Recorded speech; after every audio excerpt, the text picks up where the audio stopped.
Alright, give me a sec, folks. I'm actually checking to see if I had the materials to do a little preemptive baking test. Hoping I can actually do this without forfeiting a cornbread mix, but we'll see. I've never actually tried to cook it like this before, so this will be interesting. So give me a few minutes to get that going. At the very least, we'll go ahead and go on this screen real quick. And just do that.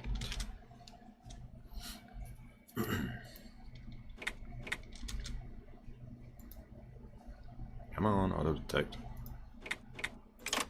Come on, auto detect.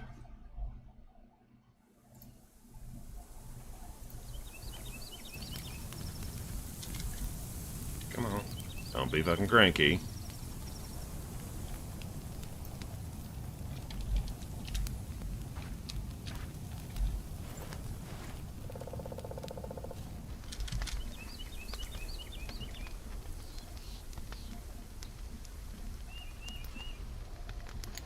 Hey, you've been working fine lately, so why the hell are you being such a cranky little bitch now?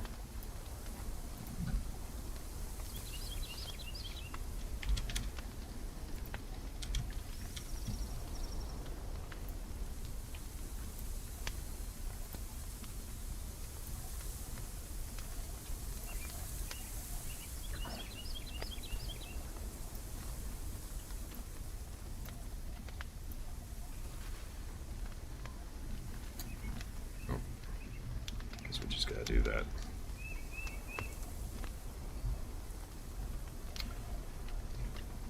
Alright. So, guess everybody pops in.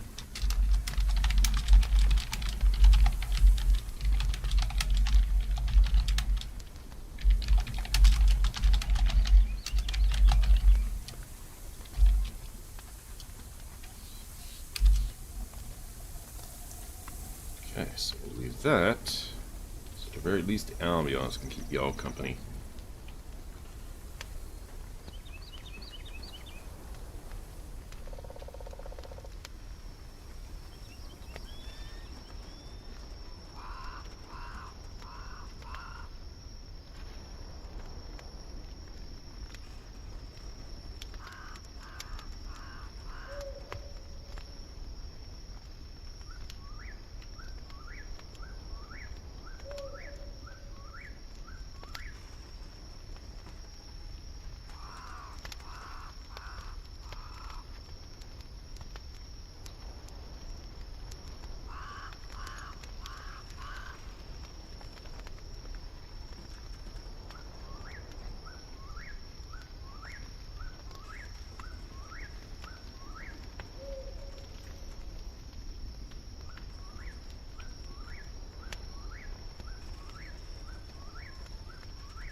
Okay.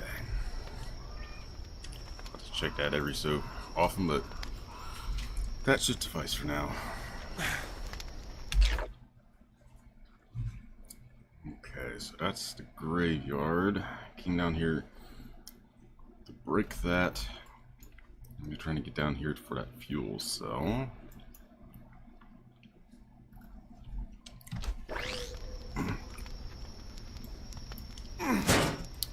Wrong thing.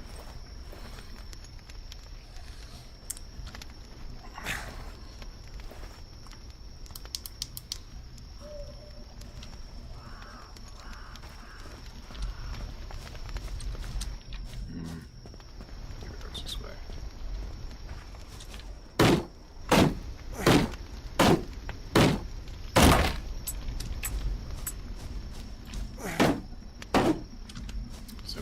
Break that.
Sorry, dear.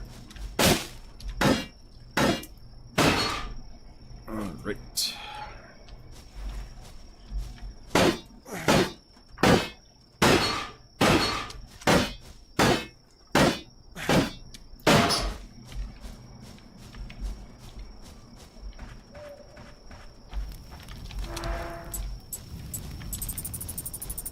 Constantly going back and forth, dropping off and picking up resources for that.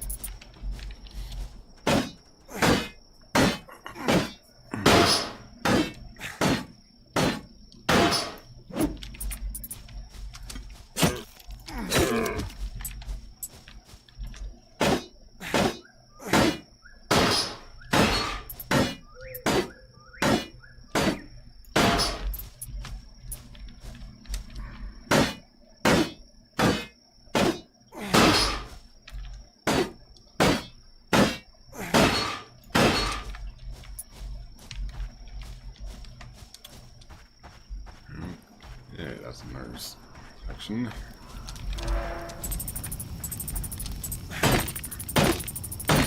Good resource farm, I guess.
Hey, we got to level up too.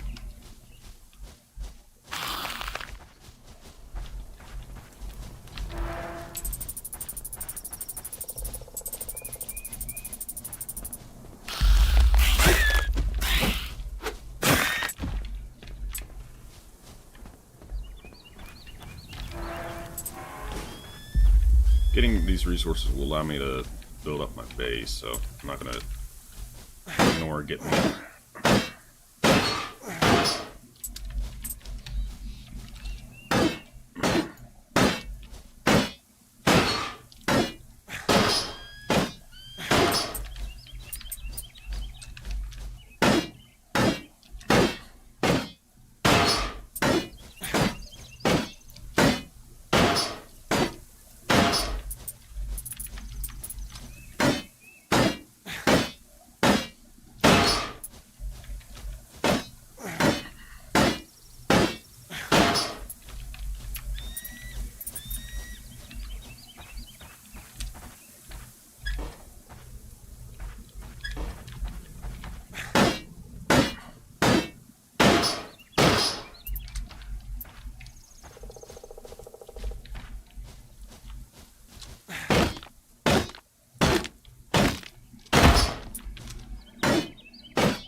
Okay.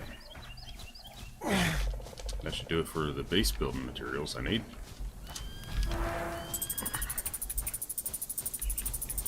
Now I'm hoping I might find a thing that'll allow me to eventually just turn this iron into steel. I mean, there's a lumber thing, so there should be a steel thing. 60 damage, okay.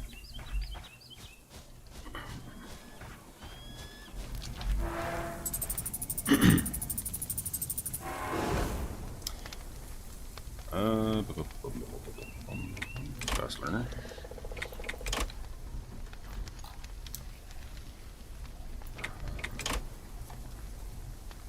Need to farm mana beads for that. Steel.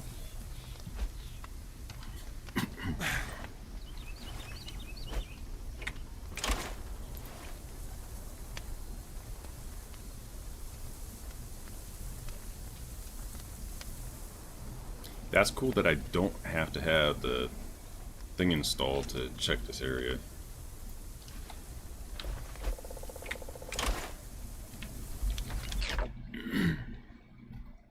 Okay.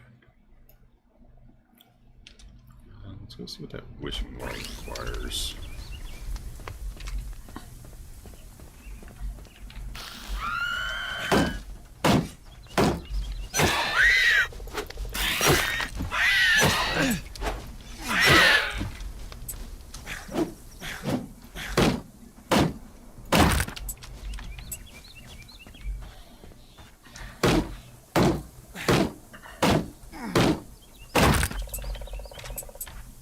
Steel while I'm at it.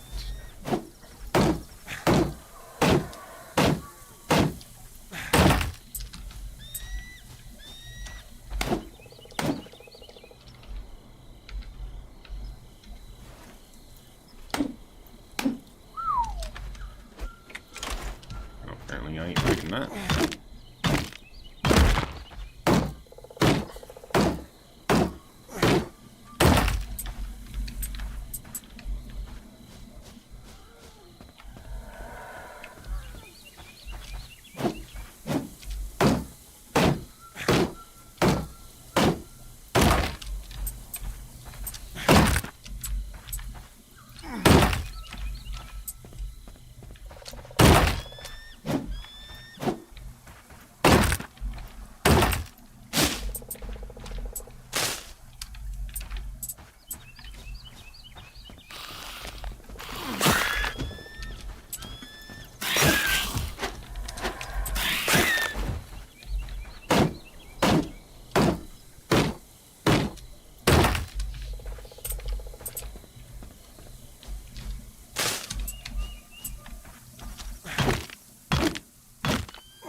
Once all visitors welcome.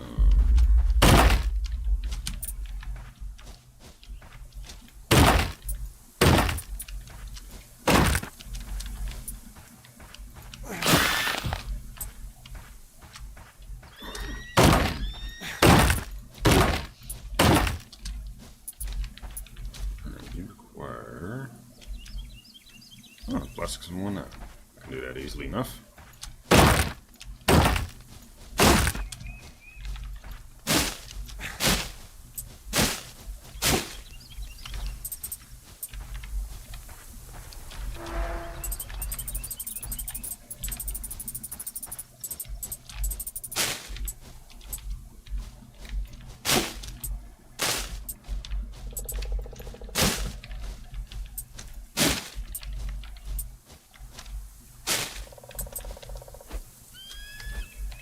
Go do the fishing.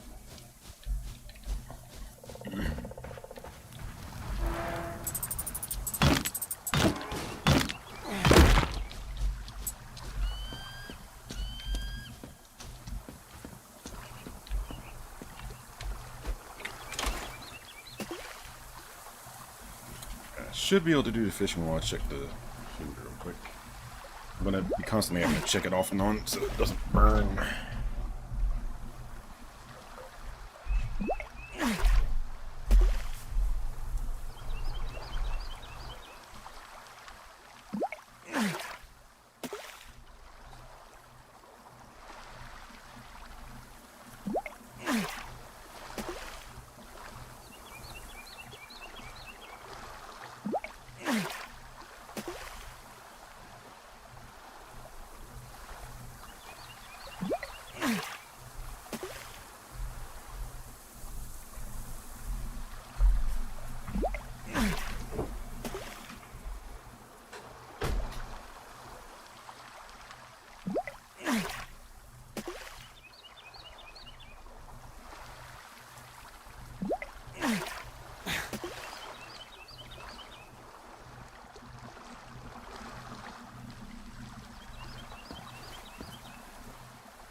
Don't know if that's gonna work like I was hoping it would.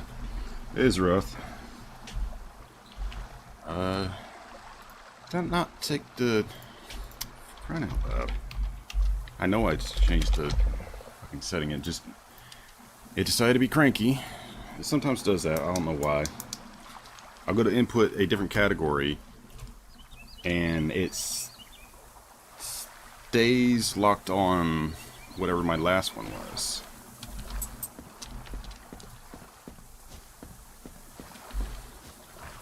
We will do once human after this, but yeah.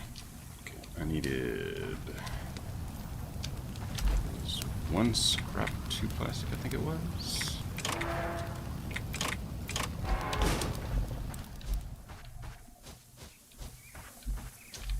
Yeah, there we go. Alright, what resources? Don't need lumber. Bone I can get from animals. Onion would be preferable. 30 minutes. Reminds me, I need to go check the other wishing wells. Yeah, this probably would have been a little more interesting game if, like, certain things like the fishing is just automatic. So once you go up to it, it's just the character automatically does it. So it would have been more fun to me personally, be able to like have a little mini game to do.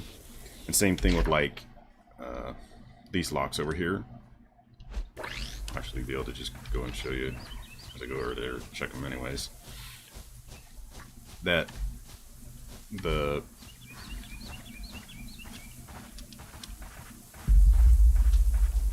locks, It's just an automatic thing. You just go right through.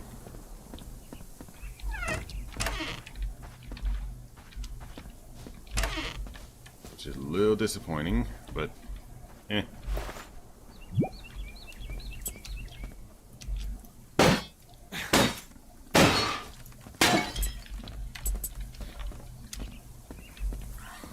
But overall, it's still a pretty fun little game. I'm enjoying my time in it. Probably won't be everybody's cup of tea, but yeah, it's a pretty enjoyable little game for what it is.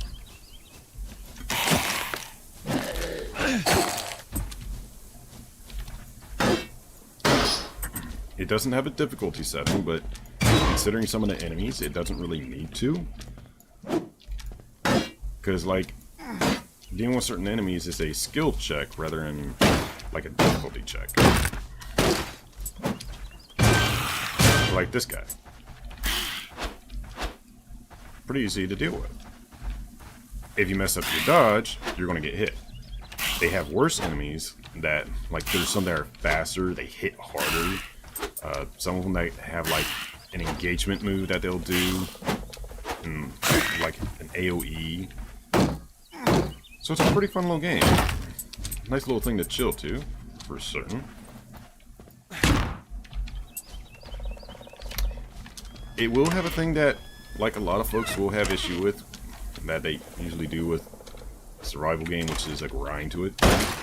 All survival games have a grind to them. There's zero exception that every survival game is going to have a grind to it, because you need to collect resources. If you don't collect the resources, you're not going to go anywhere, so...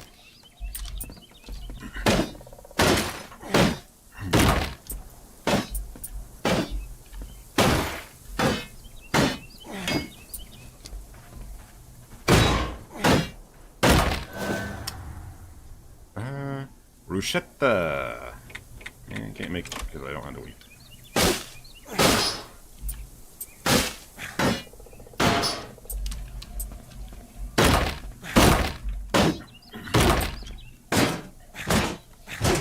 I will say this though, this game had a lot more meat to its bones than I was anticipating at first. Because I thought it was going to be a lot simpler than it was. So, like, this game has a lot more to it than you get to see from, like, the little trailer that they have on Steam or, like, the screenshots for it. This game actually has quite a little bit to do. You can go fishing, you can hunt, you can farm, you build yourself a base, you're building and upgrading equipment, you're exploring, you're solving puzzles. It's got quite a fucking lot to it, which is hilarious, because you don't really expect that when you look at some of the information for the game. Which is sad, because, like, this game might actually have a lot more, like, following if they had more content awareness for it.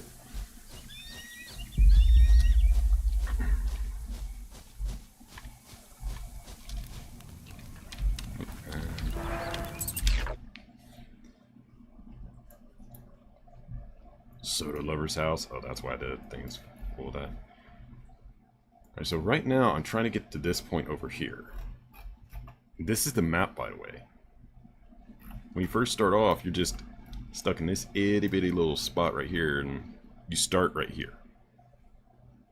And as you go through this, it gradually goes up more and more and more until you get to break out of here. Then you get into this area, and it leads you through this spot on an automatic little pathing, and it gives you an introduction of, like, the team that made the game. And then you get into this area here, which is the main objective of the game, because this thing right here is an escape pod to get off the island. When you get there though, you realize, oh, I have to open this gate right here that the terminal does.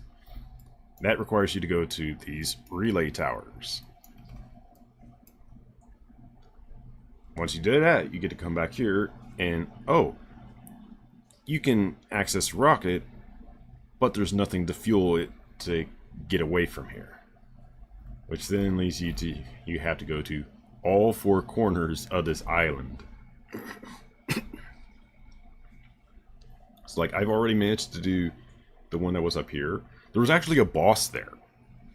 Like, there's a few, what I would call mini bosses you encounter throughout the game. Like, introductions to various enemies that are in the game. Then, however, you were introduced to an actual boss, which was in this courtyard right here. That sucker took some work to kill. Thankfully, because of my snooping around and doing all kinds of exploring, because I didn't immediately come to there. You can see all the places I've been to, because after I exposed the rocket, I'd already been up into this snowy area. So my character's a little better kitted out than he probably should have been when I fought that boss, but it's going to happen with no world that a player can do that shit, which is fucking hilarious.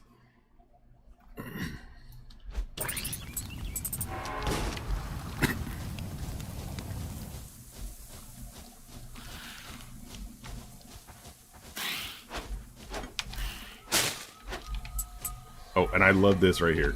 Nope, nope, nope. Don't run away, don't run away. Come here, come here, come here. Oh, fine, I'll catch up with it though.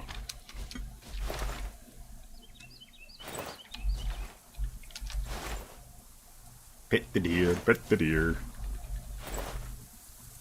There's a little tail wagging when you pet it.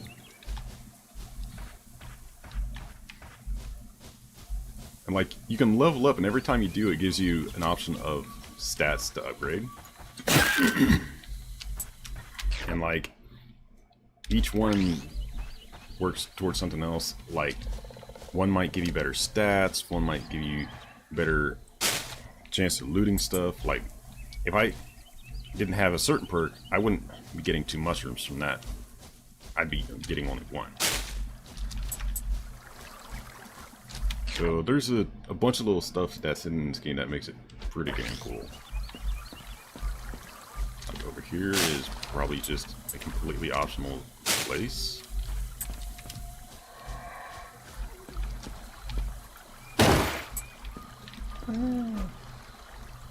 Sure, we'll do the fishing here.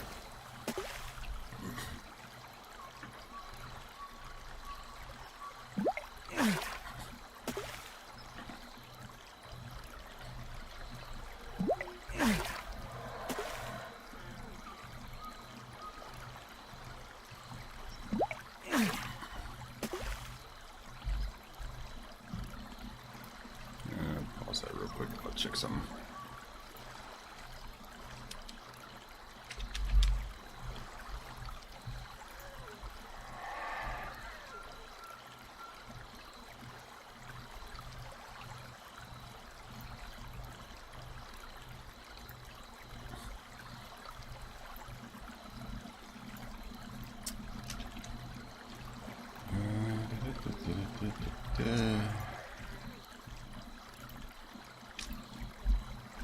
Make sure that's working properly.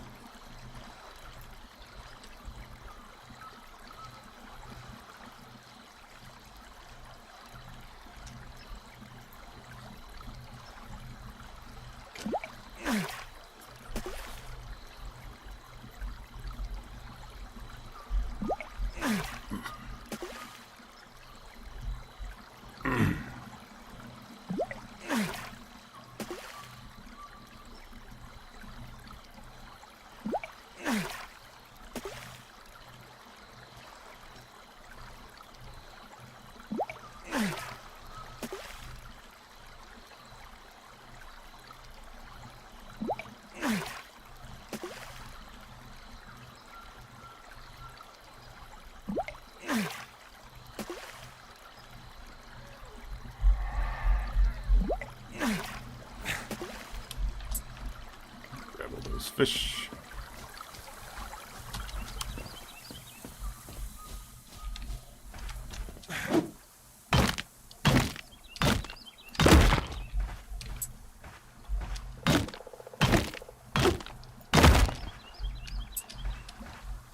Grab those stones because I need them to construct with.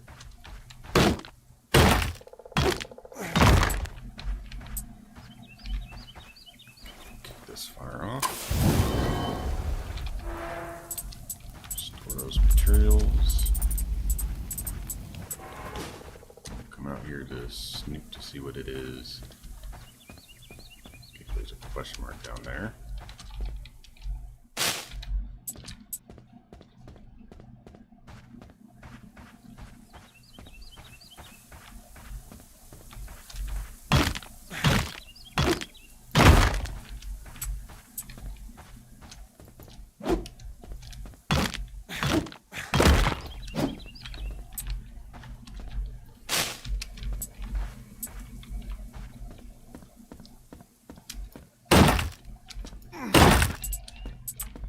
Didn't mean to destroy the railing.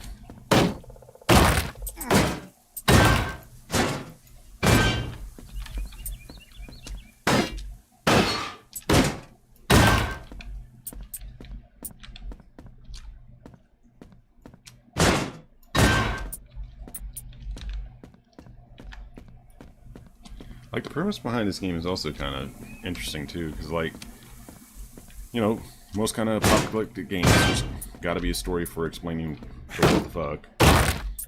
And in this, there's apparently some kind of, like, corporation that was, as usual corporations in stories usually do, fucking around with stuff they shouldn't have. And they, like, I'm still finding bits of lore that's explaining what all's going on, but from what I know thus far, apparently they were making some kind of, like, material, or they found a substance that, the only thing I can think of is that they were going to use it for a pharmaceutical means, but it ended up just causing the end of the world. So, like, our guy here, when the game first starts, he's coming out of a fucking, like, nuclear bunker, like an emergency bunker, basically. And he himself comments that he's been down there for years. Like, not just 1 or 2, but, like, several years. Probably minimum of, like, 5. And, like, we find various information that also collaborates with that information. Like, whenever he went into that bunker, shit hit the fan. So this island we're on is abandoned. We're the only living human on it. There's a bunch of monsters on the island, and, like, things that were a human at one time, but aren't anymore.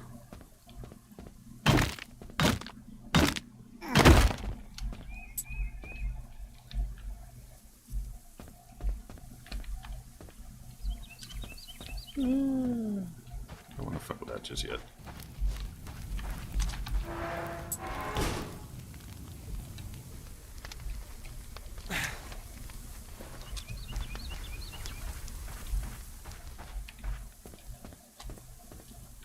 Probably fall down, get into her. No?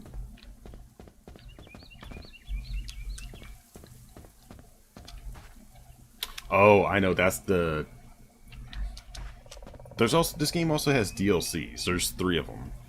There's one for an underground area, which that's apparently what this is. If I had a DLC, I'd probably be able to go down there. And there's also a DLC for an entirely new island. So this game has quite a lot to it. So I can't even get into there because I don't have the DLC. They even have a pet DLC, which I find kind of cool and cute. Like, interaction with the deer is pretty adorable, not gonna lie. Meow yourself, noisy. Yeah, meow yourself. Hey, there we go, treasure hunter.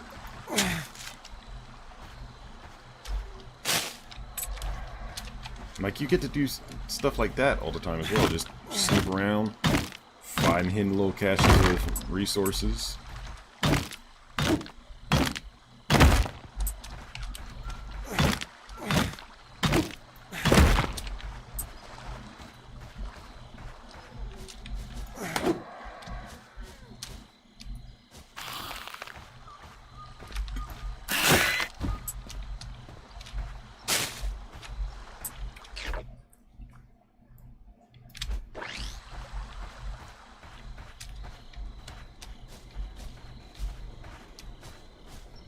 Hey, there's one of the big boy enemies I was talking about earlier. So like the first time you encounter one of these, it's actually a boss. Or mini boss actually, because the actual boss was way beefier.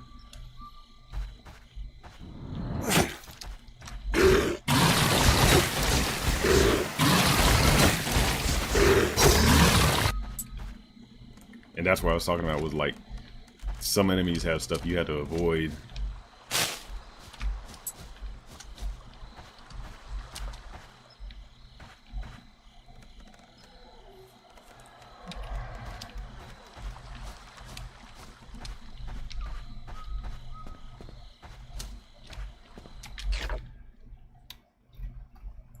So I need to get down to that link tower.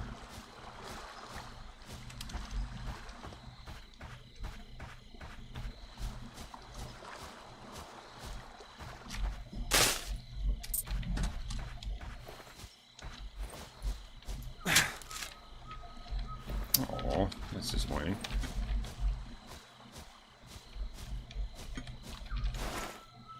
Bit the deer.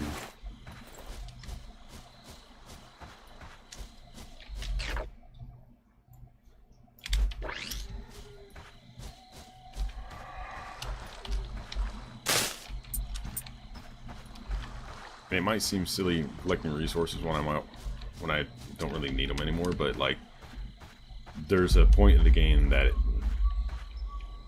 they're needed for, so there is a purpose.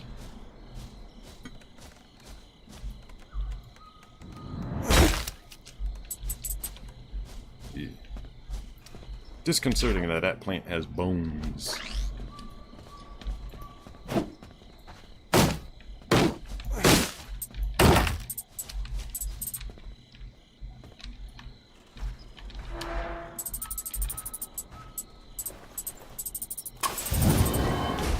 Camp here real quick so we have a respawn point that's nearby.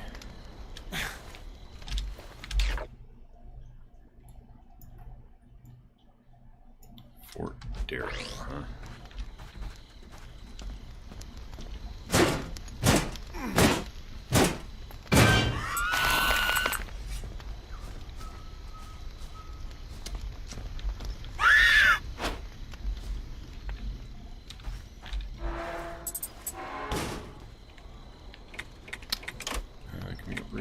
Can. We'll do the cowboy hat since we'll need some thermal protection.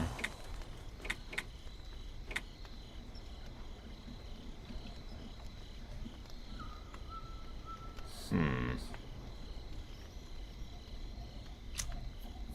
guess we can do that.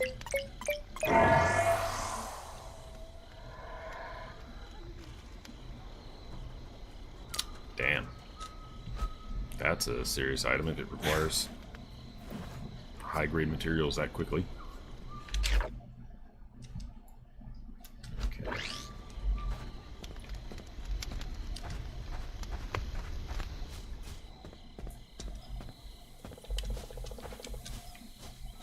Can't go that way.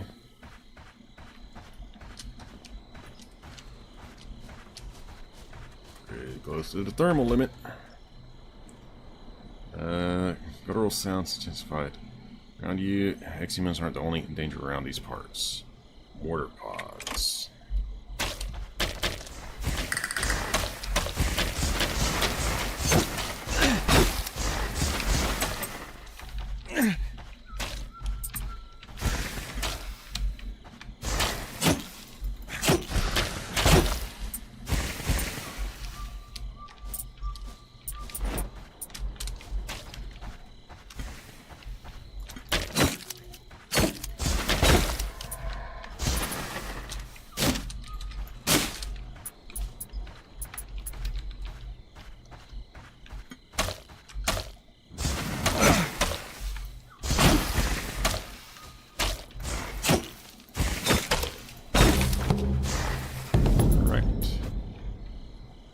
Foul stench of acid slowly starts to dissipate, and you start breathing a little lighter. It is over.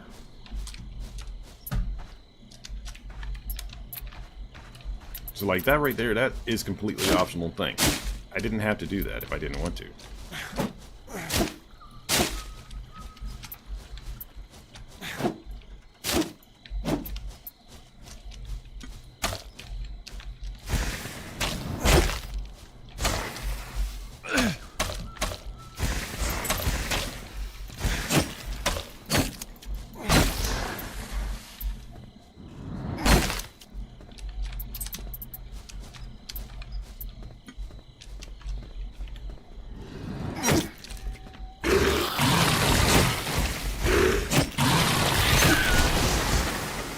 Oh, hey Wilhelm, how you doing, man?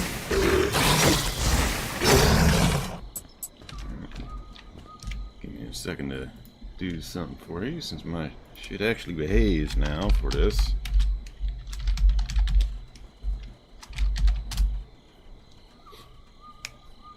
How are y'all doing? Quick little introduction. Hello to those raiders coming in from Wilhelm's place. I'm the Black Glacier. I'm a variety streamer. I do all kinds of stuff from action, adventure, RPGs, strategy, you name it. I probably will do it or have done it.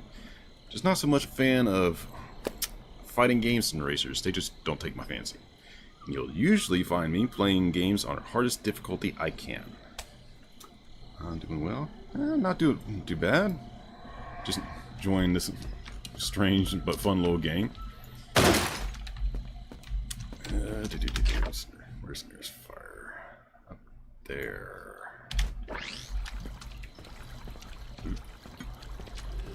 Oh, Joy, one of you.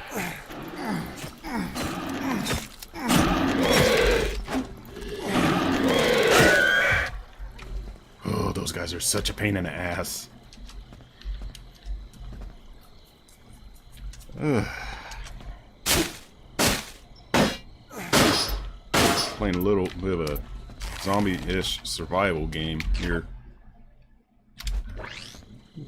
There.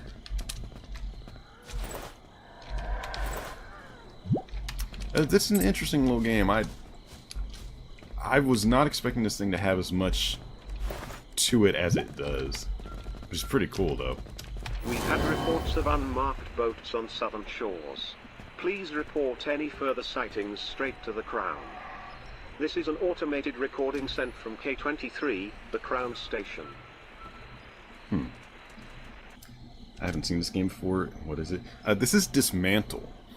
It's a, like I said, it's a survival horror open world crafting game. And from what I know of the story thus far, there's a, I don't know if it's quite like a governmental entity or it's like corporate entity or whatever, but I suppose it's the same mood issue. But they own this island. They're like the governmental presence on this island and potentially the world. Something happens that they did that caused a figurative and literal apocalypse.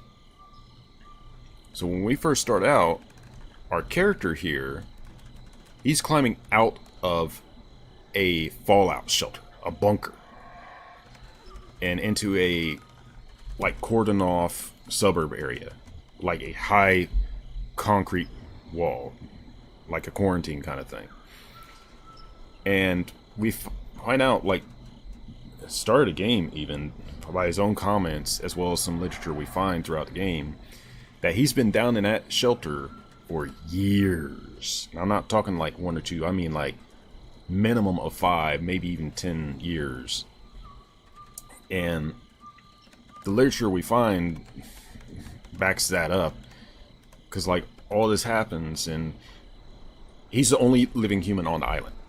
Like there's no other humans. There's only like these creatures you see like in that cell and in this room right here.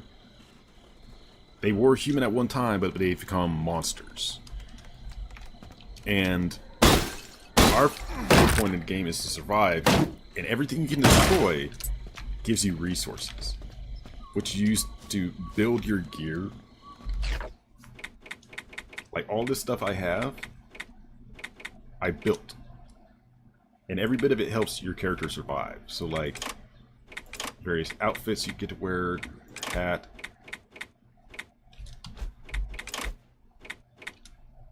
And each item has its own little things that it helps for and does.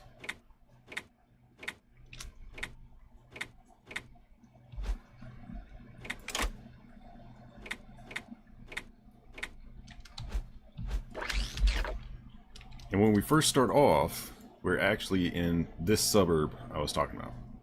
So this shelter right here is where you start from and come out of.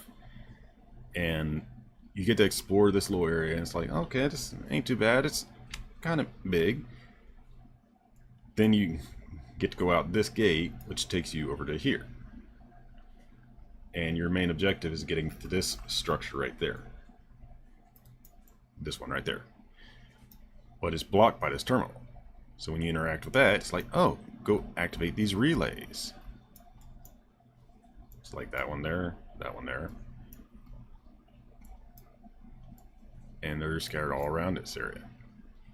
Once you do that, you come back to there, get into there to interact with that thing, and get to find out that's an escape rocket, an emergency escape vehicle.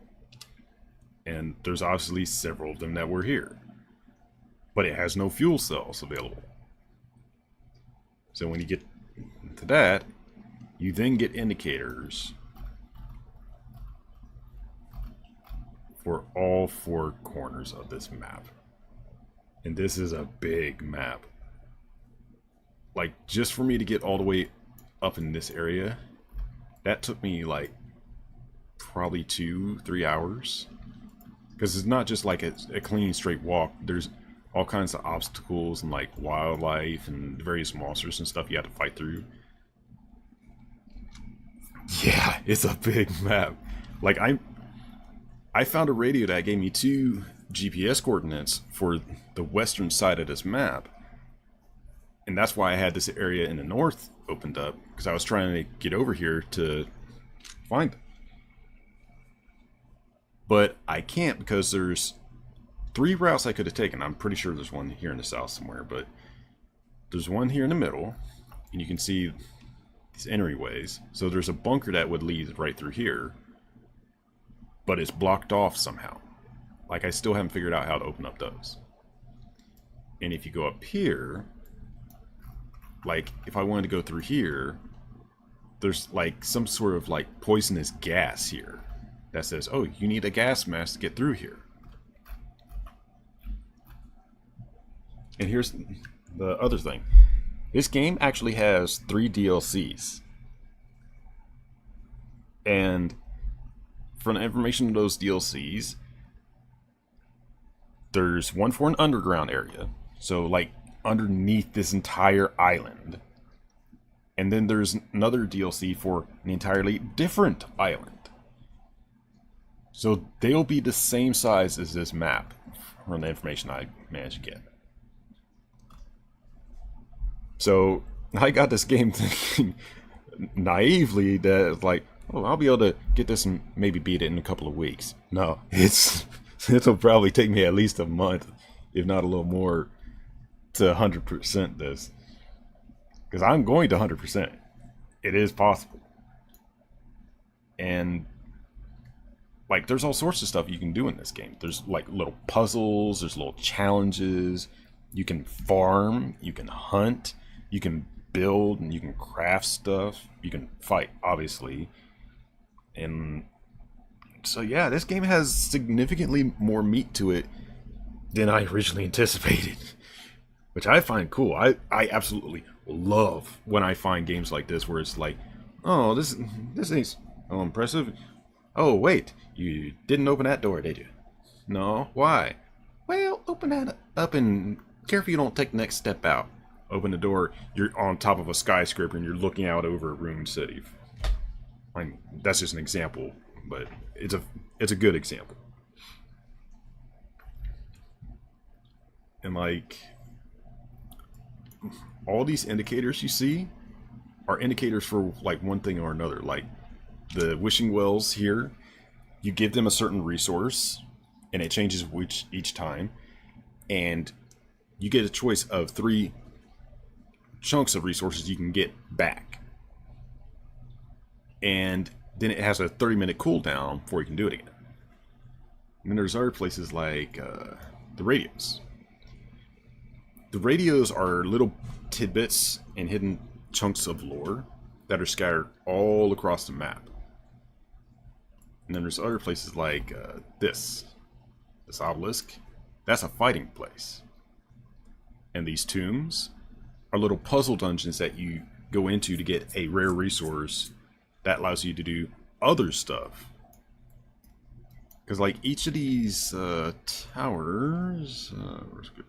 Well, actually, just over here. So each of these link towers has several features that you can do when you interact with them. One gives you the ability to scan this entire region for enemies. Another gives you the ability to, while that device is active and equipped, it will make the enemies have 1 life and you can kill them and they won't respawn. Trade-off is they give you a limited resource that you need for like certain kind of events and like certain kind of really powerful upgrades. You can destroy that module, however, as well as the tower itself, to then trigger a extreme mode which respawns all the monsters, but they are like significantly more powerful and dangerous. So like that meat boy I encountered earlier, this guy, he might become like a lot faster. He might get like 3 times as much health or do 2 times as much damage. And like each of these enemies, like little skinless dude here, this person, this chunker, these plants, they each have their own behaviors and attacks that they can do too. So like I said, this is the kind of game I love to find, because it's just, there's so much to do in it. And like, you will spend some time in this kind of game. Knock, knock.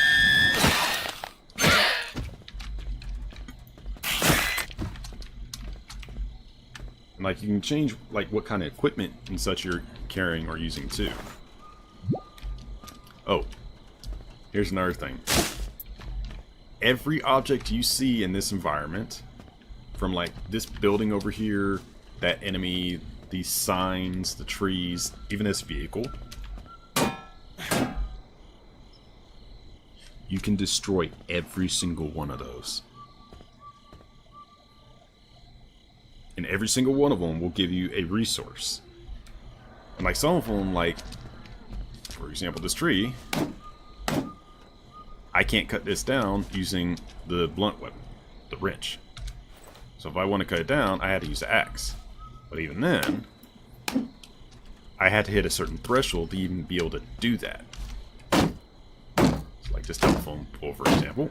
Cut that down, gives me lumber, electronic components, and steel. So like everything you do will give you some form of resource or advancement.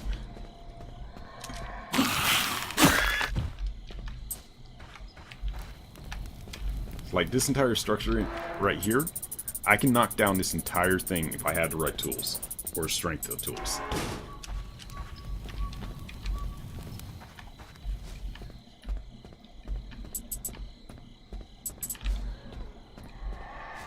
So like right now I'm actually trying to get to this fuel cell that's down here, because I already got one that's way up here. And here's another thing. I did not expect this game would have bosses in it. It has bosses. So like the big old chunker dude I killed. This guy. He's the first boss that you get to fight in the game. And then he just later becomes a normal enemy that you find. But like when I came up here, for the first fuel cell. What does that look like to you?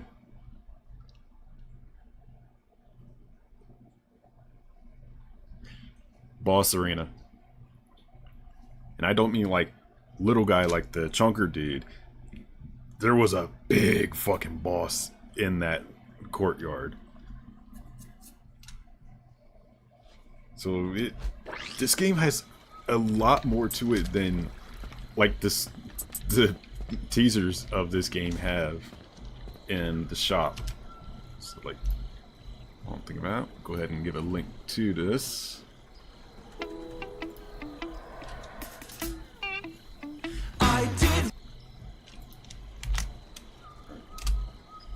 Anybody wants to actually give this a try, there's a link to it in the Steam page. So yeah, it's a pretty good game, I say.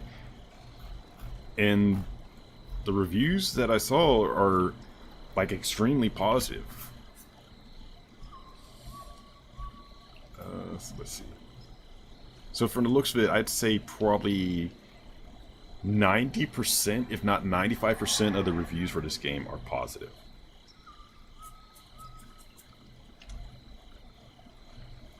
And if you look at like the reviews for this game, all the ones you immediately see are positive with 3 exceptions. And one of them is kind of, you shouldn't have even made a review on it, because like this negative one, very grindy, very formulaic.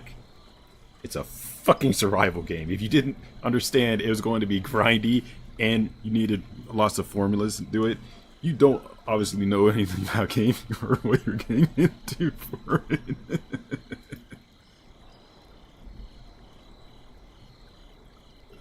Oh, it's interesting. Oh, and supposedly this game also has a co-op. I haven't gotten to even take a look at that, see what that's about, but actually, let's look at one of the negative reviews. I really like this game, that's why I'm giving it a negative rating for now. Total Creators adds the game after the skill tree is finished. That is 25 hours. So this game does have its skill tree, so this person obviously left a review when it was in a testing period. Maybe I wouldn't give a negative rating right away if it weren't for the fact that it's a 100% linear game. You played it once, you have no reason to come back. 25 hours is the maximum amount of time you will play with satisfaction. True, it will take you much longer to literally walk to the last 2 power cells, but this is not a game but boredom and irritation because creators keep blocking your way. This person's review is kind of silly. It's a survival game. There's going to be roadblocks. There's going to be like access and path denial of getting to those points. Also, thanks for the follow. So like a lot of the negative reviews on this, the 3 that are immediately visible, aren't really valid complaint points. It's like the very grindy person, they said that was 3 hours they've played it. The other negative one, 0.03 hours. And this other person only did 33.8 hours. So a lot of reviews aren't from folks that have gotten a lot of hours in it.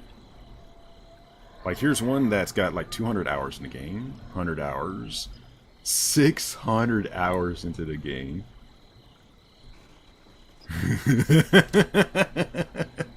Thank you very much for destroying my relationship. I got a new one, by the way. There's a little catch. They don't know it yet. After playing for 500 plus hours, lost my girl, my sleep, and in life I only see materials break, destroy.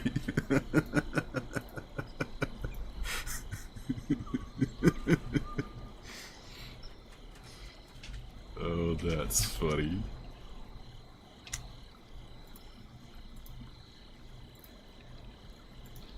Alright, give me a sec. I need to check some food I'm working on.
So much for that. That pot was way too fucking thin. I thought it was thicker than that, but apparently not. So much for that cornbread. Anyways, I have to figure out something to eat later. So at present, I'm trying to get down to this link tower. Because the link towers also, by the way, are fast travel points.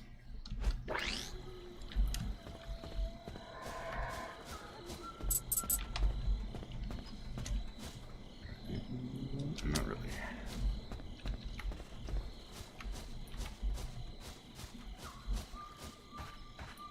Yeah, if you want to get this game a try, I'd definitely recommend it.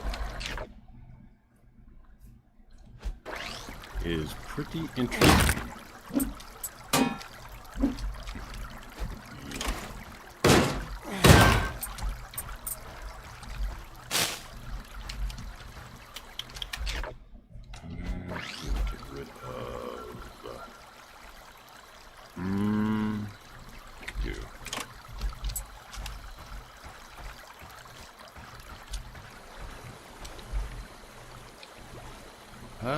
Don't want to do a fight thing just yet.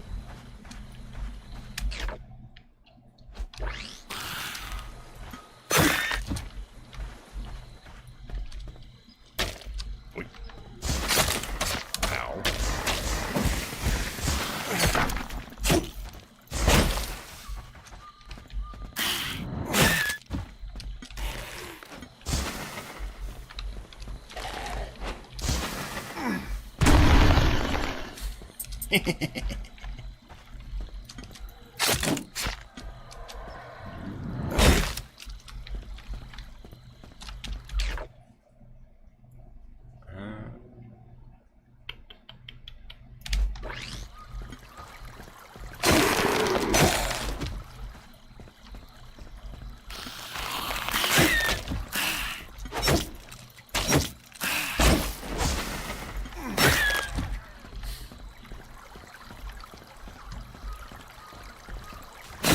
Wish I knew where the hell my cast iron skillet was. I would have used that to try to make the cornbread. I know how to use that to cook. I could have just left that on for a few hours and it wouldn't ever fucking burn. That one, but I tried. And that thing didn't leave that unattended very long at all, and then cornbread completely burnt. The misery of lost food.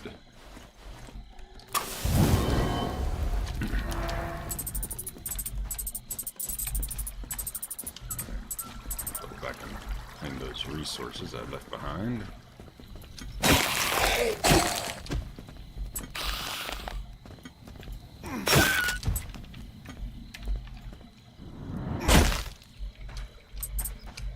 Little disconcerting that you're killing a plant that you're getting bones out of it.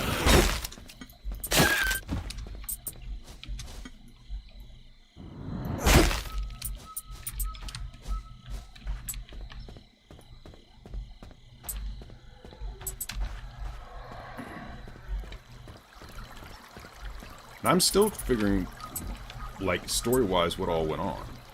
Like, we know that the culprits that caused all this, the company, whatever you want to call them, they either found or they made some kind of compound that caused all this.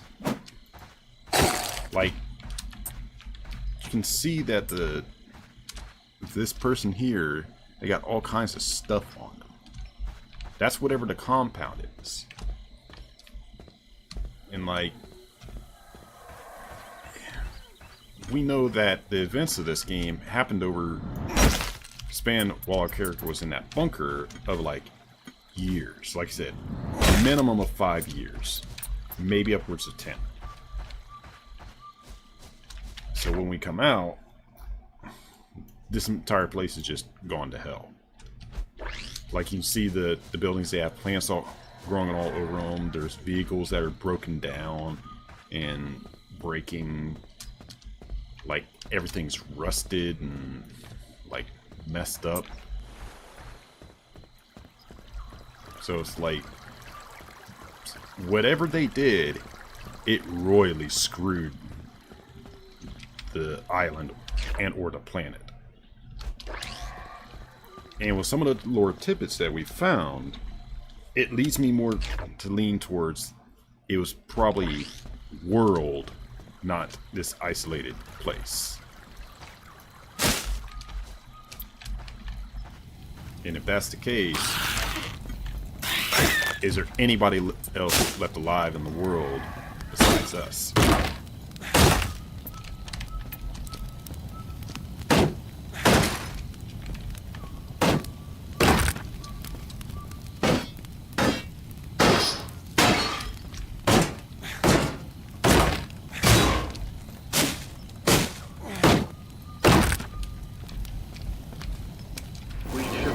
Snakes into our garden. Do not disclose the location of our beloved island to any outsider. This is an automated recording sent from K23, the Crown Station. Wait, what? We should not lead snakes into our garden. Do not disclose the location of our beloved island to any outsider. This is an automated recording sent from K23, the Crown Station. Oh.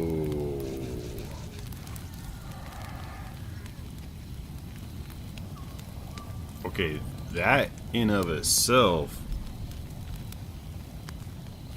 that leads to some interesting questions. Okay, I gotta head to bed for work tomorrow, so I hope you have a good rest of your stream. Yeah, thanks, Wilhelm. And thank you for anybody that decides to lurk around or throw a follow. I hope you enjoy the content. I will be switching out to a different game after a little while of this. I try not to just play one game exclusively. Sometimes I end up doing so. It's like, I've had a few streams of this where I just got so focused on like exploring and like finding stuff that I just ended up doing an entire stream of it. We should not lead snakes into our garden. Do not disclose the location of our beloved island to any outsider. This is an automated recording sent from K23, the Crown Station. Alright, so that right there, that leads us to suspect that whatever they did here with that compound that they had, they didn't want the world to know about it. And unfortunately, if the world had, from the lore we know, they probably would have instantly shut this place down and just destroyed that company. Because we found a few other like messages on boards and like notebooks and some of these other radio messages that implies that there were other folks from outside. And like this one right here makes it clear that like this was supposed to be an isolated zone. So whatever they had meant to do was probably not something they should have fucked with in the first place. So we don't even know what this stuff is. One thing we do get that like hints at this not being like a terrestrial substance is like we find where was it?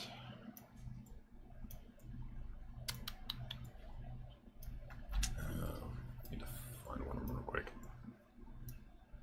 Where are you? Ah, here. We find these things.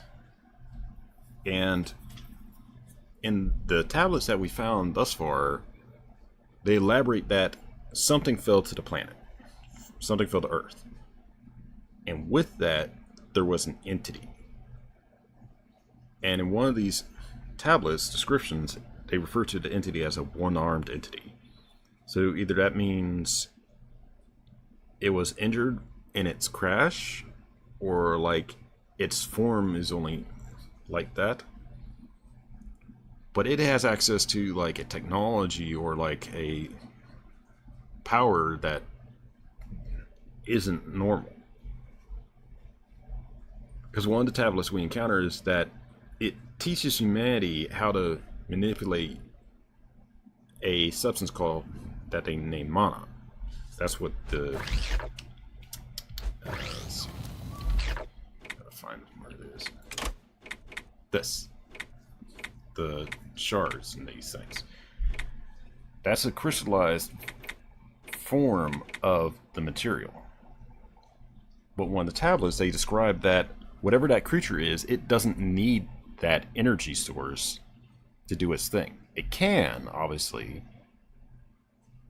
but it's teaching humans how to use this material, that energy source, to do things.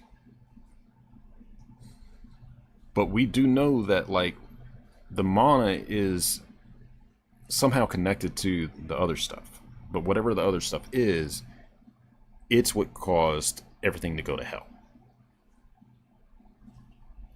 So the thing I'm wondering is, like, is the mana creating a byproduct that is toxic, or is it like the effect of the mana itself is causing side effects? So, like, there's still a bunch of questions that we still haven't answered yet, that if you just go straight through to finish the game, you probably won't have all the backstory of, like, why this happened. Because potentially you could just ignore all the lore stuff and just do the game, and your character escape. But me, I like finding the lore. I like finding out the why and the how. So we will be doing that. Bed and couch. Need them resources. Need them resources. Okay, so still need to go down and around. Looks like to get here.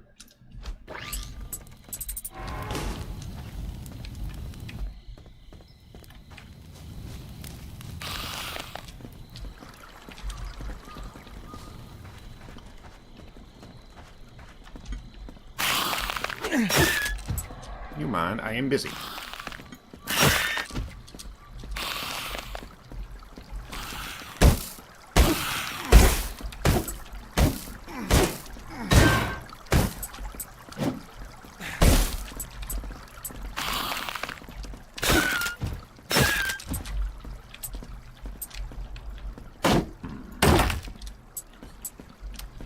There are a couple of complaints I do have about this game, but it's more like quality of life stuff rather than anything serious. Like, for example, coming over here and doing the fishing. You need the fish to make certain kind of recipes, because you can't cook in this game, by the way. But like, you see right here, I'm not interacting with anything. So the character is just automatically pulling up the fish.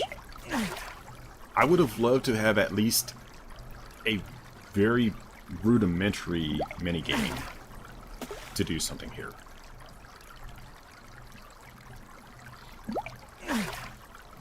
But again, every game is going to have its differences and changes, and like, not every survival game is going to make things super challenging. Like, the only thing that's really challenging in this thus far I've encountered is like the combat of like getting the timing right, learning what kind of patterns certain enemies have, how you can fight them, if you should fight them.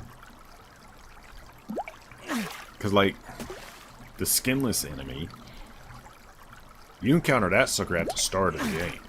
Because when you go to find the rocket, there's one of them in your way. And they basically make it clear, that sucker is death. It can see just fine, but it's death. So say it's walking around this house here. You can walk right behind it, and it won't even know you're there. You could be breaking this entire structure down, and it won't know. But when you step in front of it, it will aggro. And that enemy is fast, and it hits fucking extremely hard. So like when you encounter it at the start of the game, you're getting one shot by it. Like even now, I still have to be extremely careful fighting that enemy, because it will beat the crap out of me. And considering my character has 75 hit points now, that's still saying something.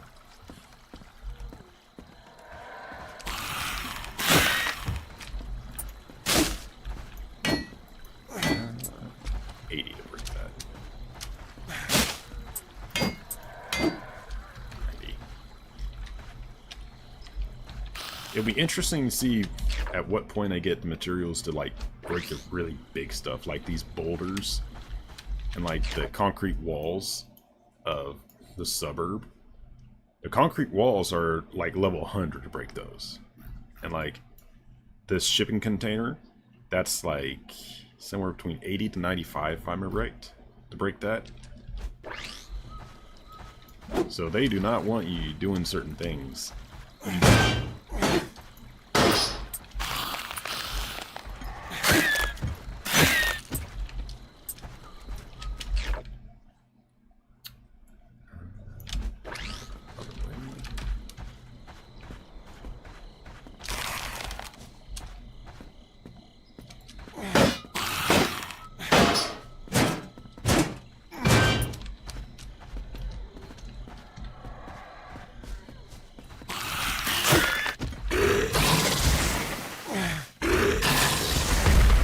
There we go.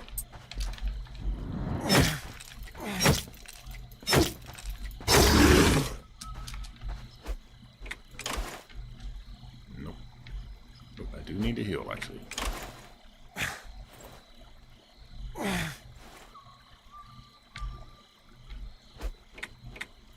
Speaking of the radar thing I was talking about, this little item here allows me to check without doing a tower. That's all the enemies that are in this zone. And I see a little skull right there. That's a boss. That's the only thing that could be is a boss right there. That little skull in the top. Okay. That's some information.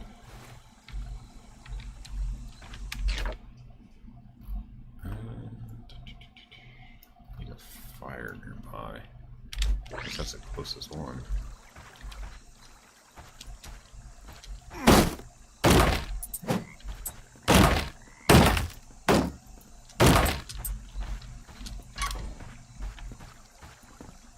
Go and drop these resources real quick.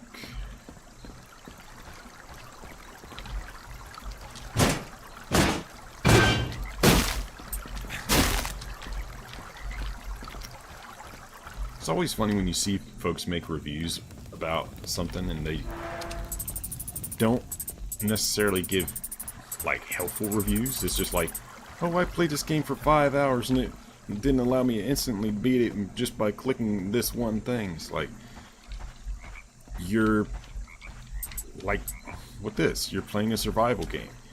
You're going to be grinding your resources. You're going to be having to learn like recipes and schematics and stuff to improve and advance, and then you're going to complain after like not even half an hour of the gameplay that you don't like that. I mean, who in this day and age doesn't know that if you're going to play a survival game, it's going to have a fucking grind. You're going to have to like learn formulas and stuff. That's just the nature of the game.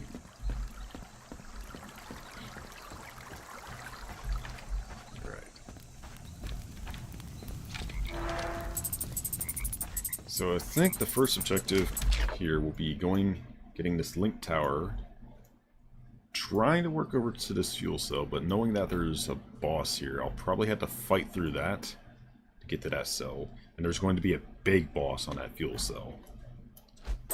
So once we get that, we'll swap over to something else. Probably a little Dead by Daylight for a little bit. And then I guess maybe some Once Human.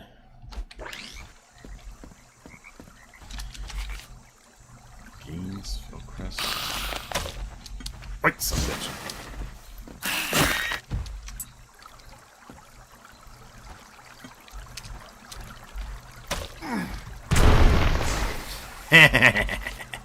Be careful around the sinkhole. Sinkhole?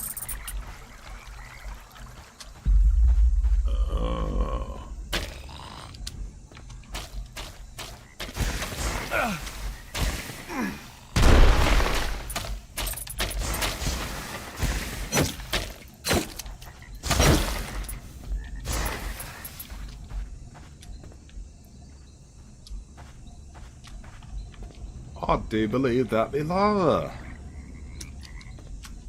Which means that there's lava right there on an active volcano. Most islands actually are a volcano anyway, so...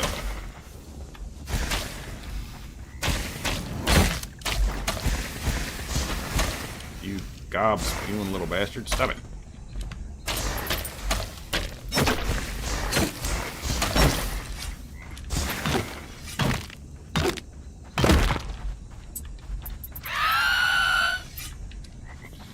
Come on, come on. I love doing that. Oh, you're coming to fight me. Oh, you just went for a fall.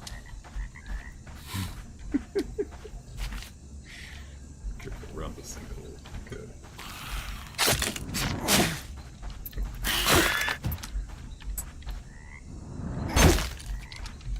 Got that.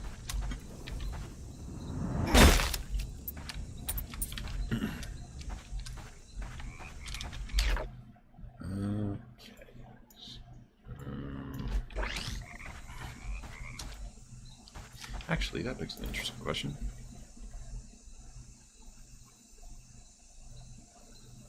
Oh, so the big bosses don't show up on the radar, but the little bosses do. Because I know from the first, like, getting that fuel cell, there was a big fucking boss guard in that one. So that means that each of these fuel cells is going to have a big boss guarding it. But this enemy detector, it's not showing it. So it'll show the little enemies, the stationary enemies, that's what the circle with the dot in the middle is, stationary enemies. And the mini bosses, which are the skulls. That's interesting.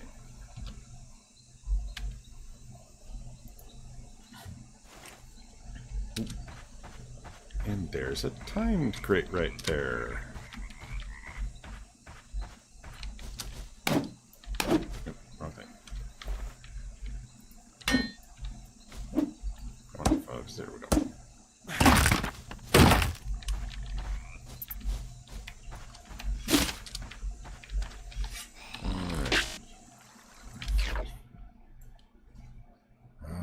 So there's got to be a fire near that tower.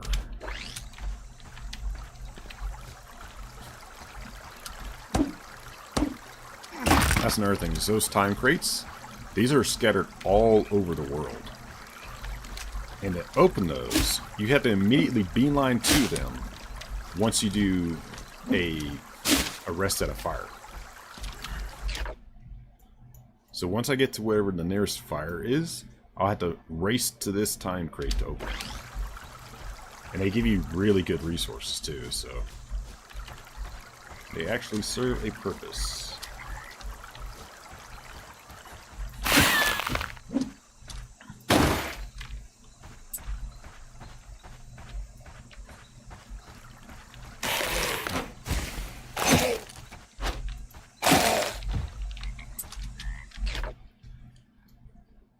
So not far there.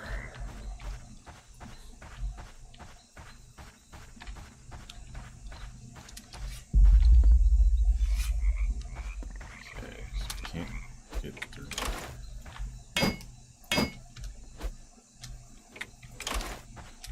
What do you mean I can't break? Huh.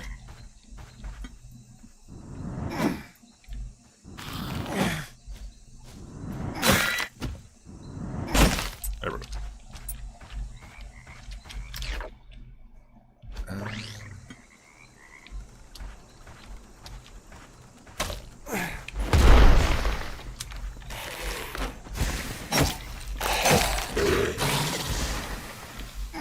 Here you go, big boy.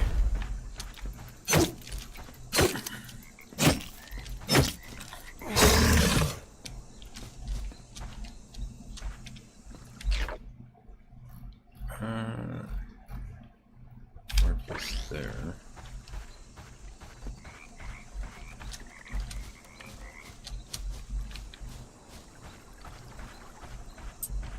Oh, there's got to be a fire. Okay, that's a dead end.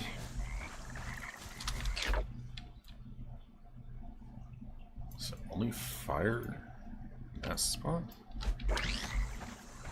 If that's the case, that's going to be a little bit of a run to get to that time crate. Ooh, that would have sucked.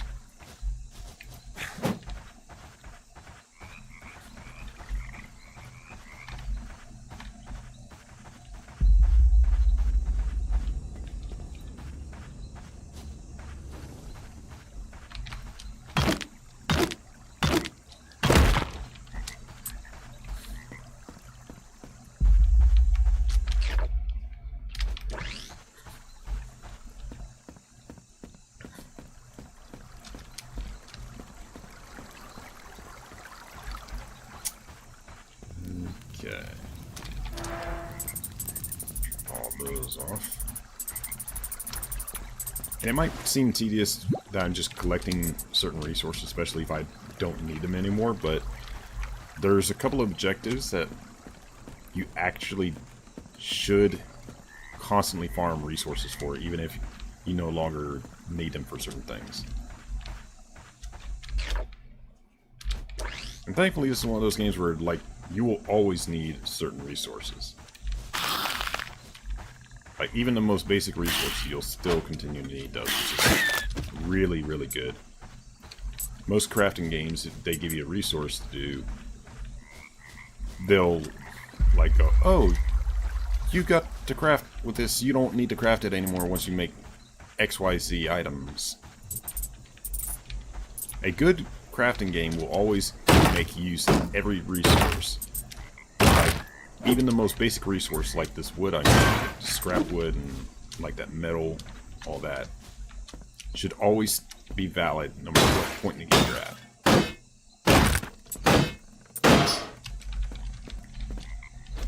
Because if it doesn't, that's a bad sign that they didn't put much thought into the game's resources.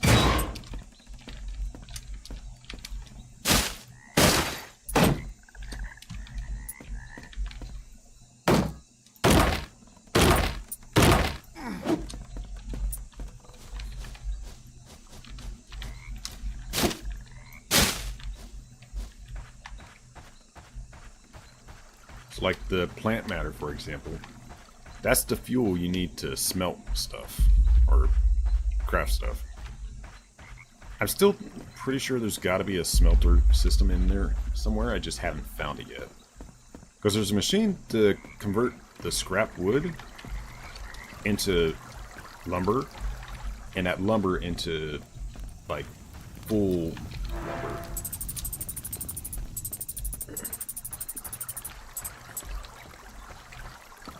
So that's a good little thing right there.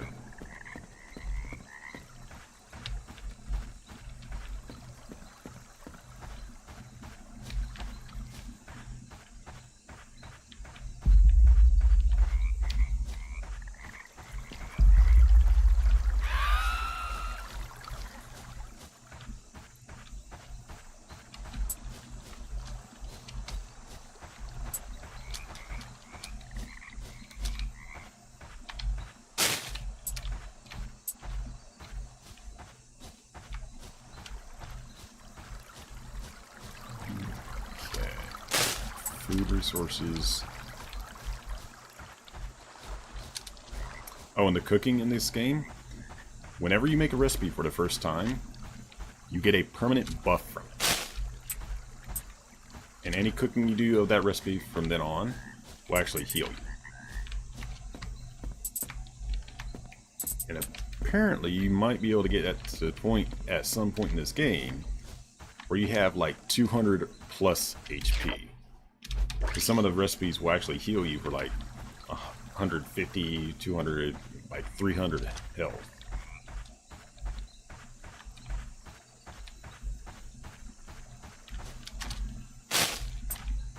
Like, I have not gotten to that point yet myself, but like, And case in point, I got 75 HP now.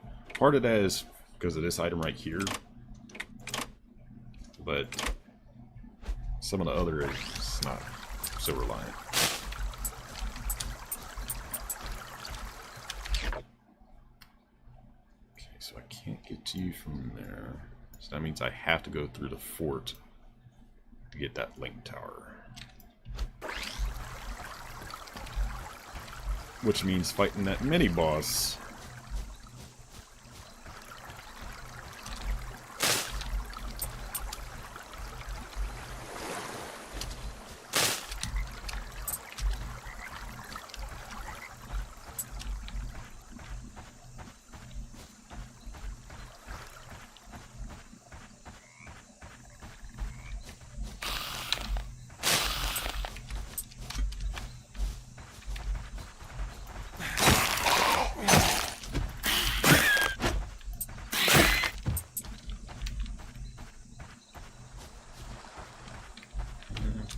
Mushrooms.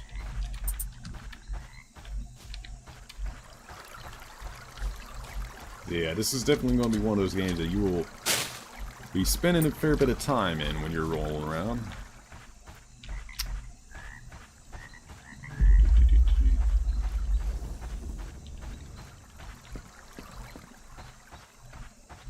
Like, one of the things I hope to get to do is, like, test the DLC to see what that offers. Oh, speaking of the cooking.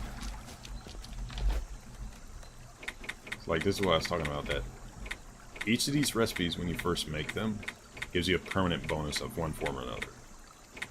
And afterwards, when you make it again, heals you.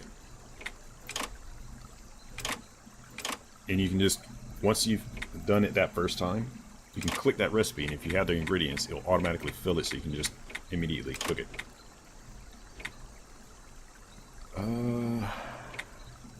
Need more wheat to make those. Which means I'll have to go back and check my farm.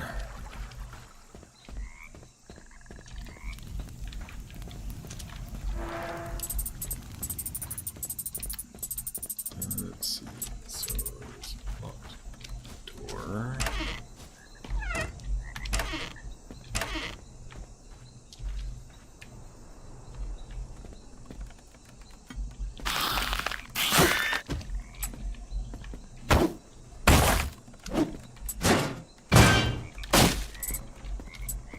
And as with most survival games, there always will be at least certain resources that you will have to constantly get. Metal would usually be the primary ones. There's also cloth you need to get for certain upgrades in this, so not too bad.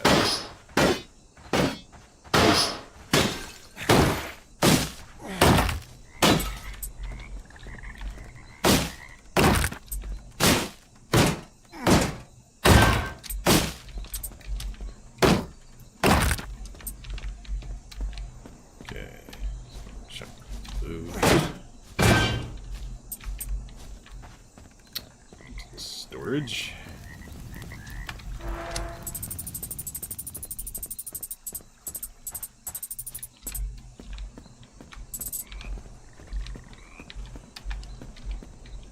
Oh, it's a shame I didn't actually remember to show Wilhelm while he was in here for the one thing.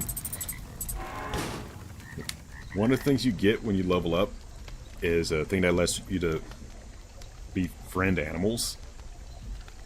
At level 2 or 3 of it, if I remember right, you can start petting the wildlife.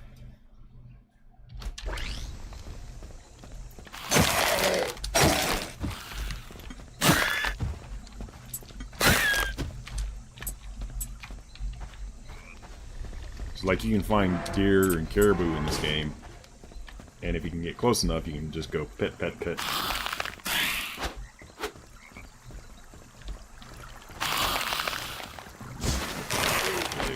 Y'all, because I had to get to that fort.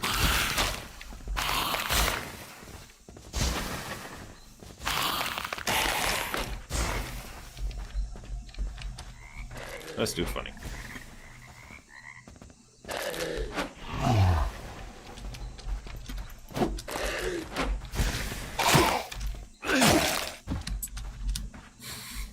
Okay.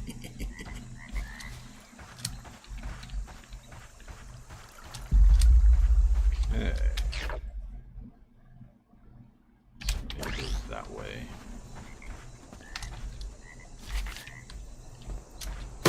Break this telephone or no. Powerful. That way we can get the resources out of that.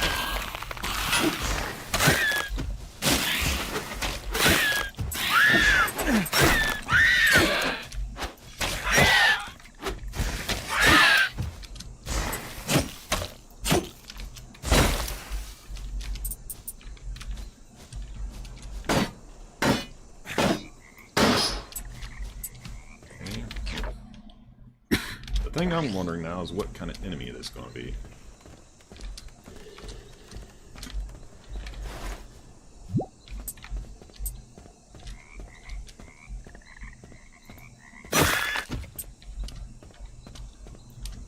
There, without breaking it, which I don't want to do.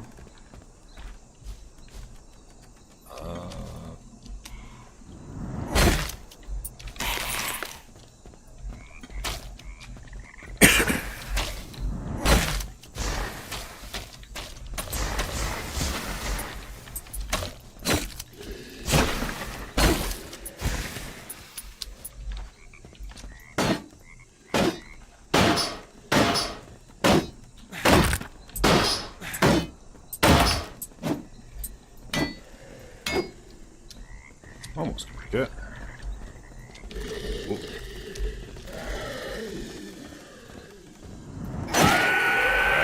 There's two of them.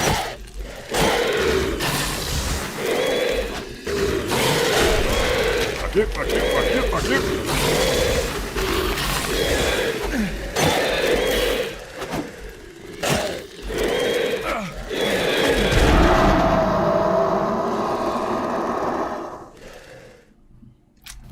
Like I said, they can fuck your day.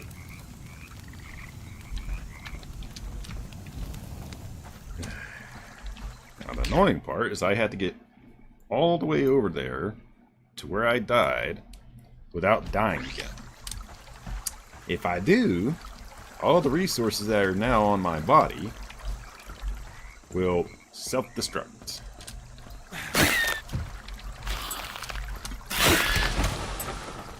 So I have to carefully get over there without being killed.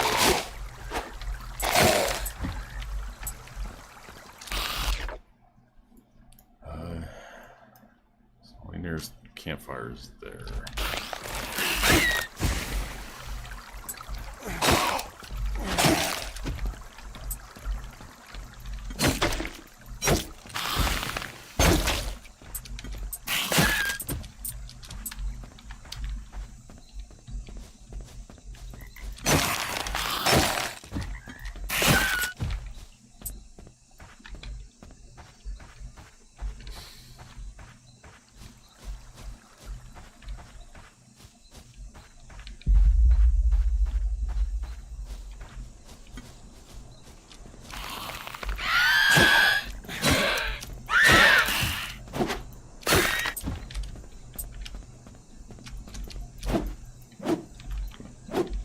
That way you turn.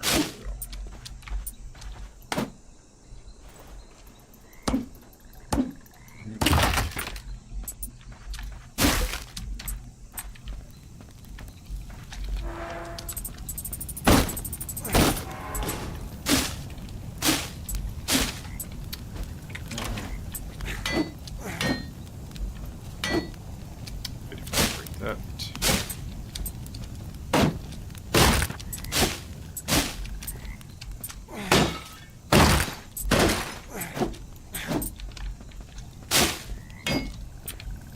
As you can tell, if you are not careful in this game, you will get your ass kicked very, very quickly.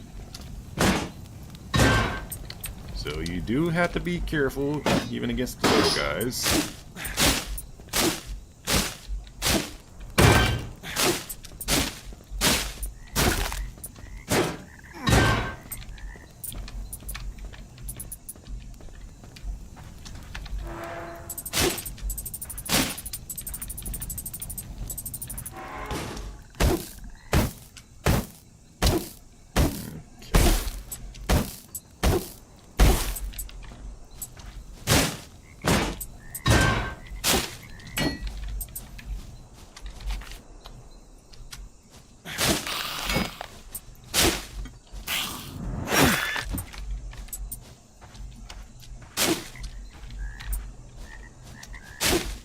you first start off in this game, you have to basically just avoid most fights or like joust fence to win the fight, because you are so freaking squishy, it's not even funny.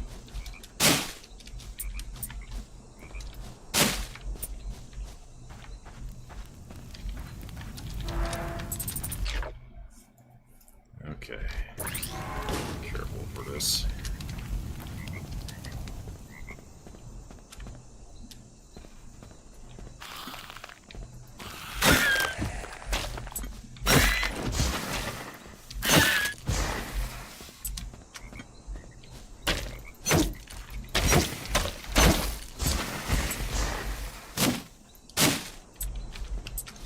Clear out a bunch of the obstacles in there and wave.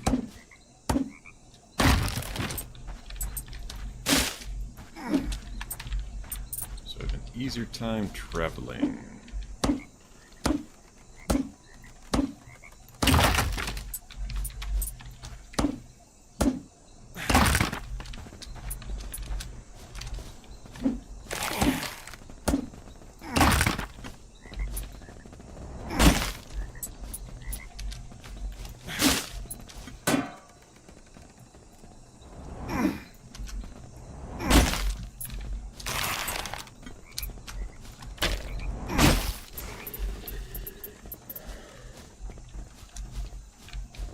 I don't want to mess with you just yet.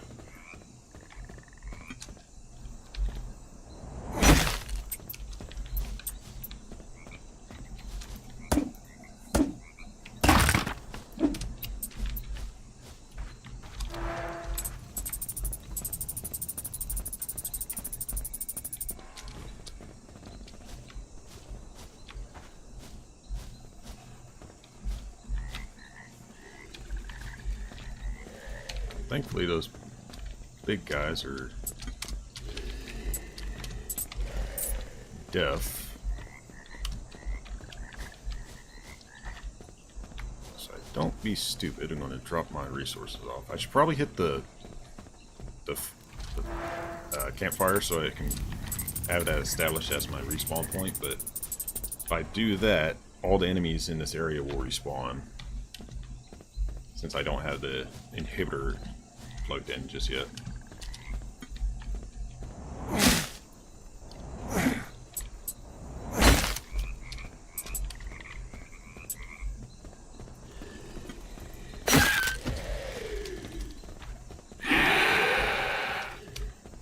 Come on, you ugly bastard.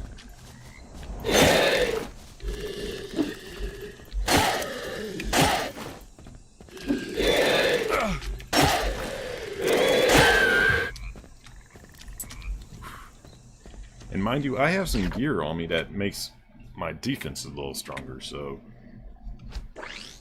that 19 damage when you first encounter that thing, that's actually more like 50 to 70. So it hits a lot harder when you first meet it.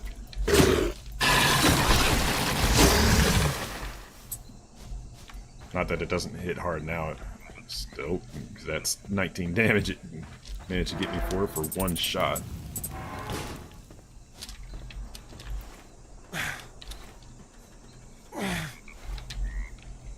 This is a rough area, no point not being cautious.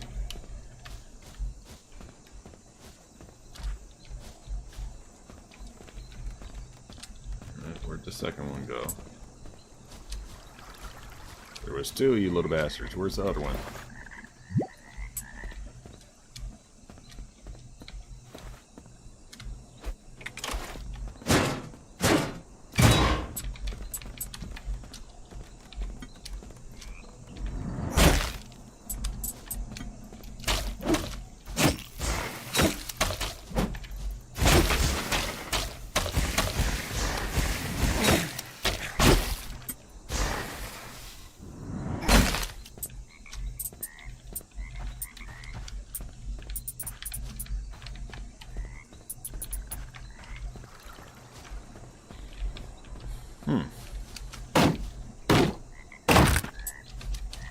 That worries me that I don't know where the skin dude went.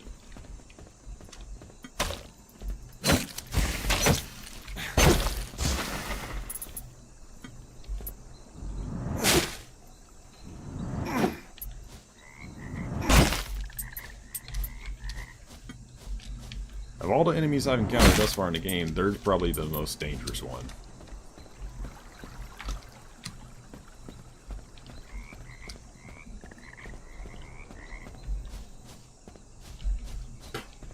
Because they're fast, they're beefy as hell, and they hit like a freaking truck.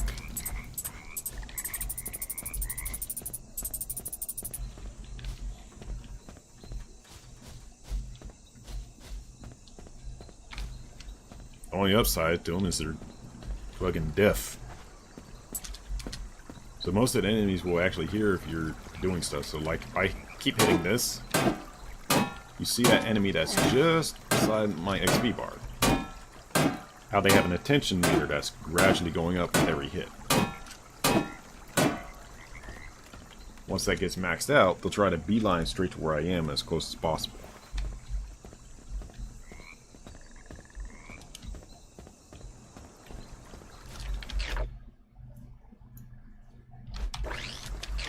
Is that it? I thought it was a helicopter salute for a moment. I did not mean to do that, but okay. The Ruthless Pitcher.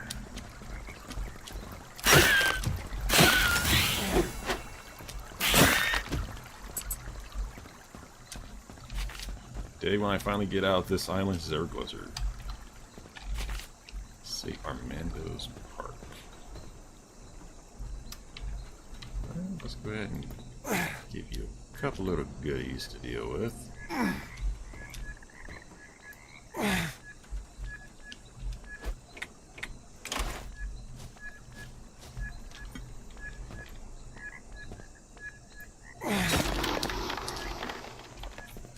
You're actually kind of...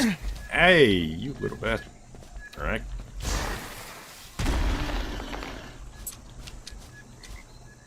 He's actually a little squishier than I thought.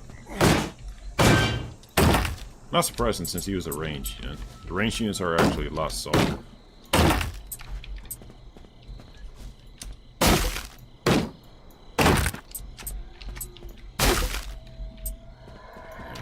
Whack.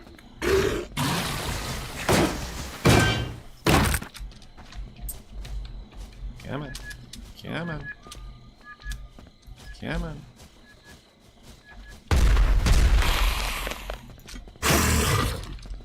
Gotcha.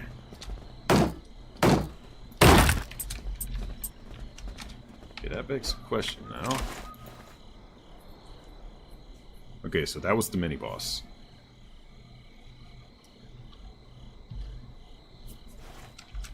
Good to know. Some of the mini-bosses are actually a little more dangerous than the others. And mind you, encounters like that would be a lot more dangerous without certain gear.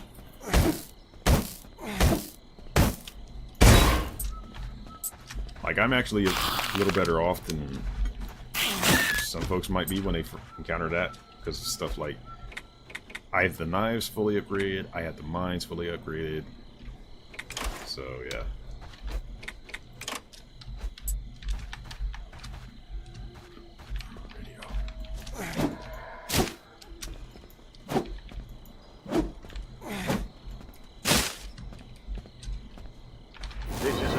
Reminder. Know this. Borealis awaits everyone who crosses the Crown. This is an automated recording sent from K23, the Crown Station.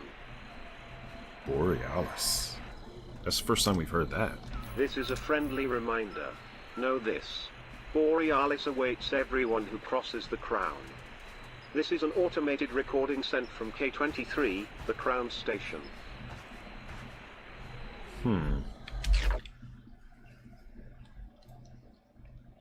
Interesting.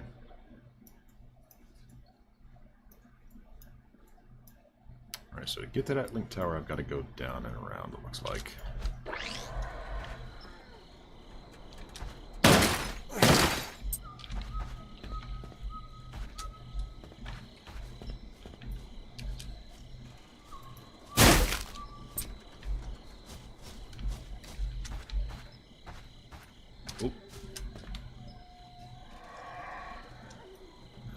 This is one of those,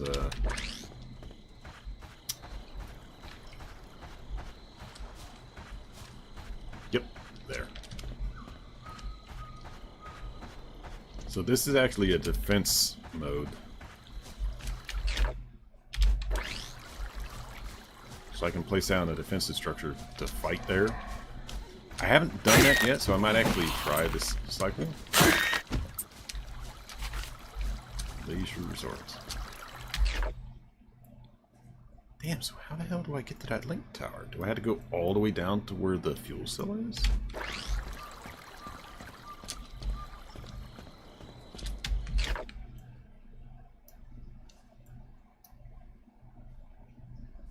Because, like, I know it's not here, because you can see on the map here where's the fix icon.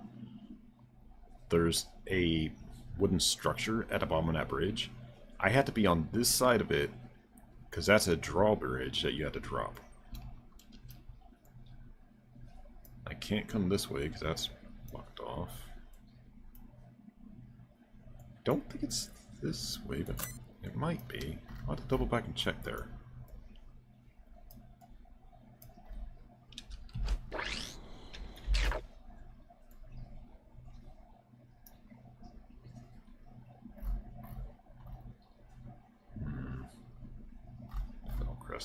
That might be actually where I go to get there.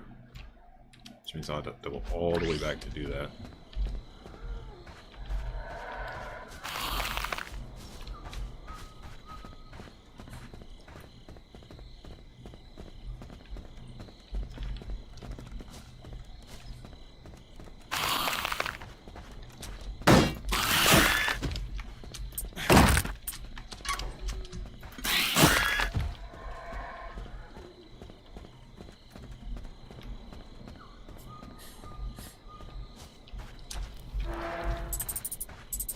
Because the fast travel points are what makes getting around so much easier. Otherwise, you'd spend hours going from point of interest to point of interest.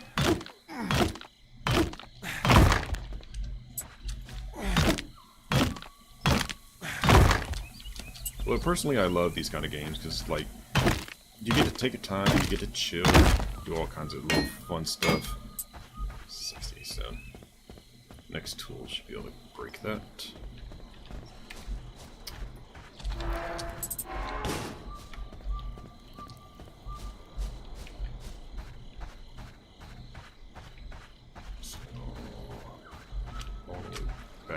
Check that little bridge spot. It'll be funny if that was the route to get to the teleporter and I just didn't fully check there.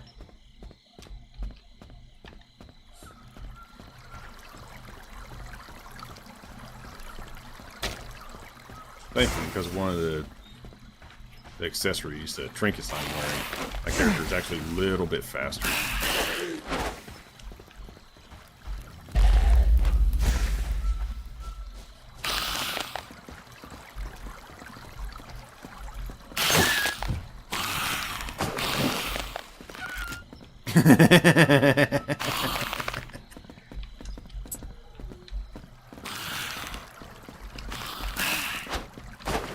Look. I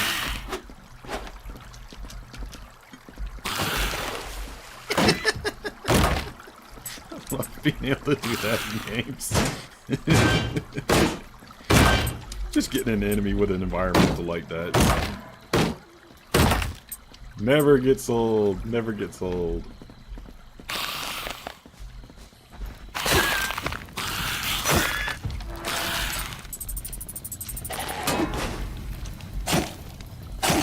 Where are you going?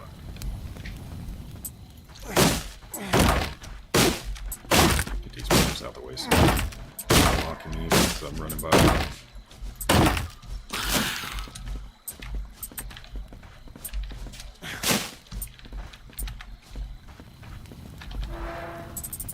Okay. Try to get to there again and see if that was the spot I needed to get to for the checkpoint.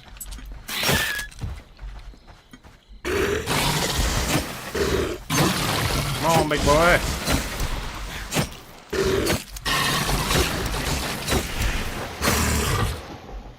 Now, one of the things that's interesting is you can see that on that character, there's actually mushrooms growing off them. So, like, we know the mana stuff, it's blue.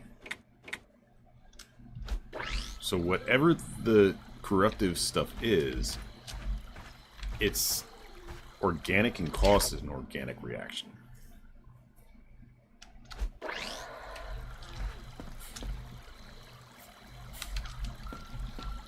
It's really, really nasty too. Like I said, the skinless boys, normal creatures would die without their epidermis, their skin.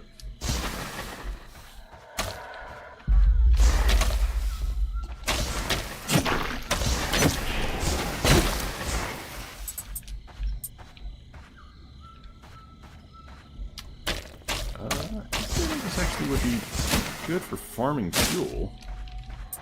They respawn every time I hit a campfire. Because you need the plant matter from the saw. I'm still hoping I might find a refinery for doing metal.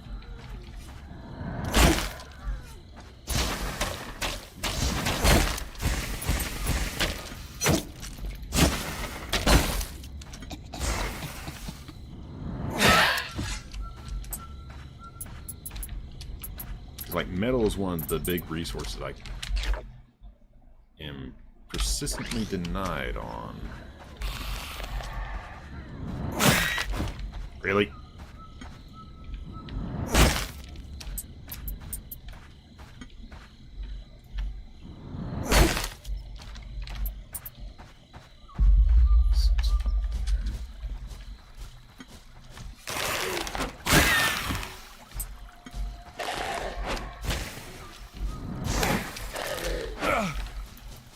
Alright, come here. You just drop that stuff in my face and think you can back off?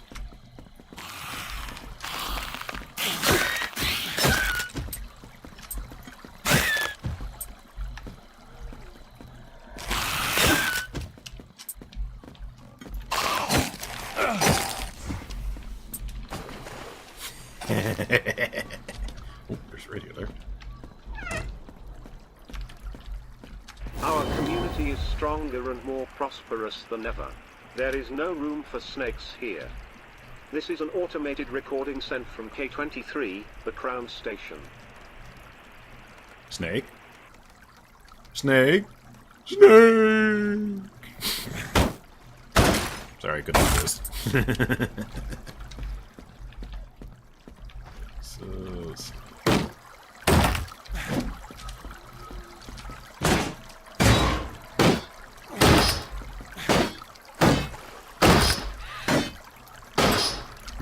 Sounds like another enemy fell in the water somewhere.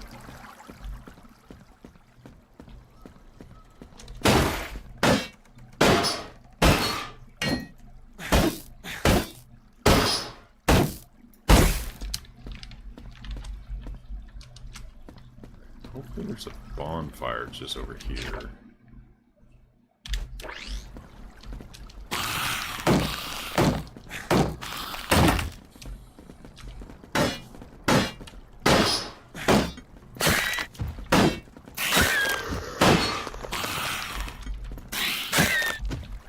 That's a lot of resources I'm getting.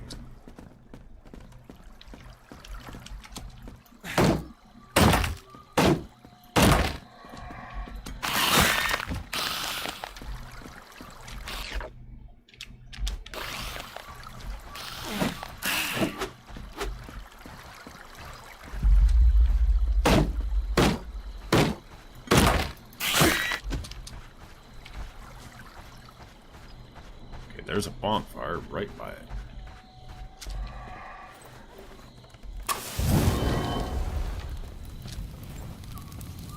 There we go.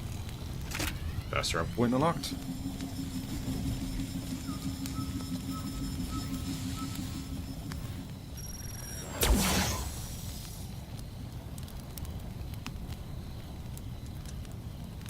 Alright. So with that one, I can actually go back to any of these other zones I've been to now. Additionally, if I want to, I can put in transmitter. These are the things I was talking about earlier. So that's the stationary version of the little radio thing I'm carrying. That's the one that I was talking about, that when you activate that, any monsters that are presently spawned, once you kill them, they stay dead. Until you do this thing. So once you do this, it destroys the tower, respawns all the monsters, and they're stronger than the prior versions. But plus size, you can get more XP and better resources out of them. But it's obviously dangerous. And it's also very tedious because you can see for the 3 requirements, the very right one is you have to clear out the zone first. So all the monsters that are presently spawned, you'd have to kill them off first before you can do that. So actually, that one actually works pretty well in tandem with the deadly transmission. So you do the deadly transmission, kill off all the enemies, you get mana bead for each one you kill. Then you can do this one, respawn them, make them stronger to give you better resources.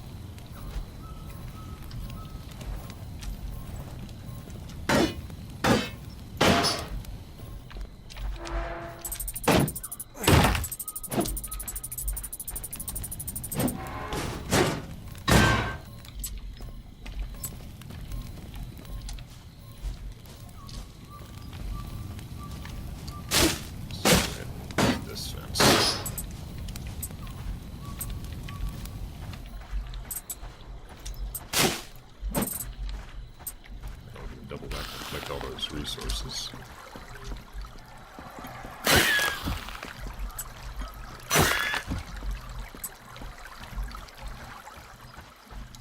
Like I said, resources are important. Never turn your nose up to resources in a survival game.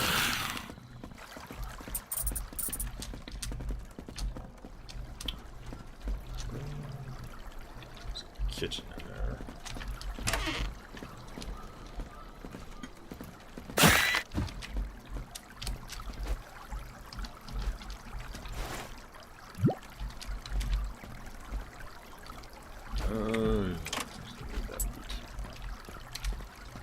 Should enable me to do this.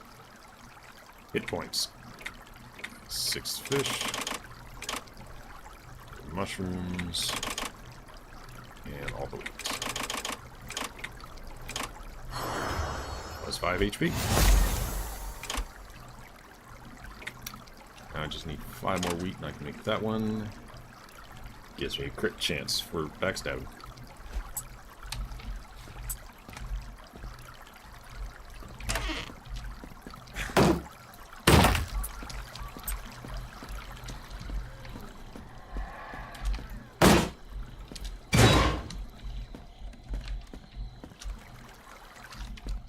Was one in there.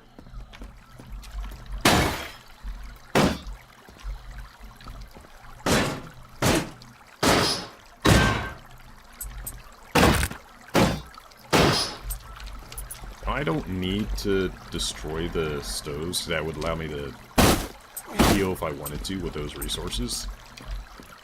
But it actually gives me like a bunch of really strong resources I need anyway, so I gotta do that time crate too. That's gonna be a pain in the ass. Because I think the only nearest fires I have are this one I just did, that one up there. Both of those are going to require me to fight through a bunch of enemies to do that.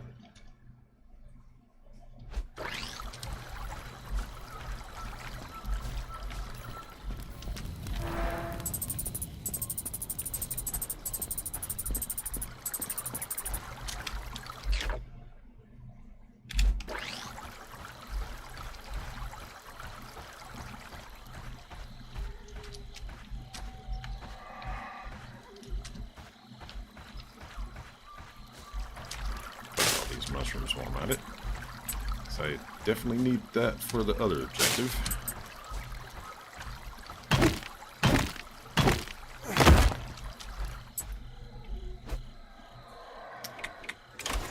Mines, we'll have to do that anyways.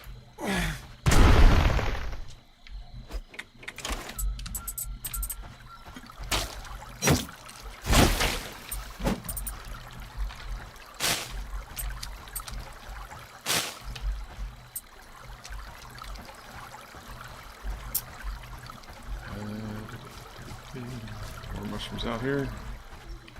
Yep, there's one.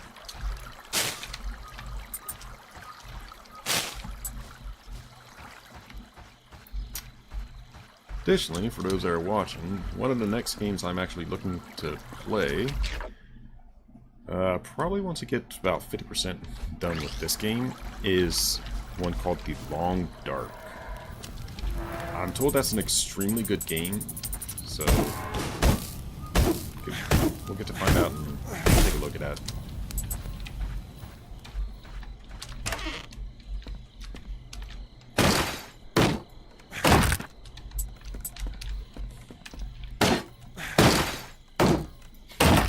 One of the things that's fun for me in games like this is like finding the mystery of like what happened, what's going on, is there anything beyond just the, oh, things went wrong.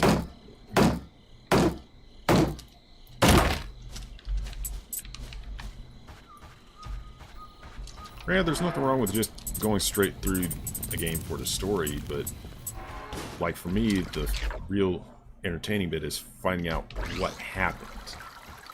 So like with Resident Evil, sure, you can just plow straight through, but if you get the lore and such, you find out that like if you look at the Resident Evil series as a lore story to follow, you get to quickly find out that like all the events you encounter in Resident Evil have like backstory events, like this thing happened, this person did that, this individual learned this from examining that, yada yada yada.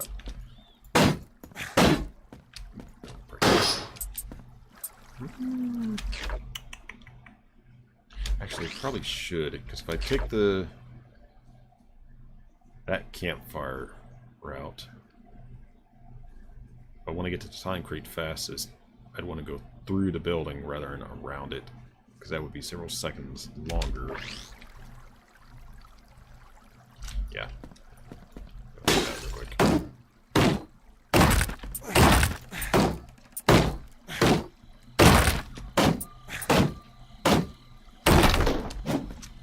So we'll just completely knock this building down. Which thankfully we can do because of the strength of the weapon we have.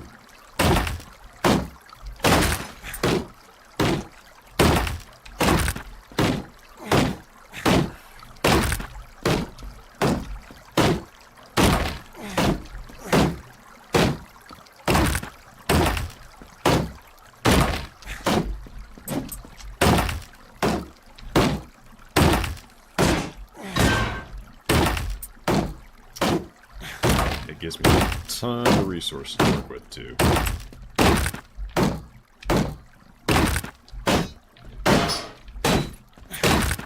Lumber is actually one of the primary resources you need in this game, because there's so many things that you got to fix and repair and upgrade with lumber.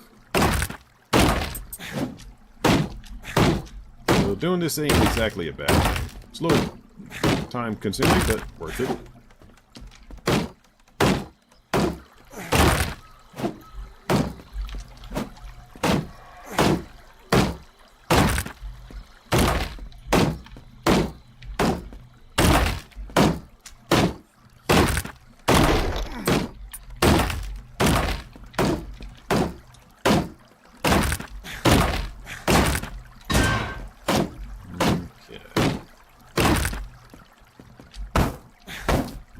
Just about obstacle wise. Alright.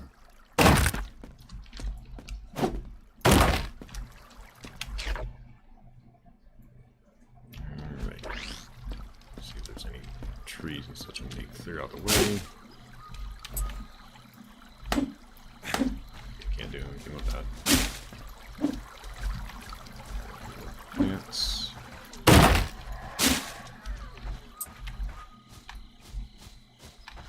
Okay, it's clear as I can get this route.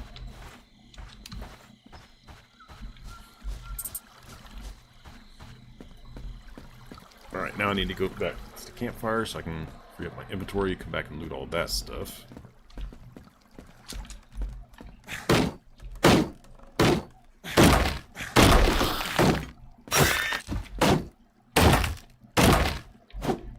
This stuff, so give me another fast route to go through. That way I don't have to round the building.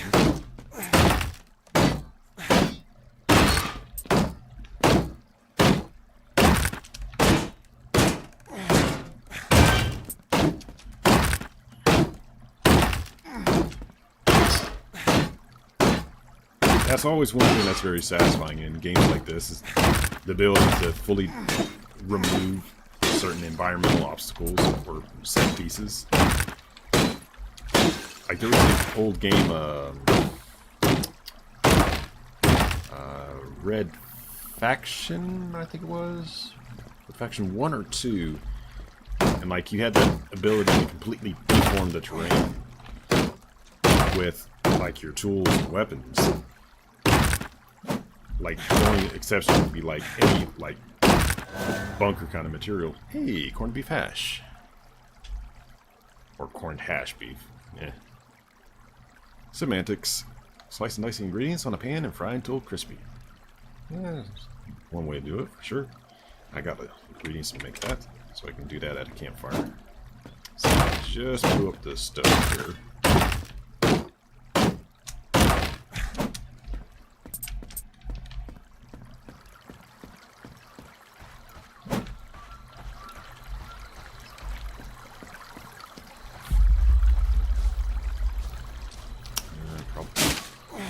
If I broke this, so I could just run right out of the fireplace.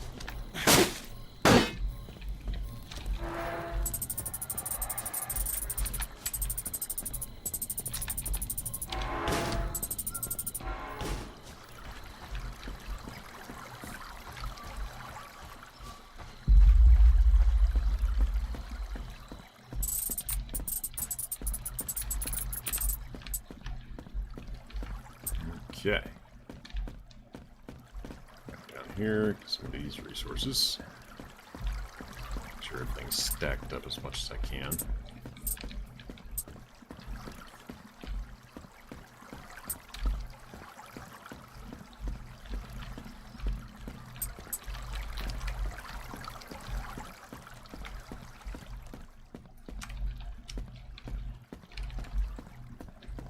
Alright, now I'll just be collecting all the lumber that's floating around.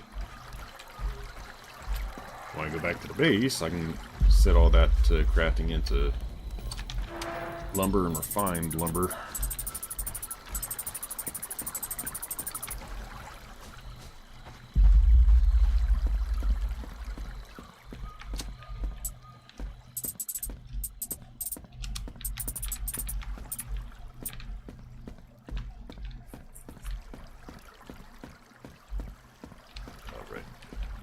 Stuff.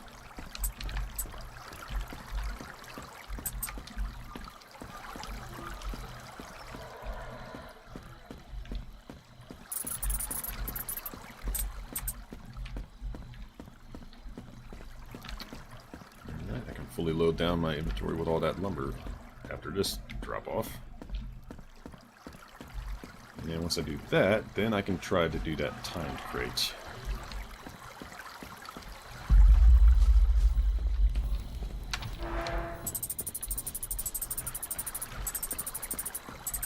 So glad I don't just have to sit there and wait for all those resources to just file into the box. I can just hit drop off, then scram to pick up more.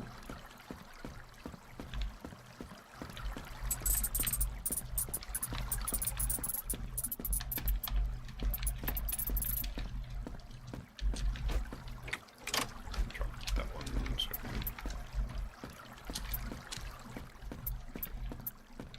let's do this.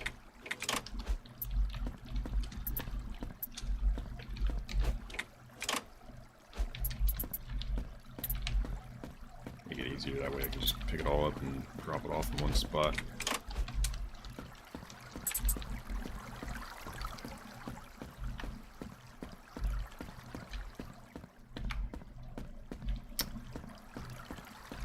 And the rest of that I can get after I do time crate, because I'll be coming back to drop off the resources from the time crate anyways.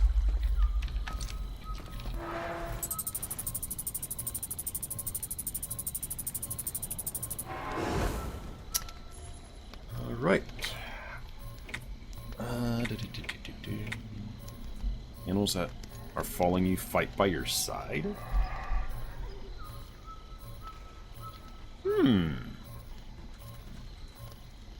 Tempting. Max hit points, throw damage, heal better. We'll do pack rat, because I haven't done that one yet. Now to make a run for that time crate.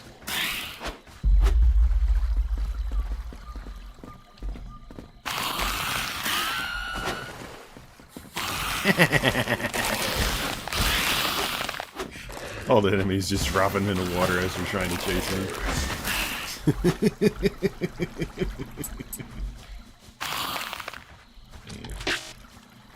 Ah, 5 seconds. Really? So even running directly here.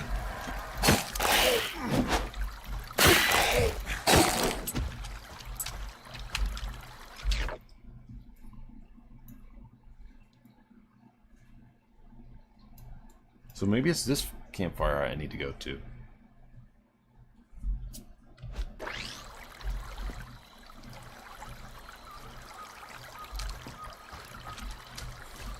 Because if it's not that one I just came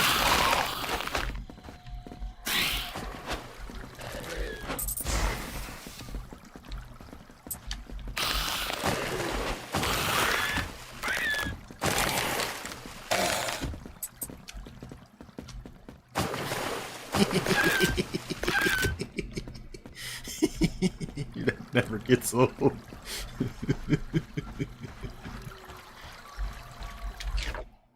Alright, so the only thing I could think of is it would have to be this campfire. Because this one I had to go out, down to get over. So that one I could just come straight over, down, and then over towards it. So maybe it's that one I need to do.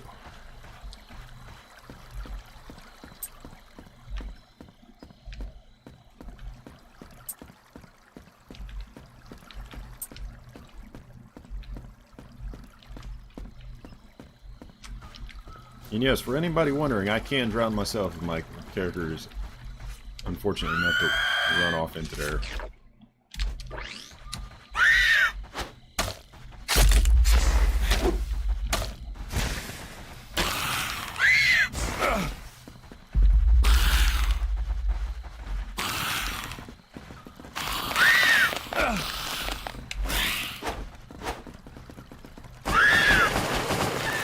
You are pissing me off.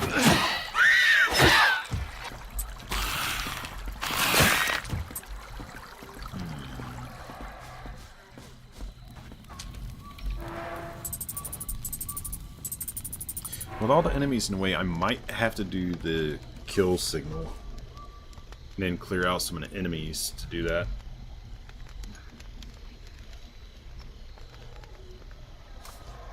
I don't necessarily want to do that just yet with this zone, since there's all the plant monsters I can farm the plant matter for.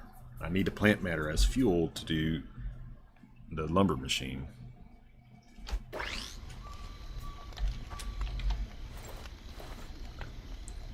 Rest here.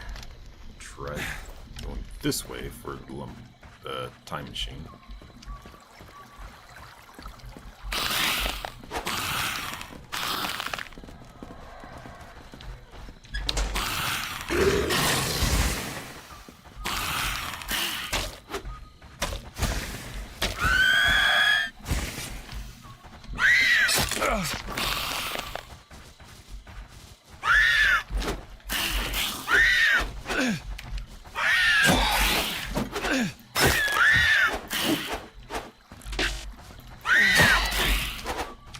Okay, so it is that other fire to get there. So it is that other fire to get there.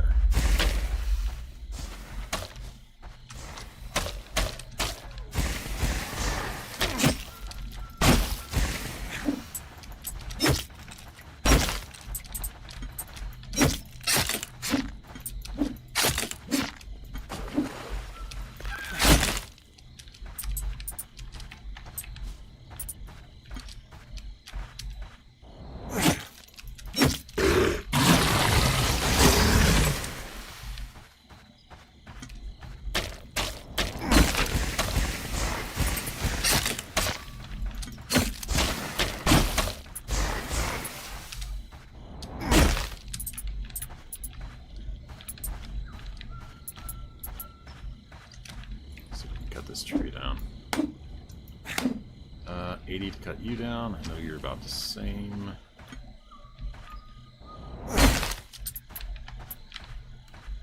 Alright, so I can potentially get that, I think. Got the speed items on.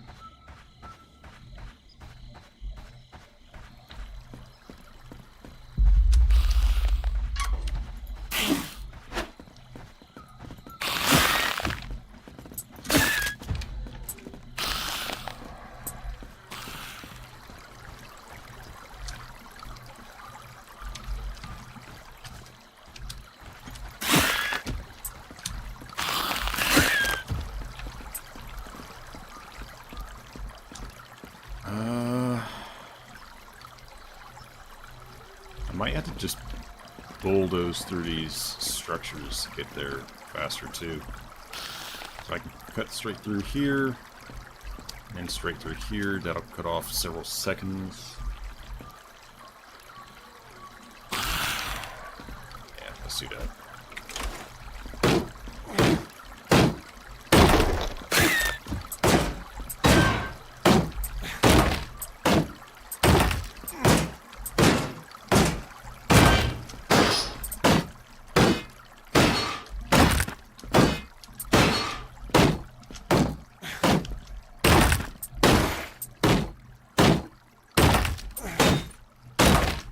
One downside to doing this is when I go to do the Ascension device, the stronger enemies will be a little more tedious to deal with because I might not be able to necessarily just run right by them like I can now.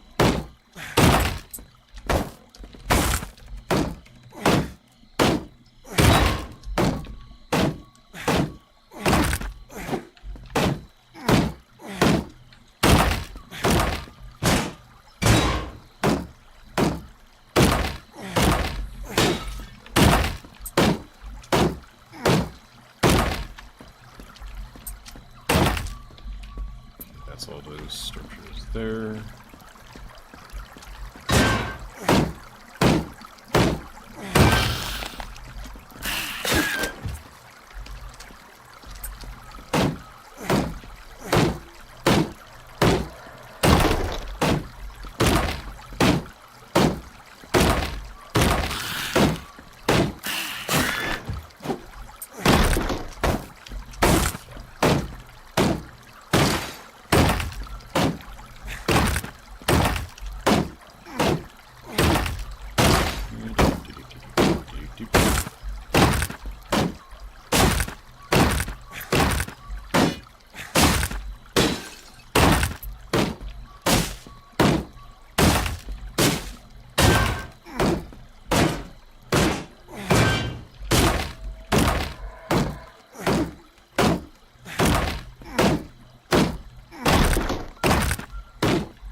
Didn't have to destroy the full buildings, but I might as well so I can get enough resources out of them at least.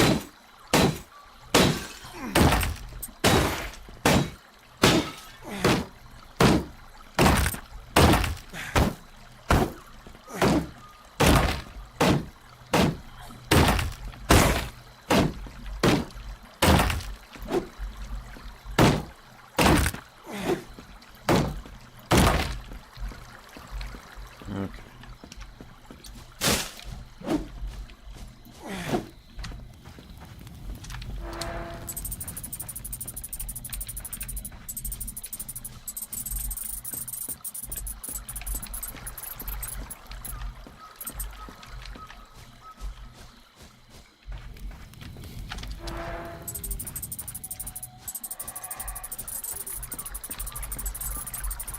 Could also destroy that structure, but I don't necessarily want to do that since it would just... I mean, whenever I go to rest at that fire, I then have to worry about that enemy instantly jumping me.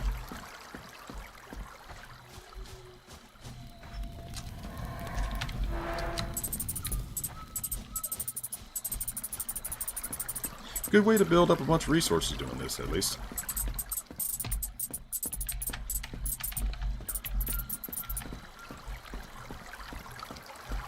Okay. Rests.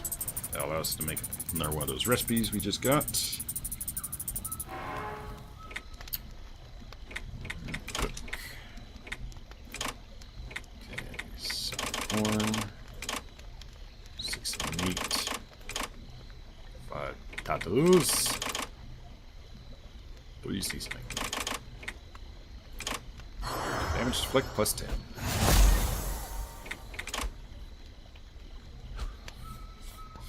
Alright. Now we can make another attempt at that timed crate.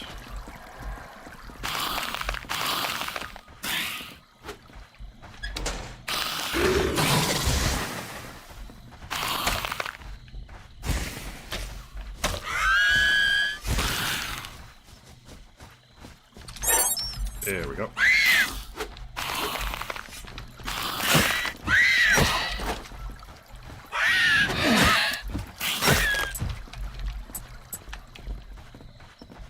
So it's just a matter of like clearing some of the buildings that were in the way. Come on, y'all want to go for a swim? Right here.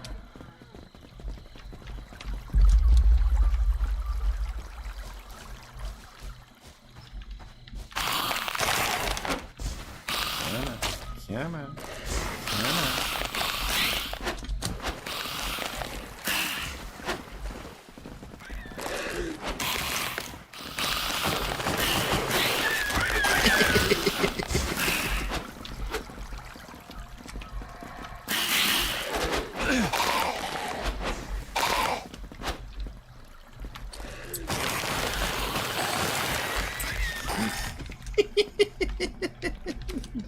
That never gets old. Oh, that never gets old. Conga line is stupid.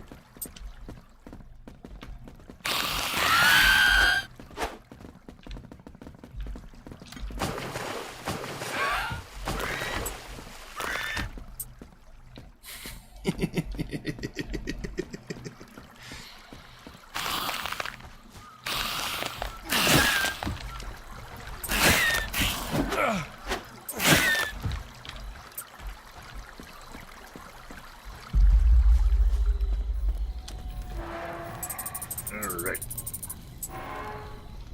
That's done, so now we can go and try to get that fuel cell. Oh, that's another boss, alright. You can see the open area right there. That's a big hole there. Okay, so can't go that way. I can open up that shortcut now from this side. So I gotta go all this way to get up there.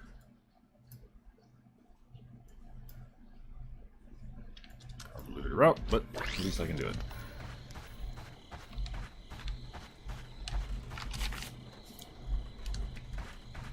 Donna Springs.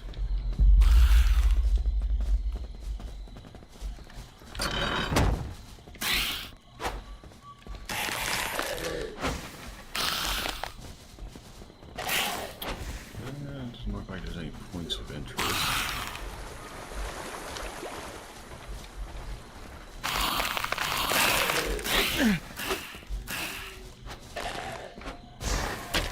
To the spiky bits.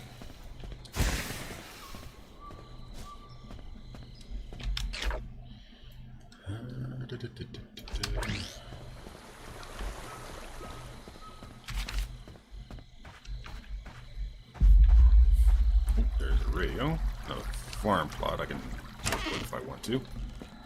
In our time of need and want, there is no place for selfish actions. This is an automated recording sent from K23, the ground station. In our time of need.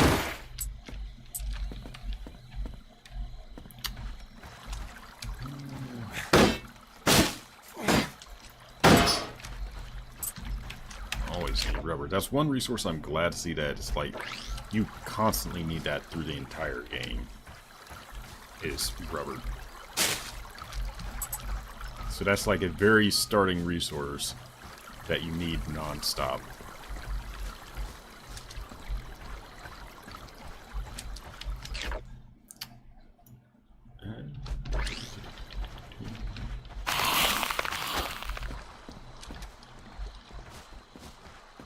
No?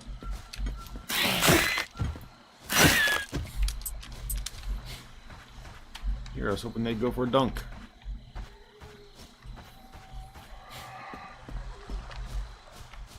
Ah, there's some mushrooms.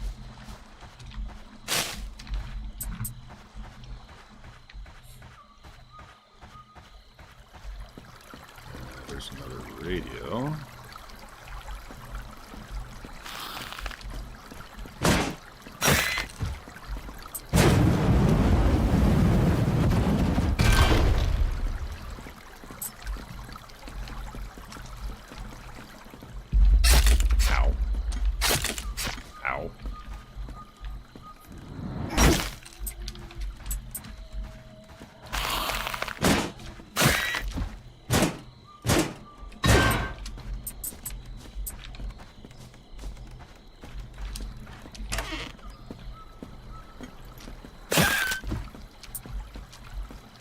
Repeat, the Pale protocol is in motion. Refer to your Cobalt manual and await for further instructions from the Crown. This is an automated recording sent from K23, the Crown station. Pale protocol? This is the third or fourth time we've heard them reference a Cobalt manual. Repeat, the Pale protocol is in motion. Refer to your Cobalt manual and await for further instructions from the Crown. This is an automated recording sent from K23, the Crown station.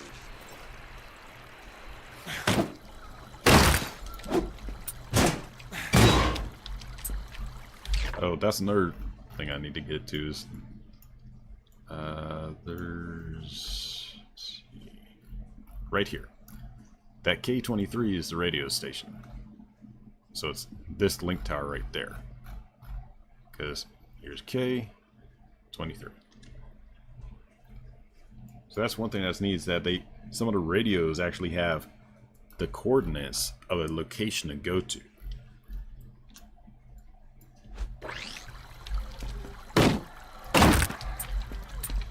Gotta plug in the headset. It's requesting a charge. Right.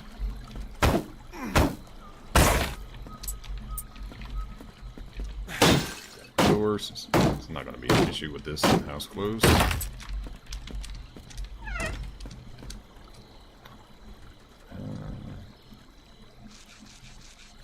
Okay, we want that piece of lumber. Ditch the cloth scrap.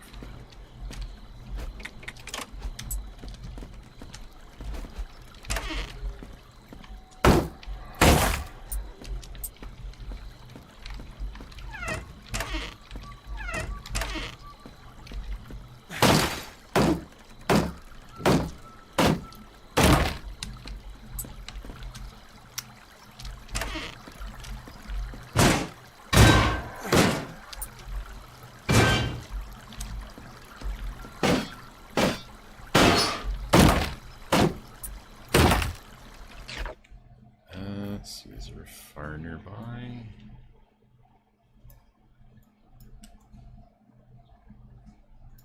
There's a little puzzle base there. Ah, right there.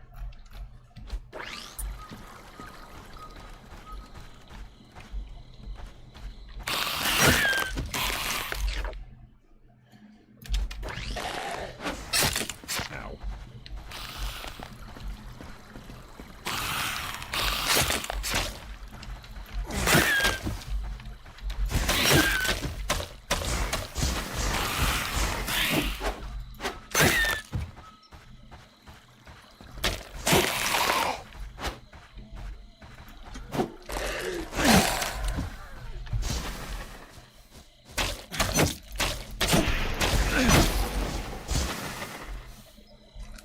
mosquito, you are kind of pissing me off.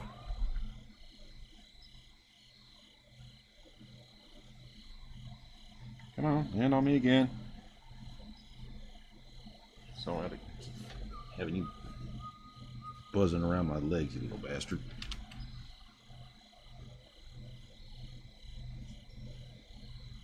One of the joys of living in an old place with a bunch of holes in it.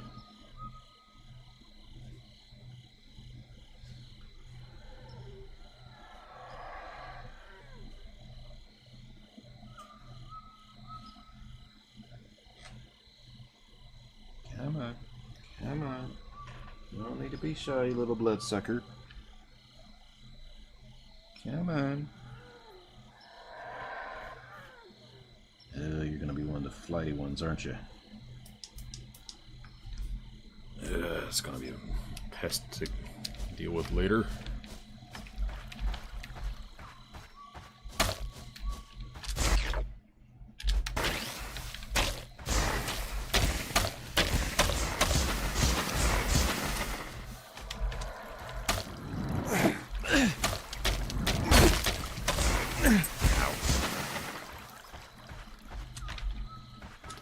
Started.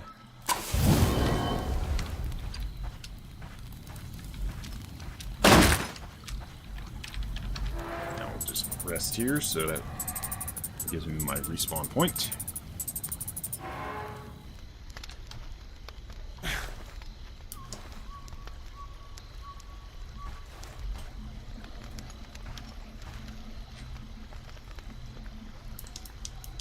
No choice. It's one of those kind of mosquitoes where they're light sensitive.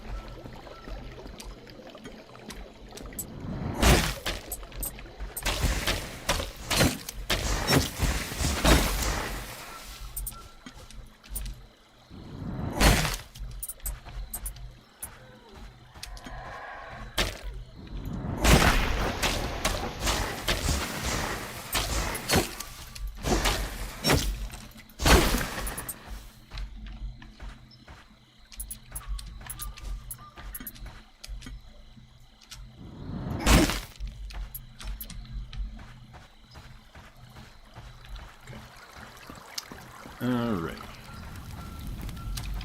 This again real quick.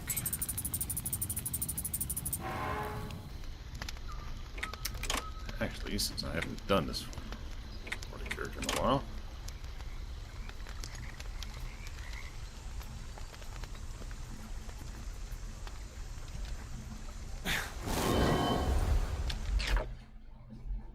So that's actually a benefit right there of why you should sometimes rest. You can get a health boost from it.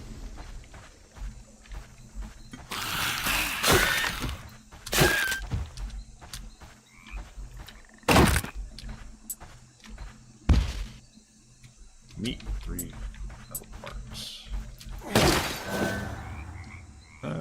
Carrot juice. Health drink, that is good for you. Unfortunately, I have another recipe that requires carrots.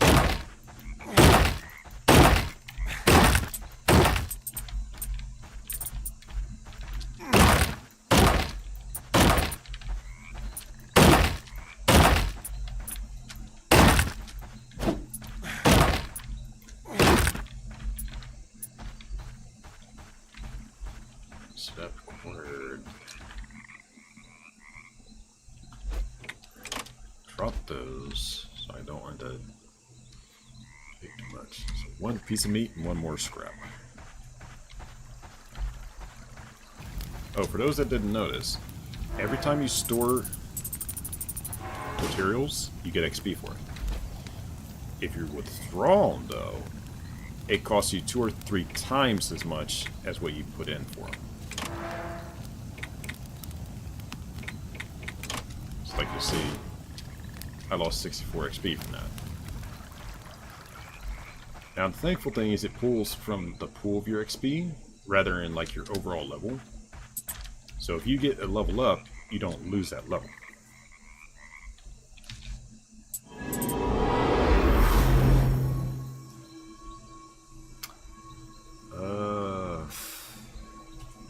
That's a difficult choice. Brown mushrooms or the white mushroom?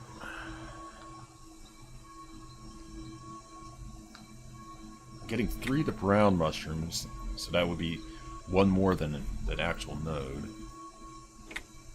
But the white mushrooms are difficult to find, you know, I'm only getting 1.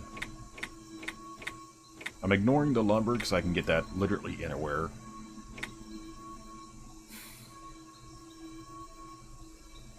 So get 3, with that 1 extra being worth twice of what a node is, or get the single one, which is more difficult to find, but at what I would only get for a single node.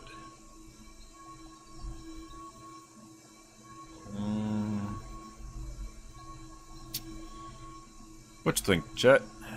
Anybody got a opinion on which I should roll for?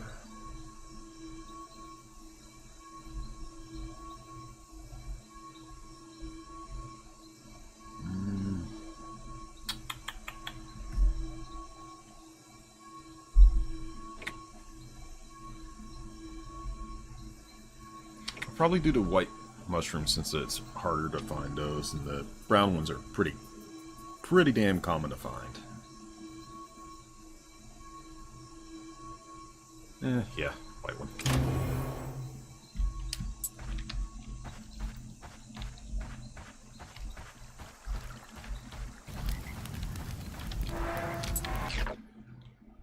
Alright, so just shy of halfway there.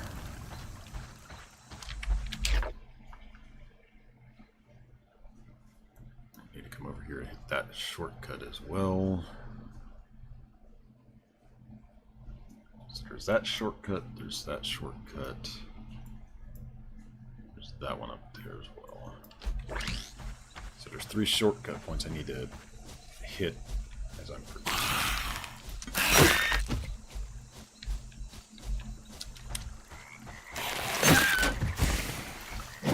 You missed!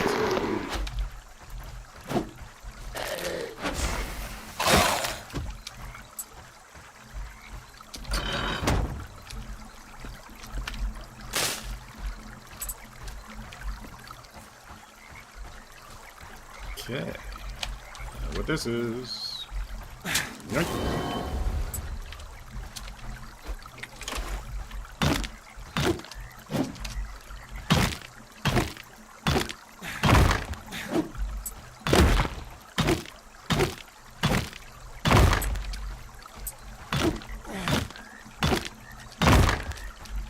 Any gamer worth their salt would see that and immediately know that's a dig here point.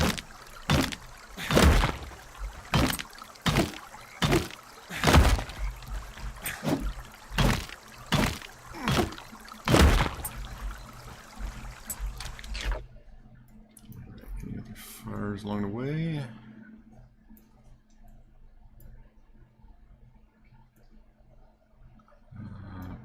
There.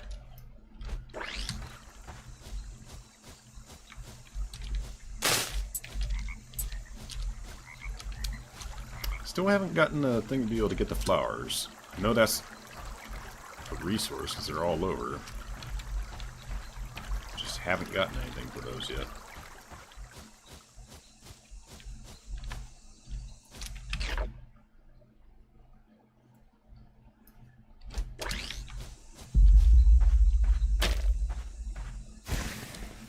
Tectonic Ravine.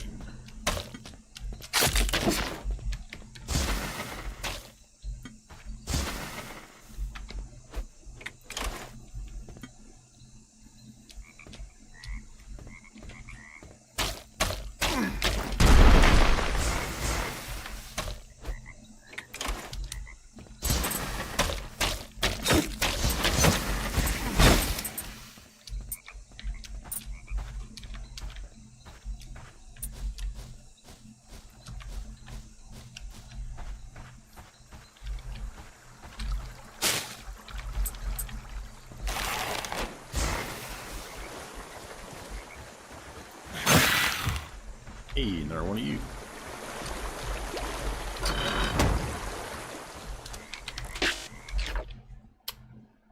So I can go over to this fire, then run right up here.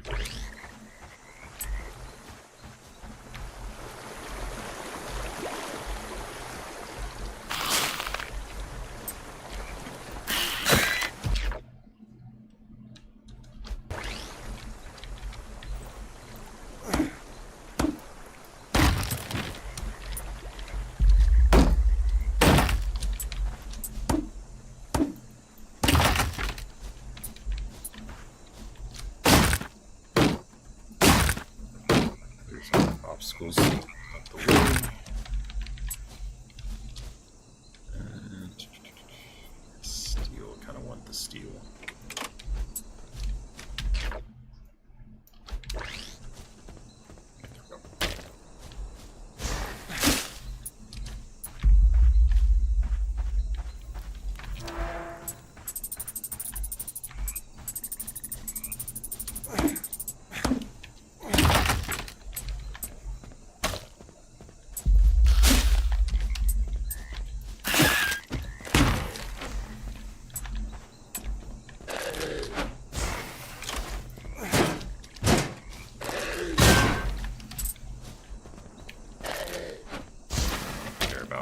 You.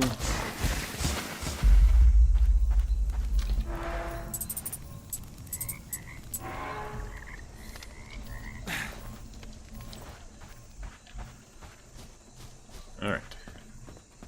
Go get that time chest and then zoom on by.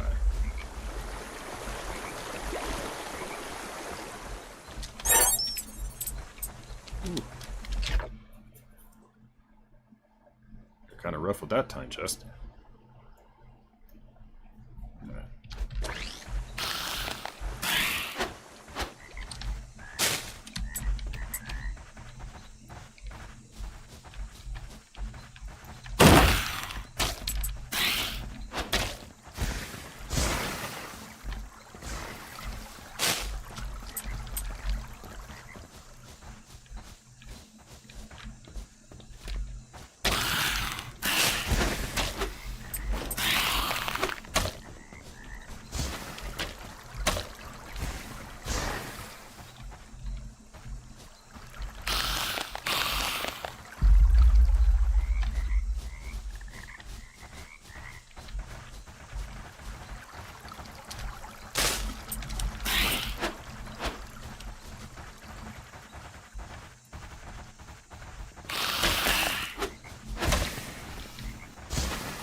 Turret specialist.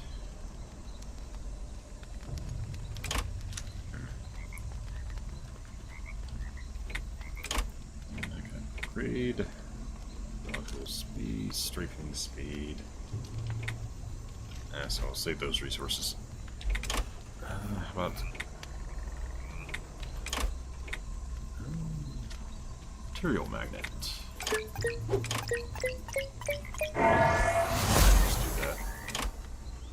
Hopefully that's not something I have to actually equip.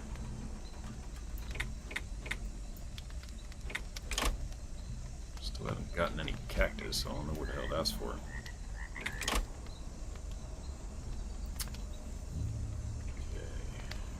So I'm gonna have to set up a kill zone so I can get those mana beads. So I can make a frickin' rifle! That'll make fighting certain enemies so much easier. Don't know where to get a mana chunk yet. I haven't gotten one of those.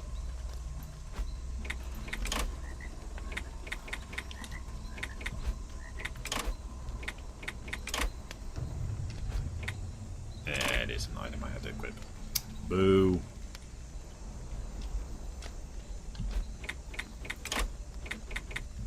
Read that quick.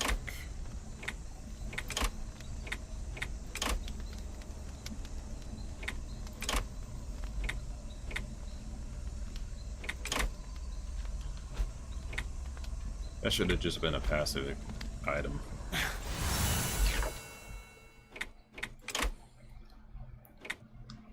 Alright, so...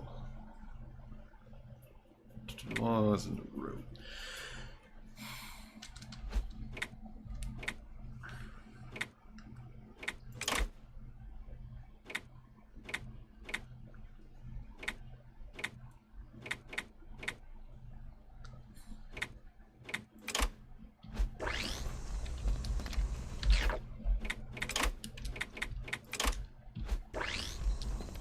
Flashlight is kind of pointless though, because that's literally all it does right there. Which makes that just literally a pointless item.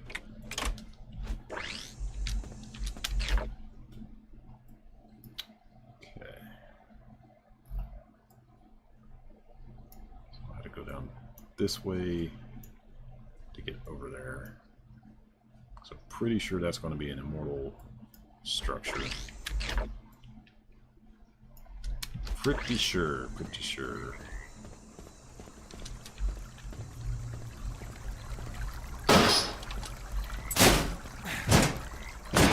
Yeah, that's brick, so I can't even touch that. Yet, anyways. Locked.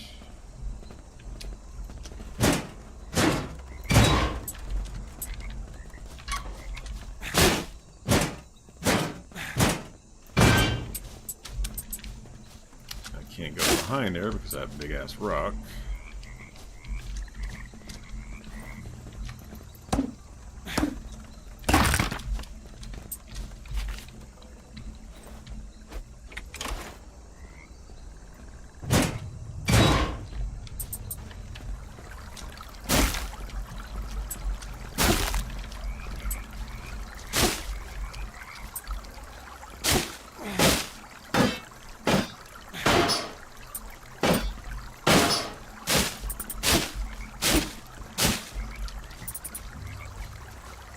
Can't go through there. I can't go into there.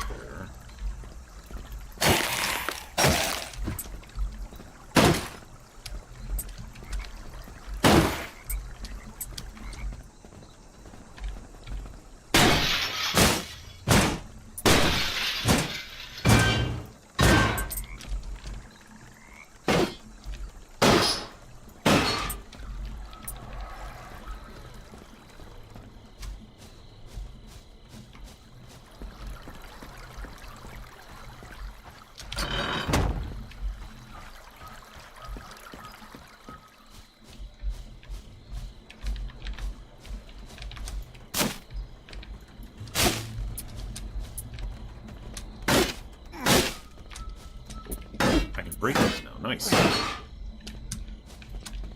They just get ironed. I'll just let down. Can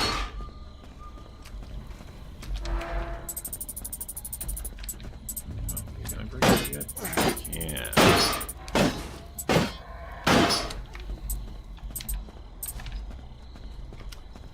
I'm hoping that there's a metal refinery thing that's in the southern area somewhere. So maybe there's a point down there where I'll get a refiner that I can take the iron bars and convert it to steel.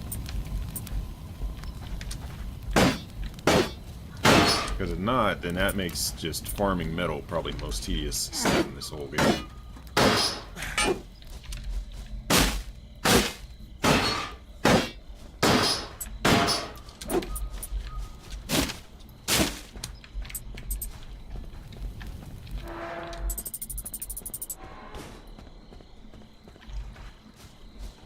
Those mushrooms real quick.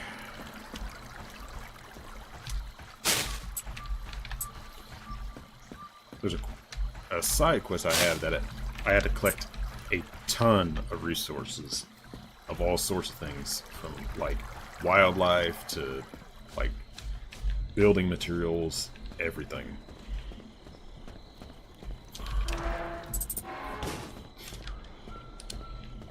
And given all the stuff that you had to collect, I'm assuming and hoping it's going to be good for whatever the reward is.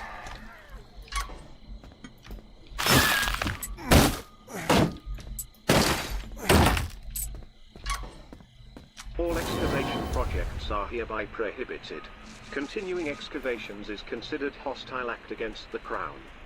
This is an automated recording sent from K23, the Crown Station. Excavation projects, huh? Interesting.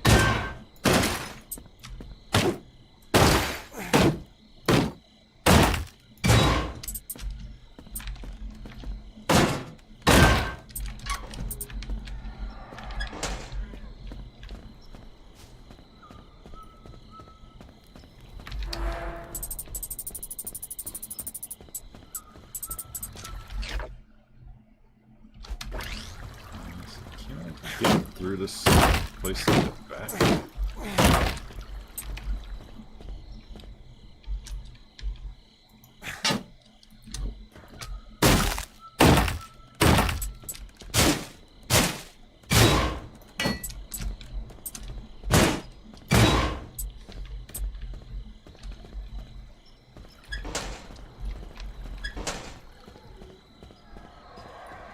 Okay, there's the thermal thing I've been waiting to see.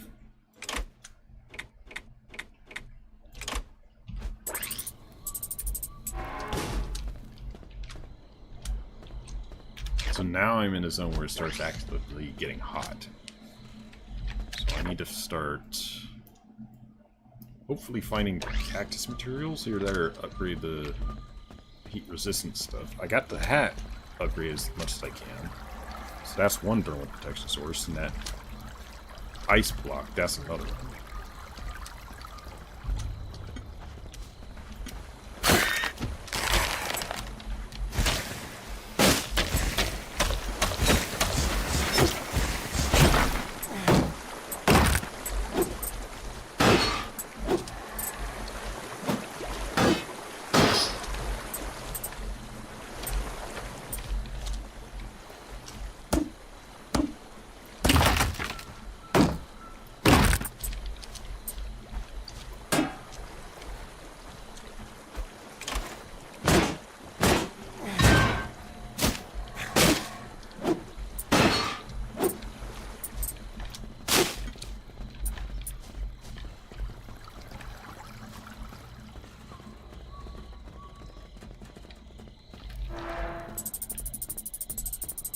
So 101 degrees here.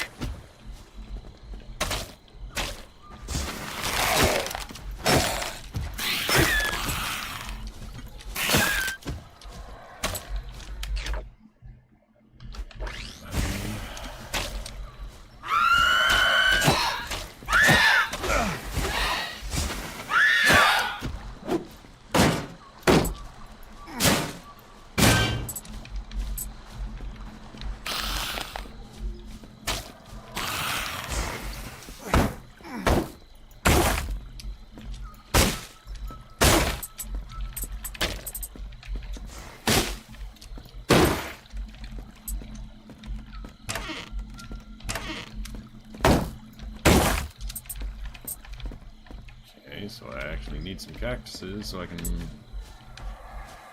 do some thermal protection for this zone.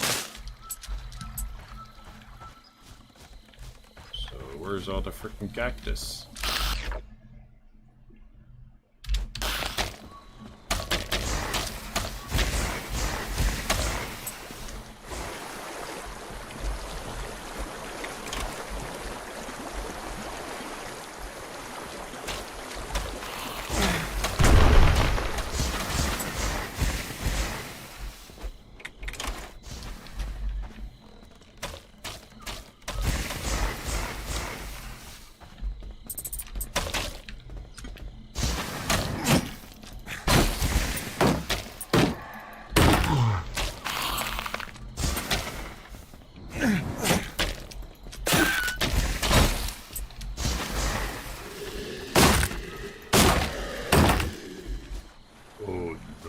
Tell me that's not. Oh, there's a bunch of the motherfuckers there. Shit.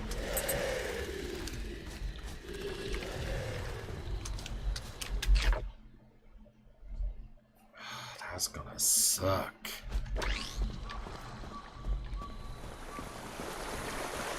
That means I'll have to kite them each individually.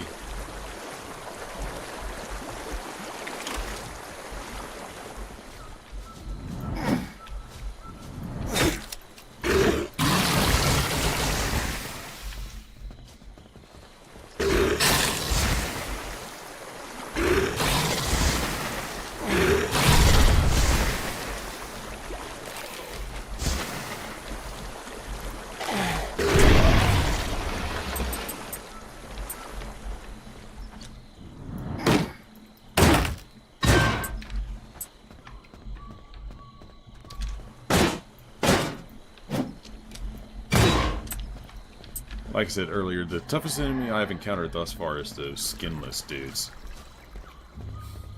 Because they're fast, and they hit like a truck, and they got a huge health pool. Like all these other enemies, they're just tedious or annoying to deal with, but those guys are actually dangerous.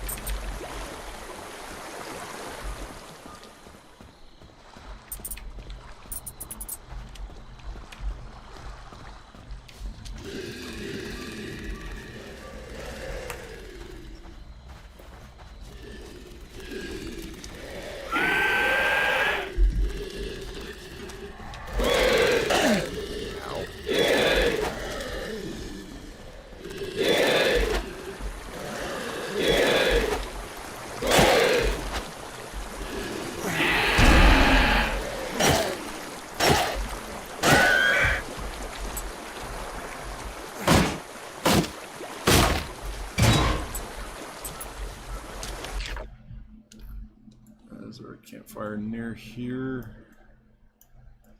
That one. Okay, so I gotta be careful then.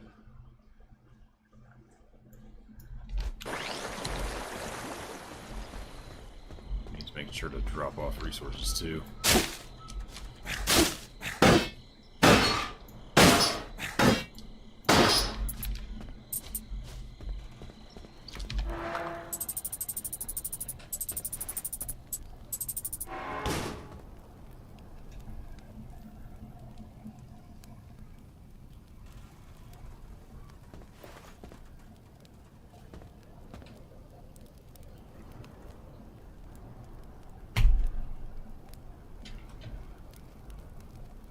Gotcha, you little bloodsucker.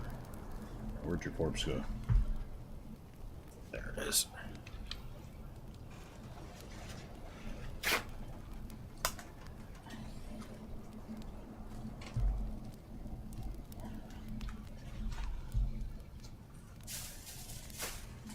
Don't think that's the mosquito that was pestering me though, because the other one I saw was bigger.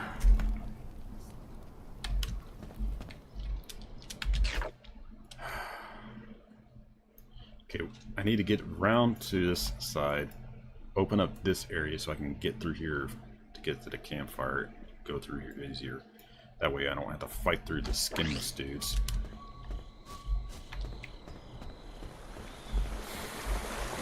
So it would be wise for me to heal.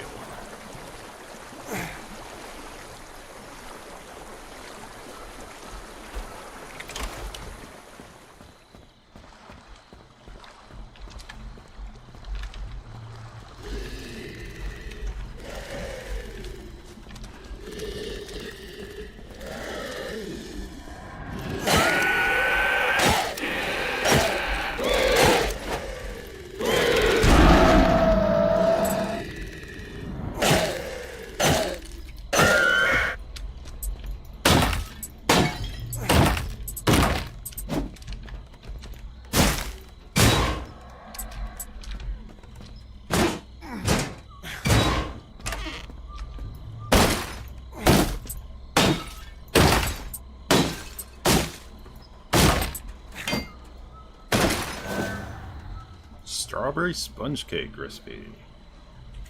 Handful of summer berries and a slight hint of vanilla make this moist cake almost irresistible. A chance.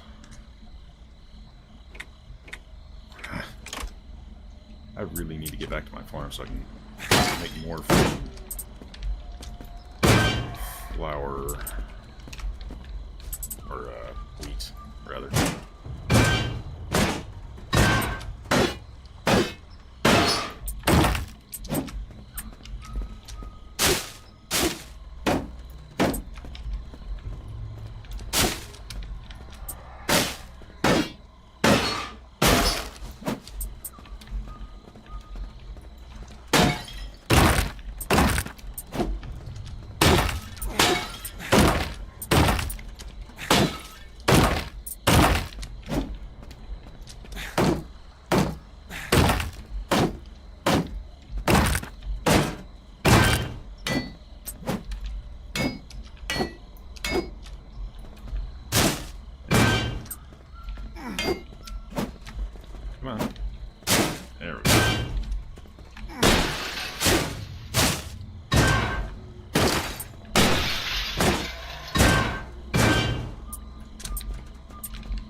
still intact.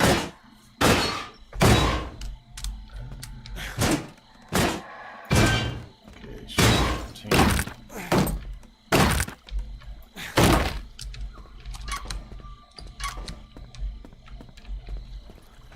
Okay, now I can grab those resources and chuck them in the storage. Now I have an easier way that once I set my spawn point to there, I don't have to run all the way through the skinless guys again. I'll just have to deal with the little dudes, and they're easier. Safer.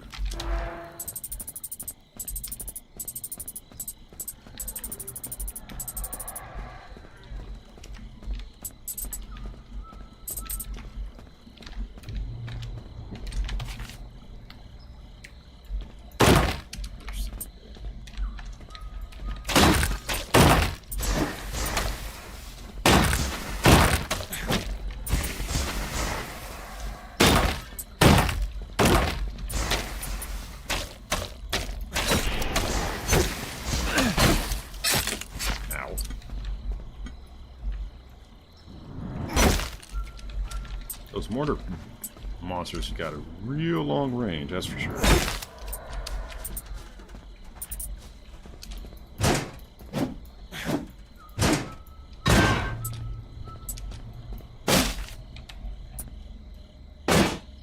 Non-exotic vegetables. Non-exotic vegetables. Interesting way to phrase that.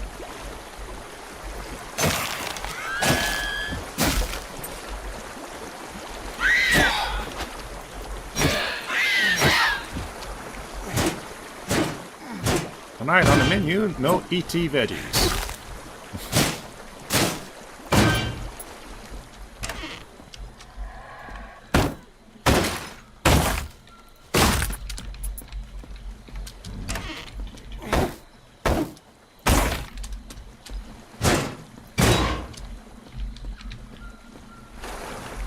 Drop those off.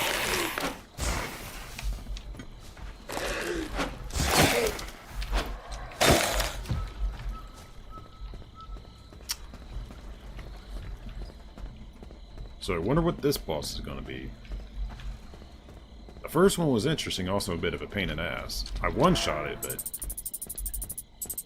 the only reason I did that is because I had the mines.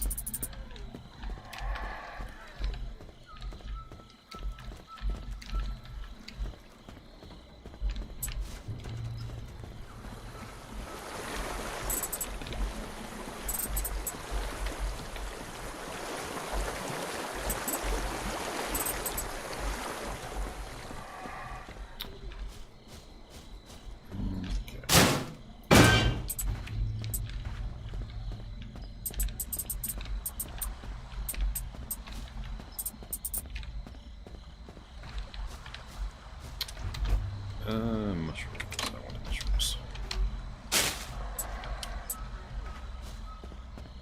The reason I occasionally ditch the scrap metal or the cloth is the enemies drop those two resources. The basic enemies drop those in spades.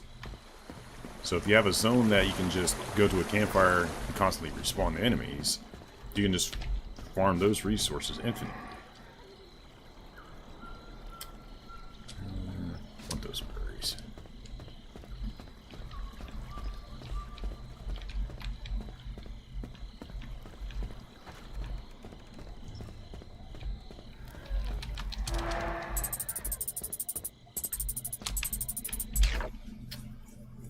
So I have this fire as my spawn point, if I remember right. So I should be good to go screw with that boss now.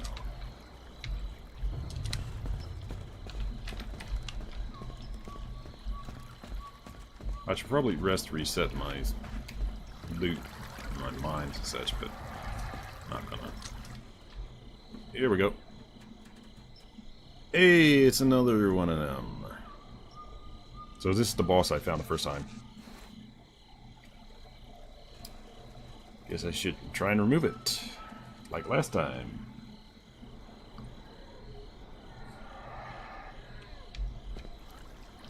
Yeah, these suckers are nasty because you can see they have 2 turrets on both arms. They have a missile launcher or rocket pod, and they got a goddamn cannon for their head. So, yeah. So apparently, that's where I'm getting the fuel rods from.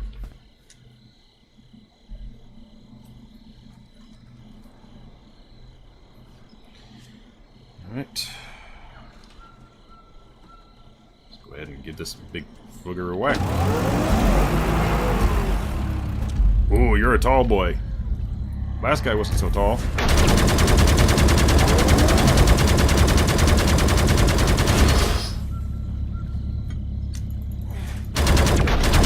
Ow, ow, ow, ow, ow, ow, ow. Ooh, you are not nice.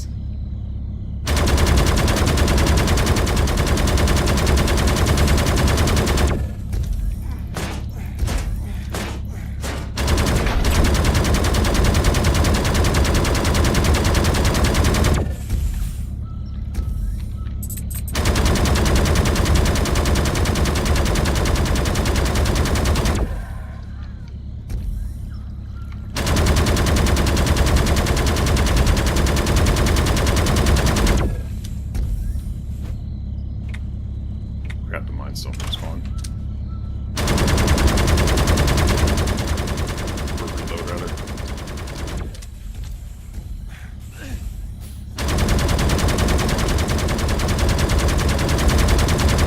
Ow! Motherfucker.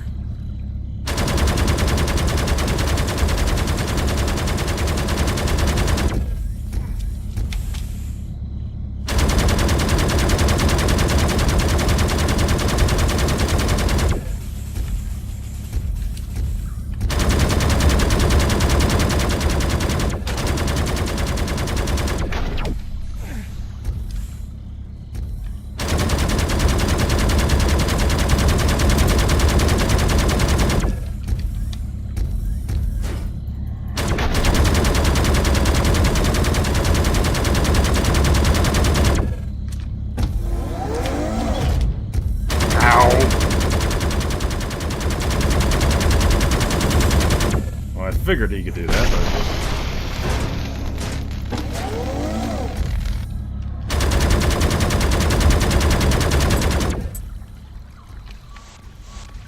There's the missiles!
Missile's got a hell of a fucking range!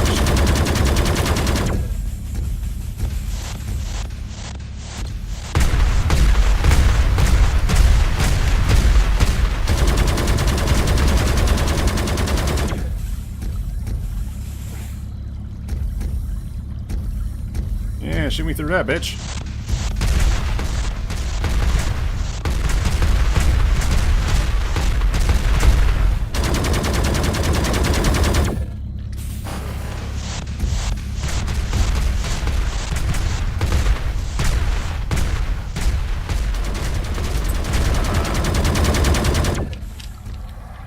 So it's whatever you have equipped at the time.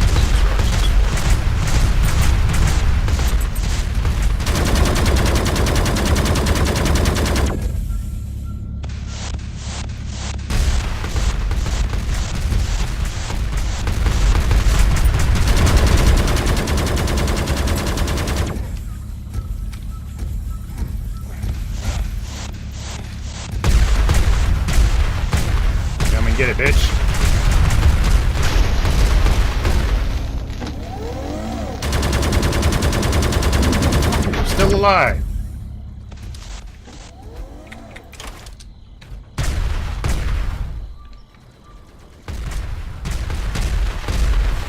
Wait, stop with the bullet hell shit! The Reaper. Beat the Reaper automaton.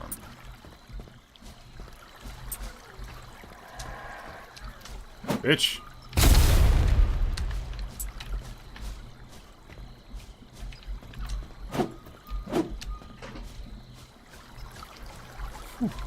Okay. So that was not the exact same as the prior one I fought. Good to know, I gotta be careful about that.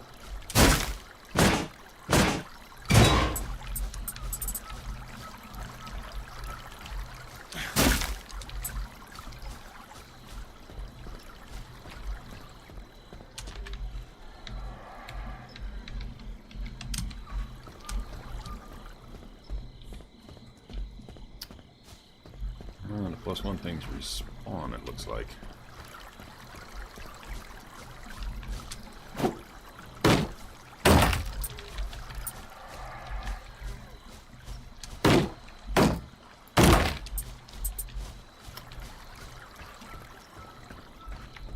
Stick around and grab those real quick.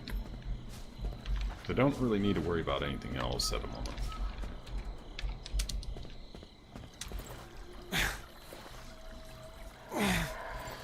Now the one downside is that fuel cell is permanently stuck in my inventory until I take it back to the point of interest to drop it off.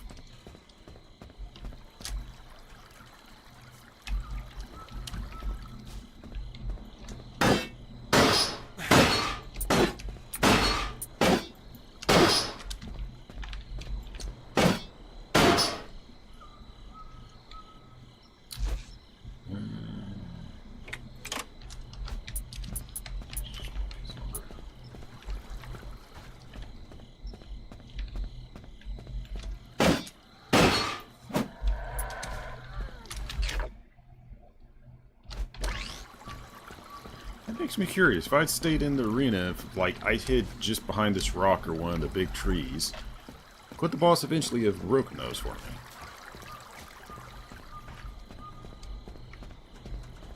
me? Something I ought to test with the next boss. Especially since that doesn't respawn.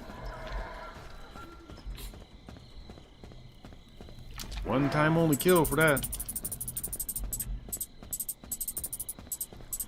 So you can see that all the other resources went into the storage thing.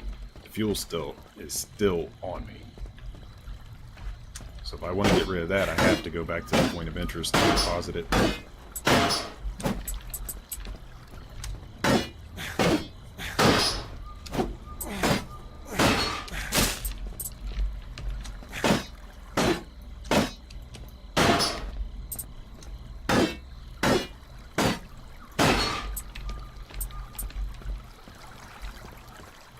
Resources real quick.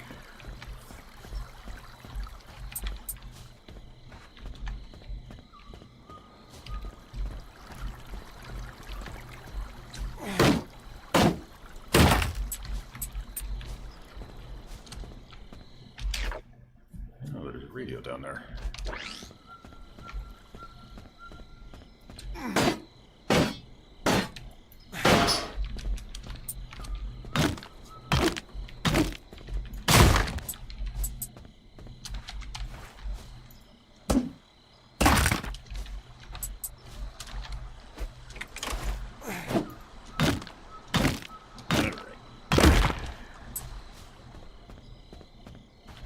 Else I need up here?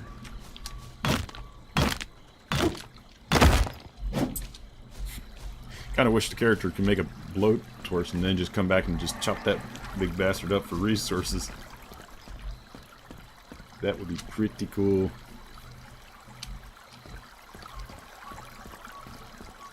Alright. Here to drop off these resources I'm carrying.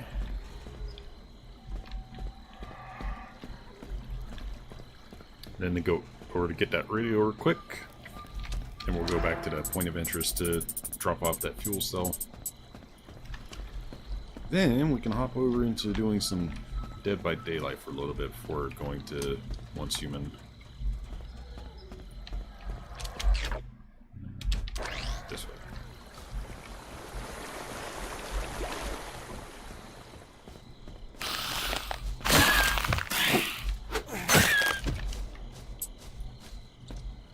I think it is clear that the incidents are not isolated anymore.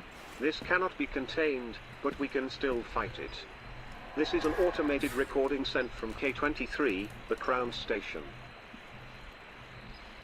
I mean, if it's something where you're having trouble containing it at all, fighting it is kind of a pointless measure.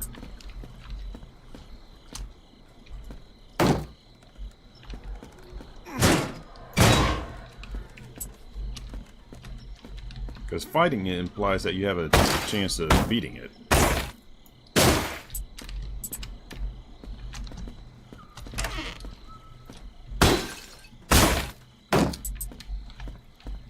It's kind of abundantly clear with whatever the hell they did here that they sure as hell aren't going to beat it.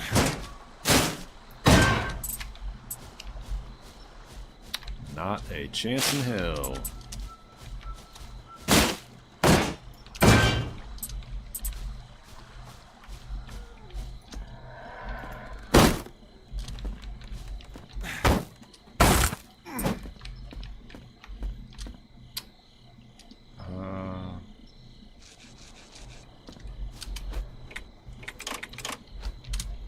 Those for these.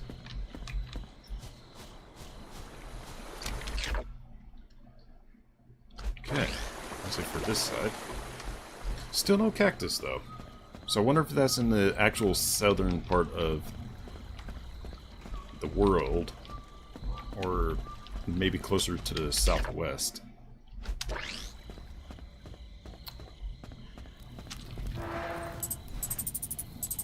I would have expected it would have been this way since there's hot temperatures over this way, so...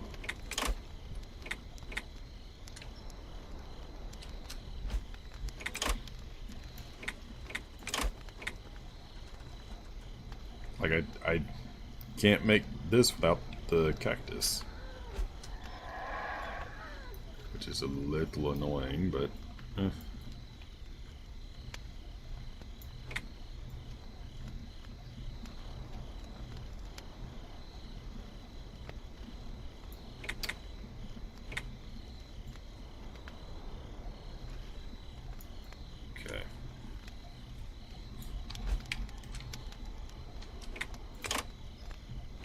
Let's see how much of a bonus we get. I slept like 13 hours ago. Okay, so sleep timer relates directly to how much you want to do. How much you want to do requires how long it's been since you've done it. Good to know. Carrot juice, we can go ahead and do.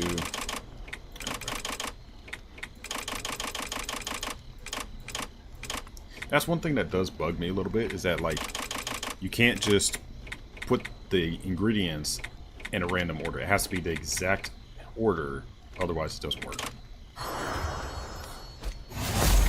Search efficiency plus 15. So I can't do either of those without more wheat.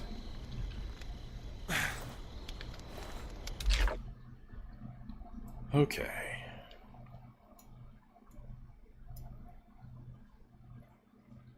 Shelter loudspeaker. Still need to do one of those, see what the reward is.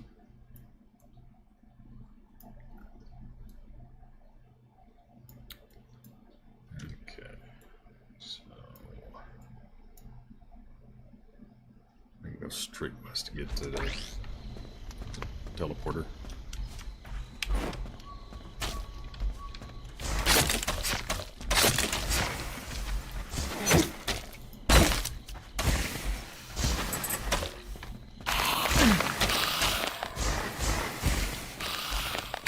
Take a little bit of a beating, but I can go straight to my exit point.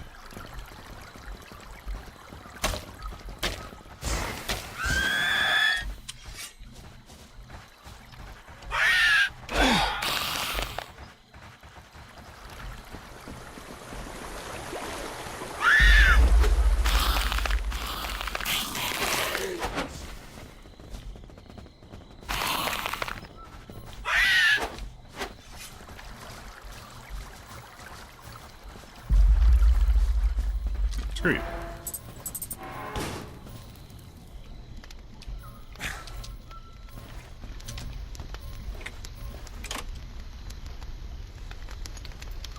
Alright. We can pop here. We can go put in the fuel cell.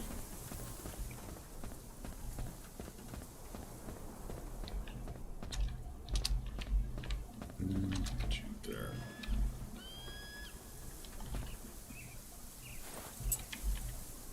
Let's install this thing. Alright, that's 2.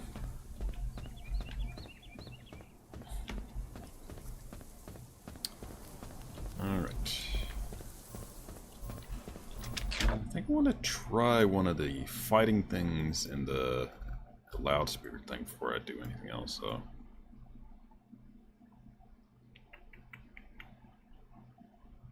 So there's a loudspeaker there. There's a loudspeaker there.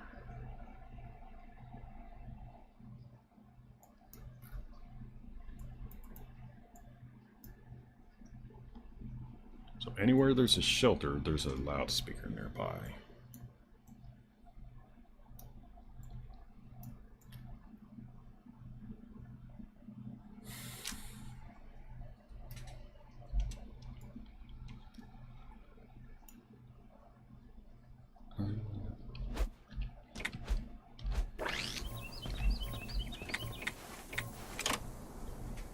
Let's go to this one real quick. That way I can show y'all what the farming of the resources is about.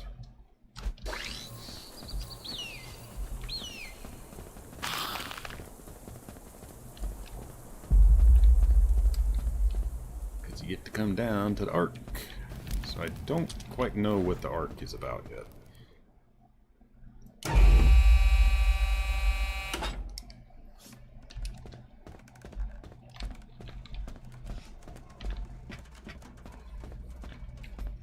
Because you see, there's all these points where you can drop off resources.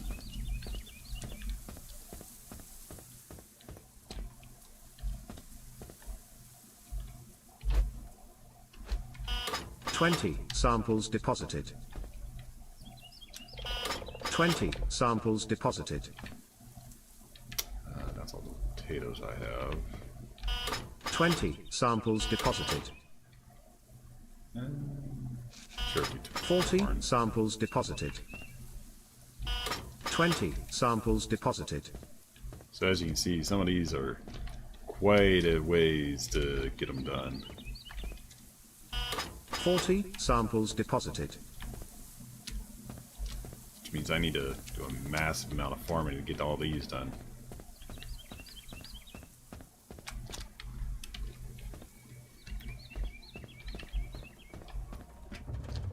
Okay, now over to this side. 40 samples deposited. 60 samples Eggs. deposited. 20 samples deposited. Enough. Do all those, but I want to hold off on that just yet. 80 samples deposited. 20 samples deposited. This collection is now 73% complete. I can do the fish.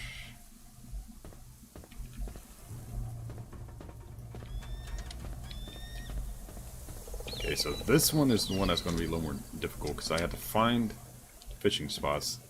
So getting the fish won't be too bad. The eggs, however, and the mushrooms, that's the pain in the ass. And once it's past these, there's others to do. Like you can see the... Holy shit. 1,800 fucking plant matter. 300 bones. The cloth's gonna be a bit of a bitch. Fabric, so that's gotta be the scrap metal. Scrap metal and the straight cloth won't be too bad. So what's past this one?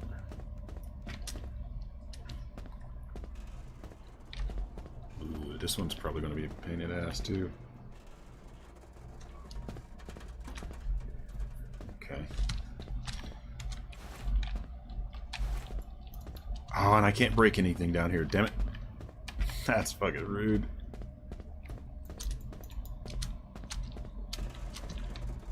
So there's stuff I could break in here, but I can't do it because they won't let you have the tool.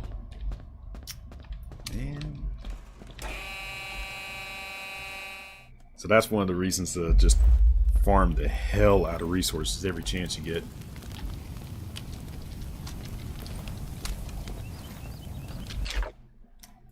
Alright, so loudspeaker down there.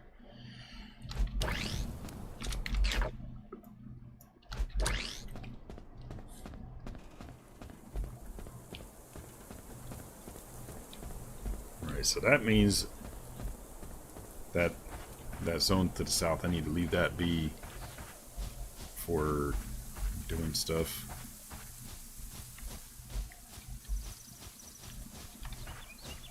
Because I could just run through there killing off all the freaking plants to farm the plant matter for that one machine.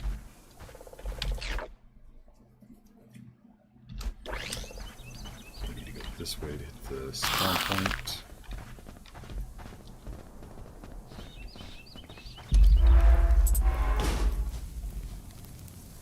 Well, that should have been the last of the eggs I needed for that one turn in.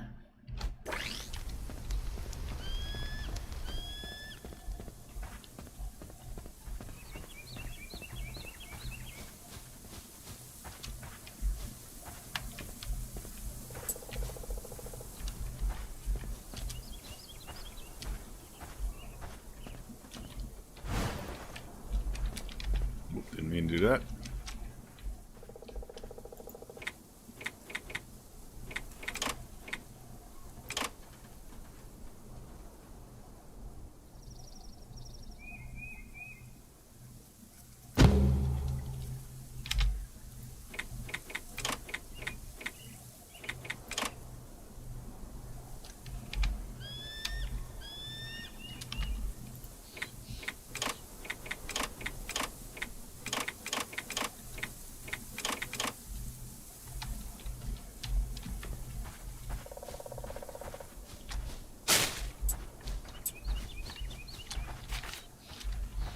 You are not welcome here. Go away. We are full scram.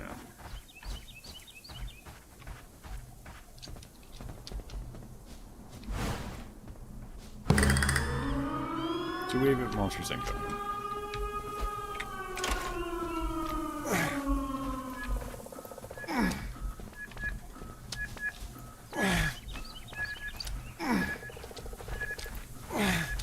What the fuck are you?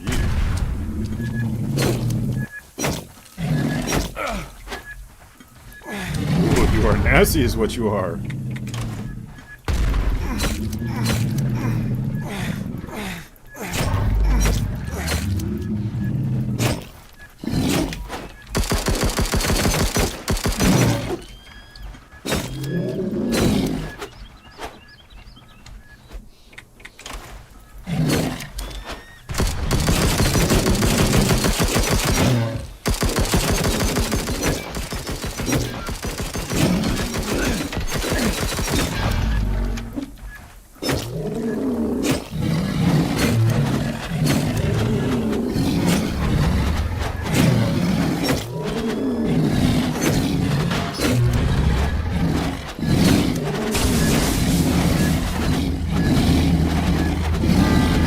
God damn.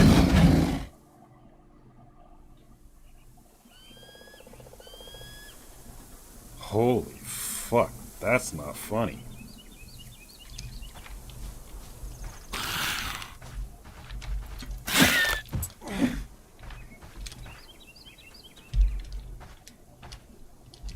Them sons of bitches tanky as fuck, holy shit.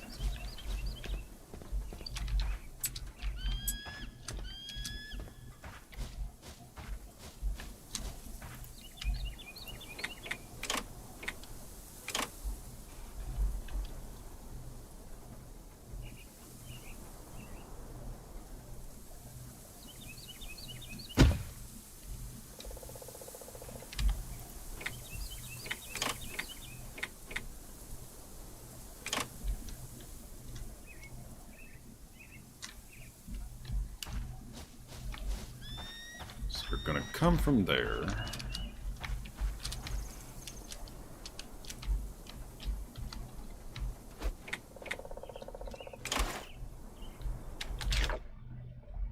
Alright, so I need to get all my lethal stuff lined up. That's not gonna work just fighting them in the lead. Like, thankfully they just take one shot from the axe if I can line them up. But they are beefy. Holy fuck, are they beefy.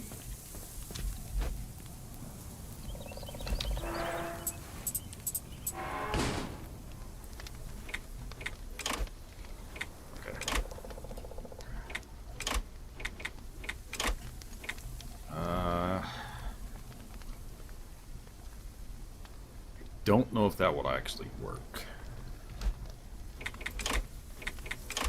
Let's actually use those now.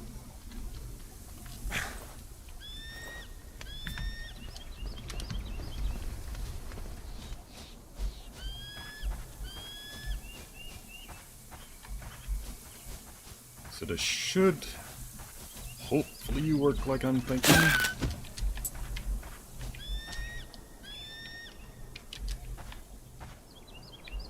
So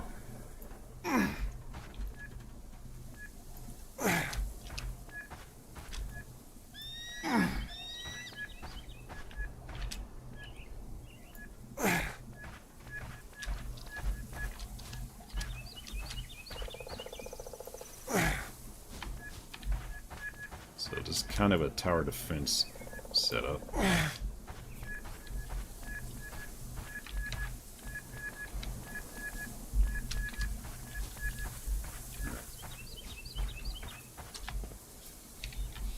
least I'm hoping it's kind of like a tower defense setup.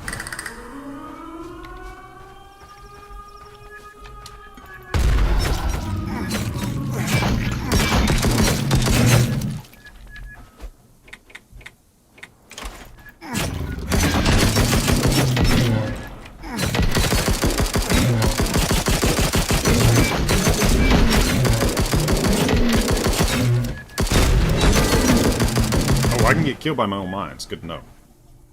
Good to know.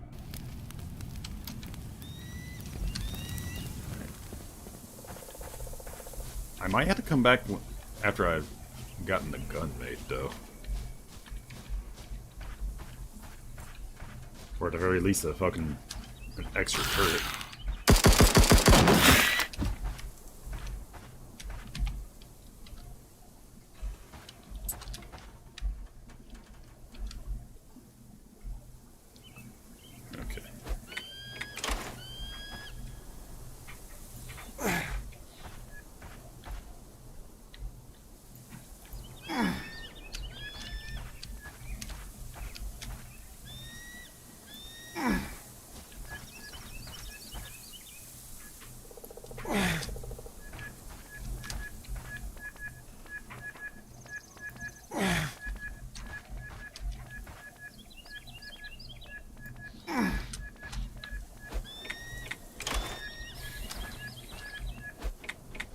Start those.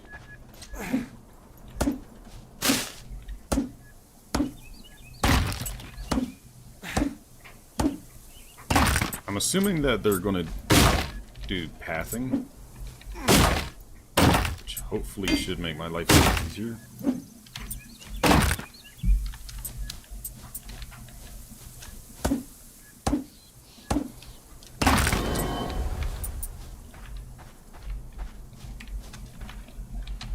Hopefully.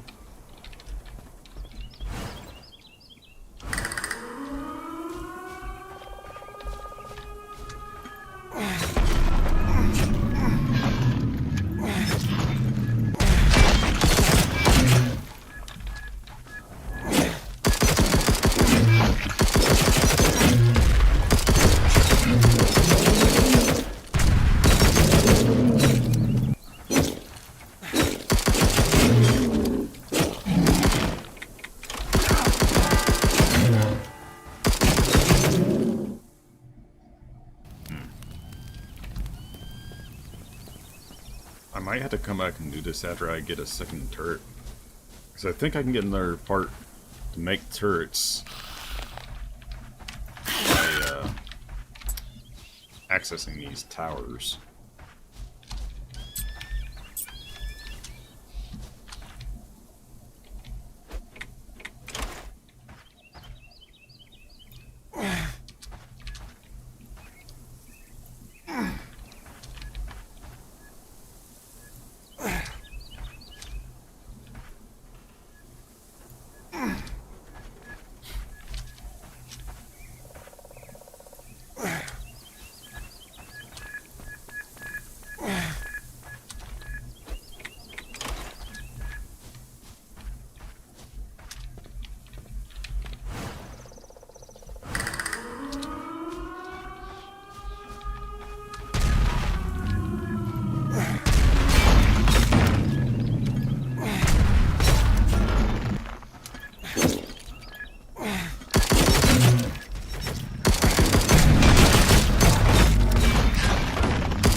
Yeah, I don't think I have the music to deal with these things just yet.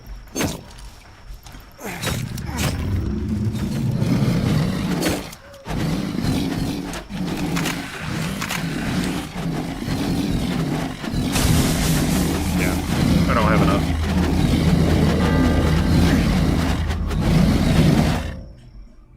I'm gonna need at least one, maybe two more turrets to kill all those things.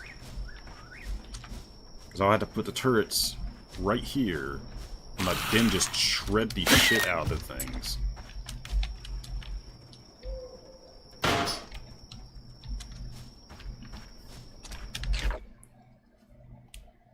So anywhere there's a loudspeaker, I need to go there and claim the parts. So one there, one there. That's assuming, of course, that they will give you the parts to do it at each of those locations.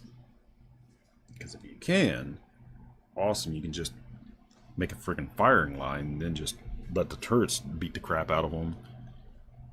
And with your like bombs and whatever, that'll help with killing them all.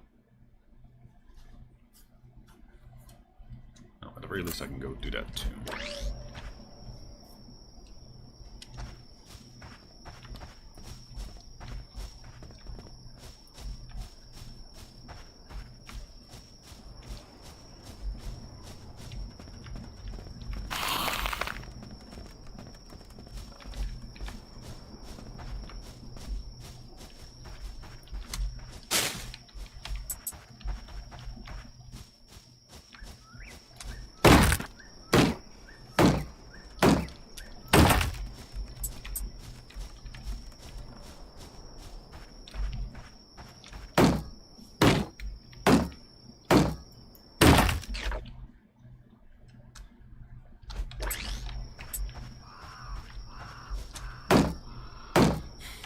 Well, at least I finally have a purpose for the knives.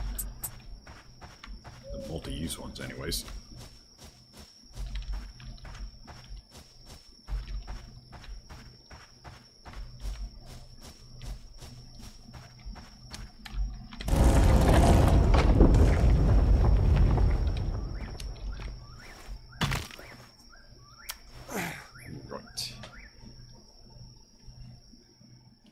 Yeah, that right there is what I mean, that this game has a lot of figurative meats on its bones. Alright, so...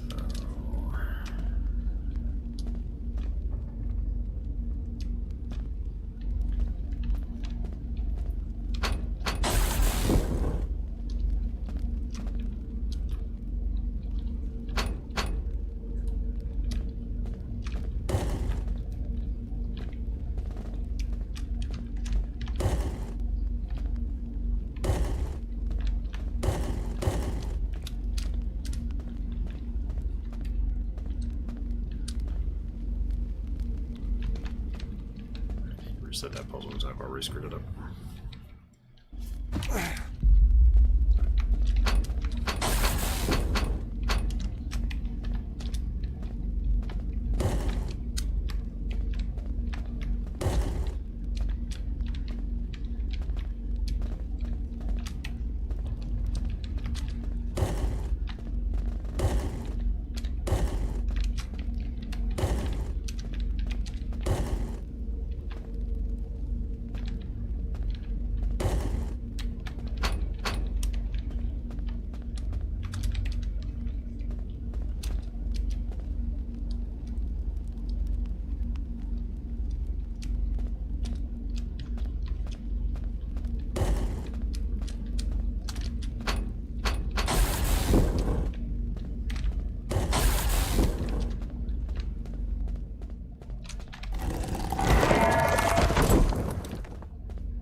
Kind of boring. You only need one piece. So that's an example of a bit of a fluff puzzle. You didn't need both the reflector things if you were just doing them one at a time.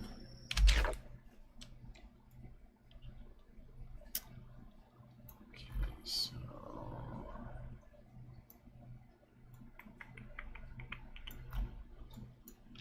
go up to point.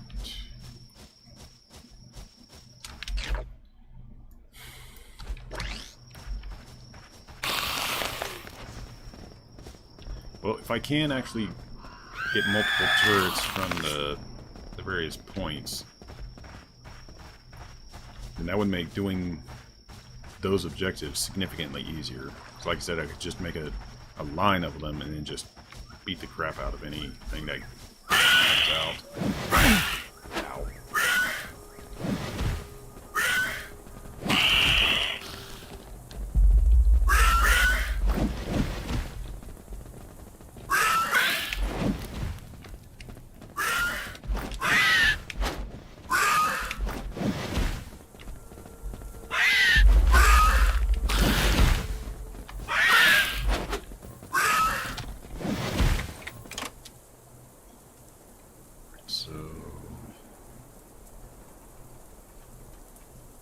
Here, I think it was the closest one.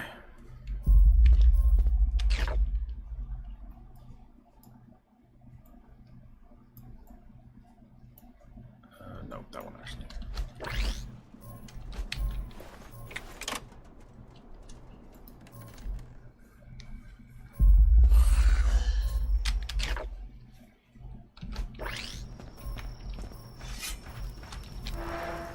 Wasn't expecting the tower defense thing to be that beefy, though. My character's not weak either. It's like, I'm able to basically one-shot those things. It's just, with like 20 of them coming out at once, that's not as manageable. And one turret's not going to cut it, as I unfortunately just learned.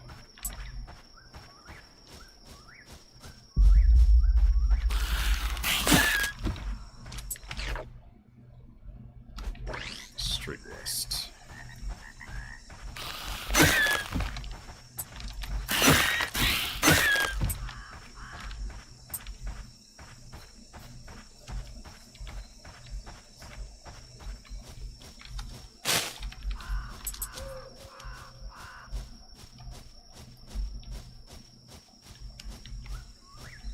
Alright, so your loudspeaker should be somewhere nearby. There it is.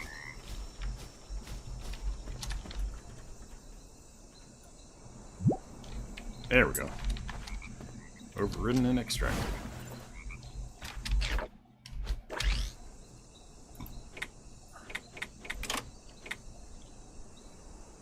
Okay, so just to be safe, I'm going to get that last one that I found over here, and I should be able to try that one, because it looks like this one only has 2 routes.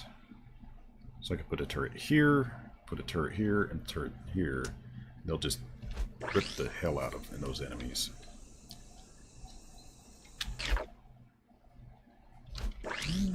try this one real quick as well.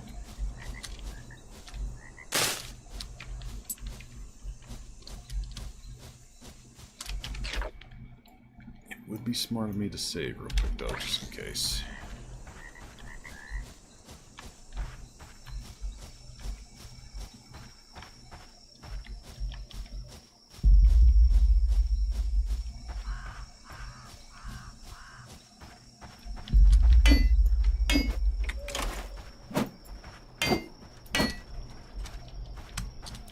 I need to enchant.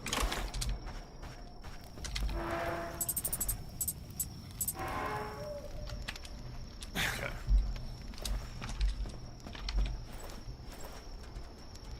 Can you sleep now? Ah, perfect. Perfecto.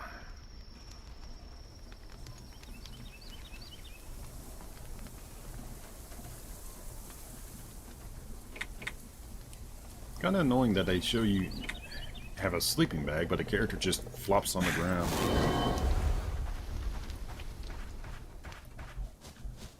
I mean, why make a sleeping bag if your character won't, like, cosmetically and visually pull it out to use it? Alright, little bastards.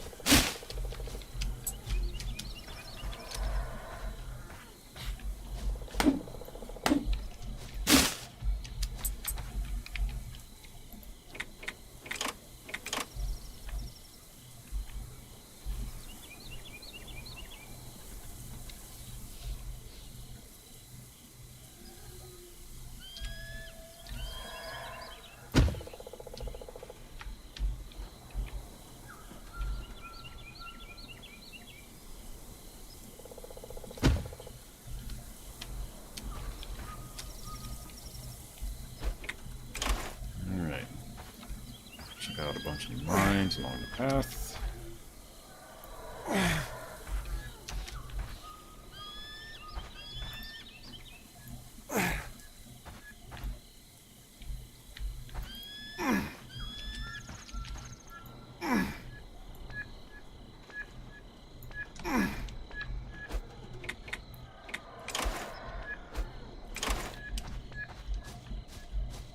Alright, let's get this a try.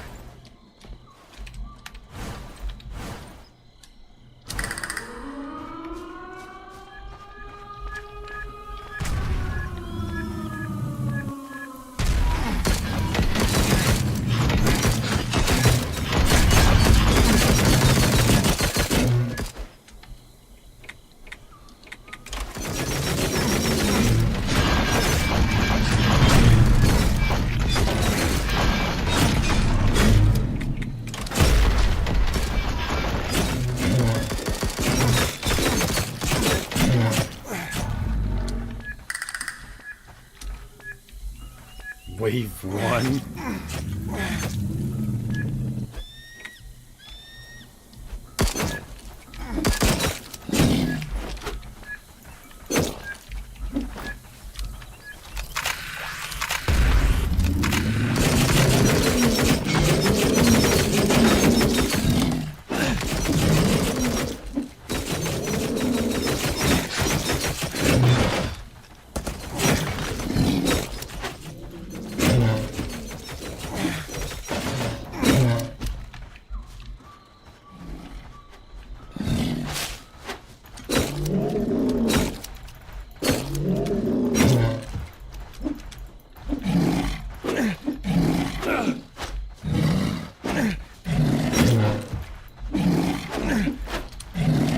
I wish the fucking lock on wasn't so goddamn quick.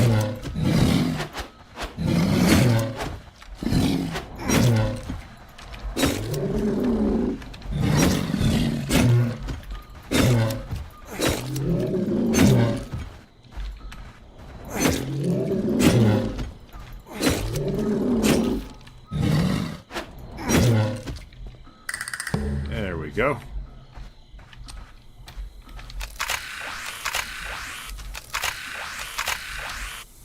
Good to know that those actually work.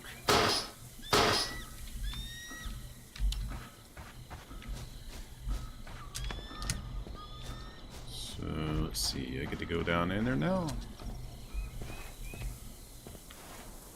Okay, and that's creepy. That basically means that, like, all the other shelters, the one our character came out of was the only safe one.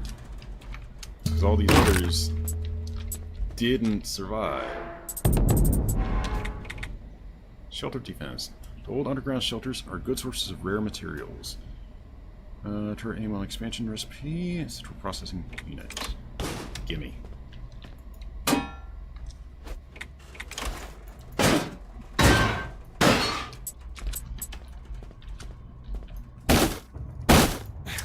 And I can't go into it because there's gas in it.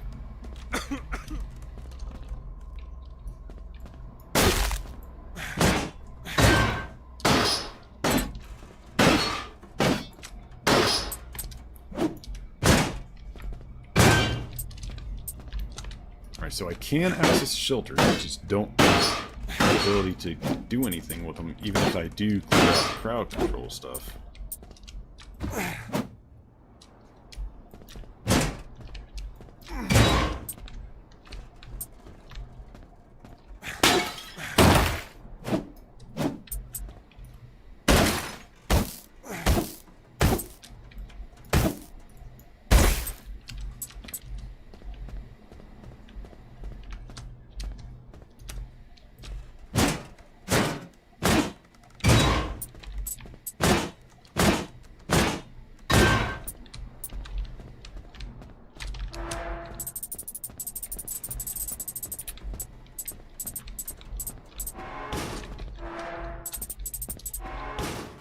So I gotta find the gas mask first before I can deal with the shelters. Because if that one's like that, then the others are too.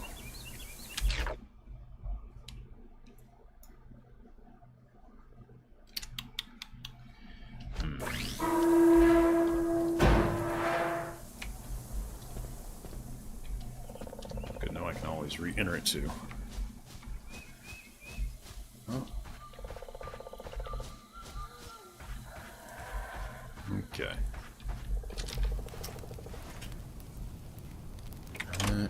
Craft. Turret ammo expansion. Oof, I need a lot of steel for that. Increase ammo capacity for all turrets. Capacity plus 50%. So that means I need to find a bunch of power poles to cut down.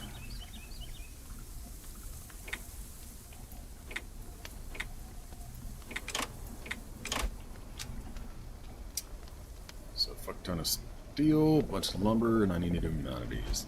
Those need to be the priorities.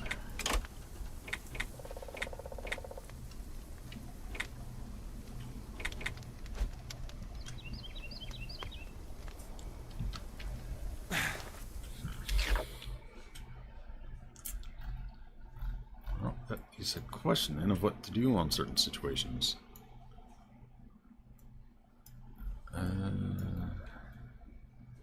There might be a gate there.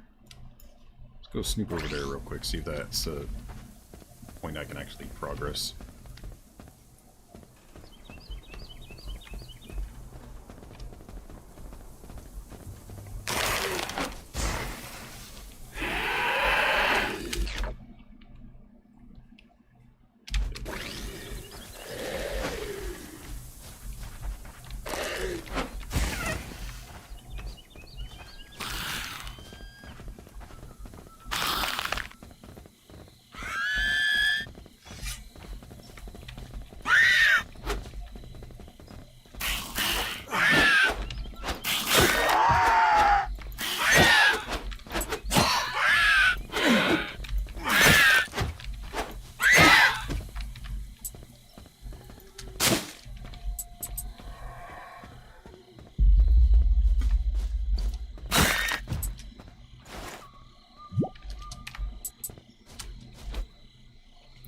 The terminal exit wall appears to have short-circuited, probably something to do with the humidity of the area. Perhaps it can be fixed. Tools, 5 rubber and 5 electronics. It's not that easy.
Righty.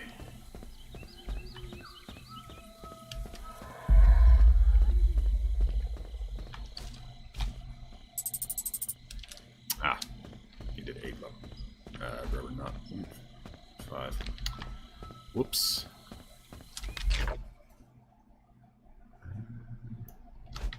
Alright, police nearby.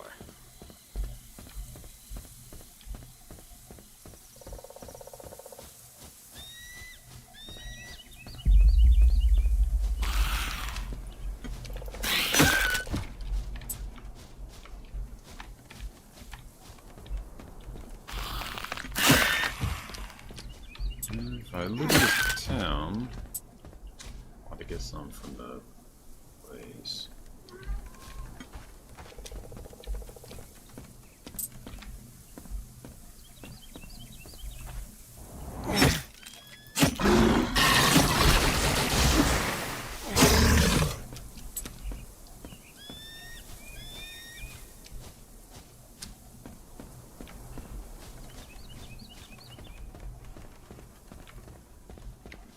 Yeah, reload this time.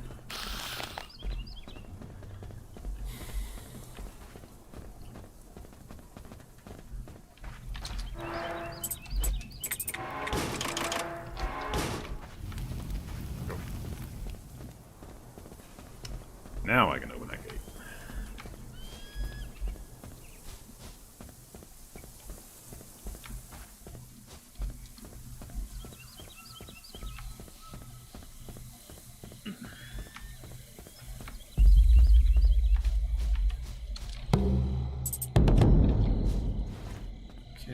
Open sesame.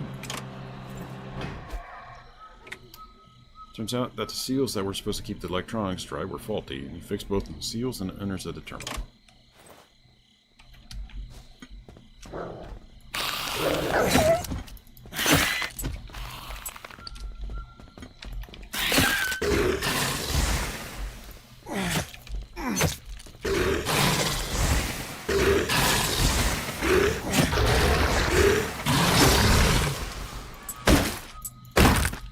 What noisy boy?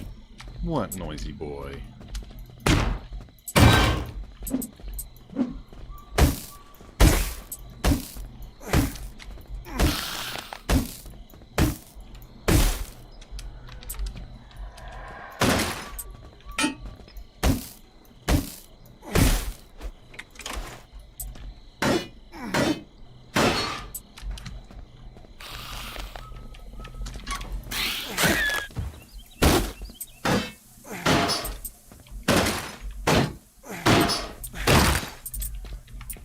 Okay.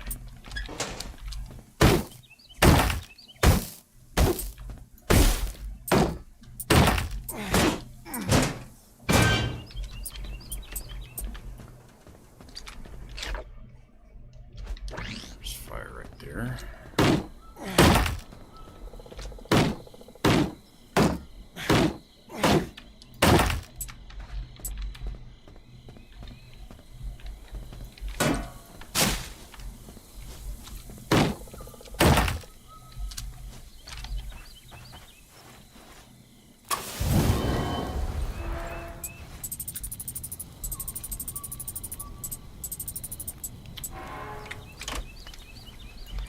Materials.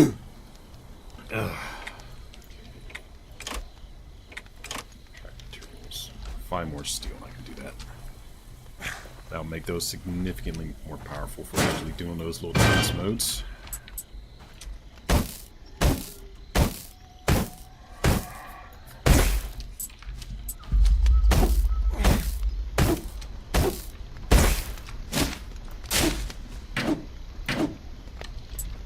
I need to break that.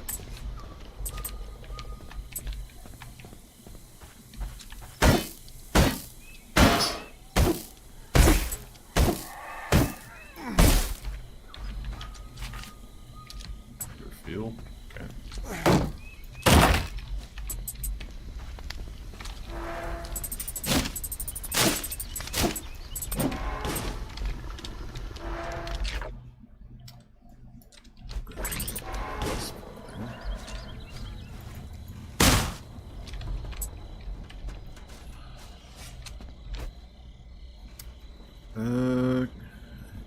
There's a lone notebook page on the ground. One of the guests is reportedly acting suspiciously. She's seen moving valuables. Looking items around, maybe contraband. Hotel's office should have a guest room info. Search hotel office for room number. Locate the correct room and search for valuables. Okay, XP. Stay to Blue Holland's Motel for 4 more nights and get a free coffee.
This place is soft enough I could technically just break everything to get access.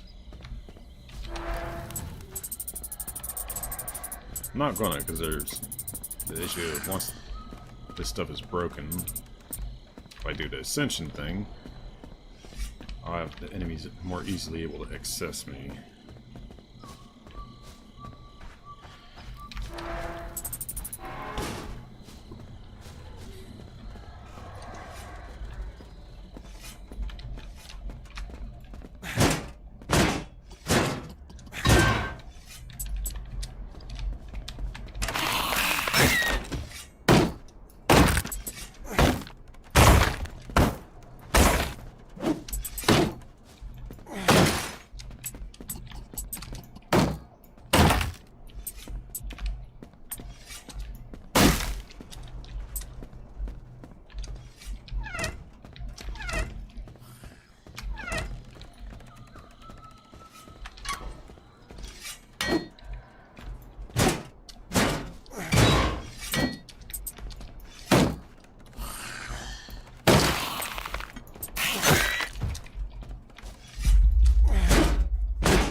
Using environmentals to deal with stuff is always going to be entertaining, no matter what game it is.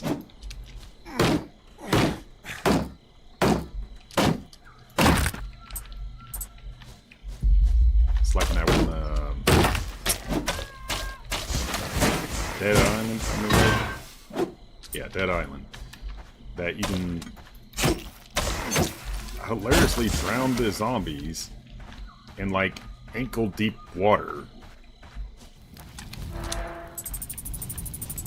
Although that got kind of sad because the sequels couldn't do that anymore. I guess they figured since they're zombies, you don't need to breathe.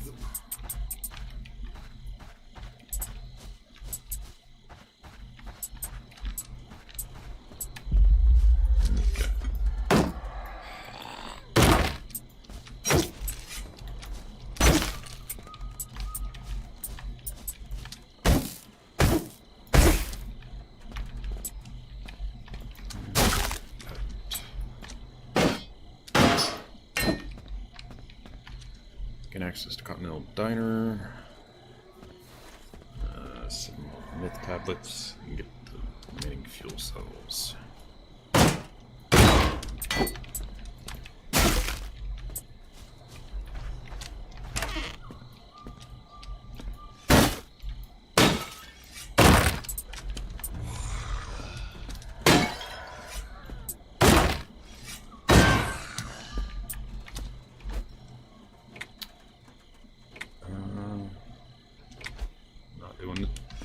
Steel, because I don't want to forfeit the turret upgrades.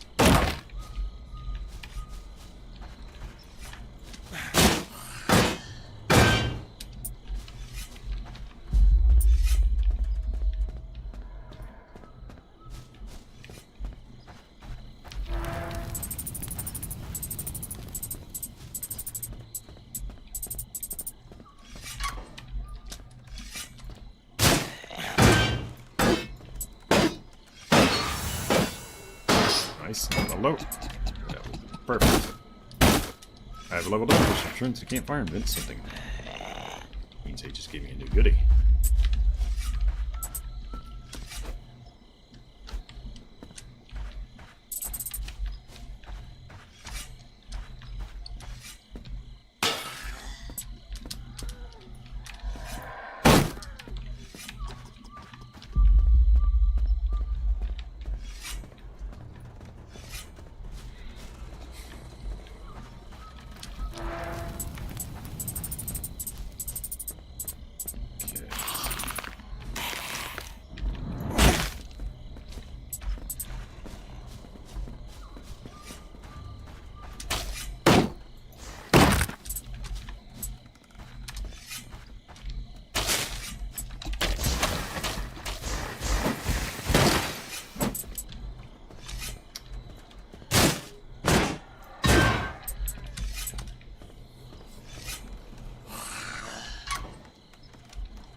Anything else?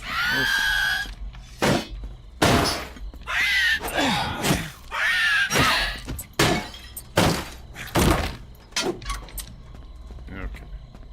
So the key I need is in part of clue.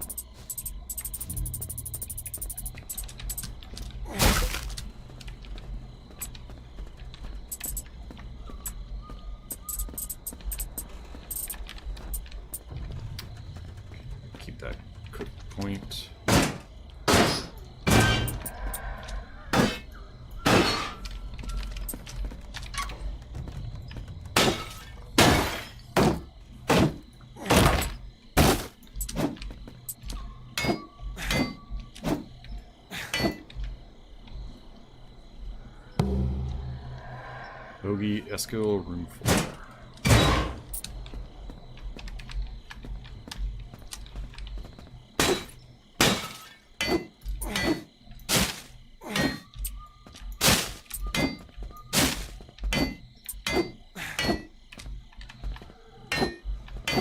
Oh, come on, I know I can break the toilet. They don't want you to break the toilet.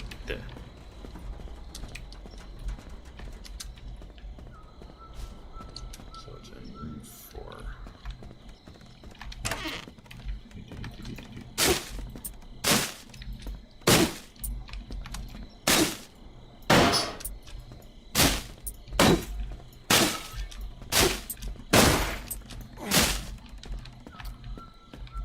Okay.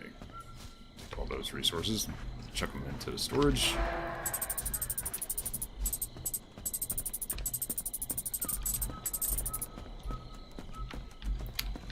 Alright, search. There's a hidden note behind the painting. Dear accomplice, items are getting too hot to keep in here. Stash both the car's keys and its location behind the office toilet seat. Meet me later. Behind the office toilet seat. Ah, that's why you can't open it up. Okay. That explains some things.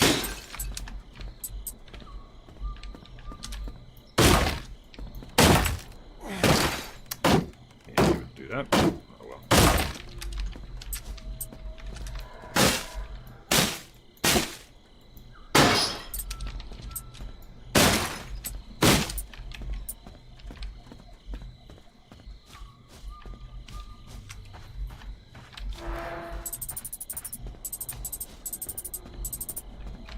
Office toilet.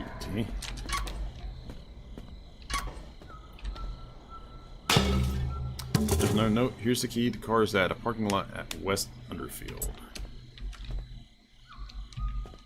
West Underfield, huh?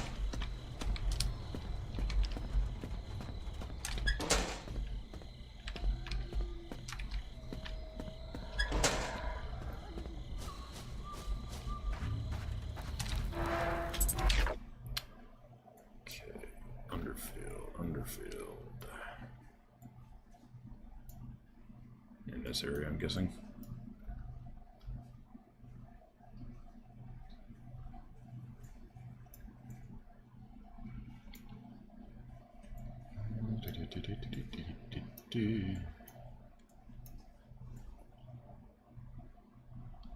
Yeah, it's gotta be along here.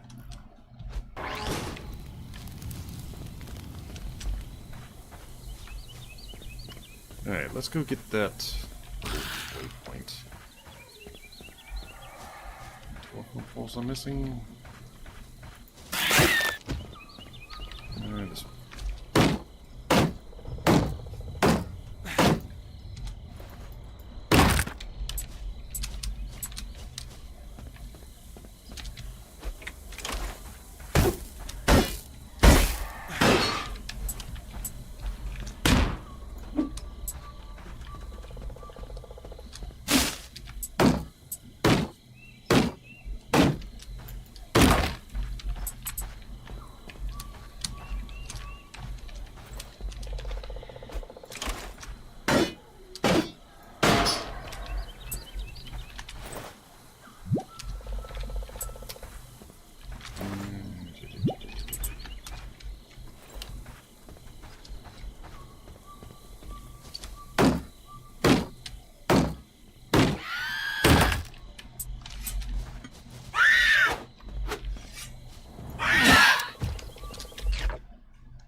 Underfield, Narrows, Vale. So West Underfield.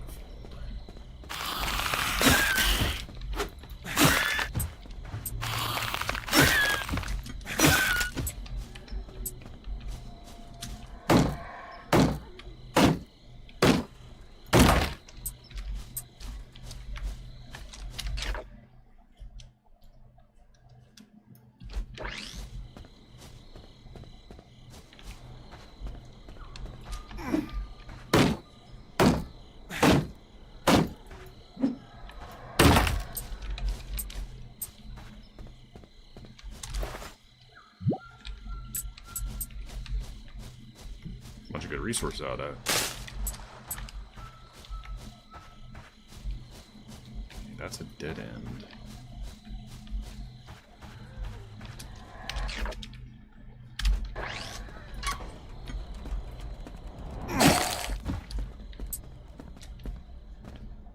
Everyone who has chosen to stay on our island is welcome to seek shelter at the Undercrown. This is an automated recording sent from K23, the Crown Station.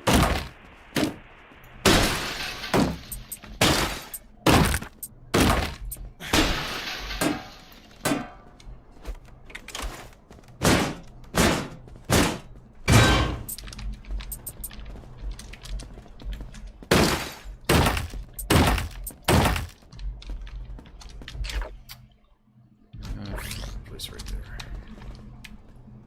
Locked, huh?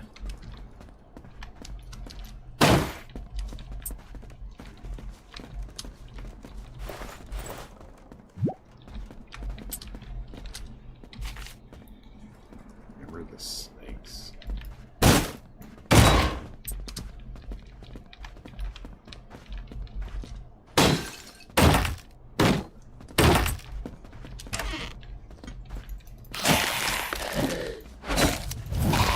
You're a new one. Ex-human mutated hurler. Okay.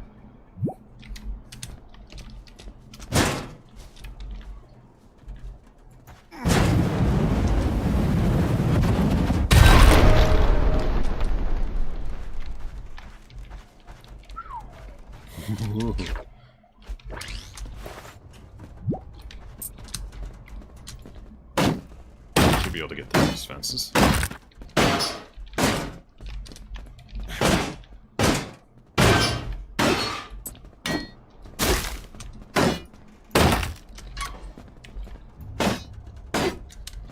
I'm gonna leave that intact, actually.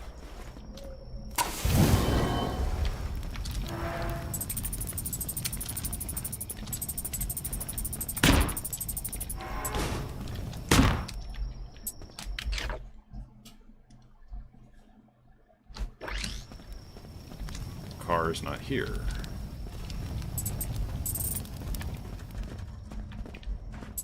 Okay.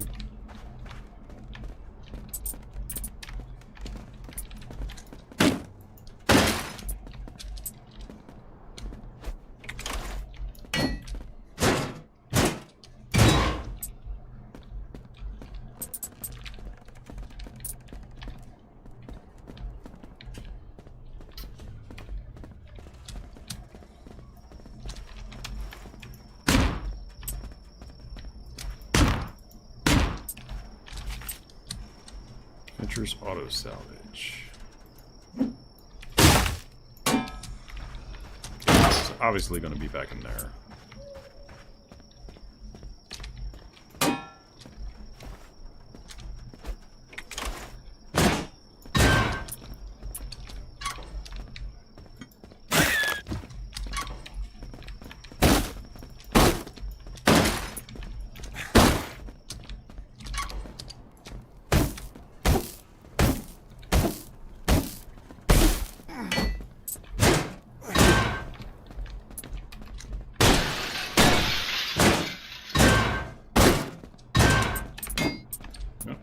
Bunch of good resource out of this, at least.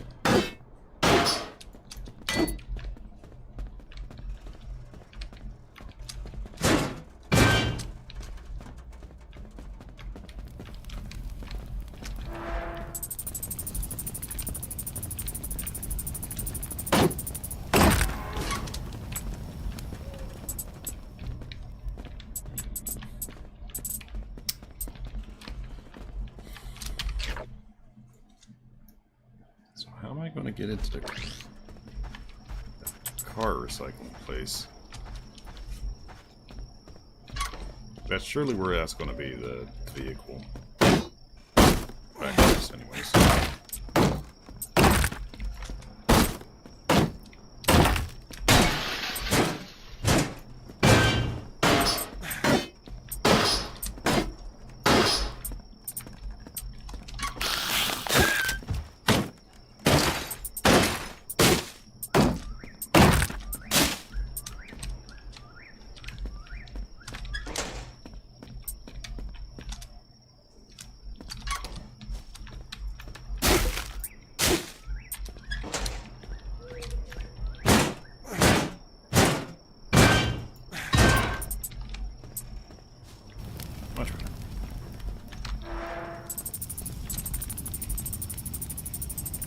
salvage and all other vehicles will be towed away at the owner's expenses. For more information, yep. Kinda figured that's what they were gonna do. It says here that salvage is located north from here. Could the car be there?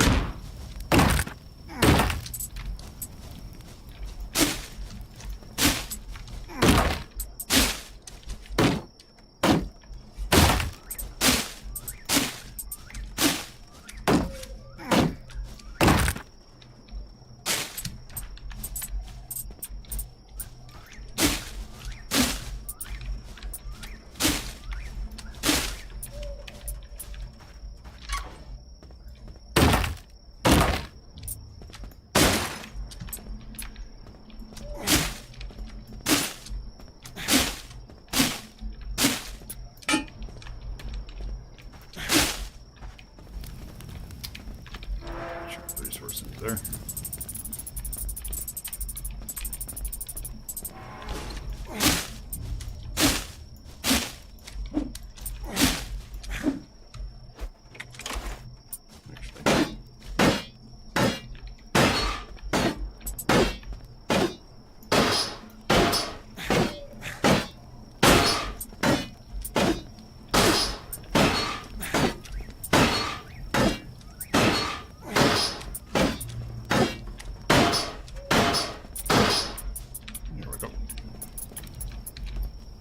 More resources.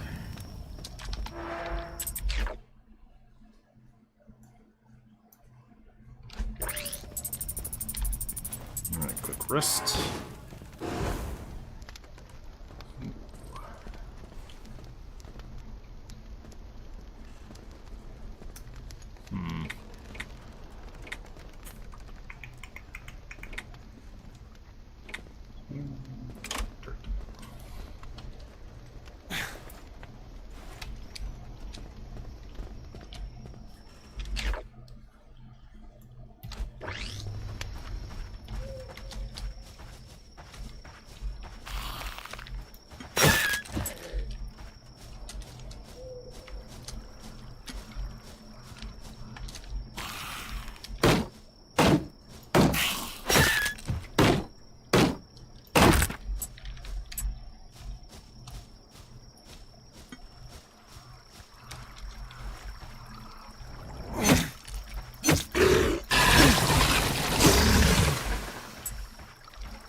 Oh, back way into the auto place.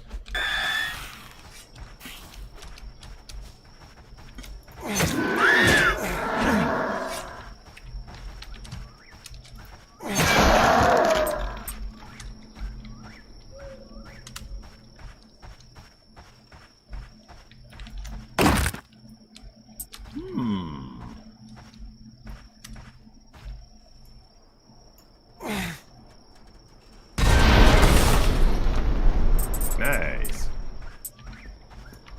Hey, that yielded a lot of...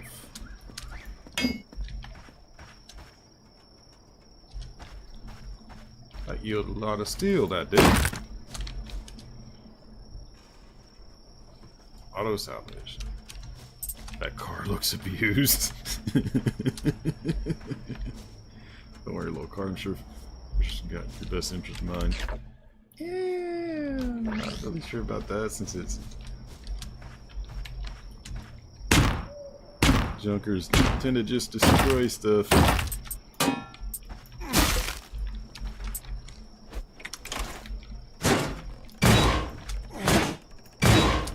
I'd be like going to a black market surgery and going, "You're gonna leave all my organs inside after this is over, right?" Chances are you're gonna walk out of that operation with a little less than you walked in with.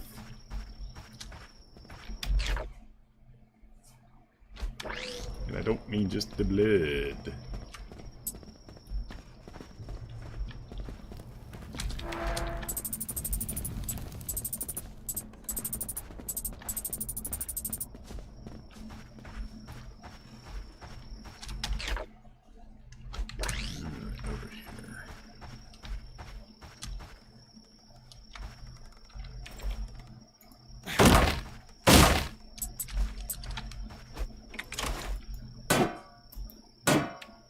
70 to be able to break that.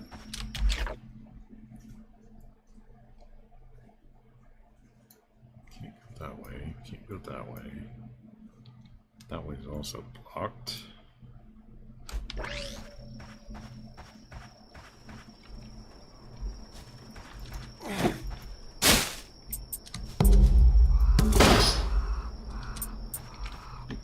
Oh, I can actually break this. Really? Oh. Thought I could break the trailer. Oh well.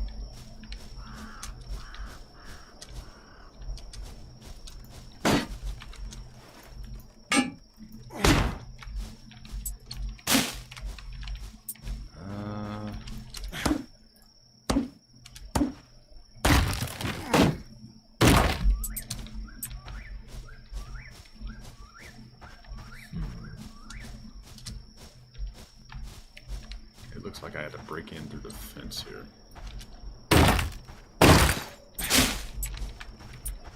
I see so many cars, there's more clues somewhere inside.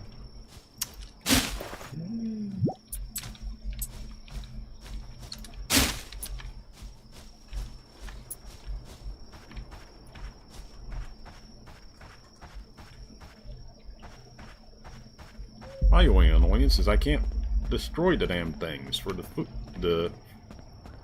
steel.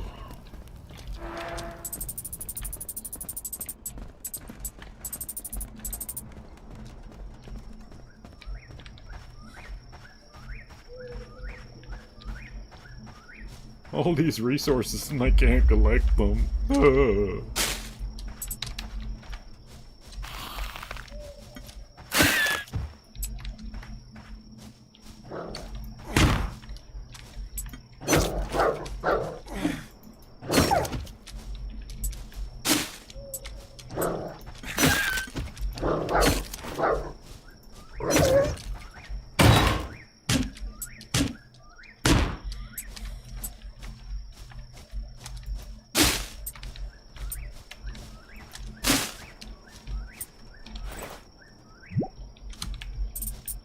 Resources are resources.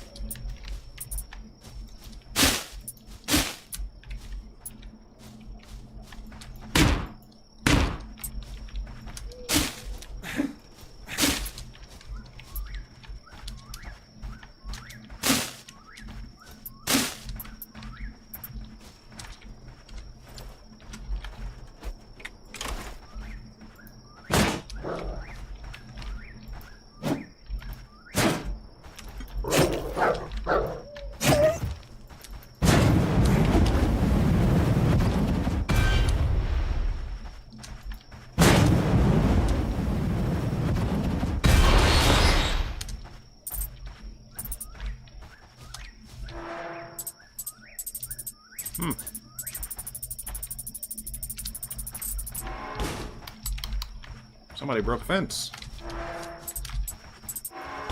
Can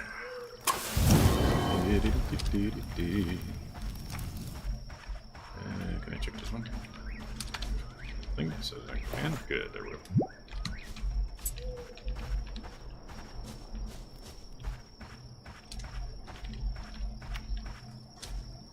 Oh, mushrooms. Don't need mushrooms at the moment.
That.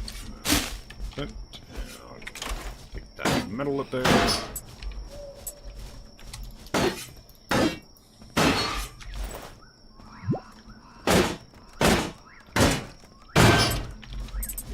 Capture resource.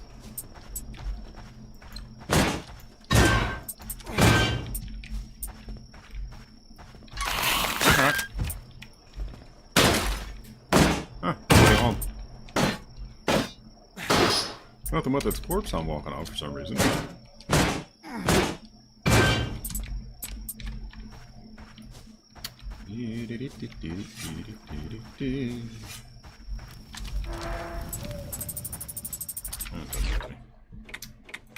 Don't need that anymore, so let's go with you.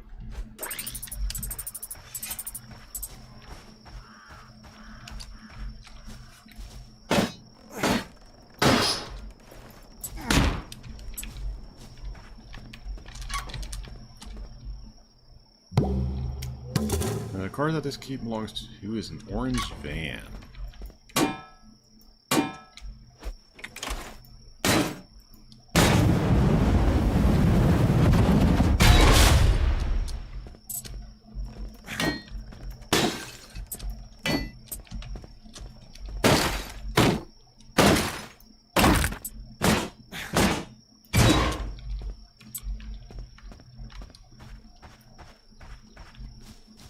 Orange van was towards the front, right?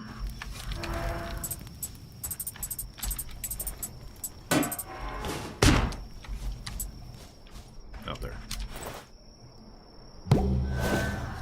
Katana! Hello, beautiful. Deadly blade. Weapon inspired by the land of the rising sun. Extra monster melee. Targets +1. Nice. Damage 25, slashing.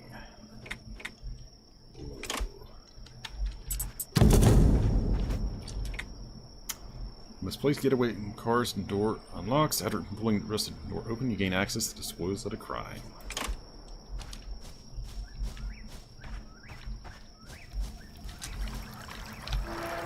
Mind if I do? Don't mind if I do.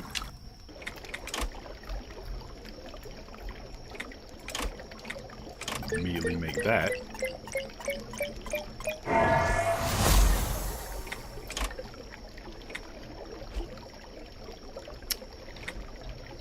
Let's see.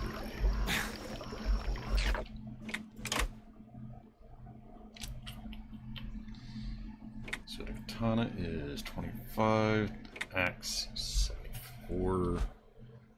So the katana is going to be better for just straight up fighting.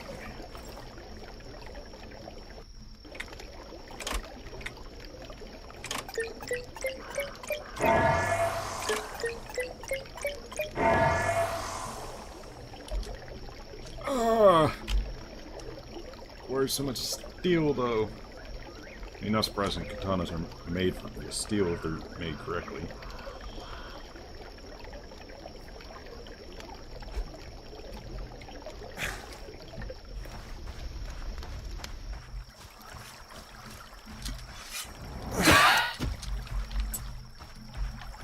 So I need one more telephone pole.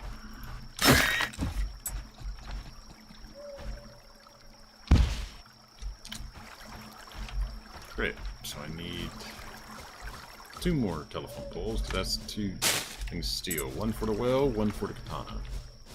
Or not katana, be turrets upgrade. So that's 17 steel in total I'm going to need.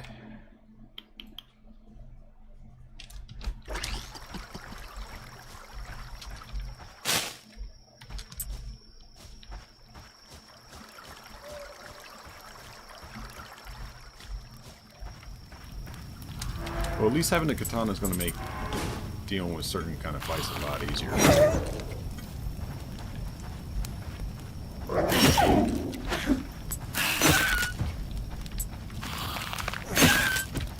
Because since it can hit multiple targets, I'll be able to have like fights like against the dogs or all these enemies, and I can just bunch them up and then just go whack, whack, whack. Whack, whack, whack. All the iron I find.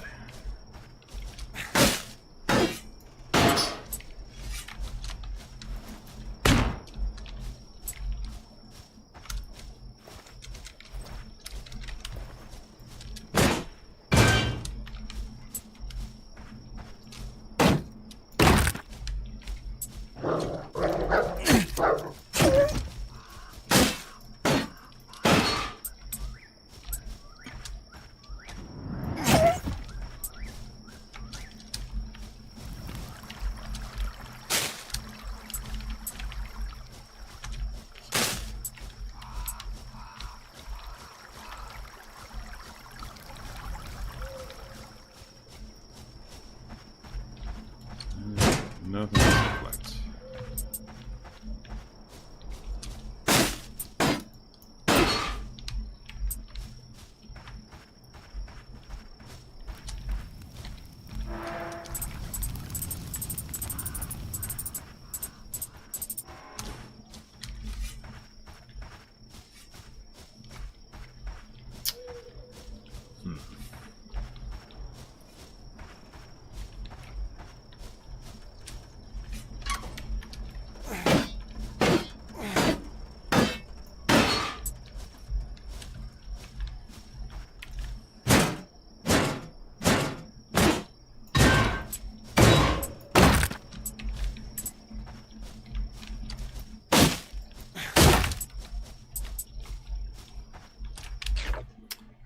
Alright, so I need to go up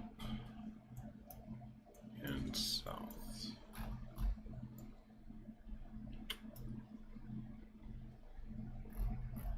Like any towers there. I can get around there somehow.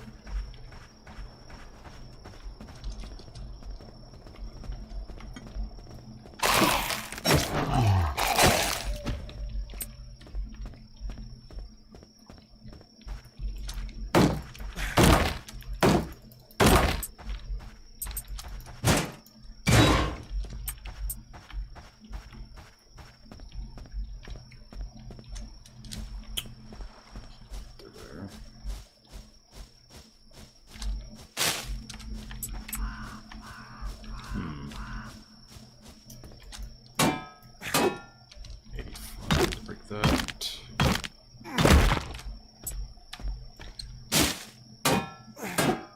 So we need to break the cars.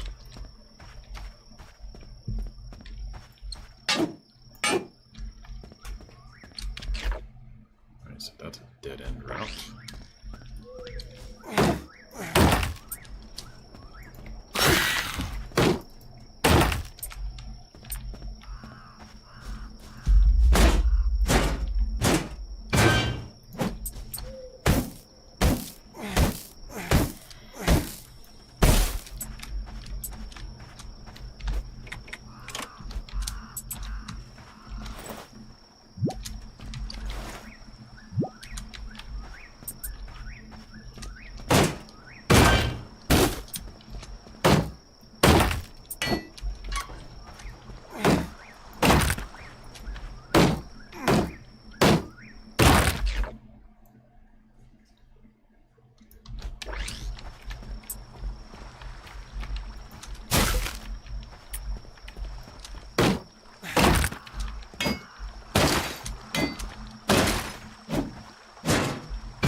At the very least to make sure I'm not having to carry all these resources.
nasty.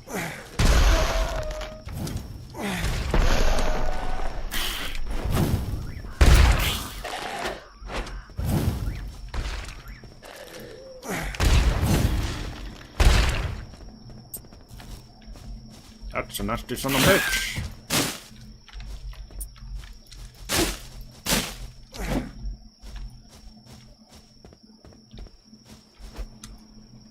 Strange energy. You have encountered a strange phenomenon crackling within a natural energy that seems to affect your perception of time. It's a peculiar puzzle that should be investigated further. Find any link tower to scan for natural energy signatures. Oh, this is where I should be able to get the... I should investigate this phenomenon further. Okay, yeah, so this will allow me to... I'm pretty sure warp from point to point, though.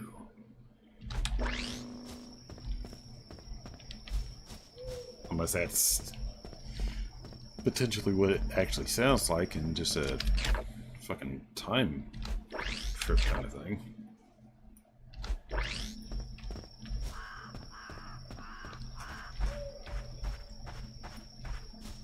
That would be interesting if they introduce an entirely new mechanic in regards to, like, the character traveling through time. That could open the door for some more interesting shenanigans, but, like, if nothing else, lore access.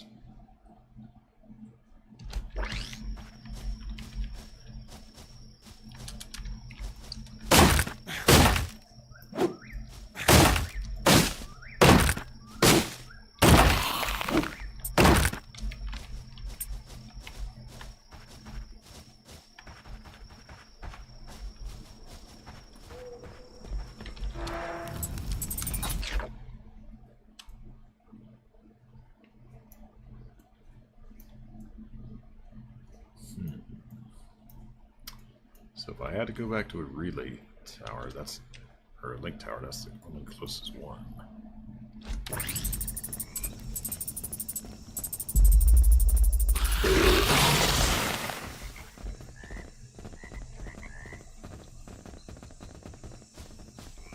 Thankfully, I can just run by all the enemies to get to it.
Scan energy sources.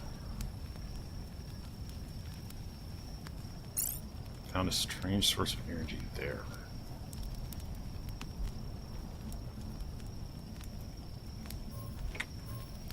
I should go to that energy source at some point. So it's not just something I instantly and easily can do? That's a little rude.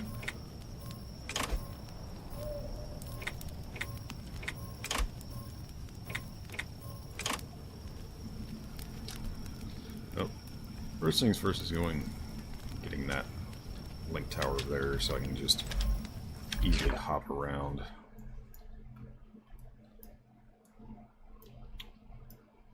So I can't do anything with that at the moment.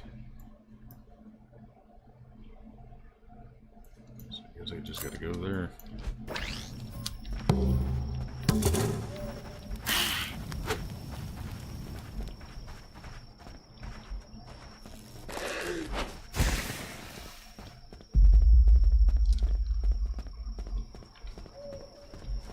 So it's stuff like that that makes this game even more interesting, because it's like you're not getting the full picture until you actually access some of these things you can do. Like get certain equipment or abilities. It's like the tower defense thing. If I wanted to, I could just potentially plunk down a turret and it would just shred all these enemies that get in my way.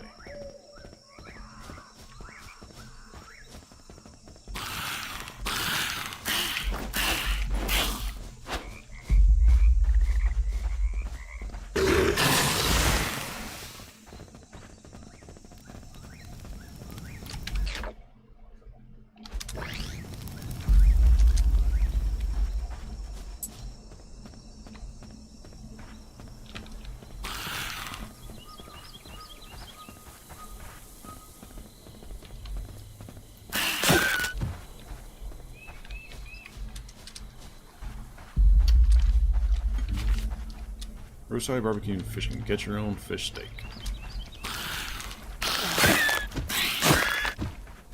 Not gonna lie, that sounds pretty good.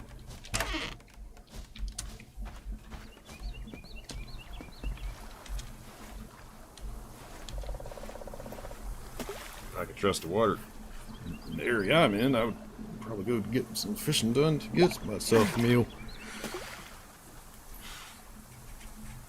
Too many industrial facilities, though.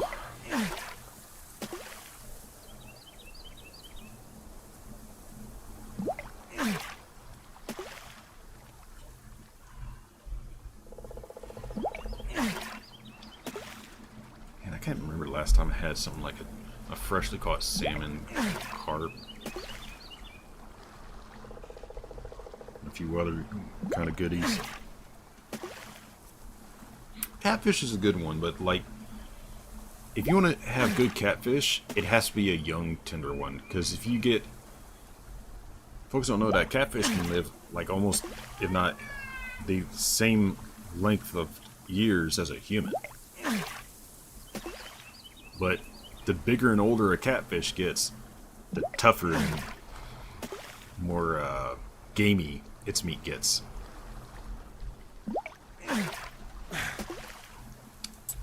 Remember catching one when I was younger. It was like a foot and a half, if I remember right. It was a pretty fucking big catfish. Old sumbitch.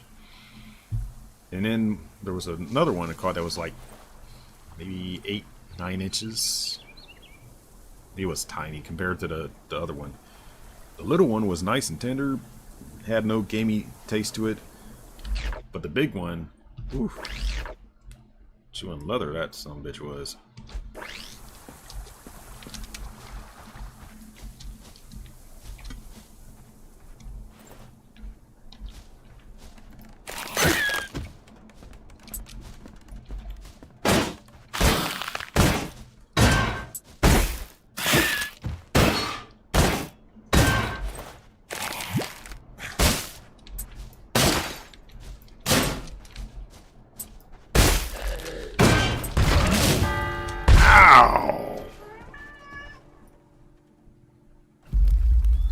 You sumbitch.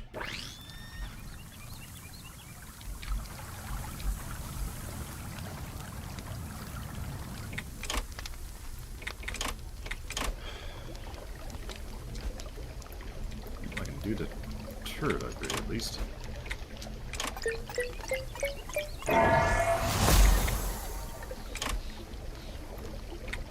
Rocket turret? Oh, you son of fun. Three processing units and 8 titanium. I haven't even seen titanium yet, so I don't even know where that comes from. The processing unit, that means I'll have to find a bunch of the fucking bunkers for that. Buildable rocket turret that deals explosive splash damage to several monsters at once. Defensive sandbags. Buildable defensive structures that will help slow down the most of the monsters. Bricks.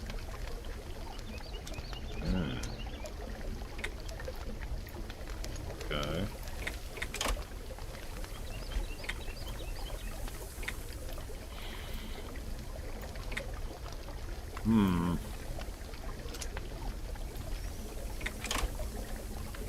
Need to focus on making the hunting rifle next.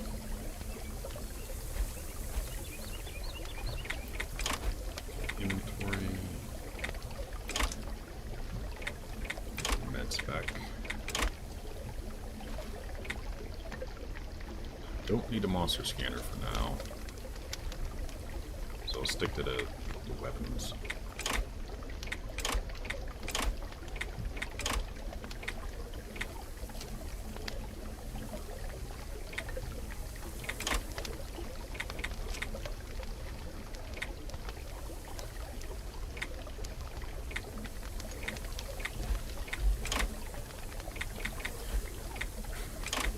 Kind of disappointed I can't upgrade the body armor.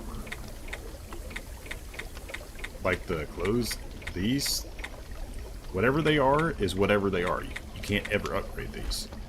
But like the hats, you can upgrade. Your tools, you can upgrade. Your special items and trinkets, you can all upgrade.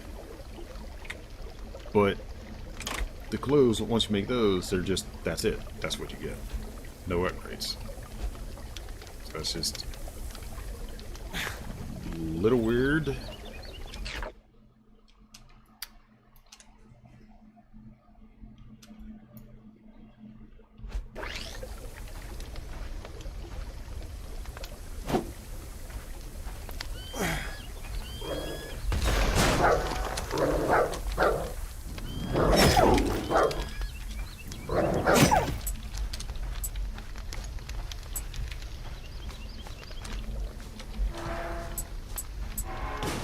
I was hoping that grenade would catch all of them, but oh well.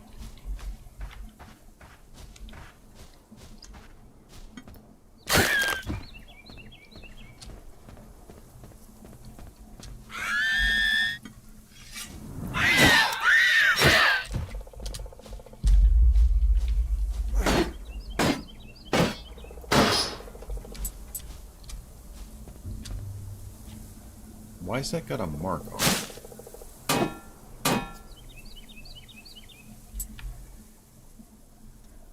That's gotta be something later. That's gotta be something later.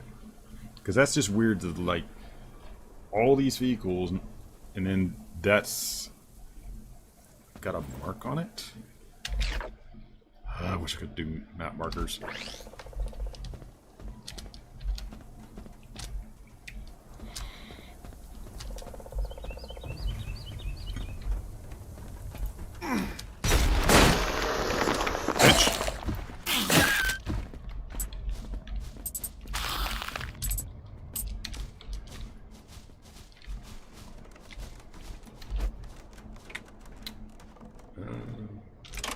Fabric, I got less of.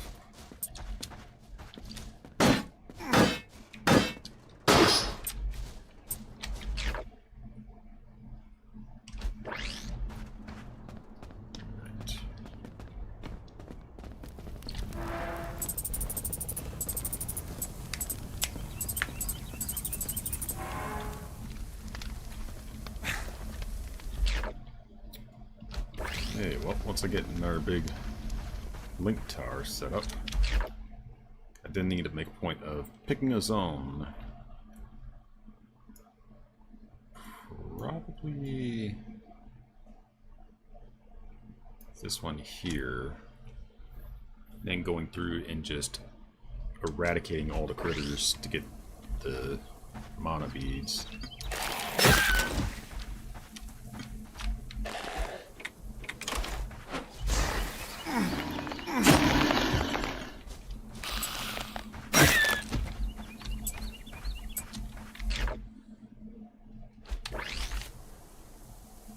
Bridge, underfield, cheers. Auto salvage, underfield, brick bridge. That's what I need.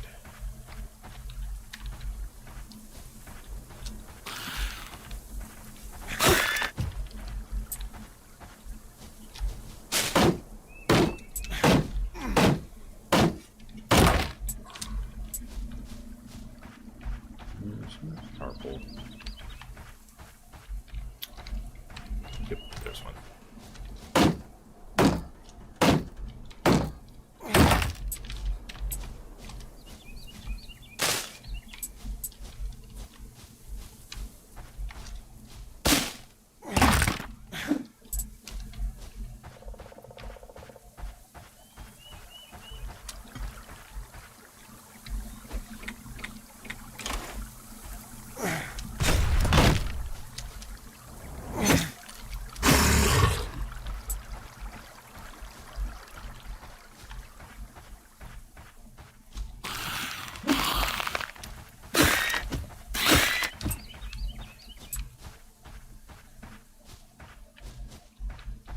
no power pulls that way.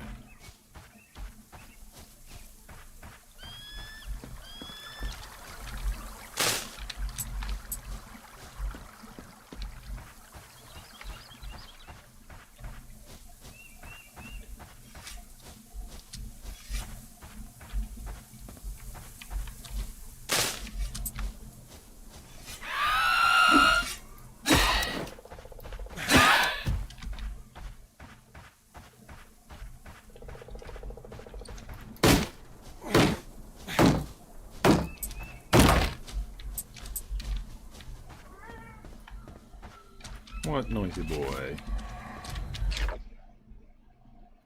Yes, that away.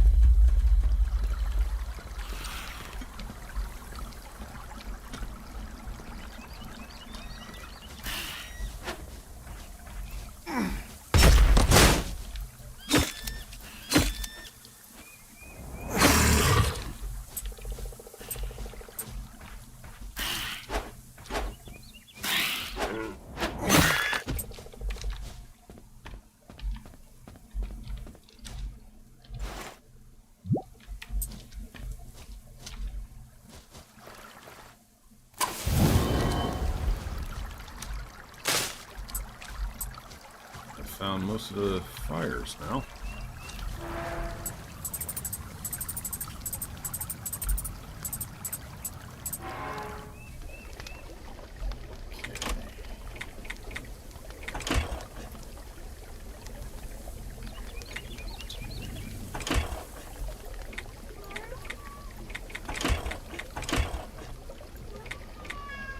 What, noisy boy? What? What? What? What, noisy boy? Come here. Come here. What, noisy boy? Huh? What? Meow yourself. Meow yourself. Yeah, you're a noisy boy. Yes, you are. You're a noisy boy. You're a noisy and chatty boy, you are. Yes, you are. Yes, you are. Meow yourself, you noisy yappy. Noisy, noisy. Yappy, yappy. Meows and meows. Yeah. That be you, laddie. That be you, laddie. Uh-huh. That be you, you fuzzy little shite. That be you, you fuzzy little shite. Uh-huh.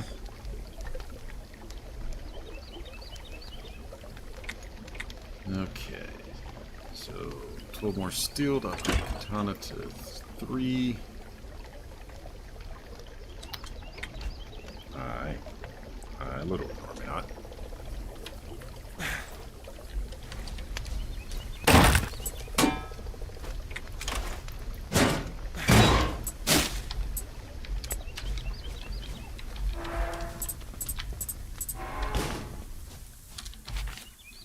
Sanctuary for all those who arrive.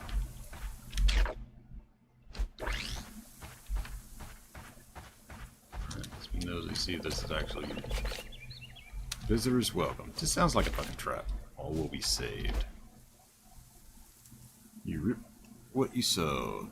Bunch of welcoming and friendly messages promising a sanctuary. Perhaps there are other people there. Yeah, an apocalyptic situation, that'd be a big ass fucking red flag. Huh, buddy? Huh. That'd be a giant fucking red flag.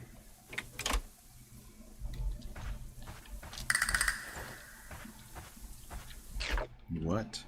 What? Ignore me not. What? Ignore me not. I'm gonna rub that face. I'll rub that face. I'll rub that face. Yeah, just like that. Yeah, you can duck your head all you want. You're gonna get your face rubbed. Gonna get your face rubbed. Aye. Chirp, chirp, chirp. Chirp, chirp, chirp to yourself. Chirp, chirp, chirp to yourself. Yeah. Yeah. You're a pain in the ass, but you're my pain in the ass.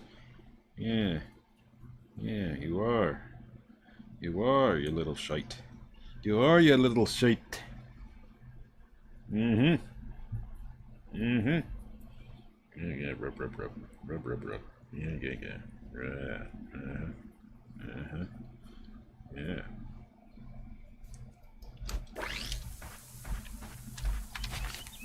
Deliverance be ahead. Alright, alright. There we go. There we go. There we go. Okay, now don't let me. shit. Gee, that's not rude at all. Are these holes meant for keeping the place safe?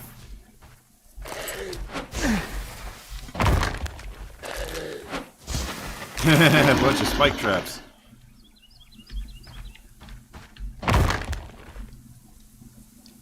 Note to self, keep an eye out for any of those for indicators of the booby traps. Yeah, we get it, Poochie. Can I get you to fall on the trap?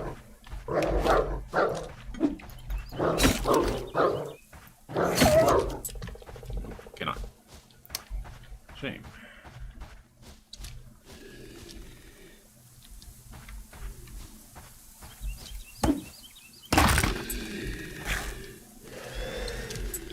Oh, that's when one of the hounds already went in the hole.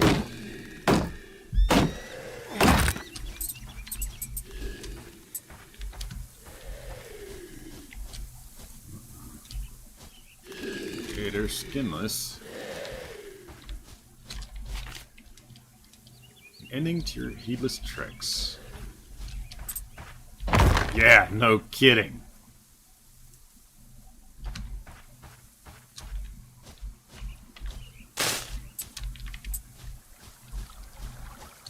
Yeah, that's precisely stuff you would literally have to be careful of.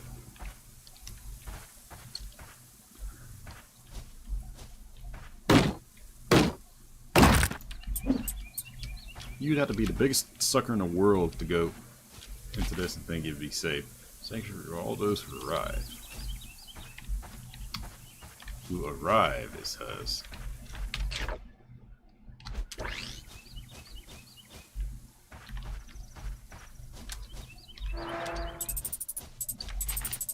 Salvation awaits.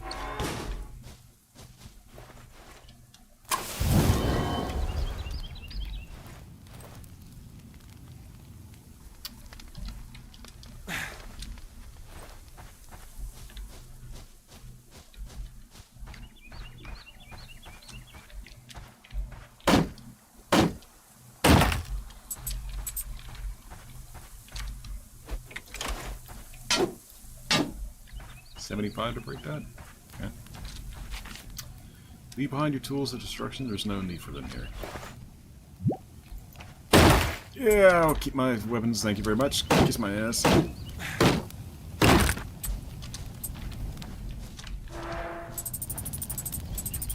Apocalypse happened? You had to kill my ass before you can get my fucking weapons.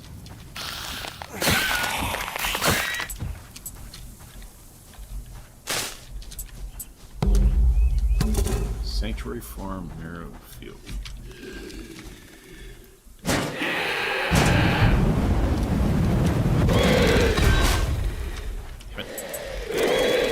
Speedy bastard.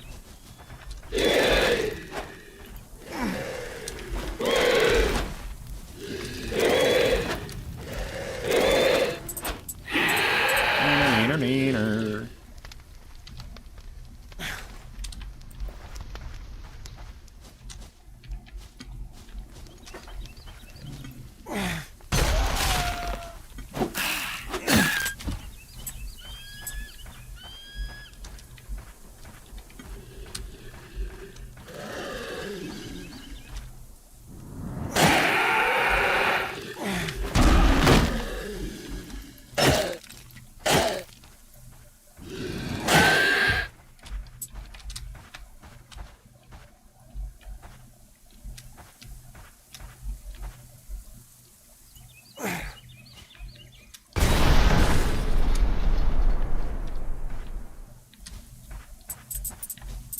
Yeah, a bunch of steel. I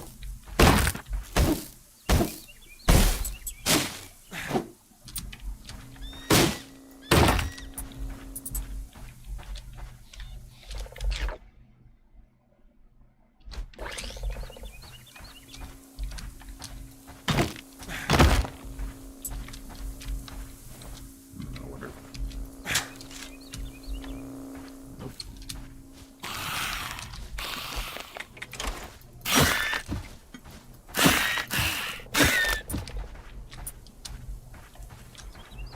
Ah, that, however, is.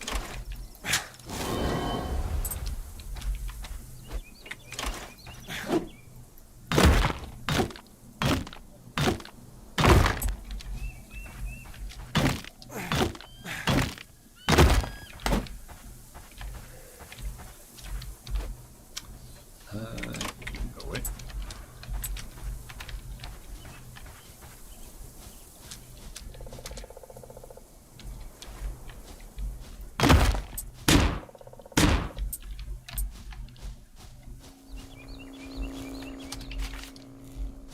All will be saved. Visitors welcome. Visitors welcome. Visitors welcome. Just don't mind the traps that are going to murder you on the way in.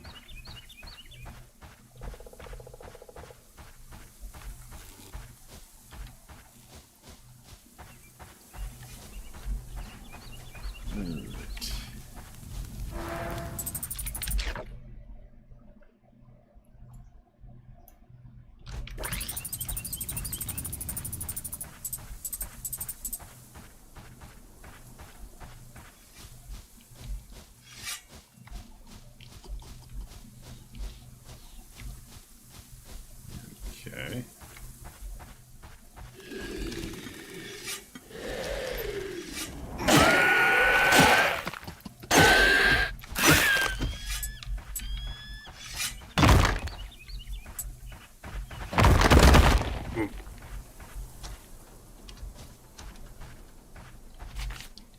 Sanctuary for all those arrive.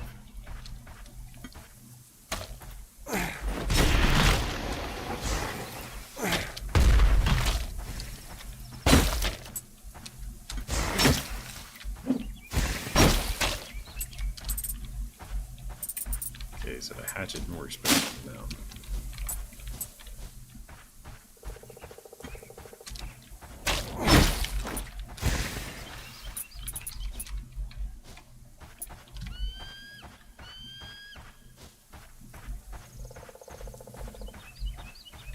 Hey, nice one of these. Didn't do that. Despite how not.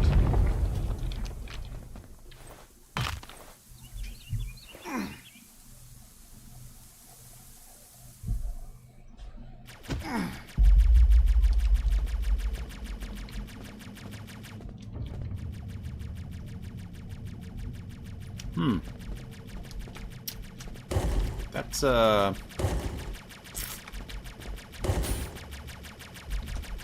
kind of awkward.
that opens that.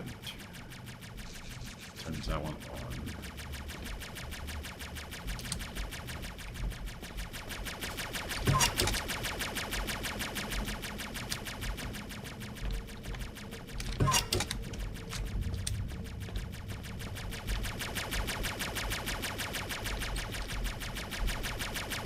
There we go.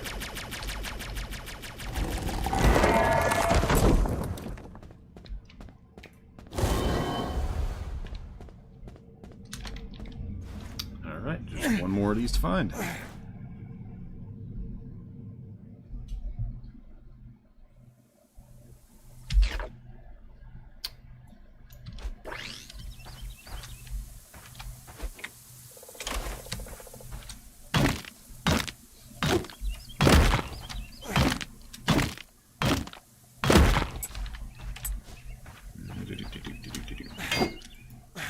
Can't fix those yet.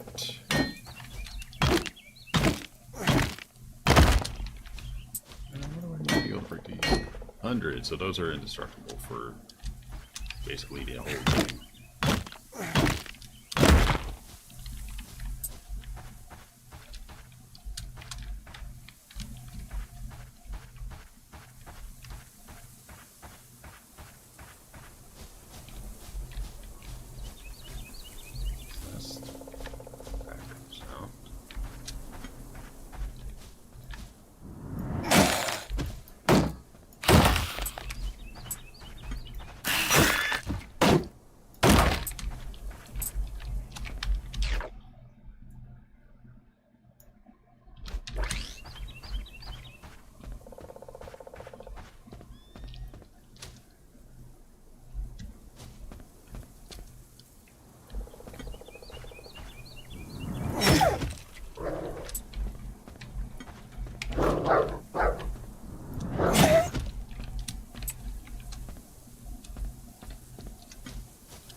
Okay. Circle back around, lots of stuff. How close am I to that tower?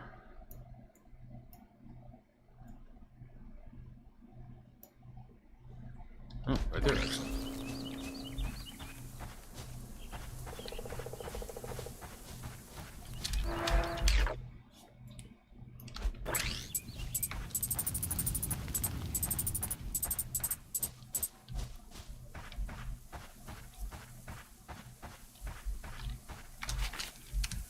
Crow Pond.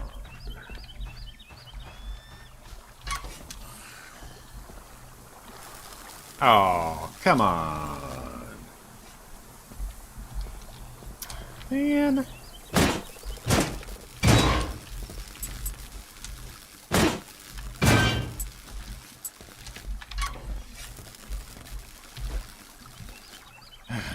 Link tower in the area appears to be vandalized and broken. A note reveals that new parts can be found at Pike's Steel Manufacturing. There we go. That's what I've been looking for. West side of Narrows Vale.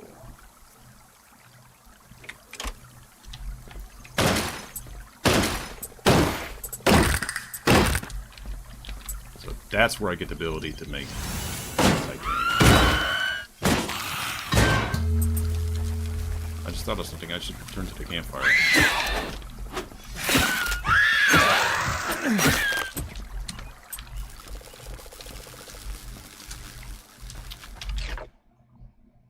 Okay. There it is. I'm looking for that for an age. So with that, I can potentially just fully upgrade my stuff.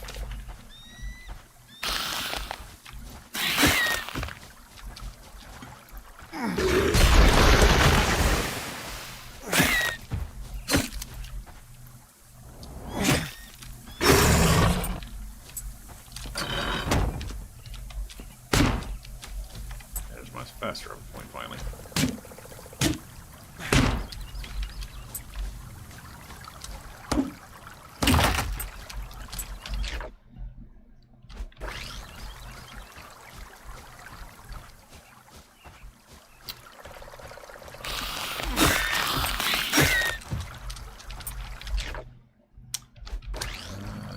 dig spot, maybe? Looks to be. Yep, dig spot.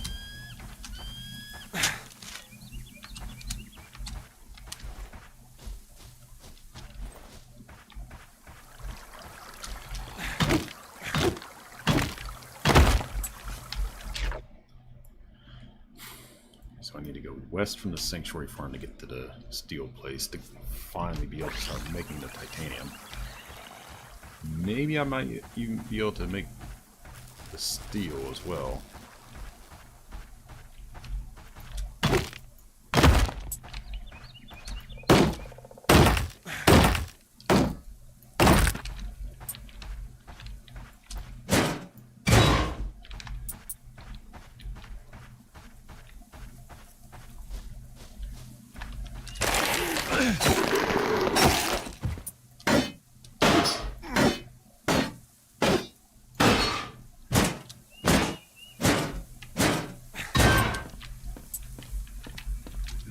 Okay.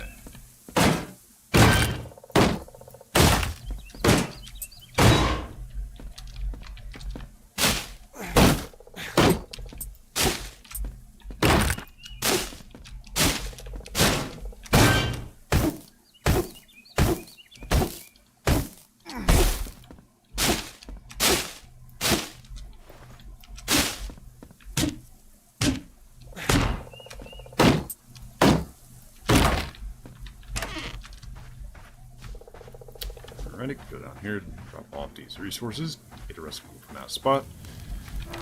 Try to get my nose into that sanctuary place. Wonder what the odds are that that's going to be a cult story point. All are welcome, just make sure to drink this Kool-Aid before you leave.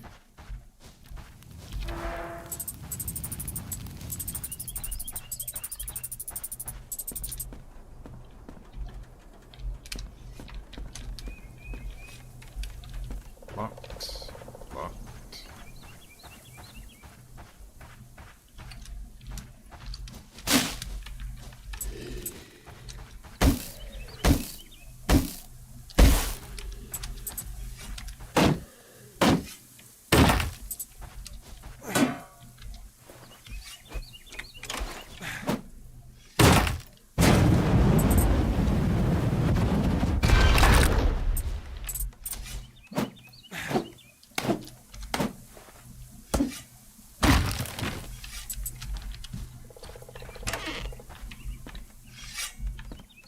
Oh, you a biggin.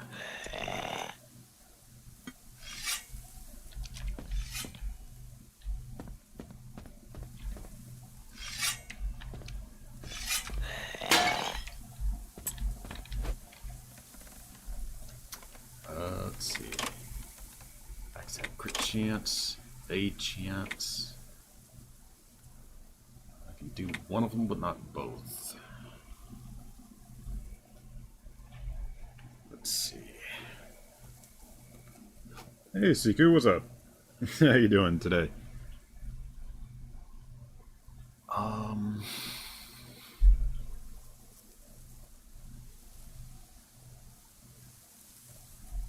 Yeah, backstab would be better.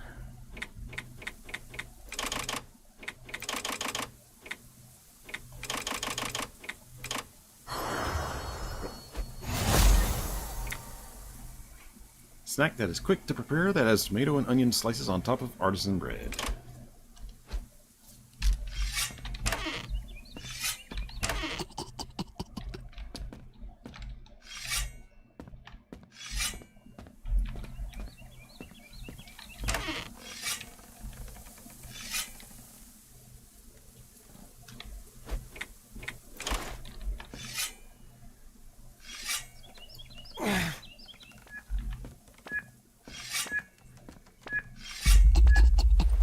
Perilous pursuer. Come on, stupid. Come on, stupid.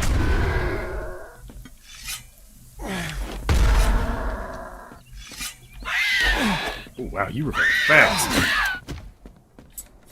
Oh, glad I did that. Who was that? There must be something more to this. There's a radio. Our scientists at the Fort Knowledge are working relentlessly to fully understand the phenomena around Mana. Do not disturb their work. This is an automated recording sent from K23, the Crown Station. Oh no. So it is Mana. So that means they were fucking with it and experimenting when they shouldn't have. Our scientists at the Fort Knowledge are working relentlessly to fully understand the phenomena around Mana. Do not disturb their work. This is an automated recording sent from K23, the Crown Station. Oof. So that's what they did.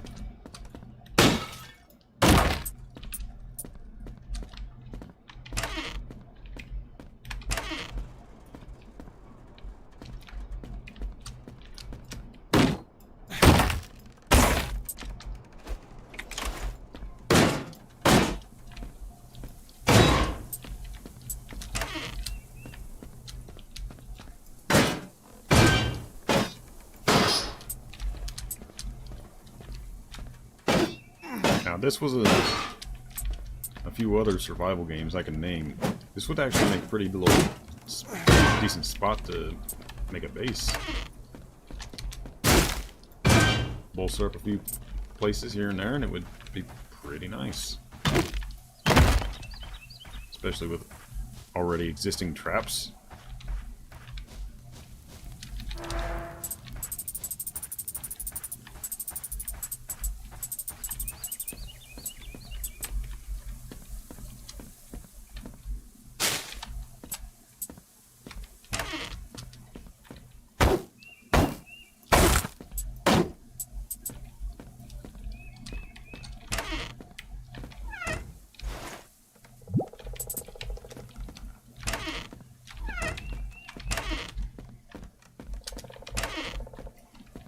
Secret room? There must be something important behind this wall. Yeah.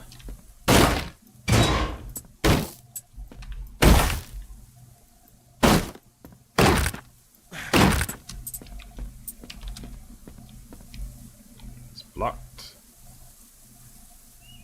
Expert lock used. The walls are filled with writing. Maybe the answer to what happened can be found here.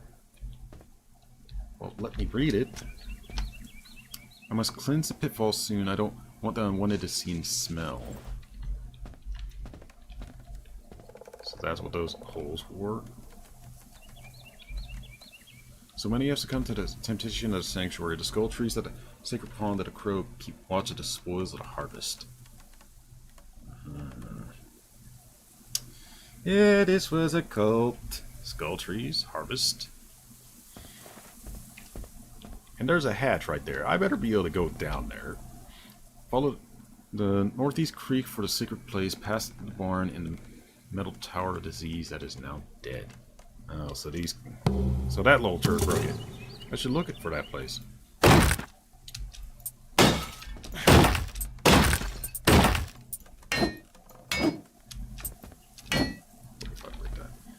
They keep watching me, listening to me. The one that reappears is part of it. I know it. The one that reappears? Who is that and why is it red?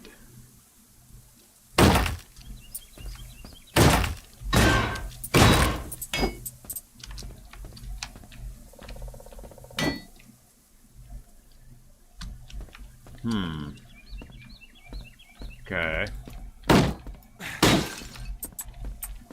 I mean, it wouldn't be a cult situation if it weren't some crazy son of a bitch like this going off the rocker.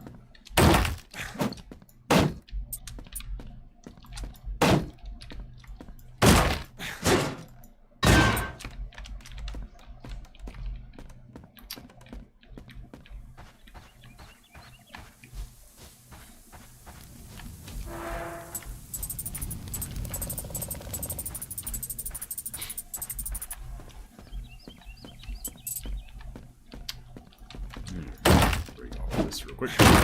How are you doing tonight, Siku? Or rather, this morning, I should probably say.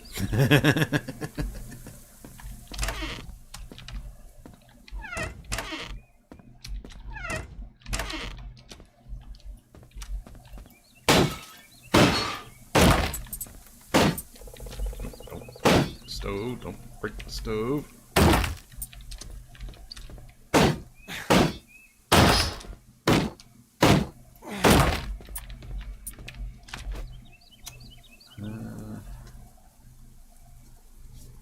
Okay.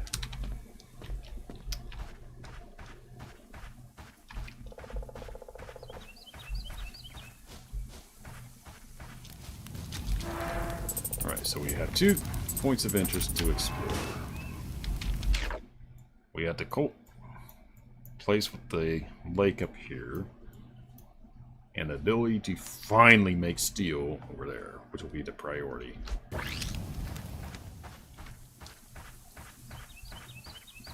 Because once I have the ability to make steel, I can go back and repair the tower here.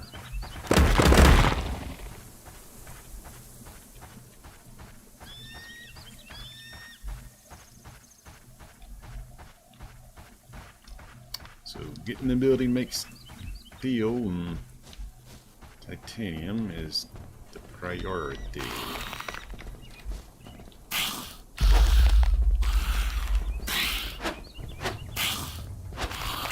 There's a radio back there.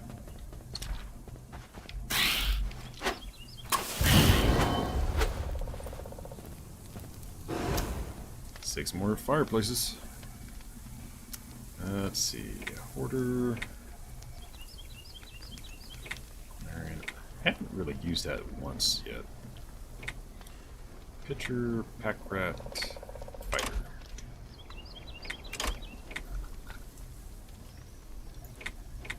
Brick walls. Can't make the bricks yet. Okay, I can make the road warrior thing.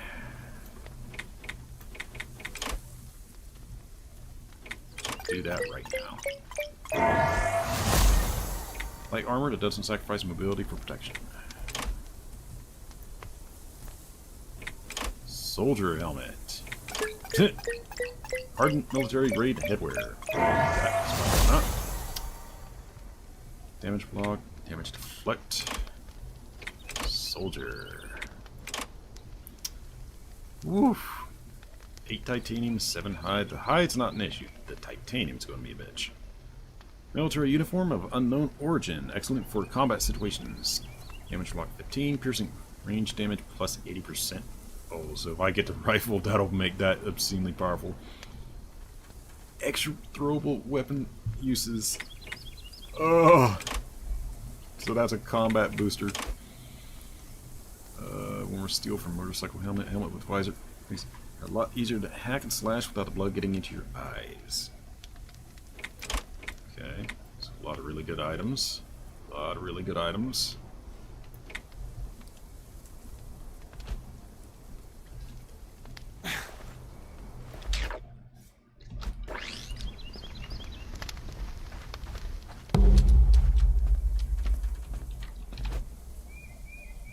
Build smelters, accelerate your steel and titanium production. Finally, for fuck's sake. Invent and craft builder's kit, build another smelter.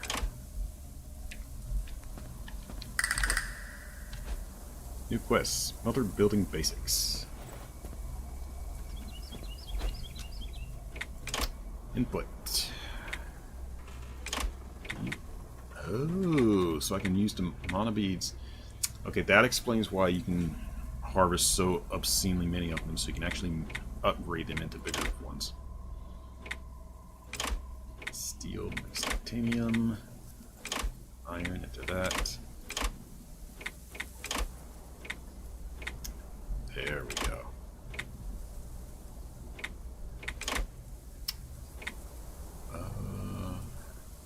Scrap wood. Scrap metal.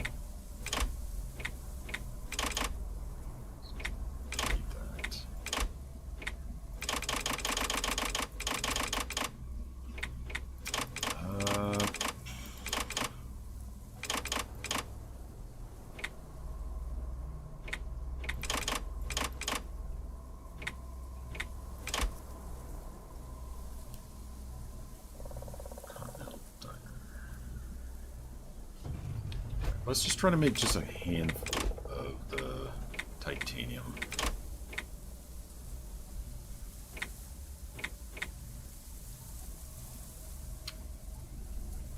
One time lasts for 20 as fuel.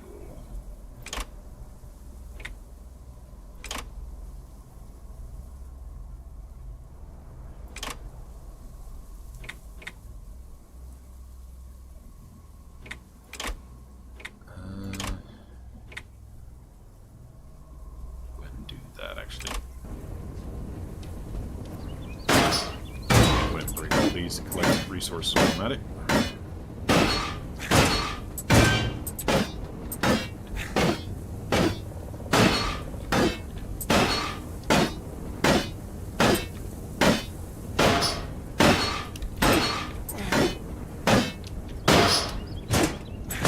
Oh, you're so bad. Bloody glad I can go back to my base and just build all that.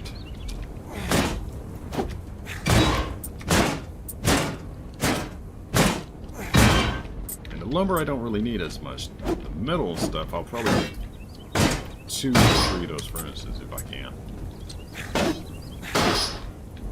Then I need to just go to the spot where I can just farm the living hell out of the plant matter for fuel.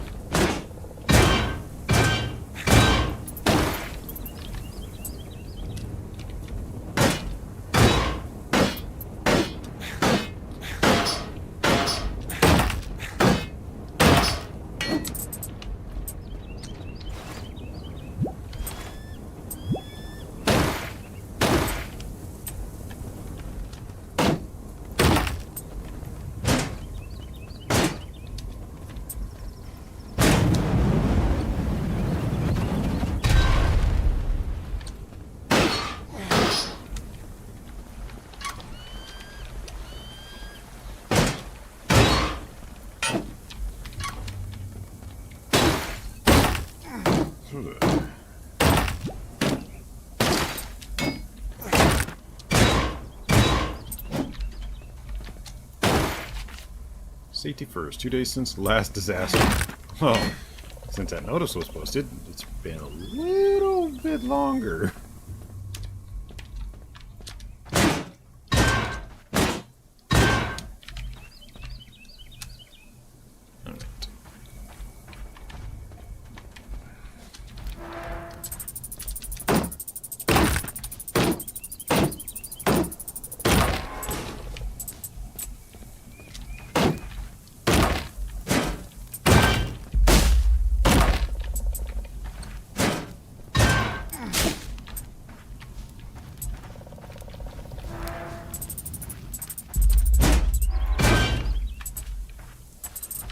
Well, at least I have a way to produce stuff now. Kinda annoying it took so long to find that recipe, though.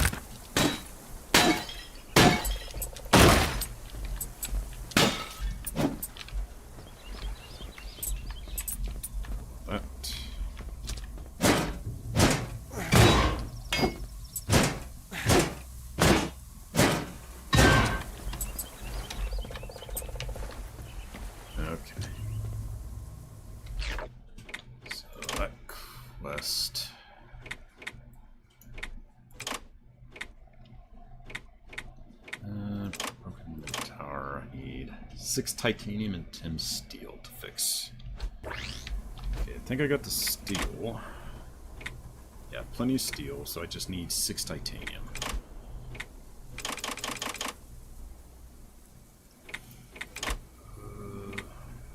Without cutting it close. 15 minutes for that, though.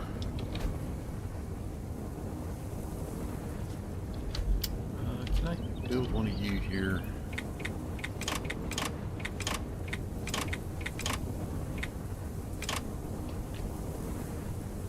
I can.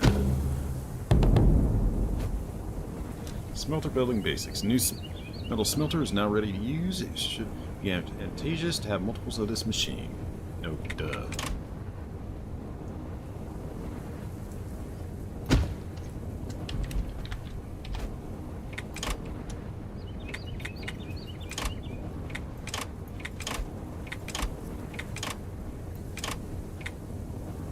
Oh, wow. Don't need that much.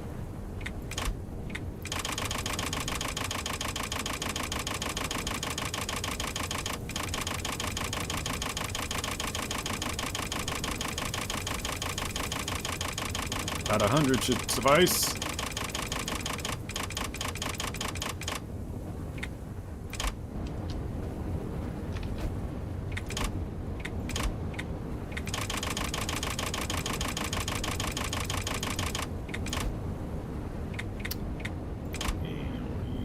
That.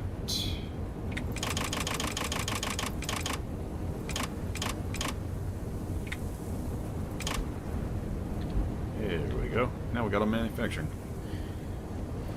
Alright, what can we stick our nose into to do for the time being?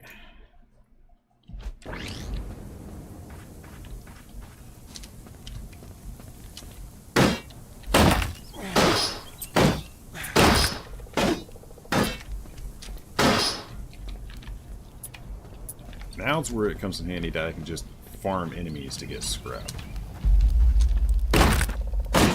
Doing that, I can then just endlessly make steel and titanium. Need both of them, so.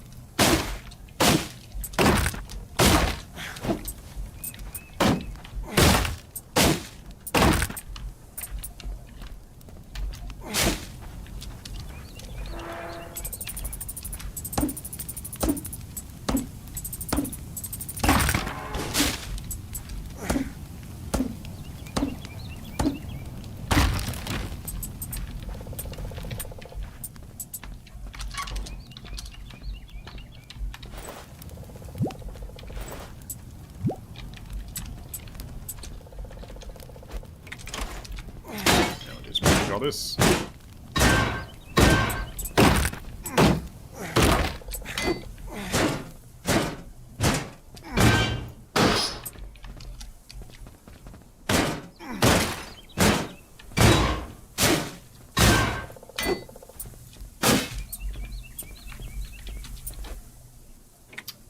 And we'll grab this.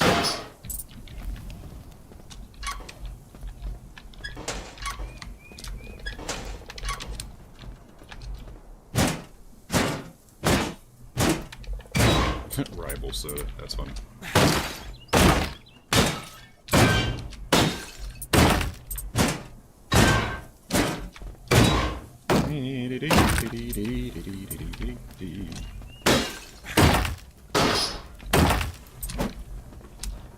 Their interior decoration sucks. It's all over the floor.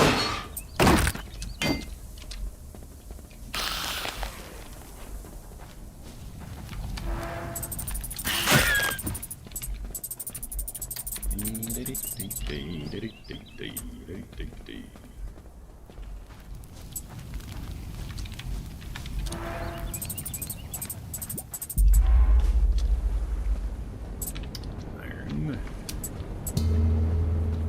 Advanced and extremely formidable metal alloy. I find it funny they show the titanium alloy in rebar form. Pretty sure rebar is not made out of titanium.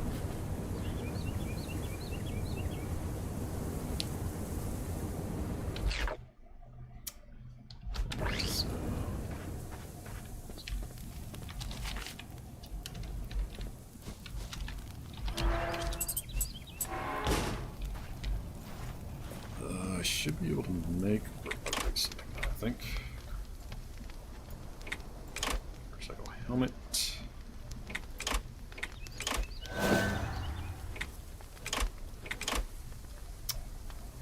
Some more titanium and I can make the soldier outfit. And I can make that now too.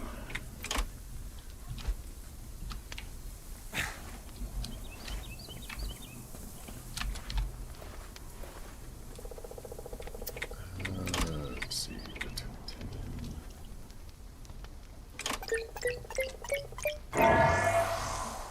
There we go.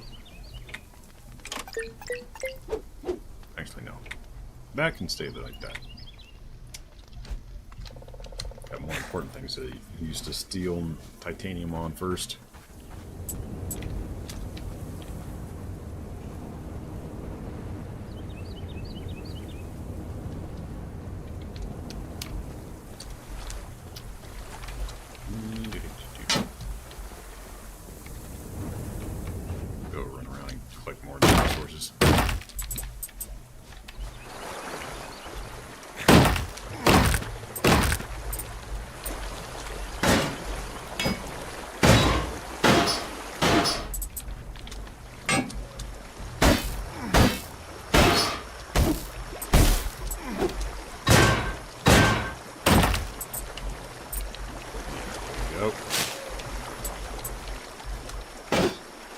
fences. Crap.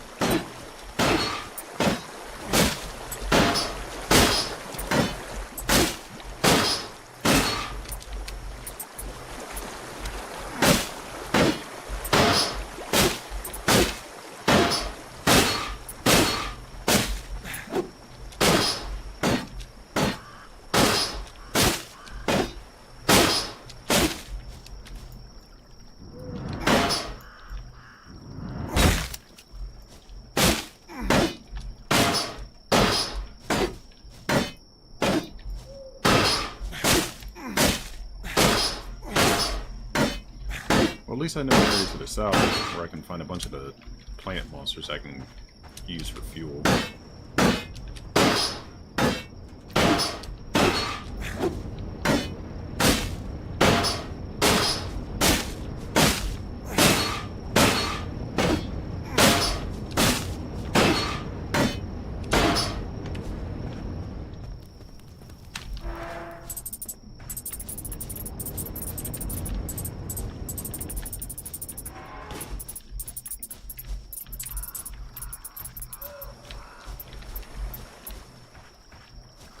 Okay. What noisy boy? What noisy boy?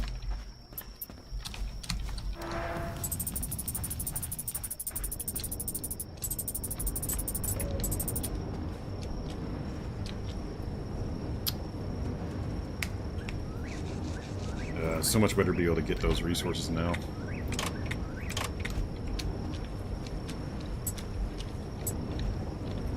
So I was stuck for so long because I have so many upgrades I need for titanium. I couldn't do the upgrades because I couldn't find this place to get this friggin' recipe to get the smelters. And the wood one was up here somewhere. What was that actually? Here. So you had to go two entirely different directions to get the things you need for big upgrades. The lumber you actually need first because there's so many things that you have to do that require it. The metal not so much because like the steel you can find just breaking down stuff. But I haven't found anything I can break yet that yields the titanium. So I don't know what would yield that except for like the giant industrial machines and whatever.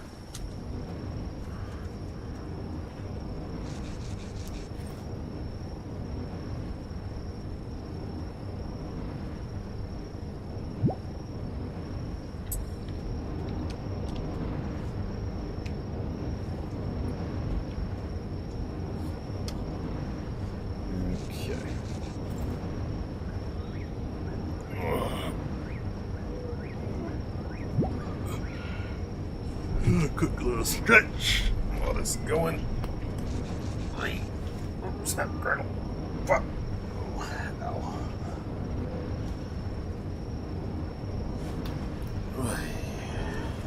What noisy boy? I think I got some bread somewhere. I'm gonna make myself a bread sandwich real quick. Bread sandwich. A peanut butter and honey sandwich. Bread sandwich. Just eat bread and then put bread on top of that bread.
Yeah, nothing like a survival game to bottleneck you on important resources that you have to do your damnedest to find and unlock and make. But that's part of the journey, and that's part of why it's so damn fun. Satisfaction once you find it and manage to do it.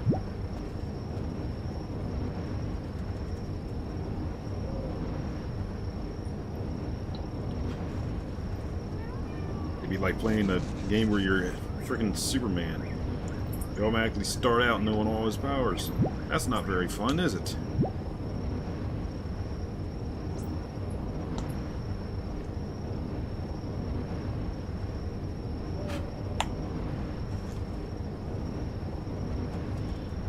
More fun to gradually work your way into it. Find out what the character can do, where they can use those powers, how they use those powers.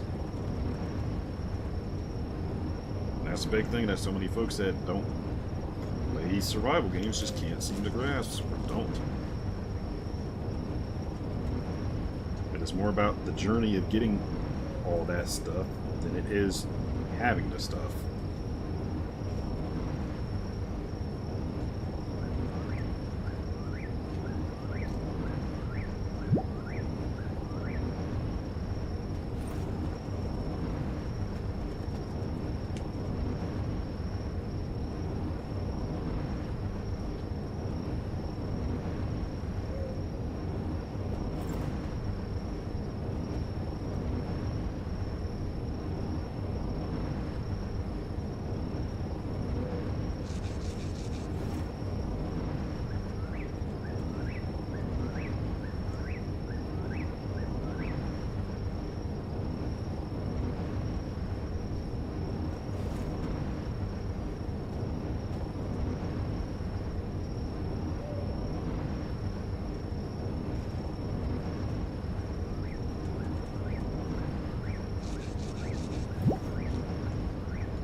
There's the threads.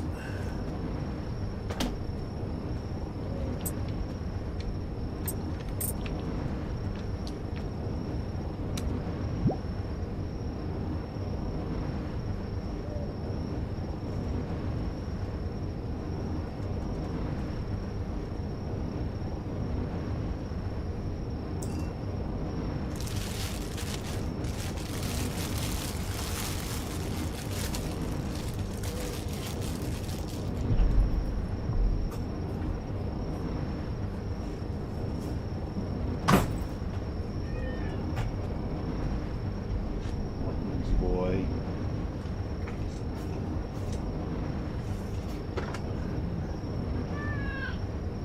You got an hour yet to wait for your other can, Noisy.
This ain't bread, this is fucking chalk.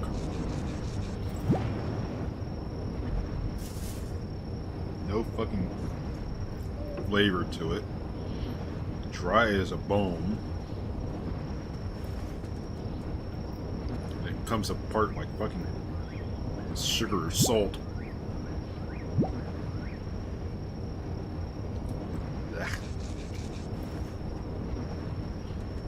Weren't for the peanut butter and the honey, it would. I'd be gagging on this.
No quality to that at all.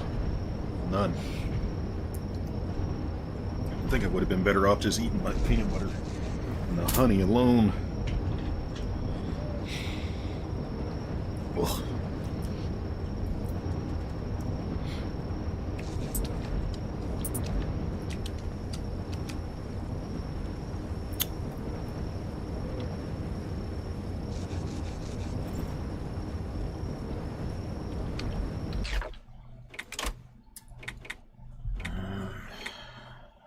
Titanium to fix it.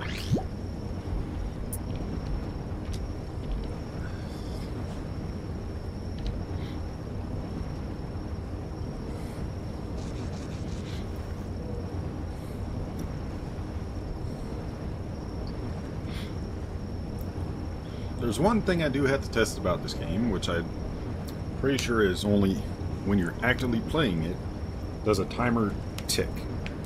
So like if I stop this game with these processing, like exit out the game, the progress on those will probably stop exactly where they are, which is not very helpful in regards to your production.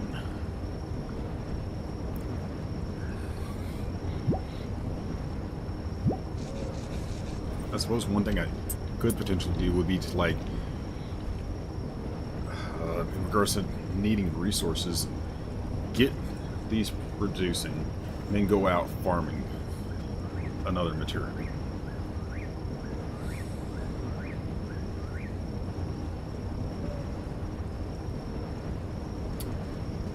The axe is done.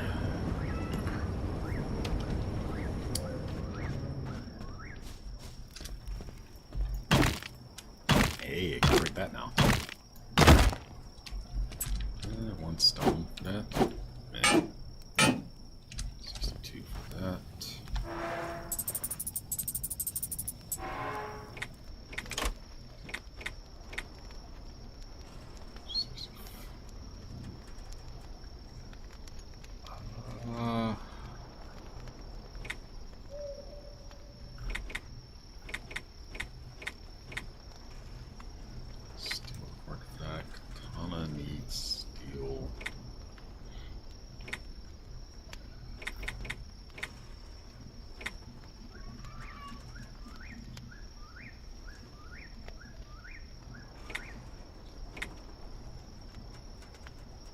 do the wrench first, because I need that freaking lot of stuff.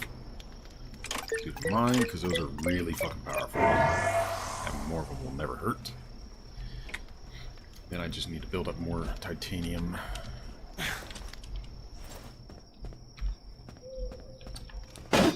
There we go.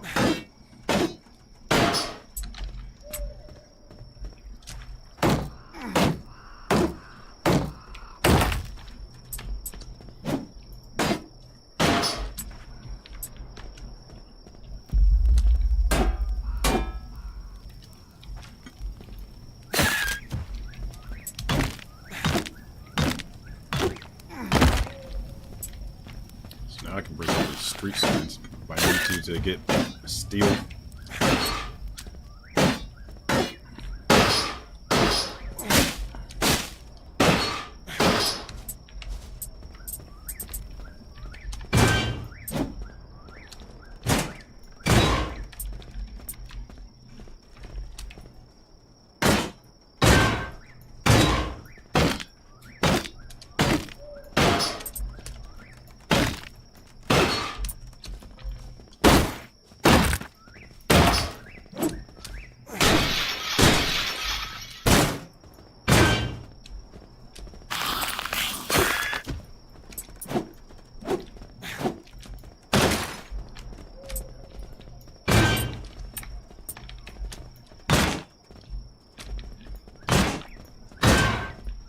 The mining company has now excavated estimated 5% of the Mana reserves. We already have more than enough for our needs. We should not be greedy. This is an automated recording sent from K23, the Crown Station. Okay, that right there. The mining company has now excavated estimated 5% of the Mana reserves. We already have more than enough for our needs. We should not be greedy. This is an automated recording sent from K23, the Crown Station. That tells you right there what you get to actually find out by interacting with the tablets. That's the entity that trained humans of how to use the mana source. What they came down in was apparently their ship or with the material, because that's what they're farming. Because the mana thing came down on this island as a meteorite.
Nothing like quality of life stuff to boost you.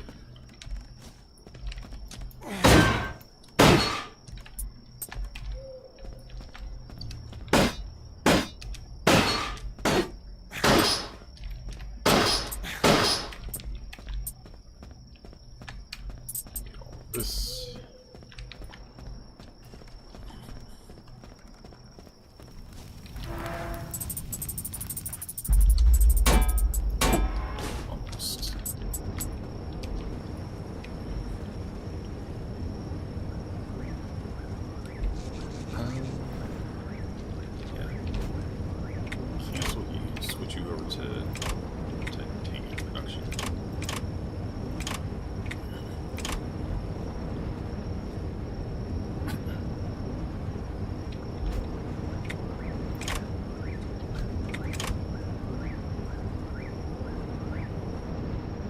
synced up.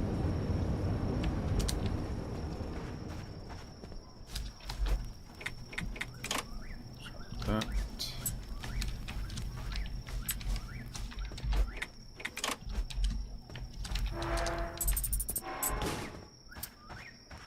So I'll need to take 6 of those to repair the thing.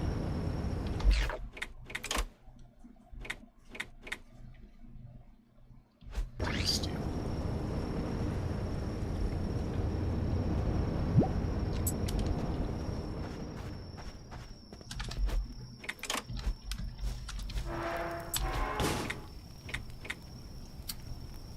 Alright, so all the steel.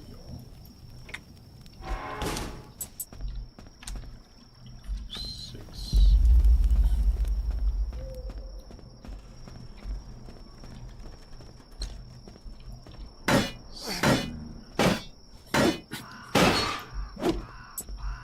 Eight.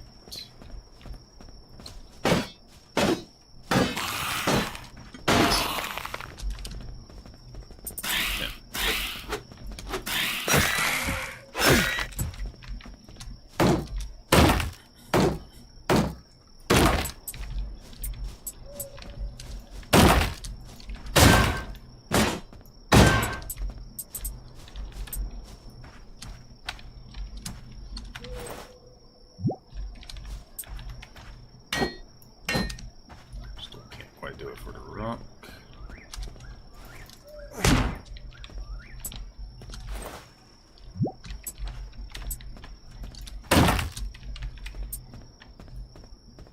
Alrighty. That should be more than enough. Those. Store the rest in there.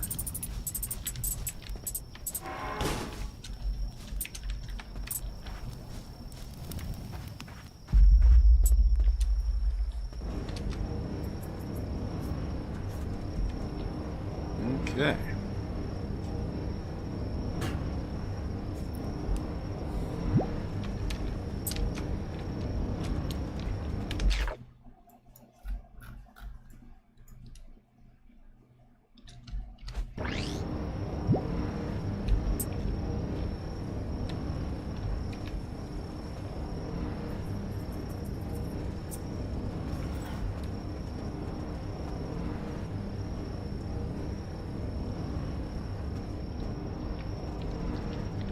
Sure, it takes a while on the titanium.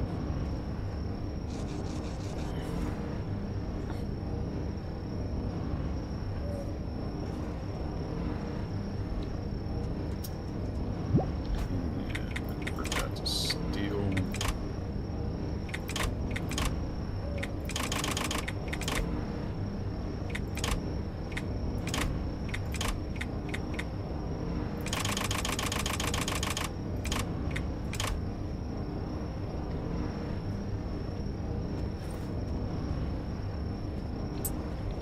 There we go.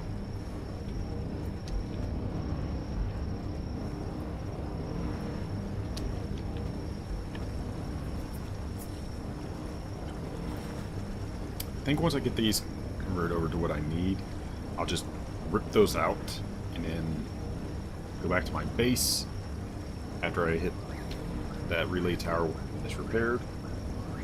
That way I can establish all my smelters and the saws at the base, and I can get them processing, so when I go out I can be doing stuff while it's making materials I need.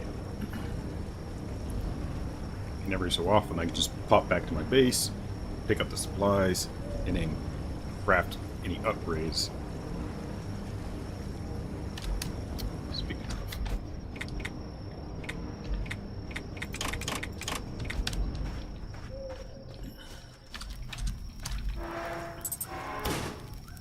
of, how much do I need to make that gun?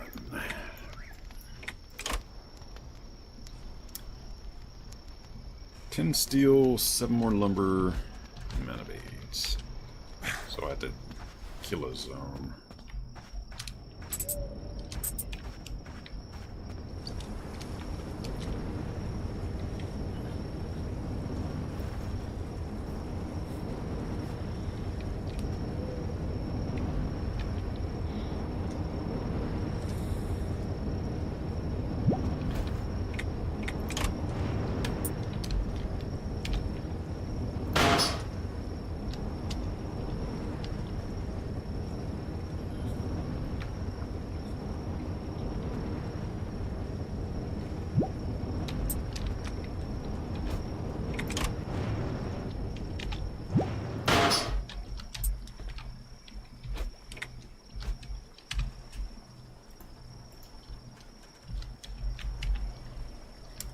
Ah, so I can't take the natural one.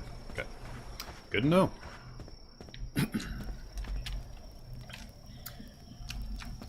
Alrighty. Got the steel I need, got the other stuff.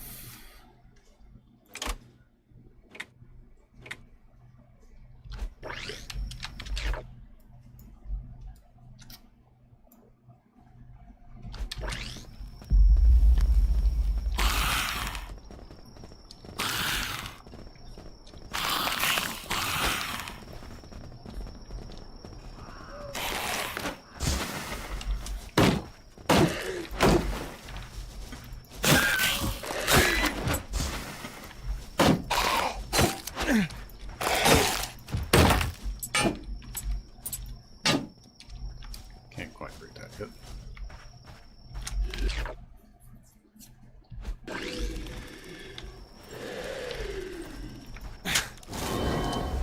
Hey, resources.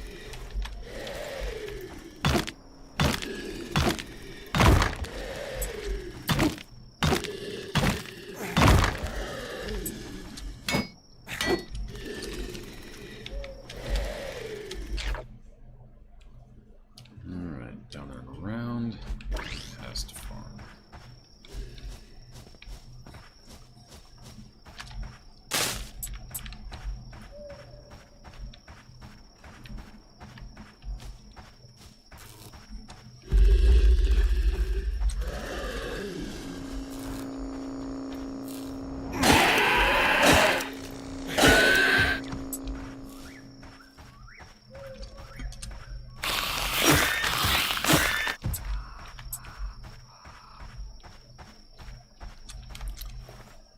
How much do I need to break this? Almost. If I can get... I think it's the replacement that would enable me to break that.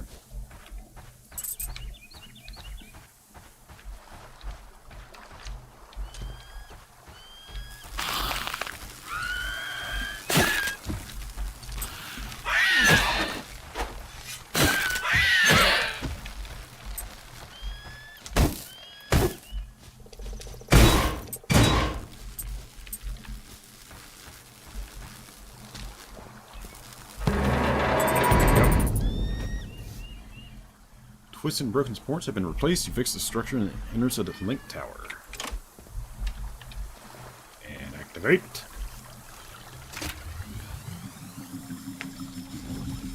Alright, another zone. Another zone.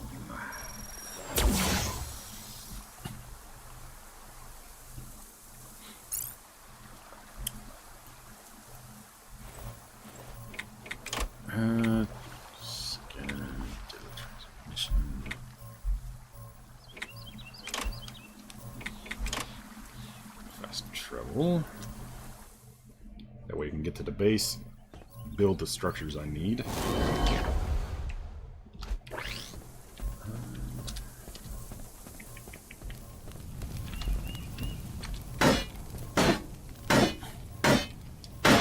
Break all these I can so I can get all the steel.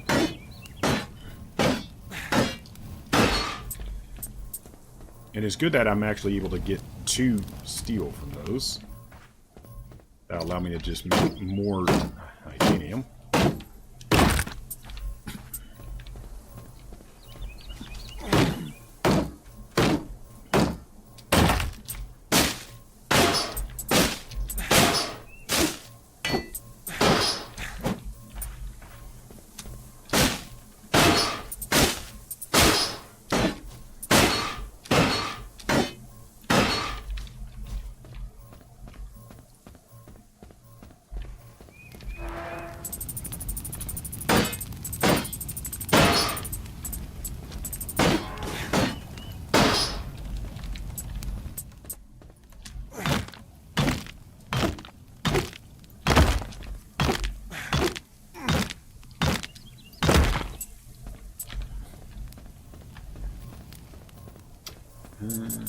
But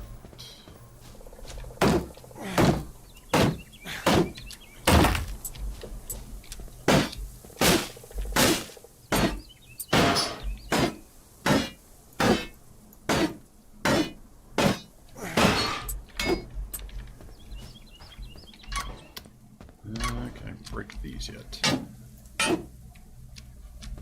Not for a long while.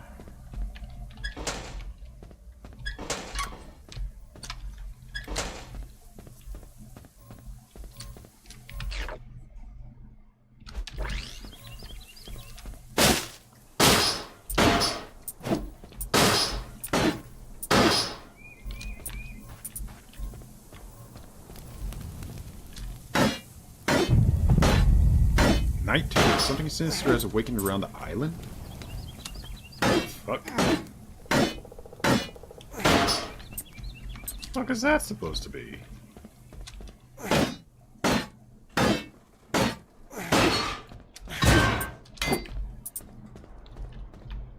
Okay, that begs an interesting question.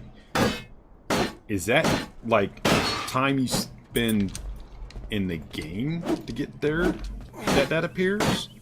Or is that, like, an event-specific thing that triggers? Because that's brand new. I haven't seen that.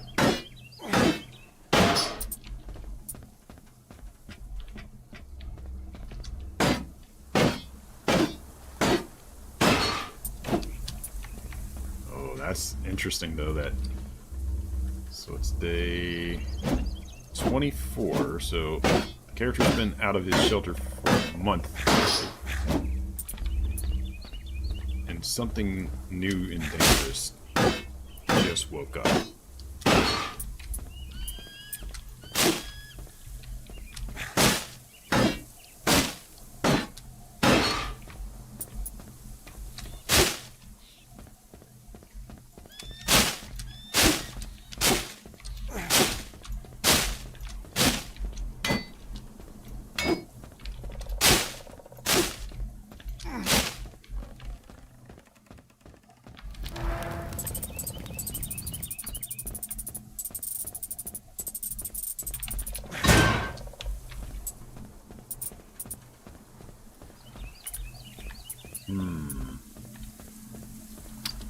That begs another interesting question. Is that something that only appears at night, or is it something that is just here on the island now, regardless?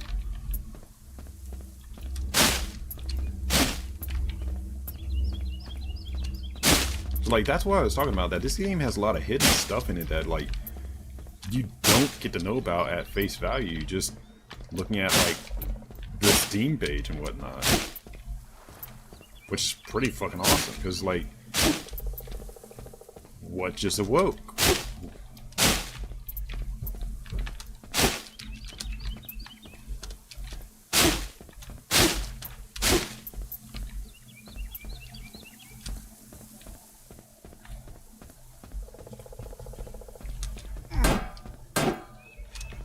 Can't do that yet.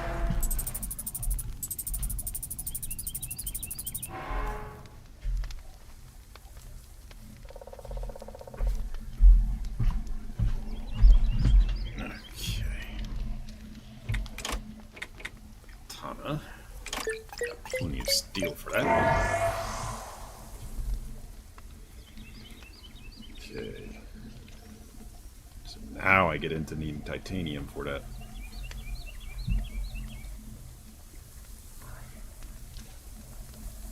So that's a viable fighting weapon now.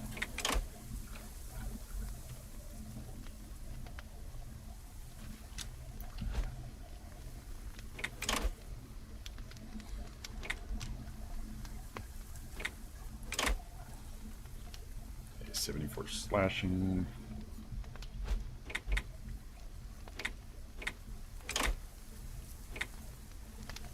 Light.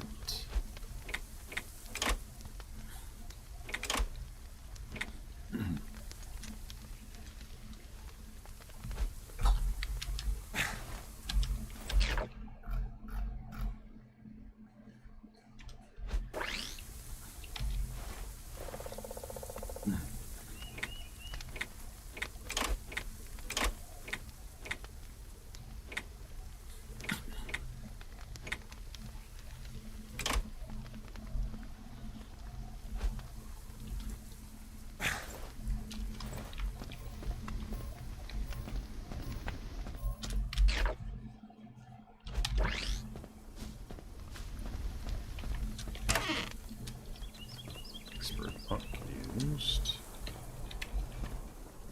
Master lock. So something's got to be in there story-wise for him to prevent that.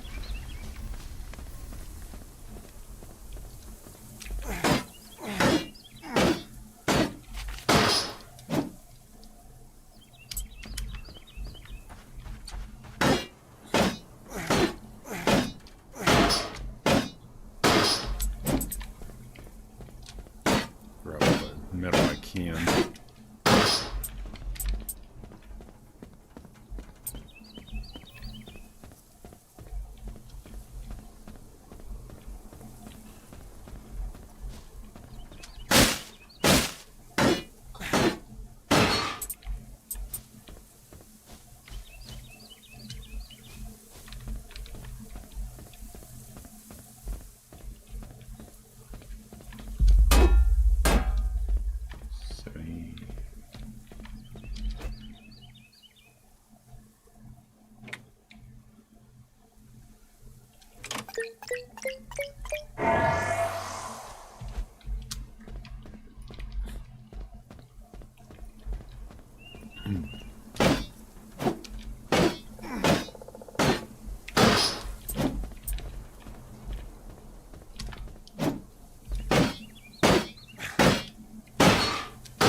Alrighty, like these things then. Metal is metal.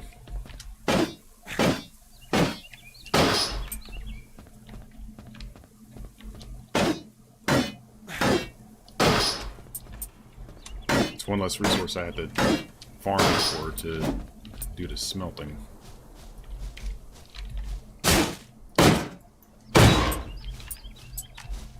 Electronics.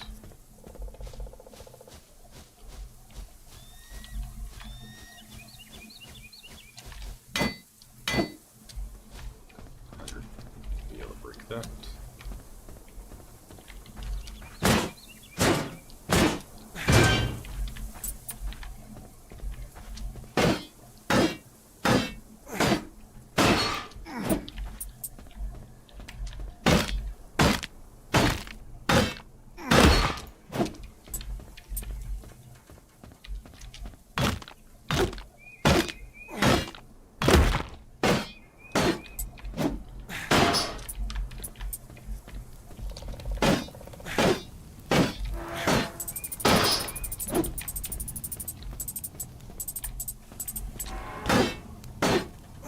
Oh, it's gonna be so good to be able to do some actual big upgrades for this. I can now start actually looking at some of the zones and going, okay, I want this one to be this danger zone, I want this one to be empty.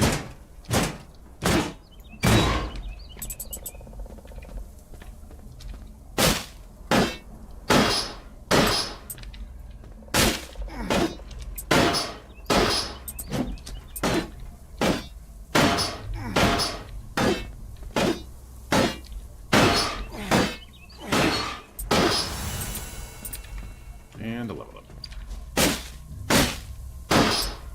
My knowledge of this world is expanding.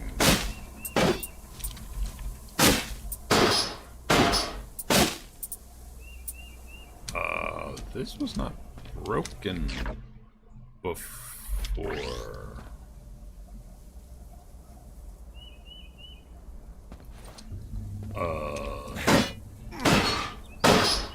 That's not worrisome at all.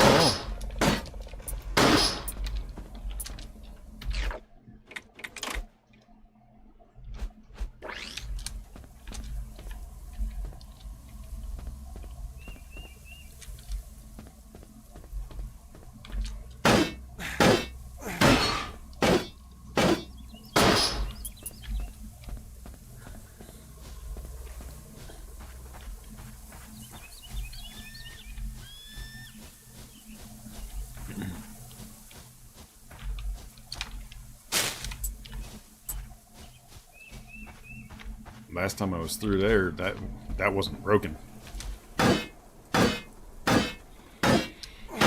So that is new.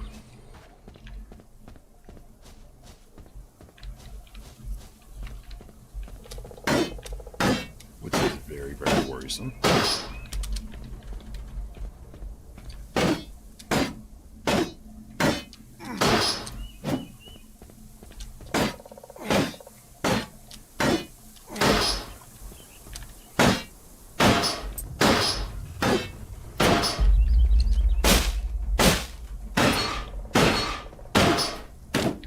Hey, we'll break this now.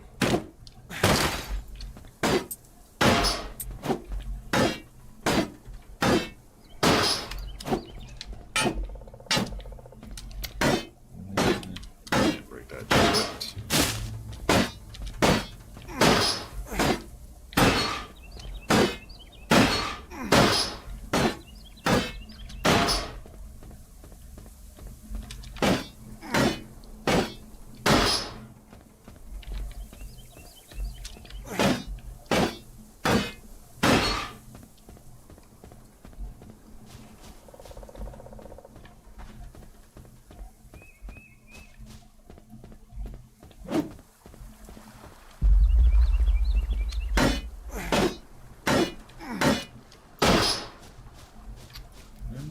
Hear it? Not yet.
More lumber required.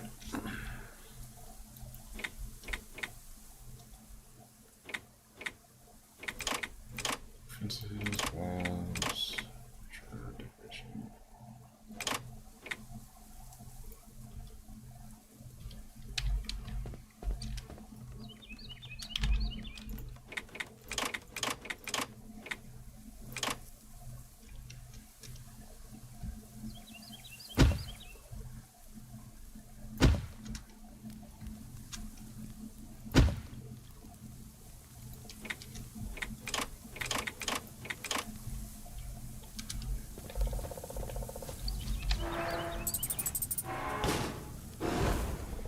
Okay. Animal friend, fighter, picture, specialist, farmer, plants. Since I'll be doing that very soon. Namely now.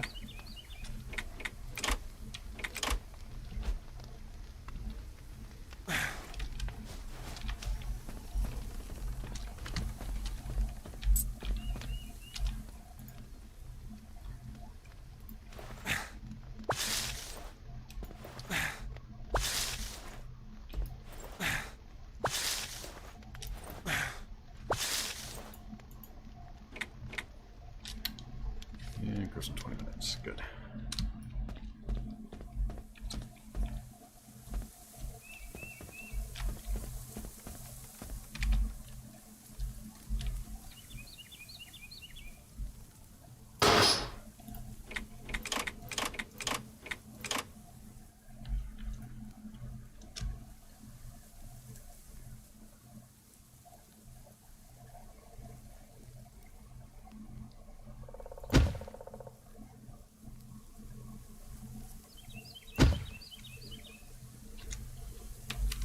See if I can access this.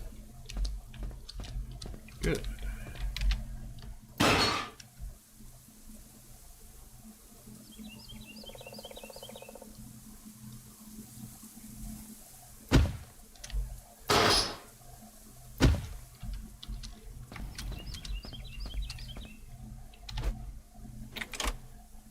Right.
Alright, with that, call it a pause on that, and swap over to something else for a little while. Save and exit. Alrighty, let's see about doing a little Dead by Daylight and some Once Human. My fuzzy boil should be demanding food again in a minute.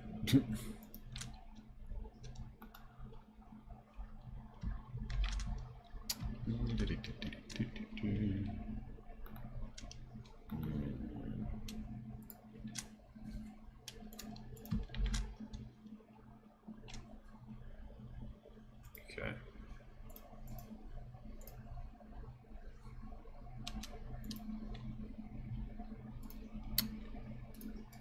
Dead by Daylight.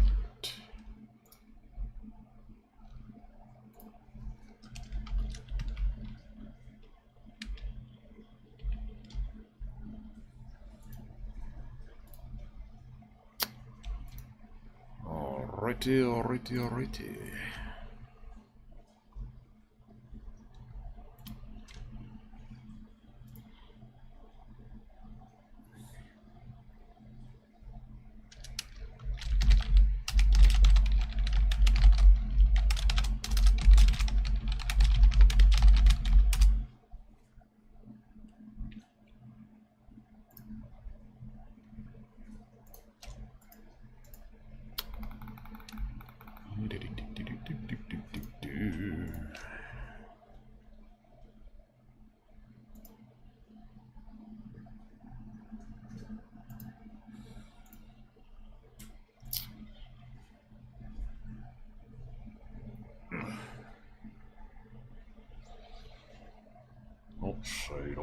Don't say.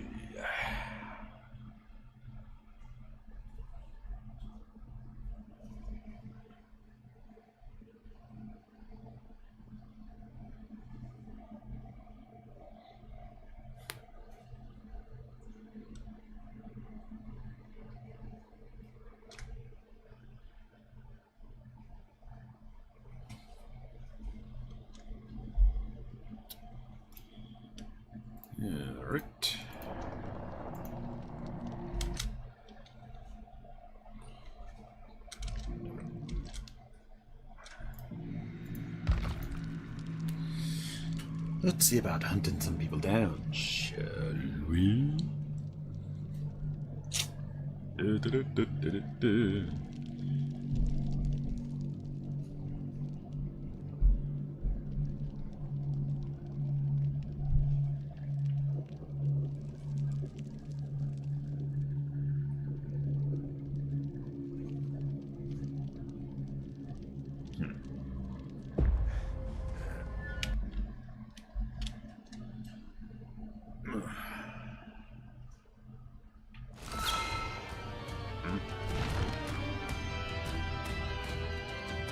What was the fucking random 50 blood points from? Whatever. Pigs, dash tags, artists, stench, spice, crows.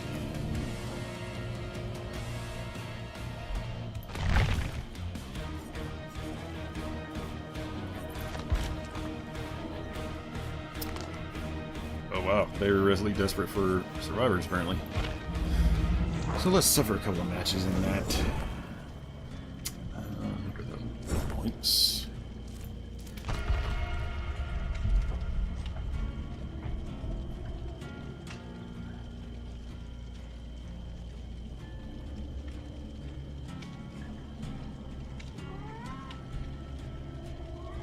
What noisy boy? Meow. Come here, Mr. Loaf. Come here.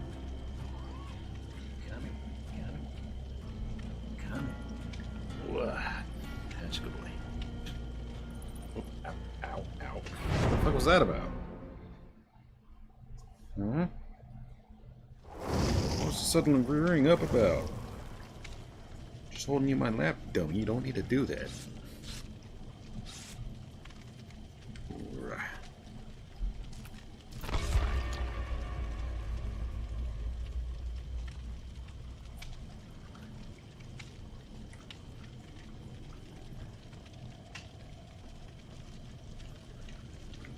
To borrow.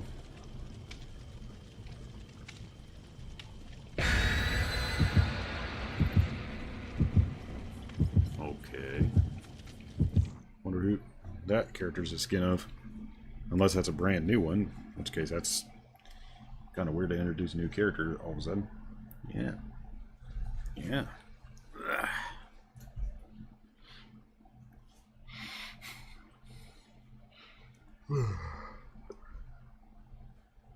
Hi.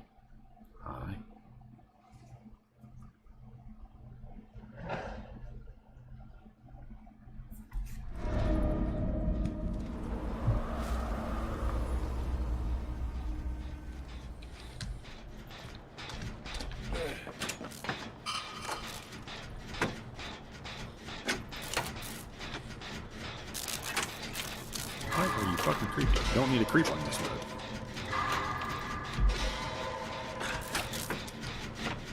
Dude.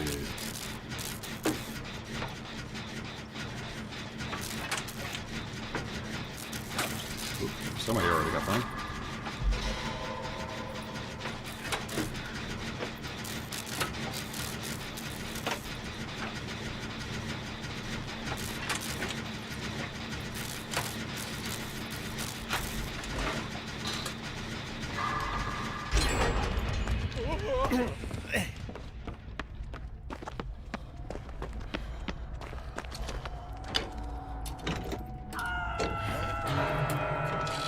Damn, they're way the hell over there.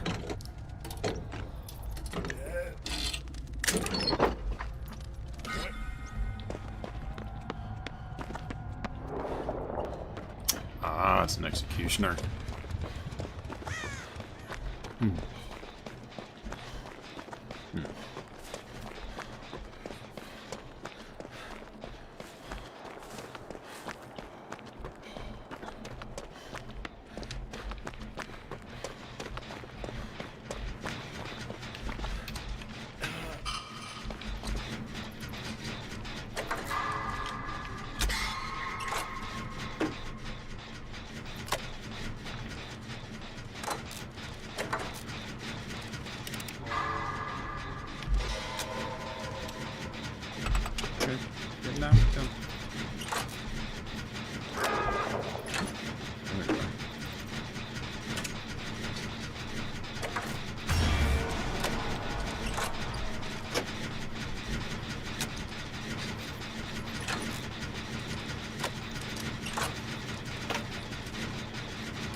Really? You're right out there and you don't take the IQ test of actually stepping in here to check this gen?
This gen's done.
Nice try, bitch. I know that killer better than you, dumbass.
Whoop.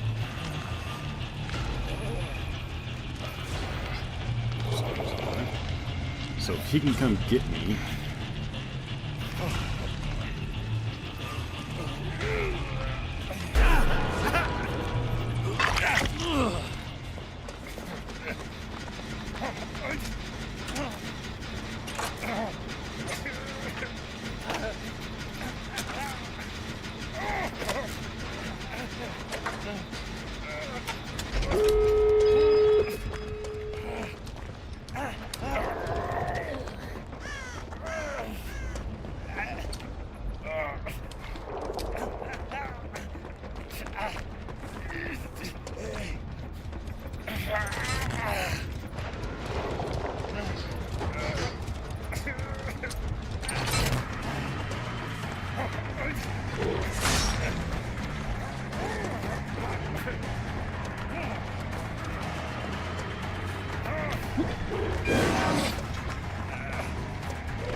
Bullshit.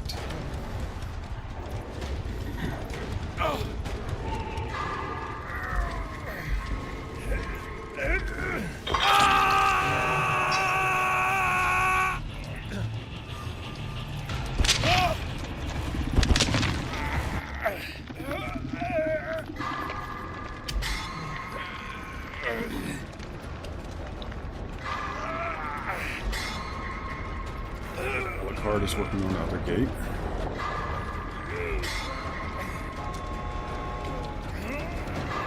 Pop the gate and come get me. Pop the gate and come get me. GG.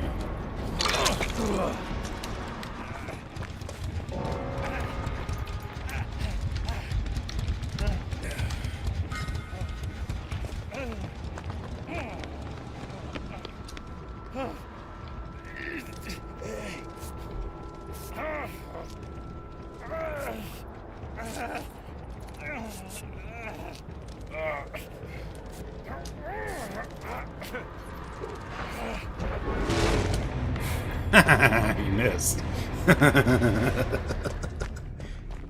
If he'd gone forward just a couple steps more, he would have nailed me and him.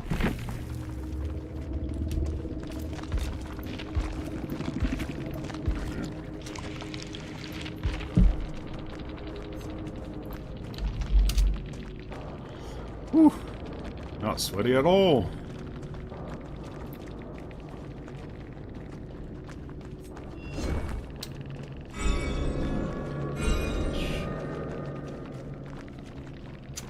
Almost.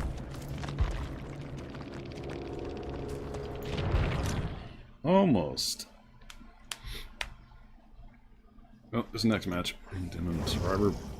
I'll very likely get killed, but at least I'll get that challenge done.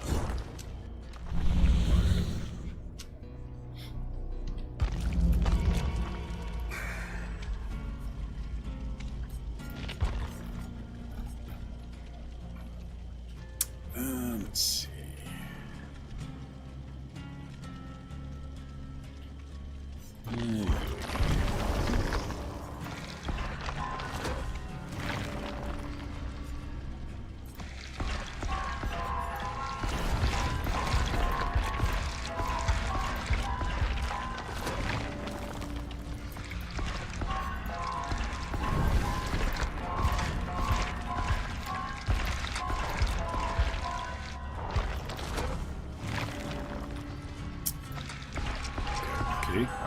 that one.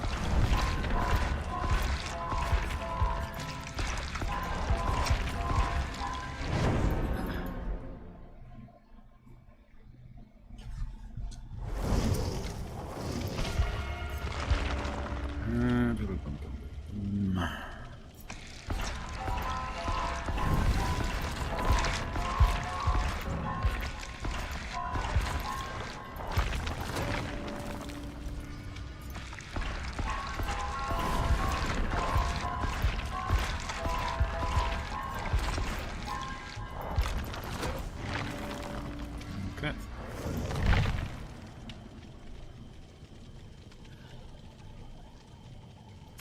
We got another streamer. So I wonder if they're doing what? Doing duo? No, they're not the duo. Because they just scrammed.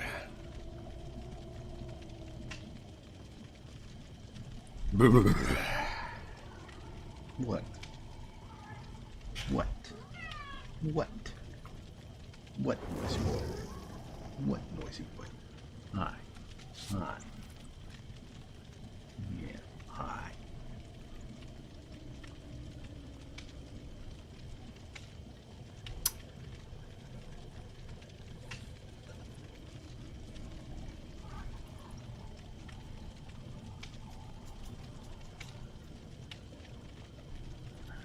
Yeah. Yeah.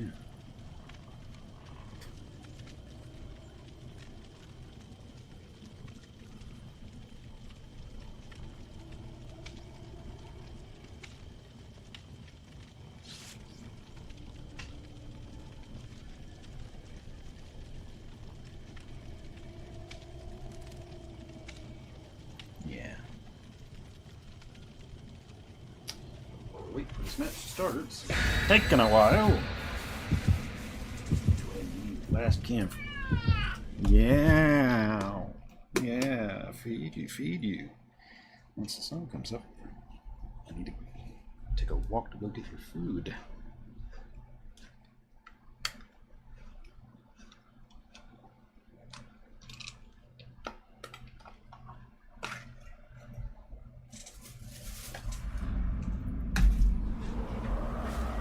Here's food. Oh, joy, it's this one again.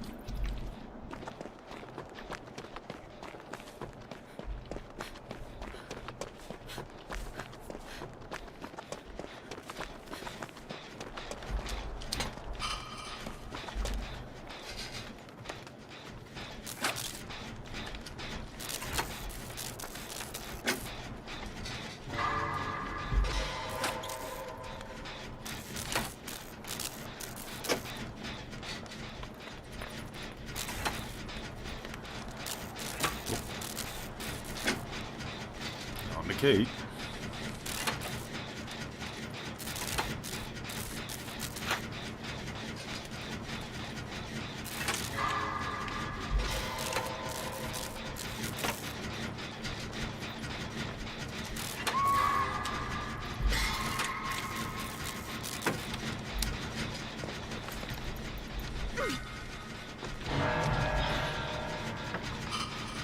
Ah, succula.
Yep.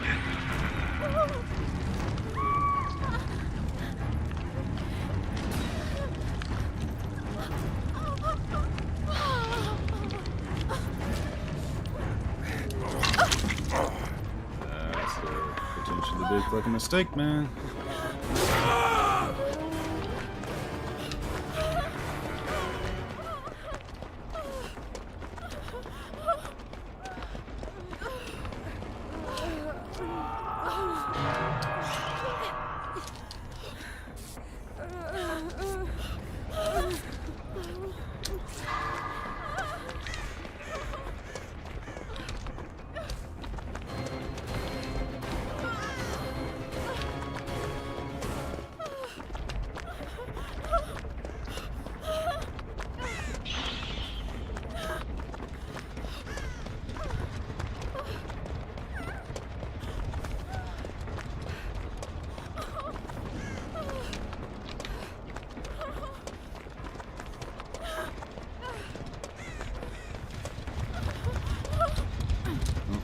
No point not carrying one of these now.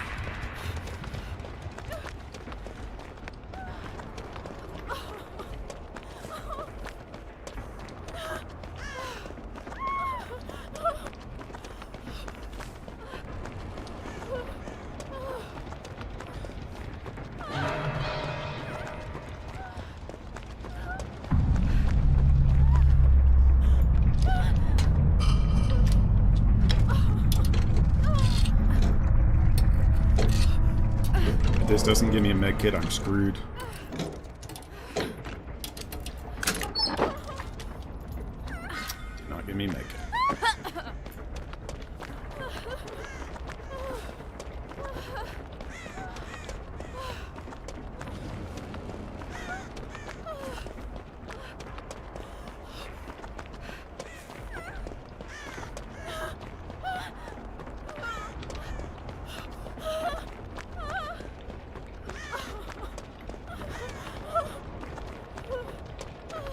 That gym, there's this one.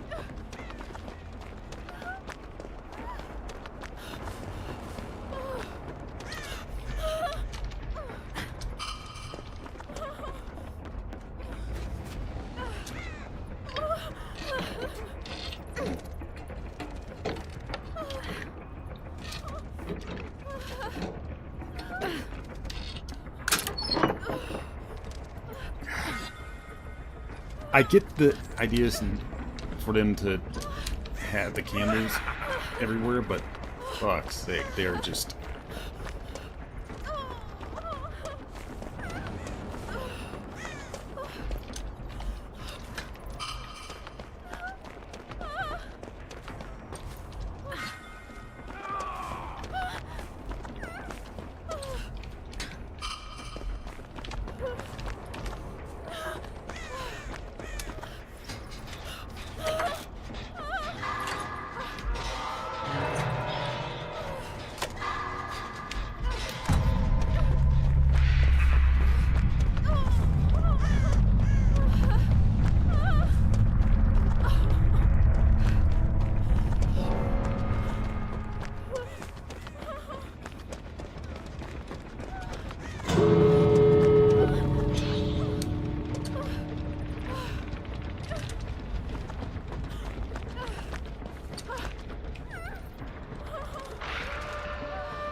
Yeah, I'm just gonna wait in the corner, because this motherfucker's just gonna camp the doors, and I have no desire to give it.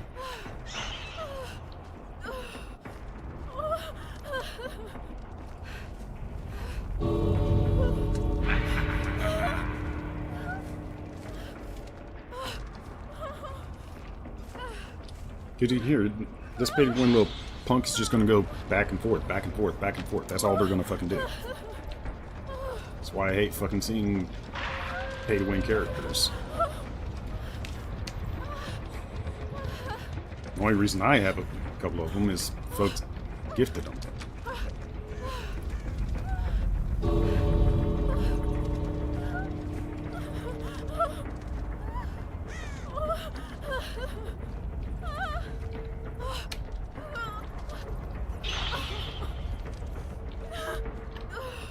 So yeah, they're literally just gonna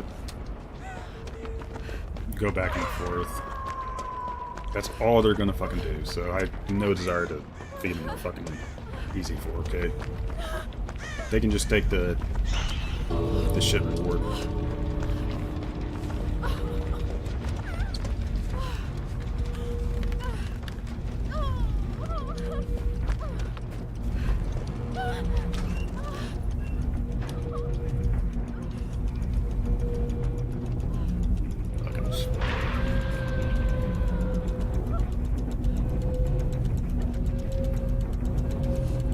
At least this way I deny him satisfaction of getting an actual kill.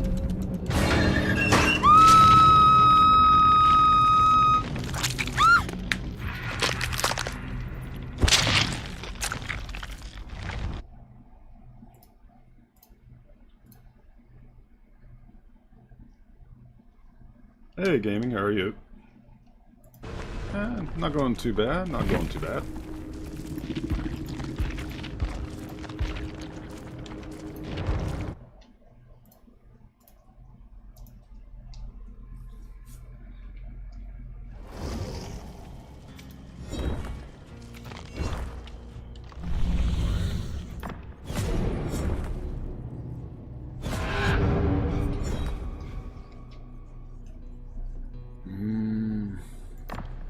Guess we can try that spider.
I gotta walk everywhere in this one, dude.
artillery finally on somebody. And it's to Myers. Surprise, surprise.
The fuck? Did the Myers just DC?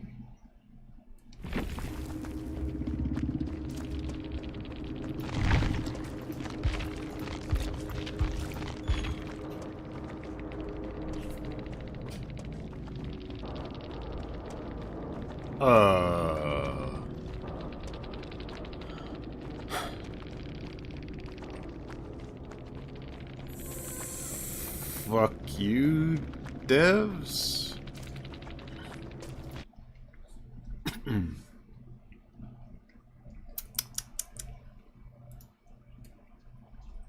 That's some bullshit right there.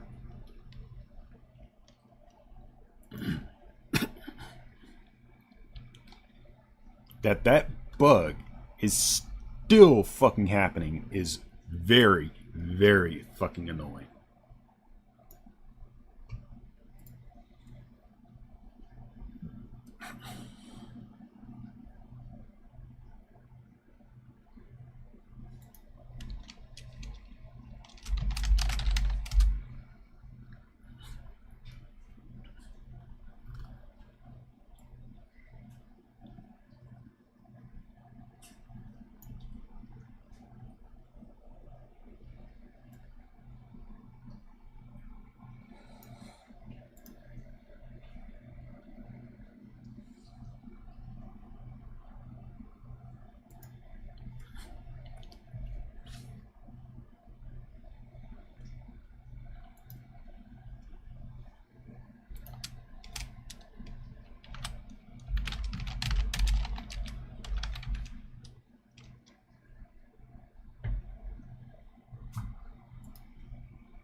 That would be a crash, I suppose.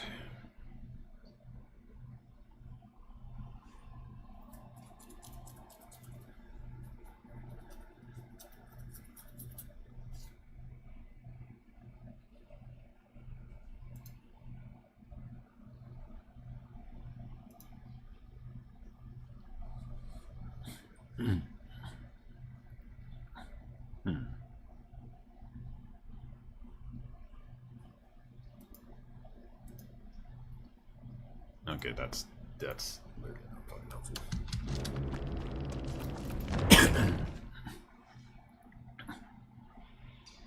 That's so fucking dumb that that bug still exists. That's one of several bugs that is very old in this game. And it's fucking dumb because the devs are more fixated with shitting out new content rather than fixing old bugs like that. That bug should not still be around this day and age. I remember encountering that bug several years ago when I first gave this game a try. And hearing others talk about that bug is even older than that. I mean, for fuck's sake, come on. Because of that bug, I literally got no fucking value out of that match. Multiple generators done, a rescue or two, heals, pop the fucking gate, and the game just goes, fuck you.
Hello.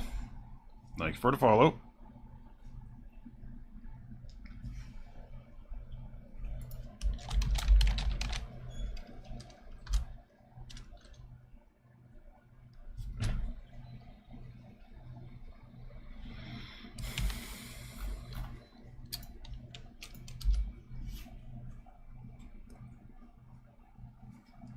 I'm guessing you were the killer in that match.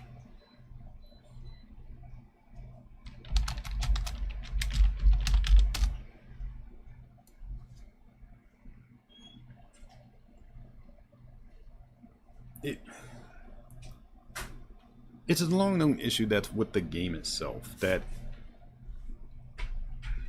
from what I can remember, the closest thing to it is an actual bug.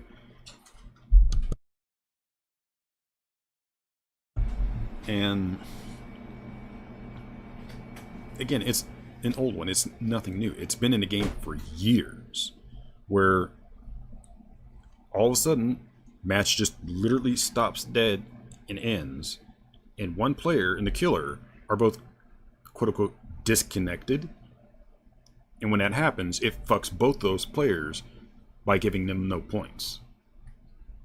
Which is supremely fucking insulting and stupid.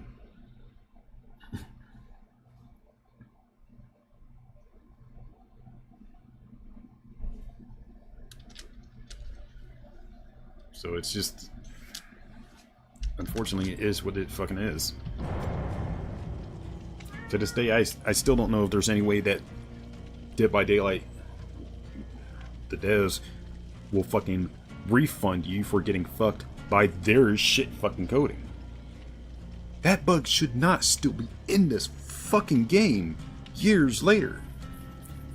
Like, I get the obsession of, like, generate content, new content keeps eyes, new content keeps eye, blah blah blah blah blah. But if you're fucking yourself with keeping certain quality of life issues alive that cause massive issues, like that entire match was fucking useless and pointless for me.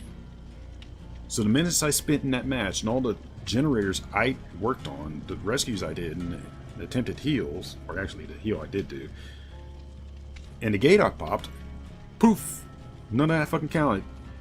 Gone.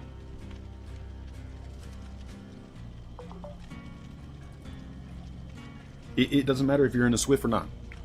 It can happen if you're in a Swift, you're in a duo, a trio, if you're solo. It just happens. And again, it's one of those issues where it's a long-known issue that the devs have never fucking addressed. No, their system is at least not so stupid as to see that and count as a DC. But it still doesn't matter, because it still fucks you out of a bunch of progress. Both XP and blood points. You get nothing for that. So it's... why even... if it's a Swift, does everyone DC, or just random too? It's... whenever that bug happens, it's always one random player and the killer. All the time. And I've seen it happen from both sides, as killer and as survivor. It just irks me when that happens, because that'd be like having a shooter game with grenades, and every time somebody tries to use a grenade, it instantly blows up on the player and kills them. But that ends up being, oh, it's not a feature, it's a bug. Well, that bug, that shooter stays in existence for 10 years and that bug still keeps popping up. You would think after some time, the devs would go, we should probably fix that so it doesn't keep pissing off our player base. Yeah, I get it. I don't have much experience with other PvP games if it happens in other games. Well, with studios like this, they're obsessed with... their bottom line is obsession with making new content, because that's how they make their money. The painful problem with that, however, is doing that, you're going to, in the process, forfeit quality of life fixes that another game that's not going to just shit out new content every 3 days will fix. So like, oh, this is one I know is happening in a shooter game. I don't remember which one. Having a shooter game, you spawn into the match and you have no fucking gear. You don't have any guns, you don't have any equipment. So you basically just become a free kill for somebody unless you self-kill to respawn.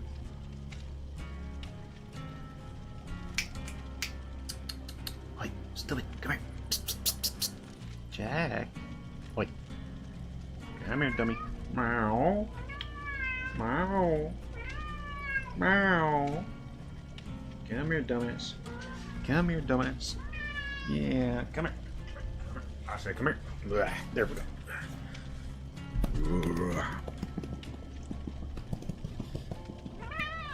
Yeah, meow meow meow. Yeah. Yeah, meow, meow. Little shit. You're a pain in my ass. You're a pain in my ass, but I love you. Alrighty.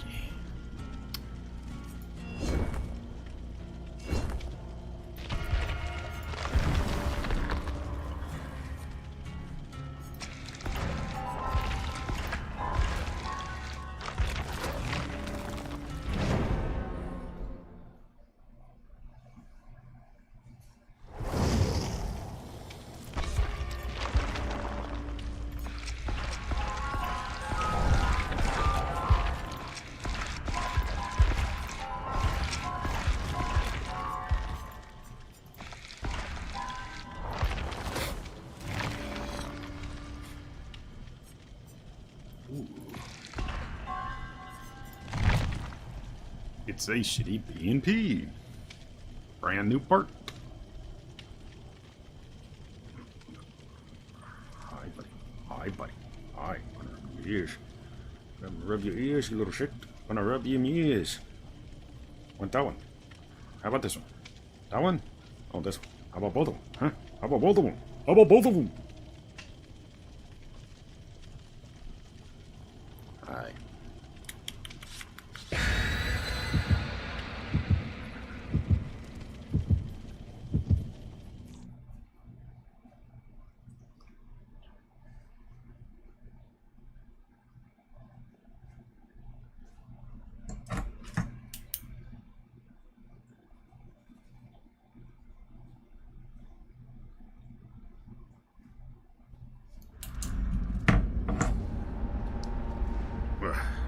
Hi, bud.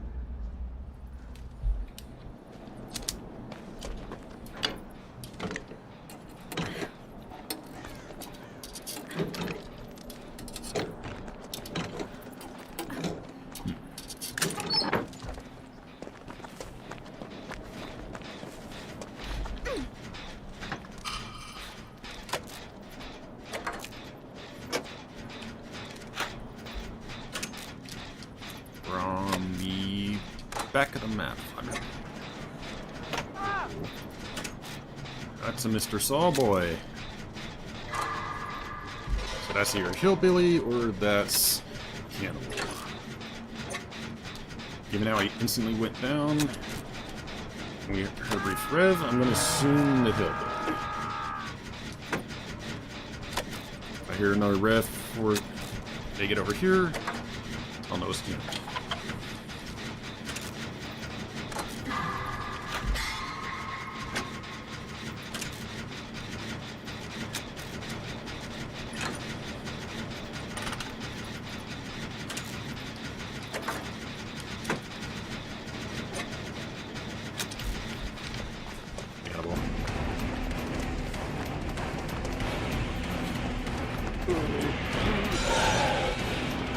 Dumbass.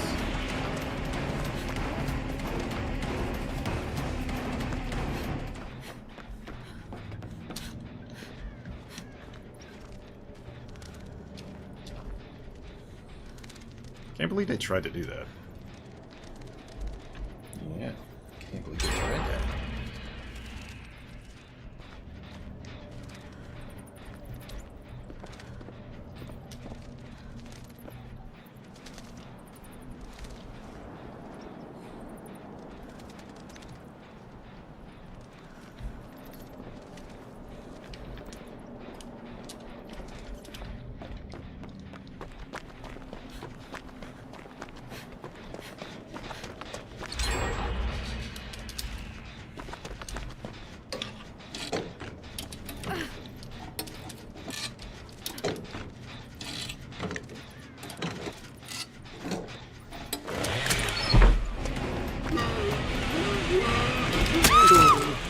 Oh, fuck you. You were close to a wall. You should have hit one. Fuck you, you cheating bastard. You hit the first wall when you were chasing me around that one tile. And you're right up against the fucking wall and you didn't hit one there.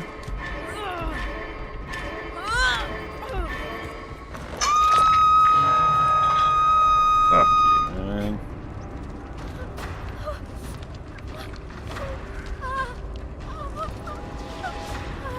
As close as he was, he should have been hitting a fucking wall. He should have hit a fucking wall when he was trying to do that.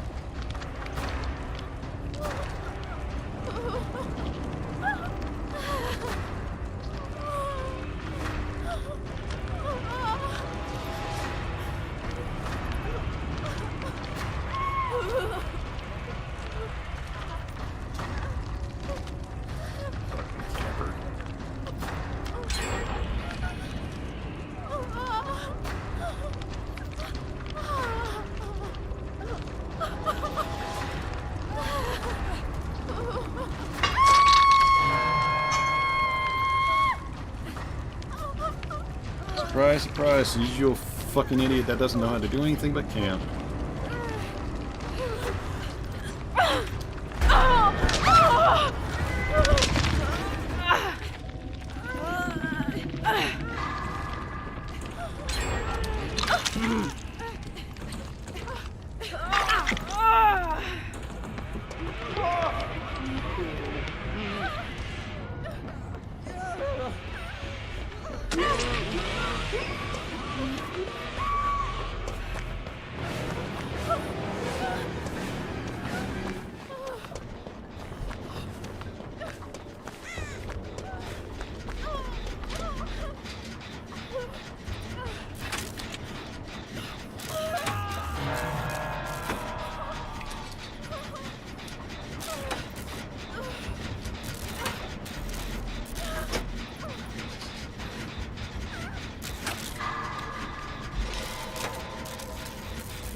Yeah, fuck off. Oh, fuck you, you pussy. Oh, no, not gonna let you do anything. Toxic cunt. Animosity, grow some fucking skill, you pussy.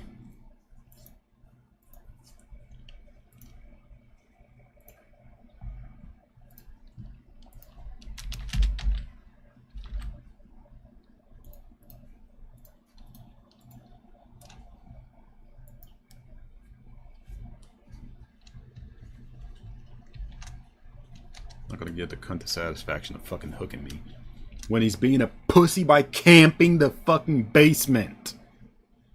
Not surprising, because literally every motherfucker that plays the fucking cannibal, if they get one person in the basement, that's literally all the fucking idiots does. Is just camp the goddamn basement.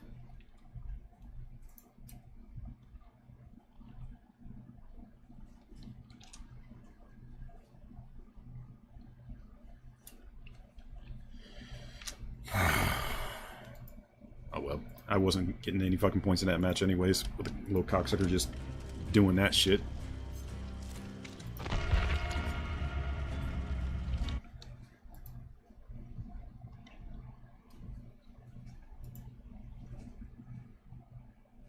And that's the kind of player that needs to fucking find a different game. Because they have no fucking skill. They have no fucking ability. And if it weren't for them just fucking camping, they weren't going to win.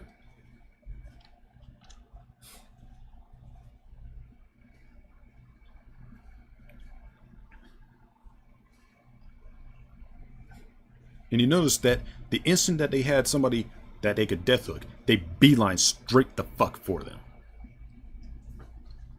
Only a pussy plays like that. Only a fucking little shitbag plays like that player.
I still find it fucking interesting that the first time they were chasing me, they hit a corner and they immediately went into the tantrum mode. The second time they chased me, they managed to perfectly take the corners and catch up to me without hitting a fucking wall. I find that a little fucking odd. Because in tight quarters, you can't fucking do that, because you'll hit a fucking wall and instantly go into the tantrum state. So I don't know how he fucking didn't.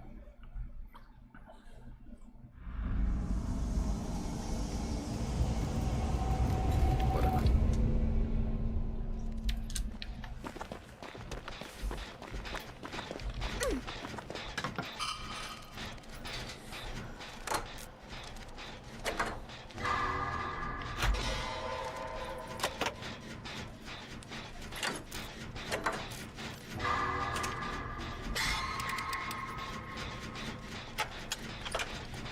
Oh joy, it's a fucking Chucky. Pay to win, little bitch.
There it was.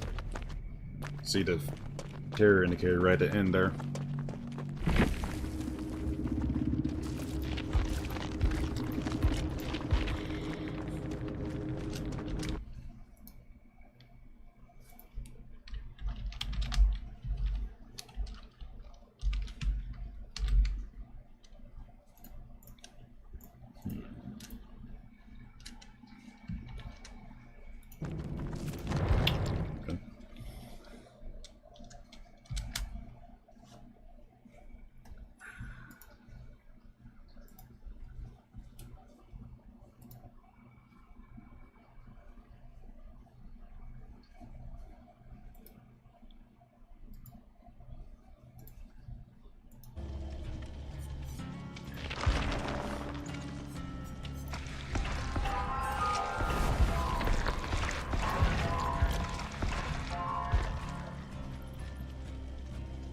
The fuck?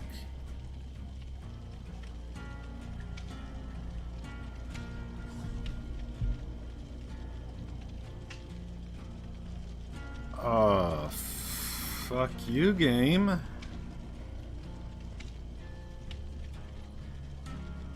It cut off 2 items at once. I didn't click enough things for it to fucking do that.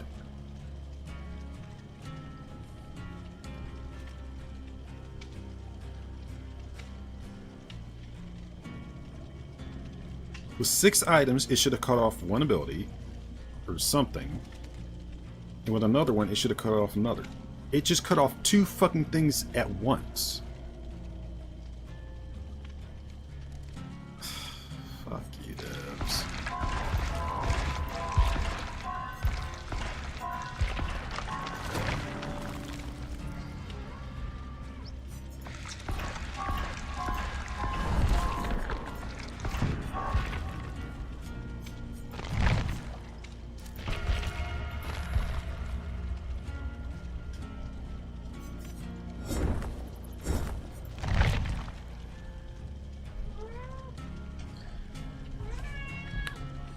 Hey, Siku. Getting them up, huh? Be right back for a quick buy break while I wait for the match to start.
Holy shit, that match started fast.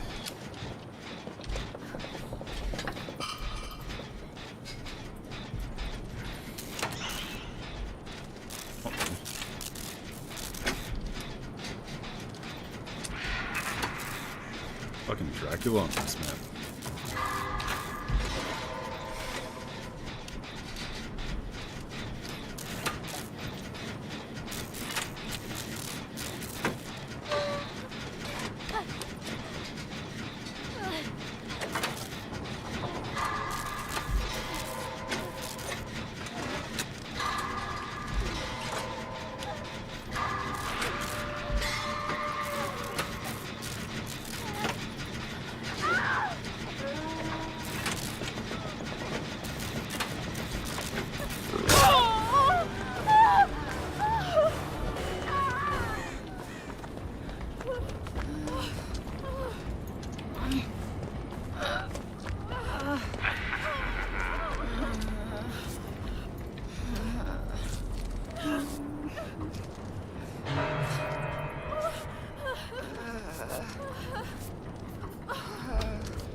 Oh, fuck yourself, motherfucker.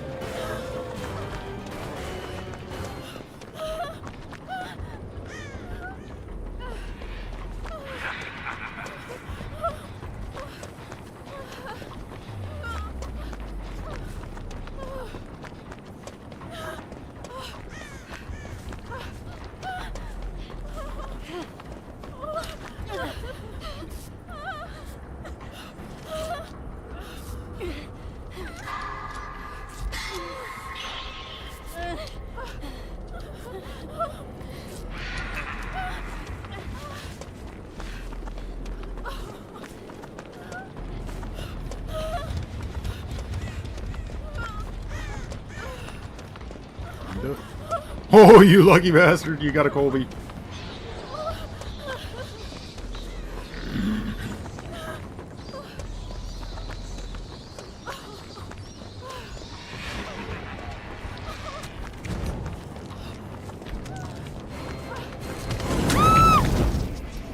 Pay to win, pussy.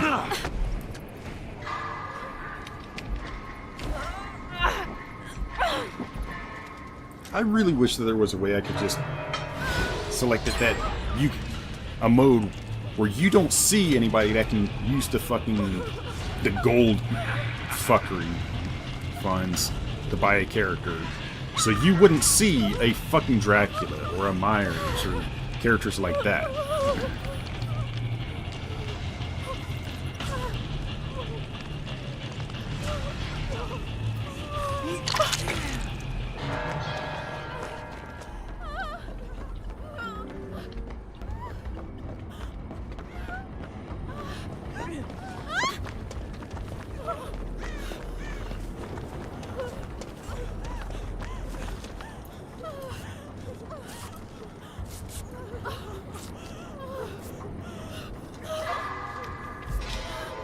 So busy fucking healing and rescuing each other, we're not getting any fucking gens done.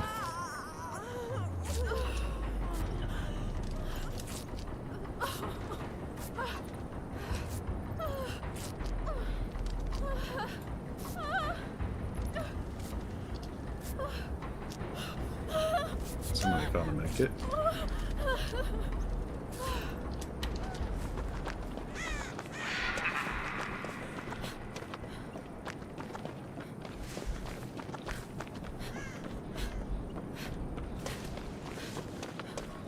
Don't think we're going to rescue him in time, but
love how this cunt is just completely ignoring the fucking Laura Croft.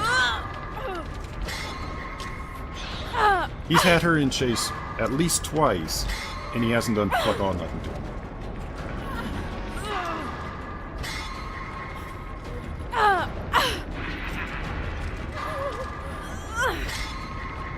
Oh, now he's chasing her.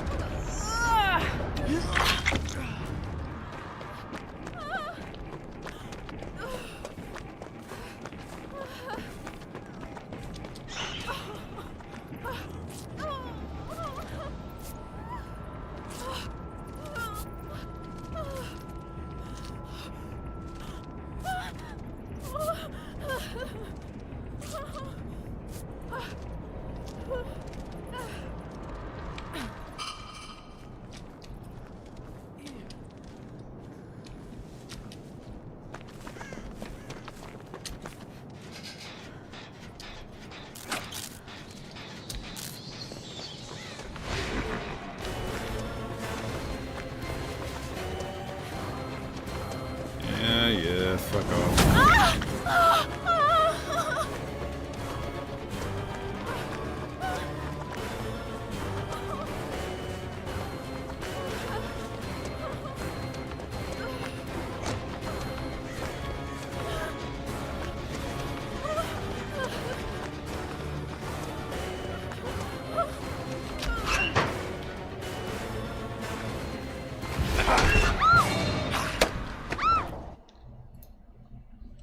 Brain dead motherfucker.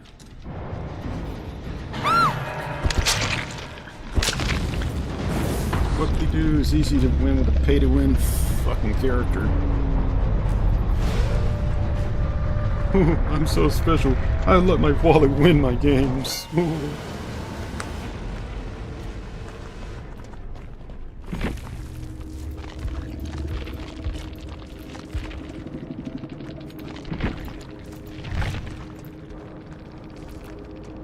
Aw, some pussy that's behind an honest mode. Fuck off.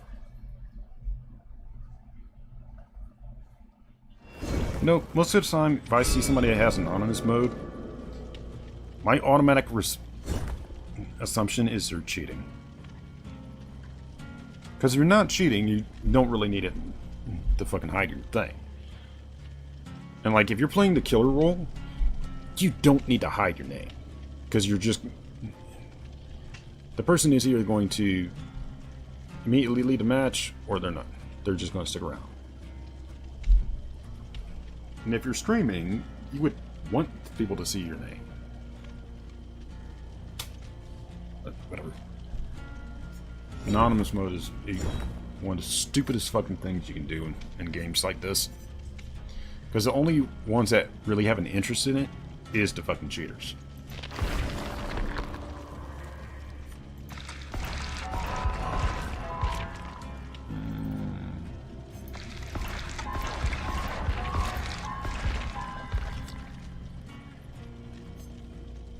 Fuck you too.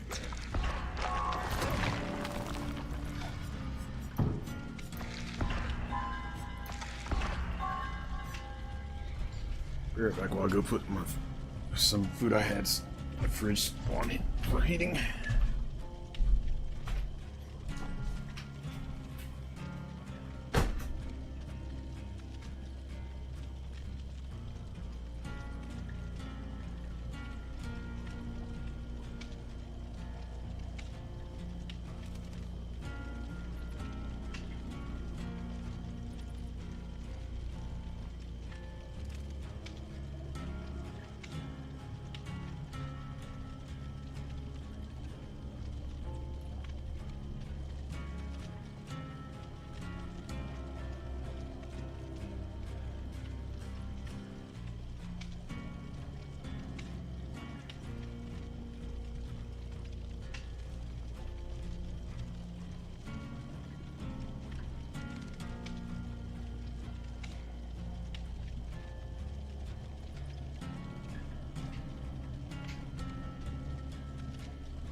Okay. That's on for heating. Let's get this going. See if we can't get her finally done.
Dude.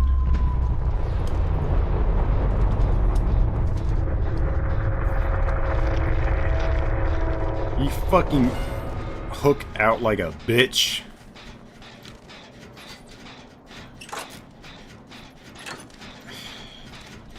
You get hooked once and you fucking hook out.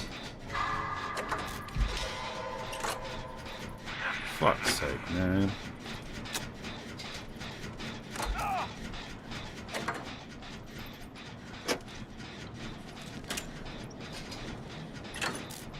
No fucking brain.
Whatever, man. I'm not gonna fight. You're gonna be a cunt. You're gonna be a cunt. And if you're gonna keep playing like that, I'll just report you with the DC, because there's literally no point in separating you from the DC if you're gonna play like that.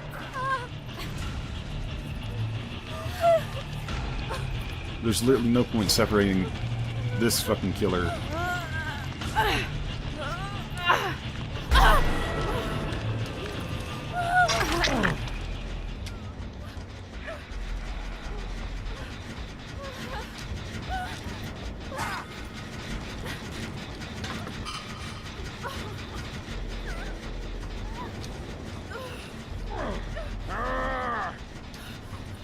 If you're gonna play like a cunt, you're just gonna get reported.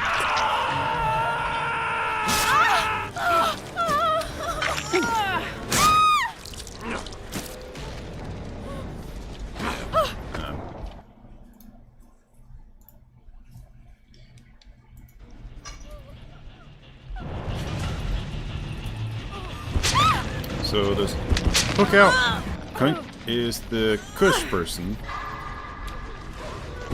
And the other cocksucker is the killer, so...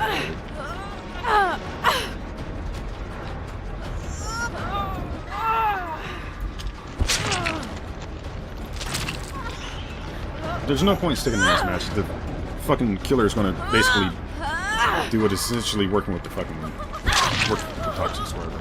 Don't fucking rescue me!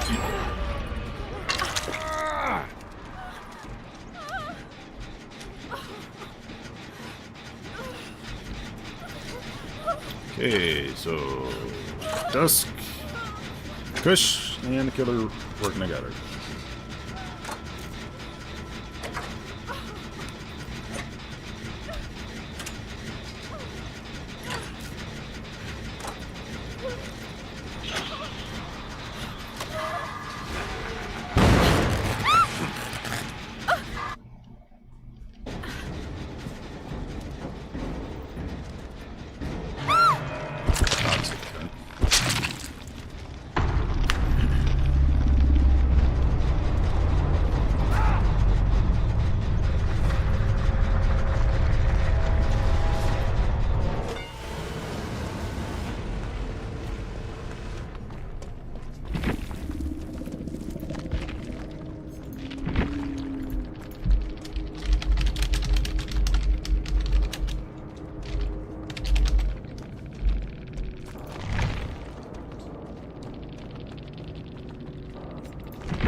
Oh.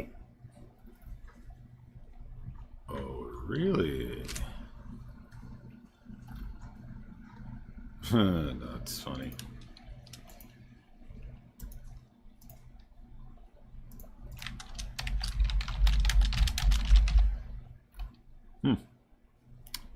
Apparently this little fucker cheats a lot.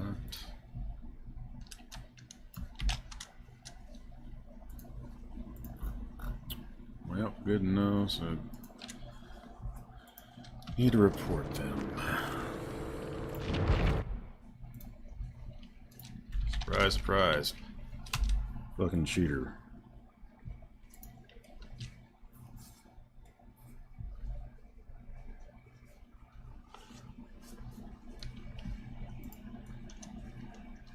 Not surprised the cheater's being a toxic little fuck, so.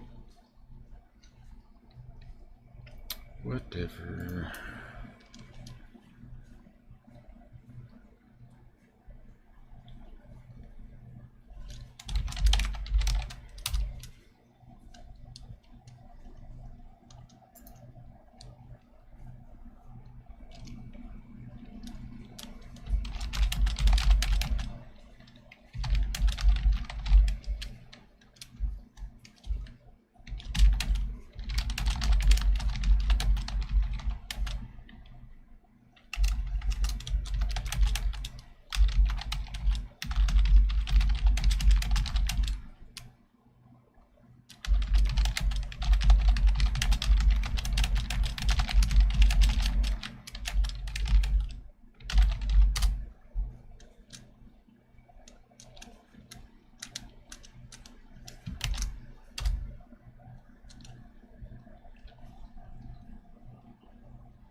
Hey, Crazy, how are you?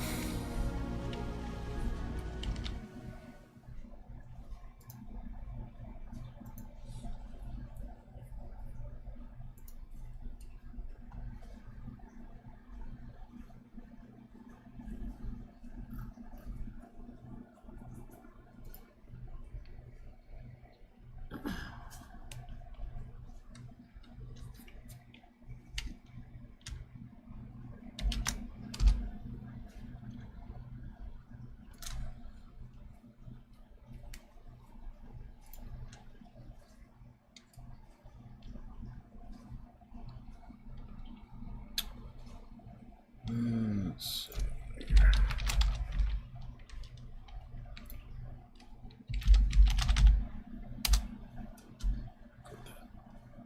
Show my people around, have a great night, keep the raid train going.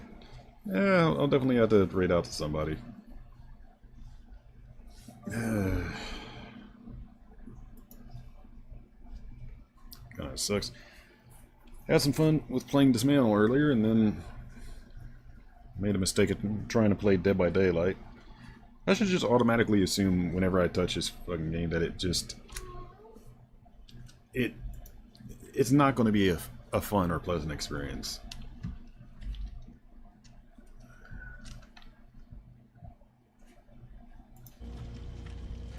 Anyways,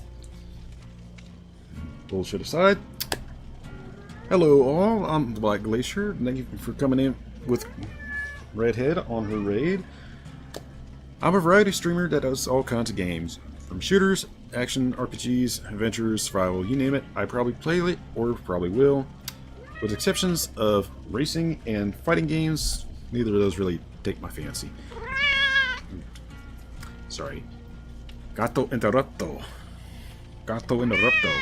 Yeah, meow meow. Somebody has something to say apparently too. Anyways, so usually what you'll find me playing is any variety of games, but when I play games, I usually put it on the highest difficulty I can. And presently, we're suffering through a little bit of one of the cancer-known games called Dead by Daylight.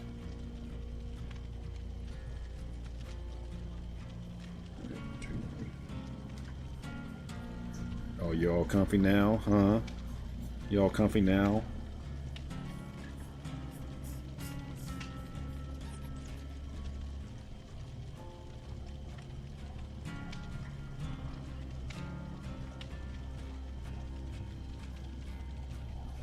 Hey. He's a sweet boy. Stupid, but a sweet boy. Aren't you, dummy? Aren't you? Aren't you? Yeah. I'm gonna scrub that head, dum-dum. I'm gonna scrub that head, dum-dum. Have a good night, crazy. Alright. Alright. You're deciding to curl up in my lap. It's in appropriate time, dude. I was just about to go check my food. Yeah. Yeah. I was just about to go check my food, you little turd. Yeah. Stinker.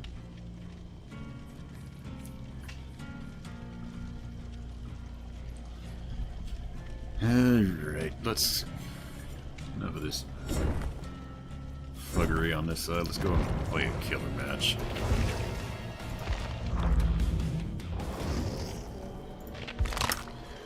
Alright. So, since we have quite a few bodies at the moment, speaking of bodies, which character would y'all like to see me play? I will not Exclusions will be denied my Myers, happiness. Doctor, Clown, and Trickster. I'm not really a fan of any of those characters. I find them very, very fucking boring. So any other character I have available, make a choice. Yeah, thanks, Crazy. That's one for Ghostface. Anybody else?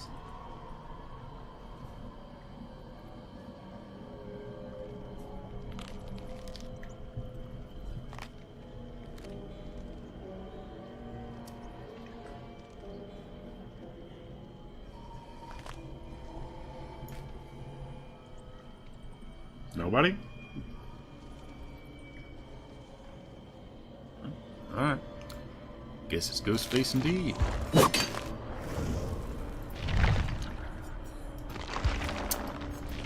We're not really going to play it friendly, so the friendly mask doesn't really need to stay on.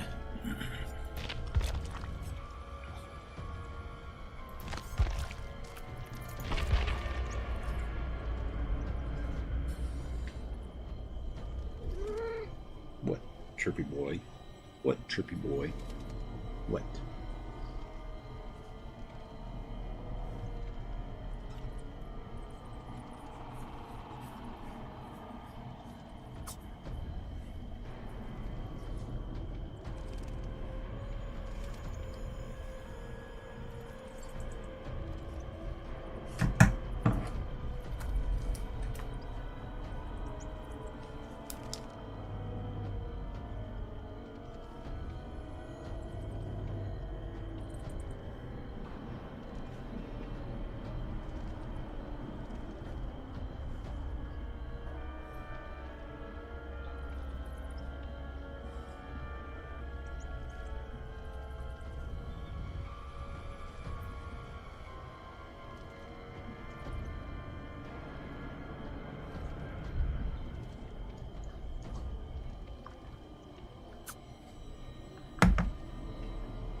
Gato. Oh, you fuzzy pain in my ass. Oh, you fuzzy pain in my ass. Yeah, you're a happy boy. You're a happy boy, even though you piss me off with some of your antics sometimes. Yeah. Yeah, you're a sweet boy, though. You're a sweet boy, though. Smart but stupid.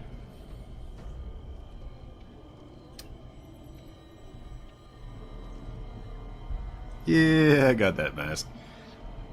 Most of the time when I do Ghostface, I roll that. Huh.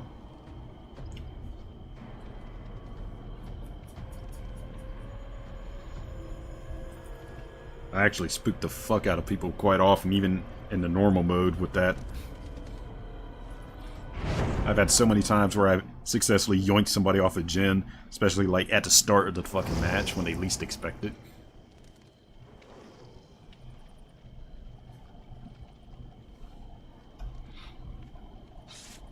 And in this mode, it's even easier. Because the hilarious thing is this, in this mode, I don't ever have to go into the stalker mode if I don't want to. Because with the basic fucking clothes, the classic look, you don't see me coming. I can literally be hiding right behind you with my back turned to you, and if you aren't paying attention, you won't even notice. Like, that's the usual one that he has, but that one in this mode, I'm gonna get your ass, basically.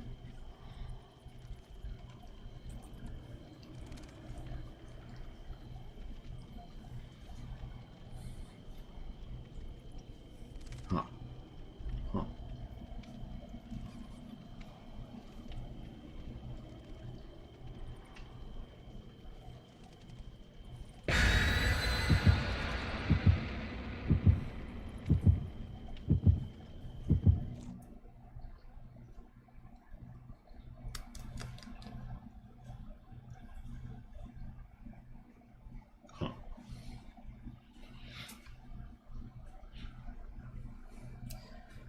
Although they do need to kind of fix a small issue with him, that survivors should not be able to detect you beyond the light bubble. Because, like, I can have a survivor even beyond my line of sight, and even if they can't see me,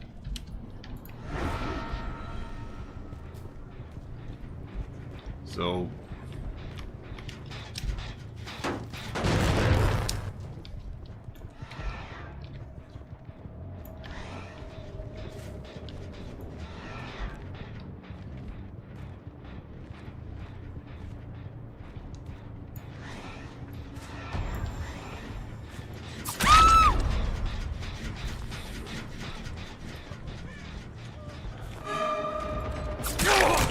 Alright.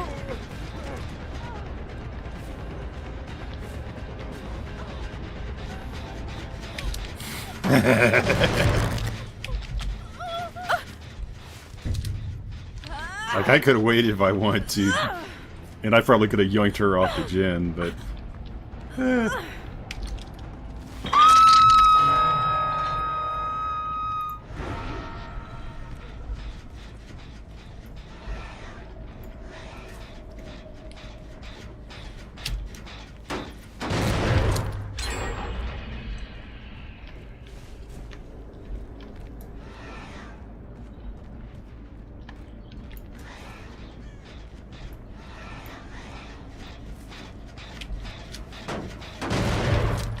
exactly where they were.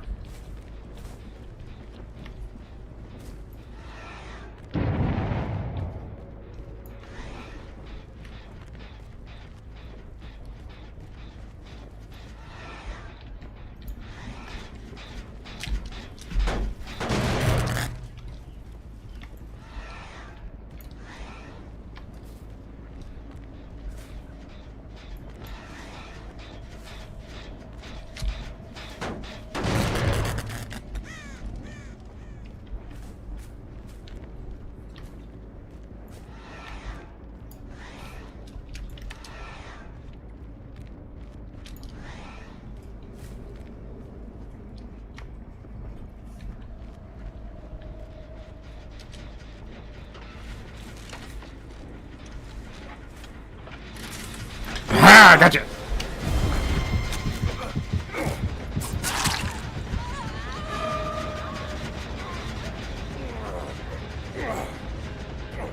You're really kind of stupid at this. Stay working on the chin, lady. Got my yoink, though.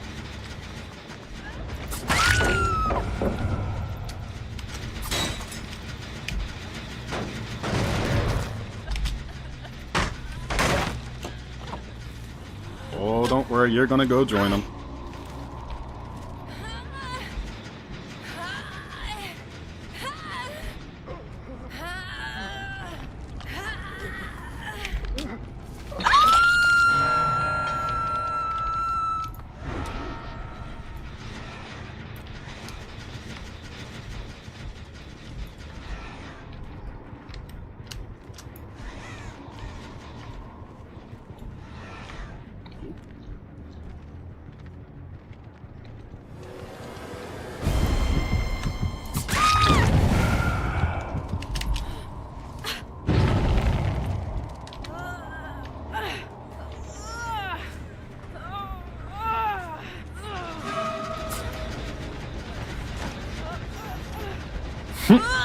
Man, this is gonna be a fast match.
Like that, right there. He can't even fucking see me, and he was able to reveal me.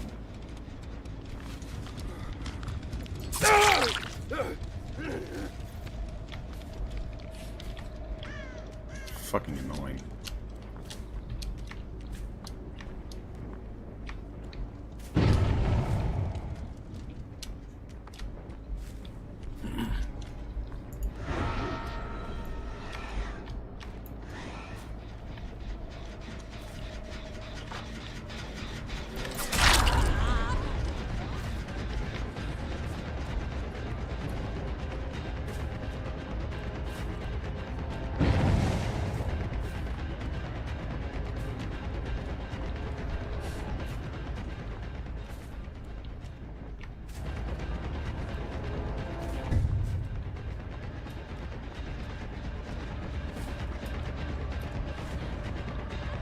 Oh, don't worry, I'm gonna get you.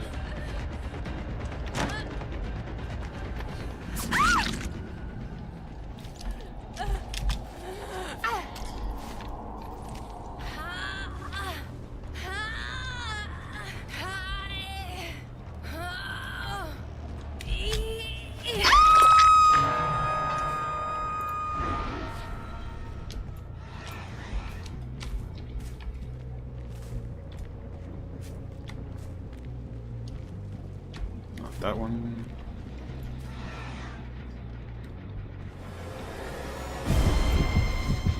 That, right there. There's no fucking way they should have been able to do that.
One down.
That was two.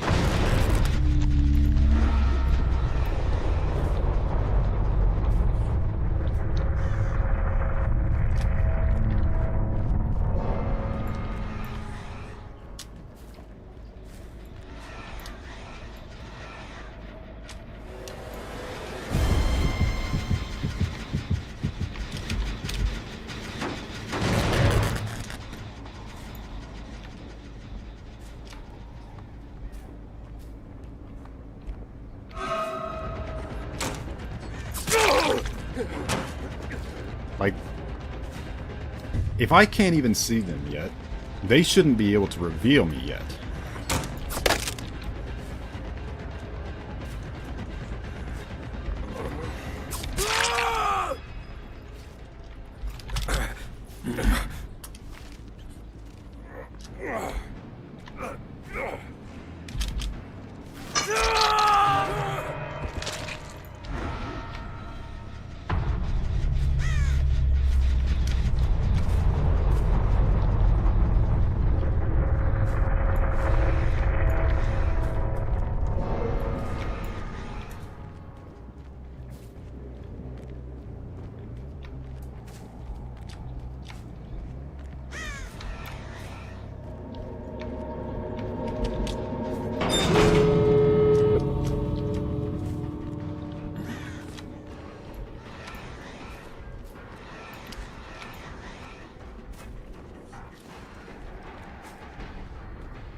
Okay, there's no way you fucking saw me coming.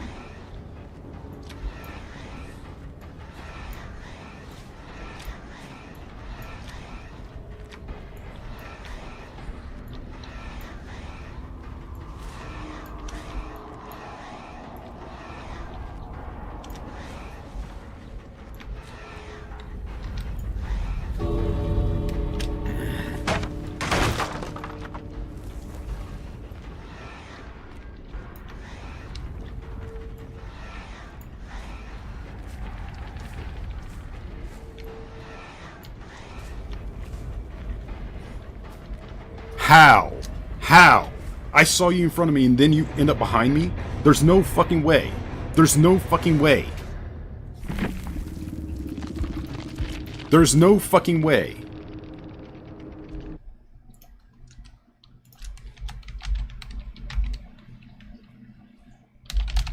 There's no fucking way you end up directly in front of me. I can see you.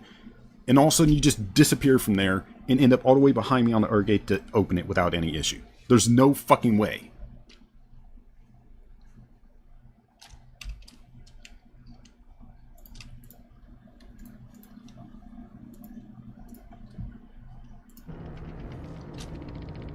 There's literally no fucking way. When I have a detection on you on that fucking gate, and you're already working on it, and all of a sudden you just disappear, and you're all of a sudden all the way at the other one and have it open fast enough to get out? No fucking way.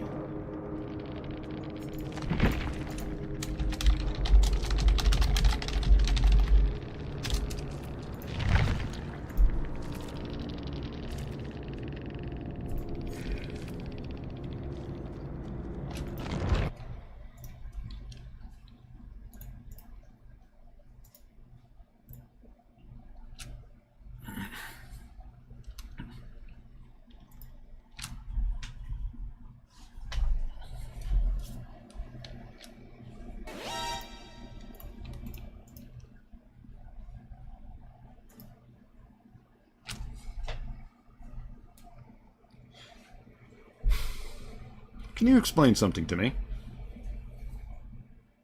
How is it I detect you on the one gate you're already working on?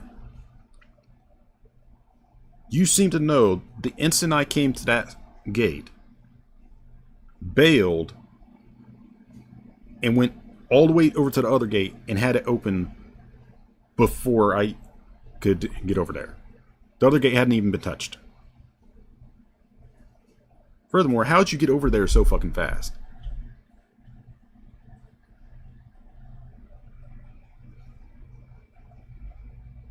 You shouldn't have had time to get over there and open the gate.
Got nothing to say, huh?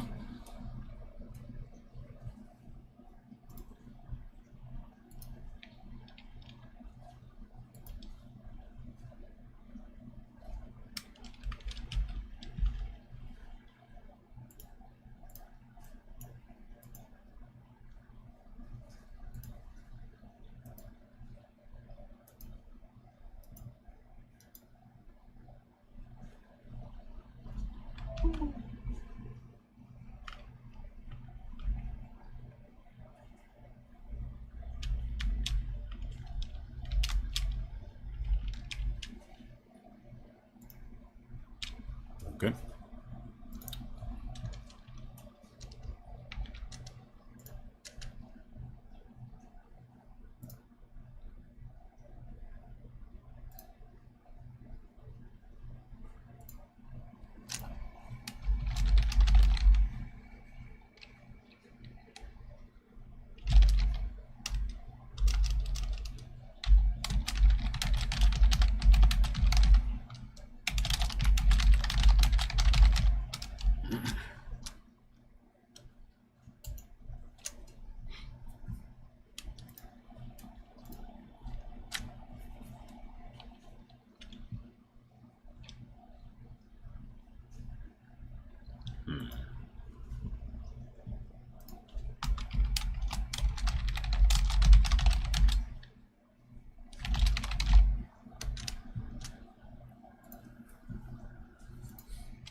here's the thing about that. In the time that I got over to them, the timer's already significantly decreased for the timeout. They were already working on that gate, enough that it was at least 25 to about 40% done. You can see that as I'm over there, I use my stalk mode, and I ping them as over there. They somehow knew I was fucking coming to that exact spot, bailed, and furthermore, they disappeared from over there. And in time I make a quick circuit of that area to find them, they're all the way at the other fucking gate, and have popped it to get out.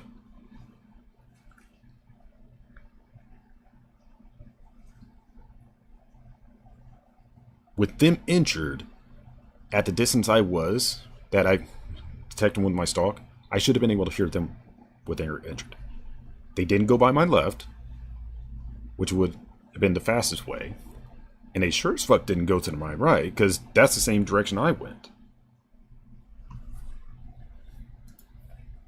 So I think that little sumbitch was cheating.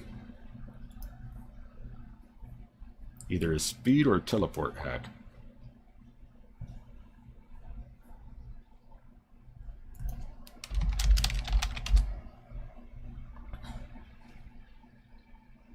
Because at that distance, with my stalk able to detect them, that puts me well within audio range of an injured survivor.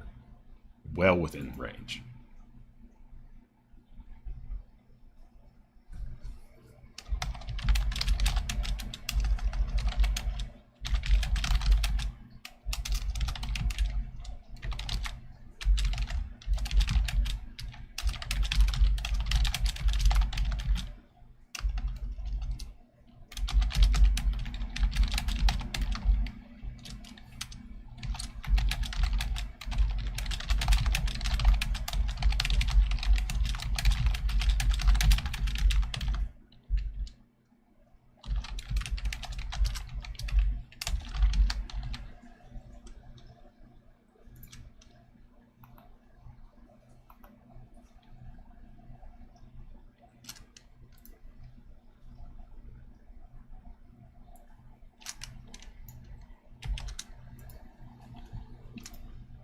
It's interesting they're offline when they're doing something sus.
How long did that take for him to go from that one spot to the other?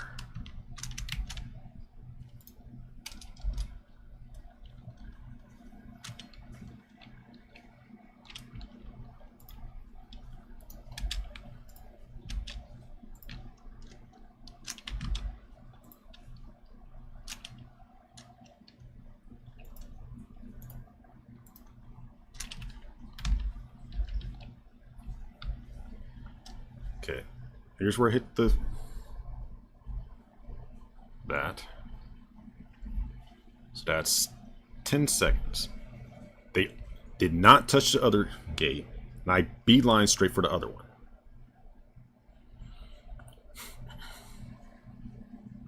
I'm checking. I don't detect them at all.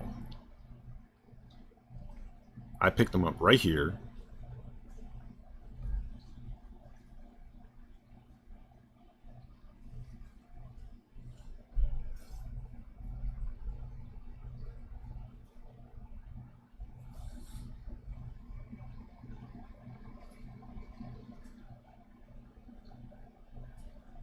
Yeah.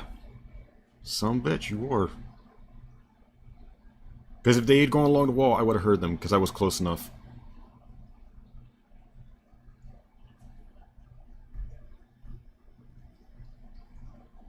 And he literally did not have the time to get to the other gate and pop it open.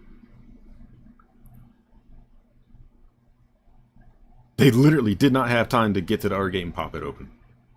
They sure as hell didn't take the one I was already at.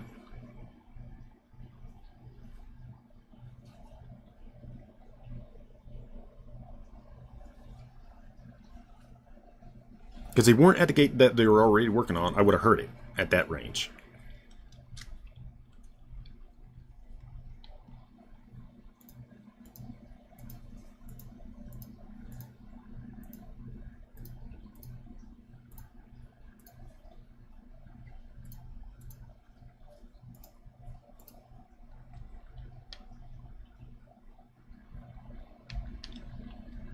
There's no fucking way they did it. Not without fucking cheating.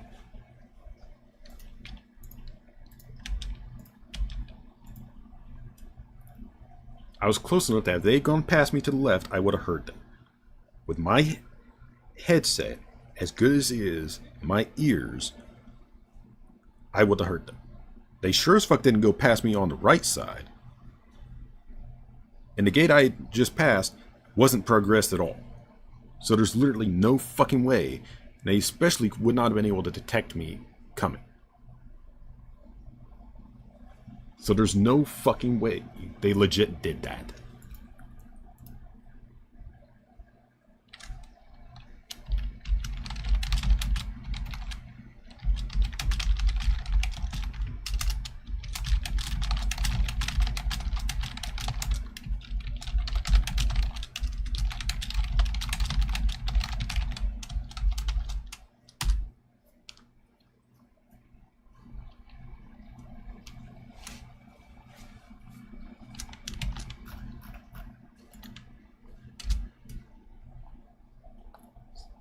So that little bastard was either teleporting or speed cheating. But they weren't at the gate I saw them at last. So the only explanation is they teleported to the other one and insta-popped it.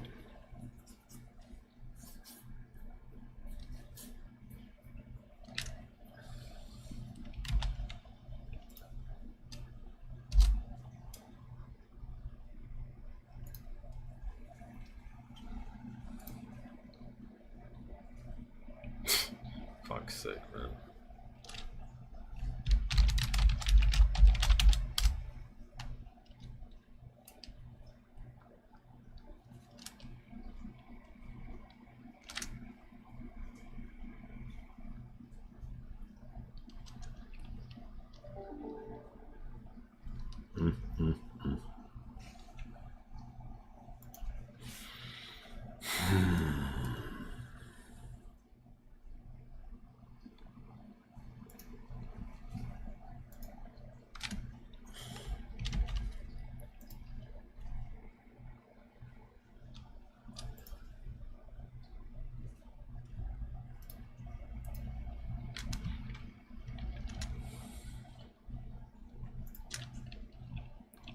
Fuck's sake, they're just...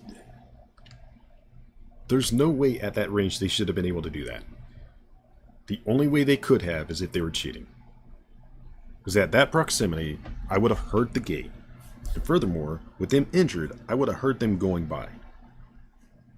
So there's no way, if they're playing fair, they did that. There's just no fucking way.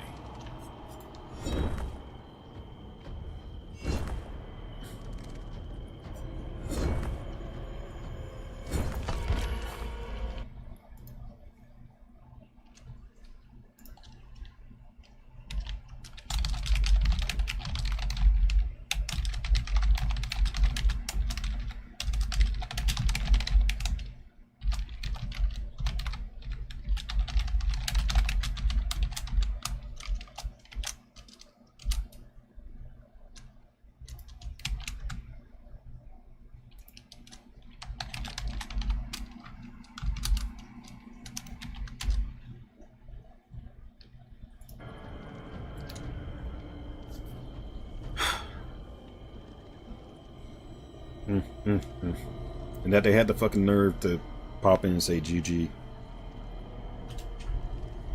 Dirty little bastard.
Alright, this match I'm not even going to touch my fucking stalk mode.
There was actually no point in not touching it at that spot.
Really?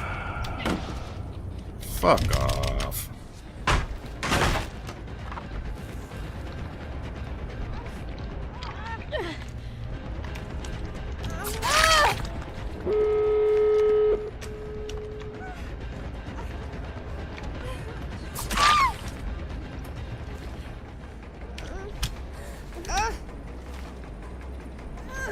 That you knew I would go for the fucking basement of all places. Fuck off.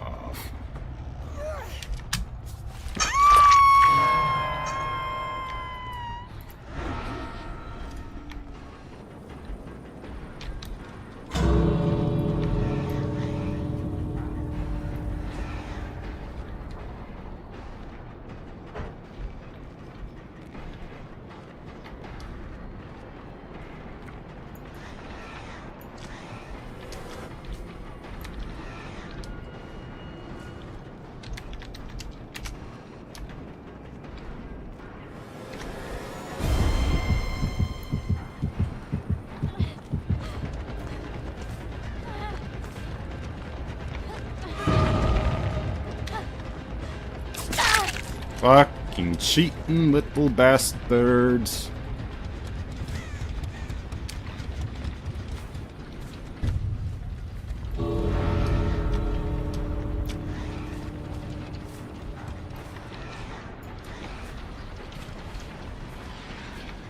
Yeah, these fuckers are ESPs.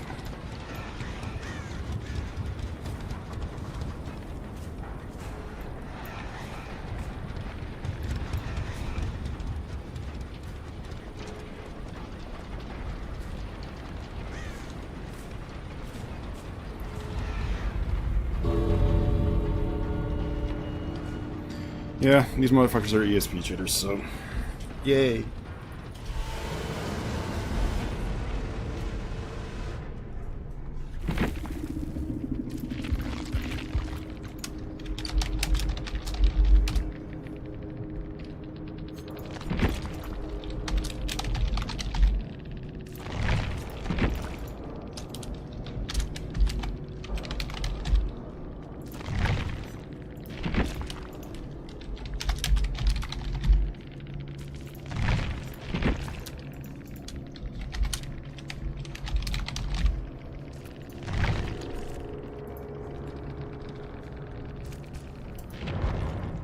Because there's no fucking way that that one asshole would have known I would have gone straight for the fucking killer shack of all fucking places.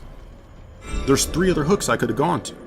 And yet, they knew to wait for that fucking location, that I was going to head there.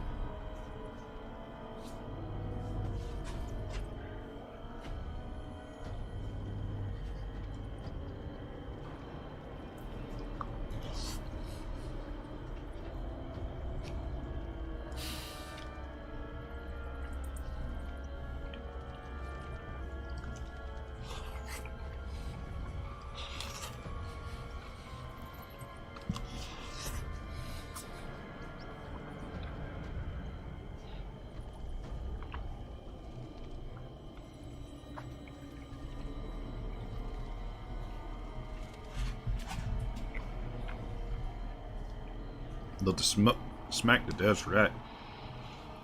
Because giving survivors, on the one hand, is a good thing. With that 1 fucking minute of God mode. But in that situation, there's literally no way I'm going to get a kill. Because one of them will just take the hit for the other and body block.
I should have just waited at the top of the fucking Killer Shack stairs, and the moment one of them would come along, just smack them. My stupidity for fucking trying to be nice.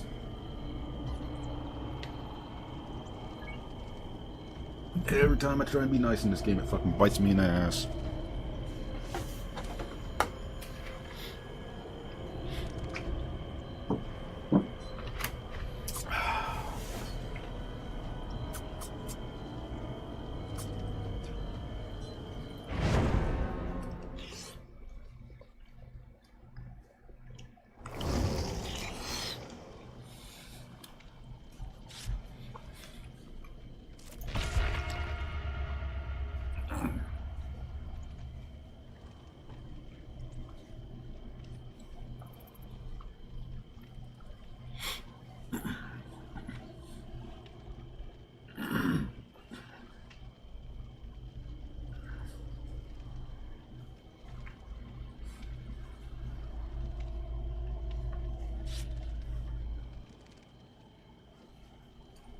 Still kind of dumb that the survivors can reveal you before they can even actually see you, before you can even actually see them.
Yay, they already got 2 fucking gen tons, and I ain't got a single fucking hook.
Let's see.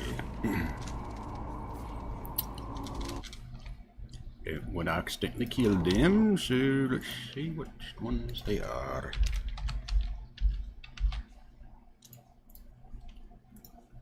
We'll let them all out. Well, at least say hello so we know which ones.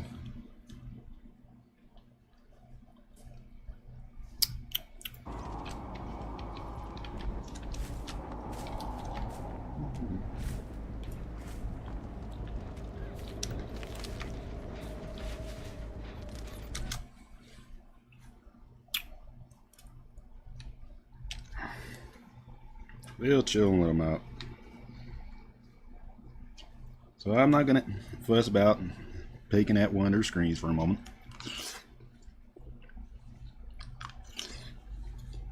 And you know how many times who's been hooked, so I know who to focus on. TikTok and grab. Okay. Alright, that's on that. Yes.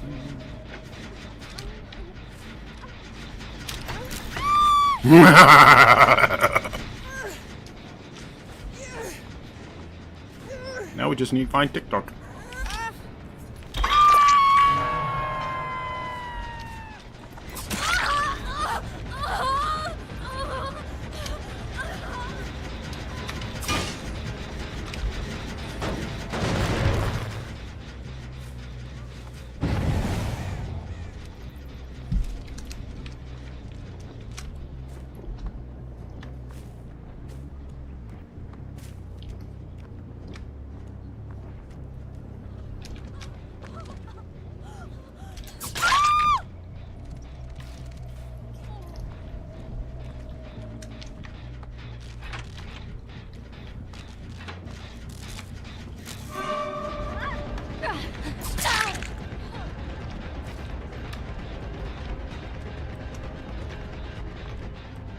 Damn it, where'd you go?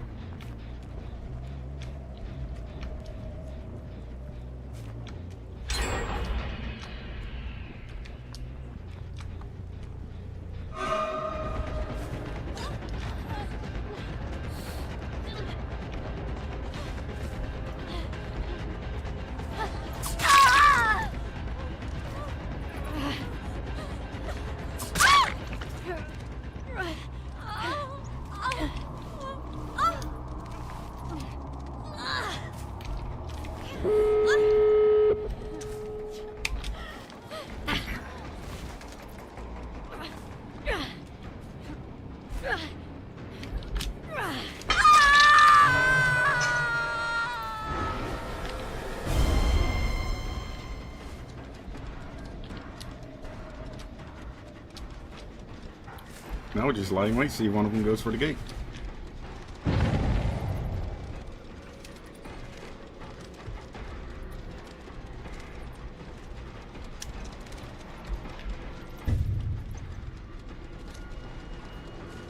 I hope they go for the nearest gate to me, so...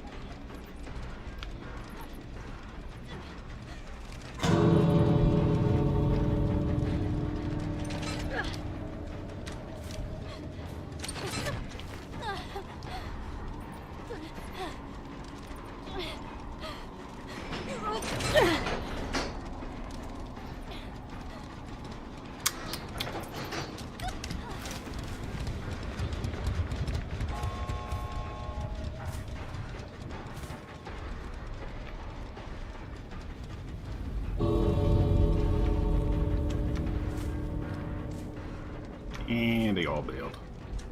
That's no fun.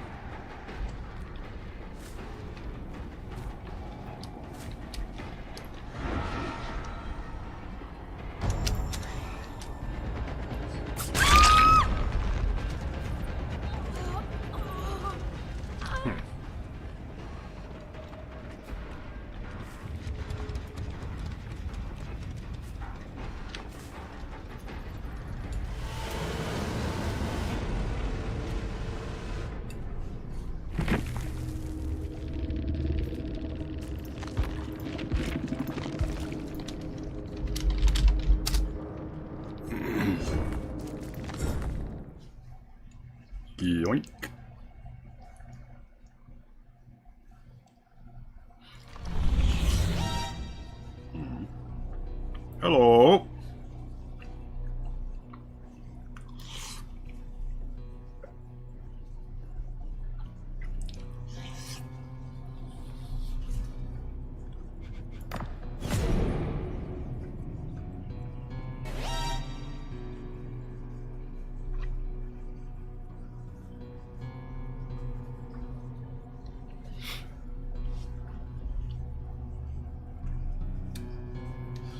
So the one that yanked off the fucking gen. Did I scare the shit out of you?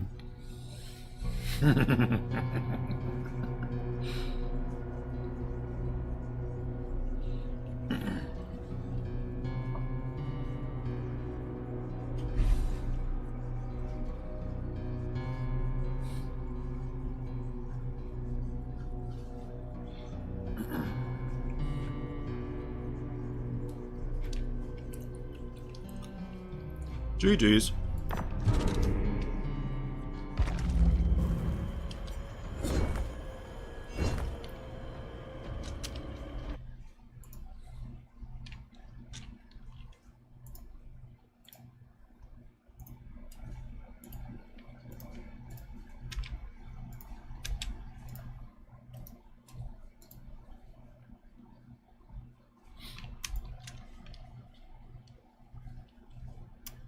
Let's see.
Oh,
good that they were friendly, folks.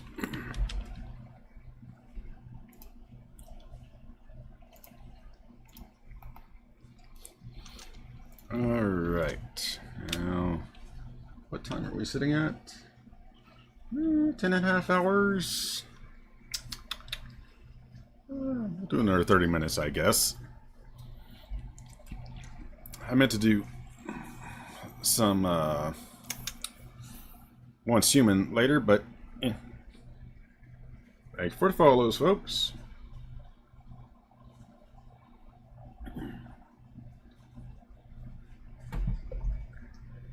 I'm just glad that those gals were friendly play rather than sweat, because that would have really sucked to have had that cheater match. At least them, they might not have been cheating, but I suspect they were.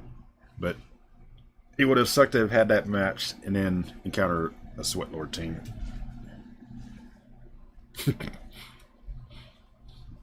Kind of funny that they ran into me and they're I think 2 or 3 of them admitted they're Ghostface fangirls.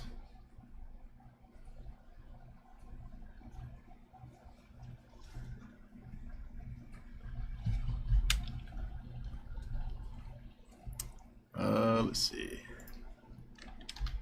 Is there going to be anybody small that we could raid out to in 30 minutes after we have another couple of matches? Oh, maybe. We'll have to see. We'll have to see.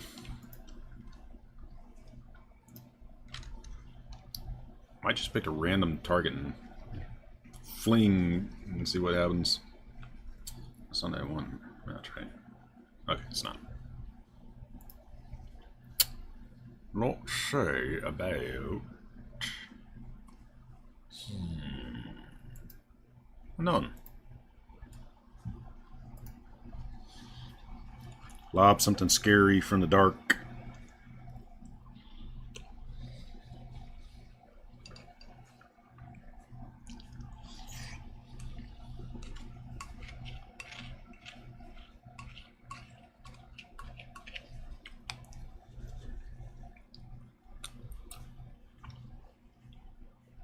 They just said, I live in dungeons long since forgotten.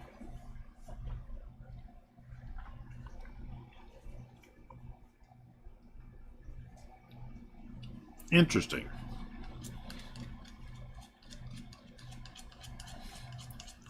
We know that unknown parrots what other people say, but that it can also put together phrases from other people to make its own comments.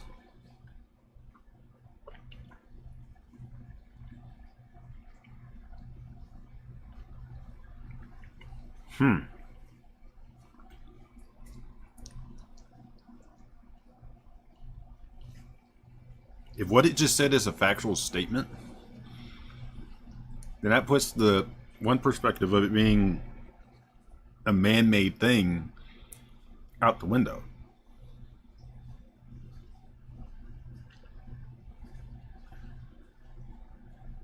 That lends more towards either the extraterrestrial thing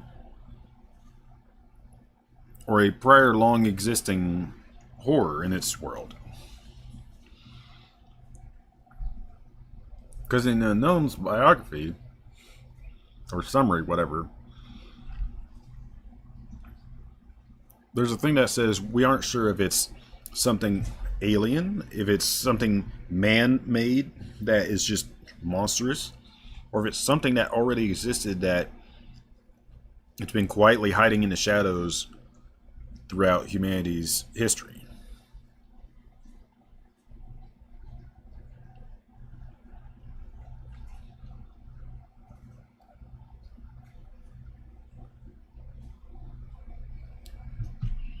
So that last comment it just made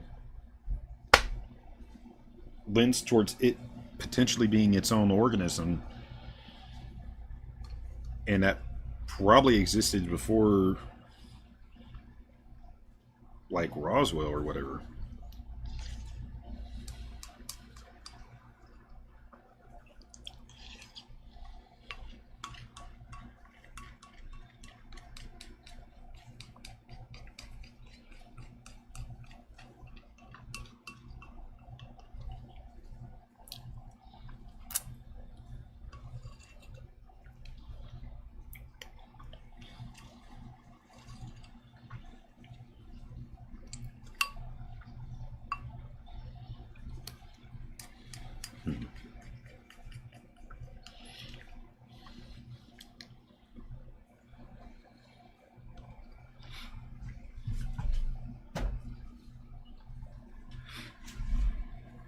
Now, one of the evil things about this killer that I can do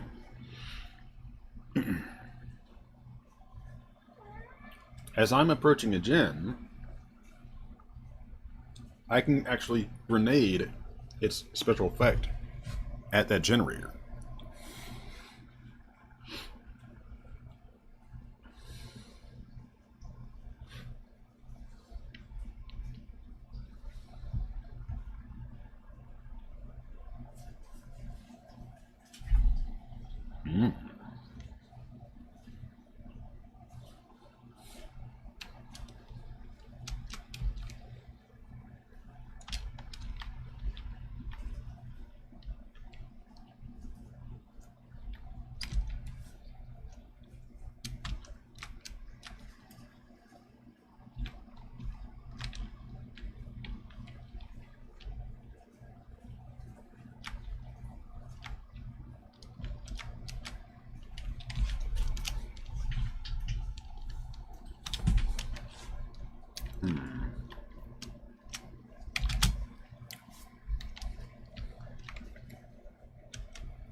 Really, Jack? Ugh.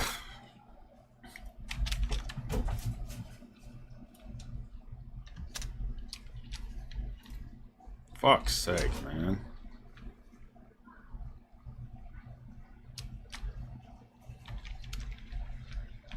They all three were on their own fucking gen. Great. Terrific.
4K.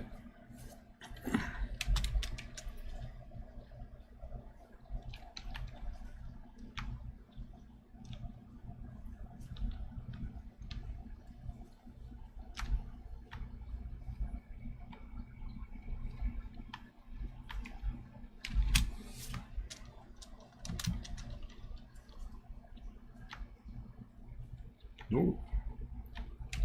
Lucky me.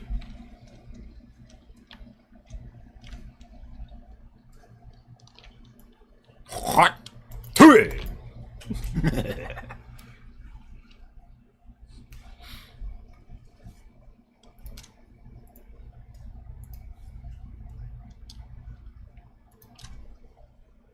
All right.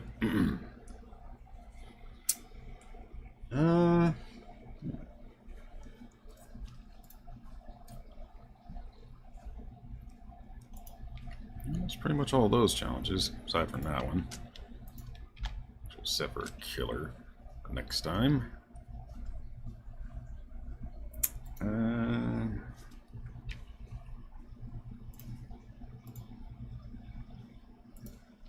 You set a survivor one.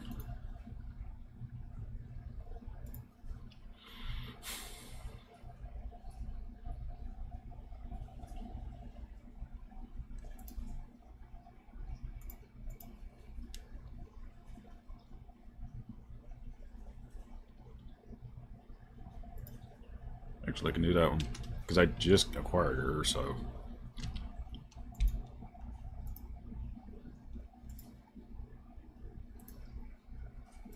Go ahead and use some blood points to get her tier 3.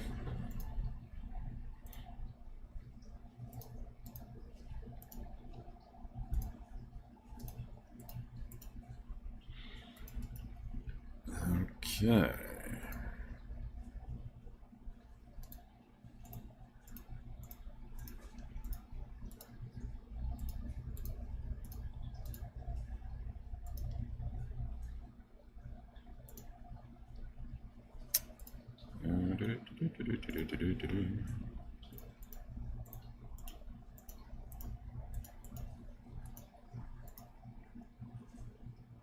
All right.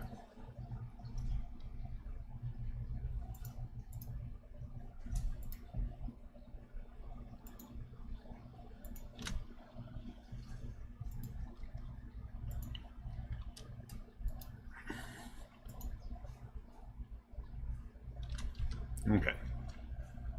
I'll remember to finish playing her next time. For now, that will do it. Let's see if we can't find someone to pass y'all nice lurkers on to. Is there anybody playing anything we can approve of? Certainly not Tarkov, no thank you.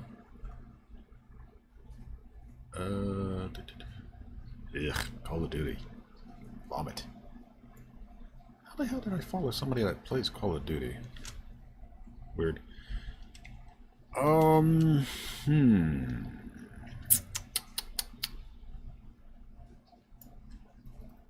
Decisions. Let's see.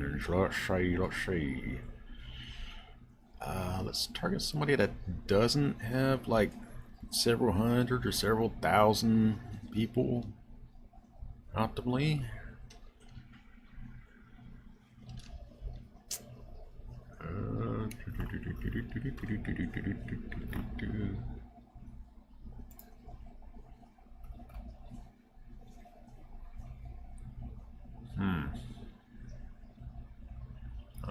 Elden Ring might be a good option.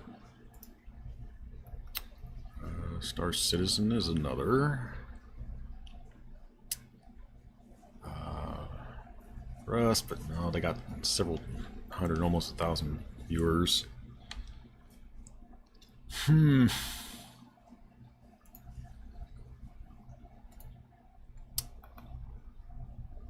so difficult to find a target that's not like I said, somebody that's got hundreds of thousands of viewers, because they don't really need the help from like 10 or 20 or more people isn't going to help somebody like that. They They've already made it. They don't need the help.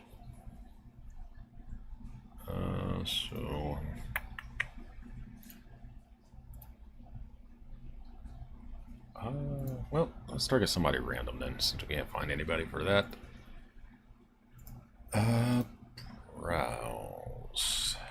Let's see what category we can throw at.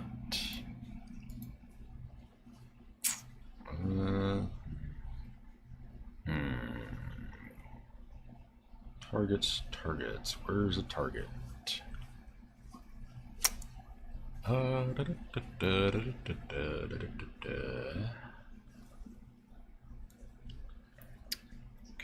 that.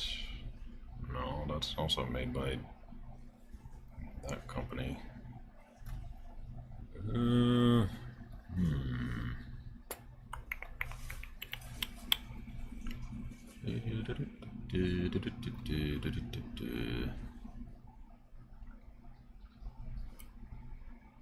Man, so many freaking sports and fighter games in the top of these categories.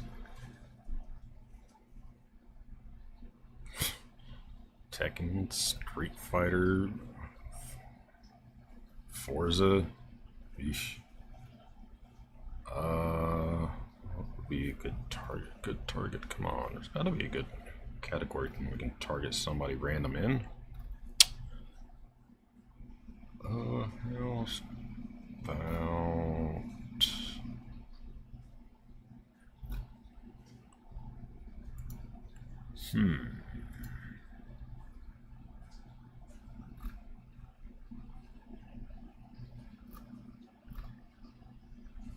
It is always fun, or trying to find a target for a random throw.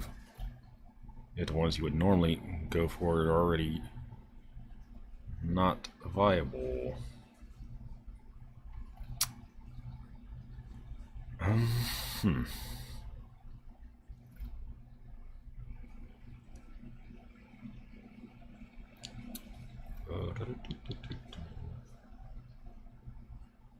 There we go.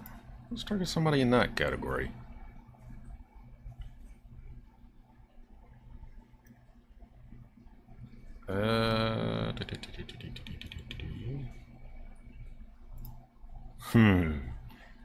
You know what? Let's shock the hell out of somebody that's got like just 5 viewers. So we will be targeting Clicky VT. So, oh shush, Jack. It's funny, I can hear him in the background. Alright, so going to be reading out. Well, I hope all y'all have a good day, good evening, and good night, wherever you are around the world. And make sure to say hello to this person that we're randomly throwing y'all at, if anybody's got ears on to hear it. But on that note, have a good day, enjoy the raid, and as always, have a howlin' good time. Peace.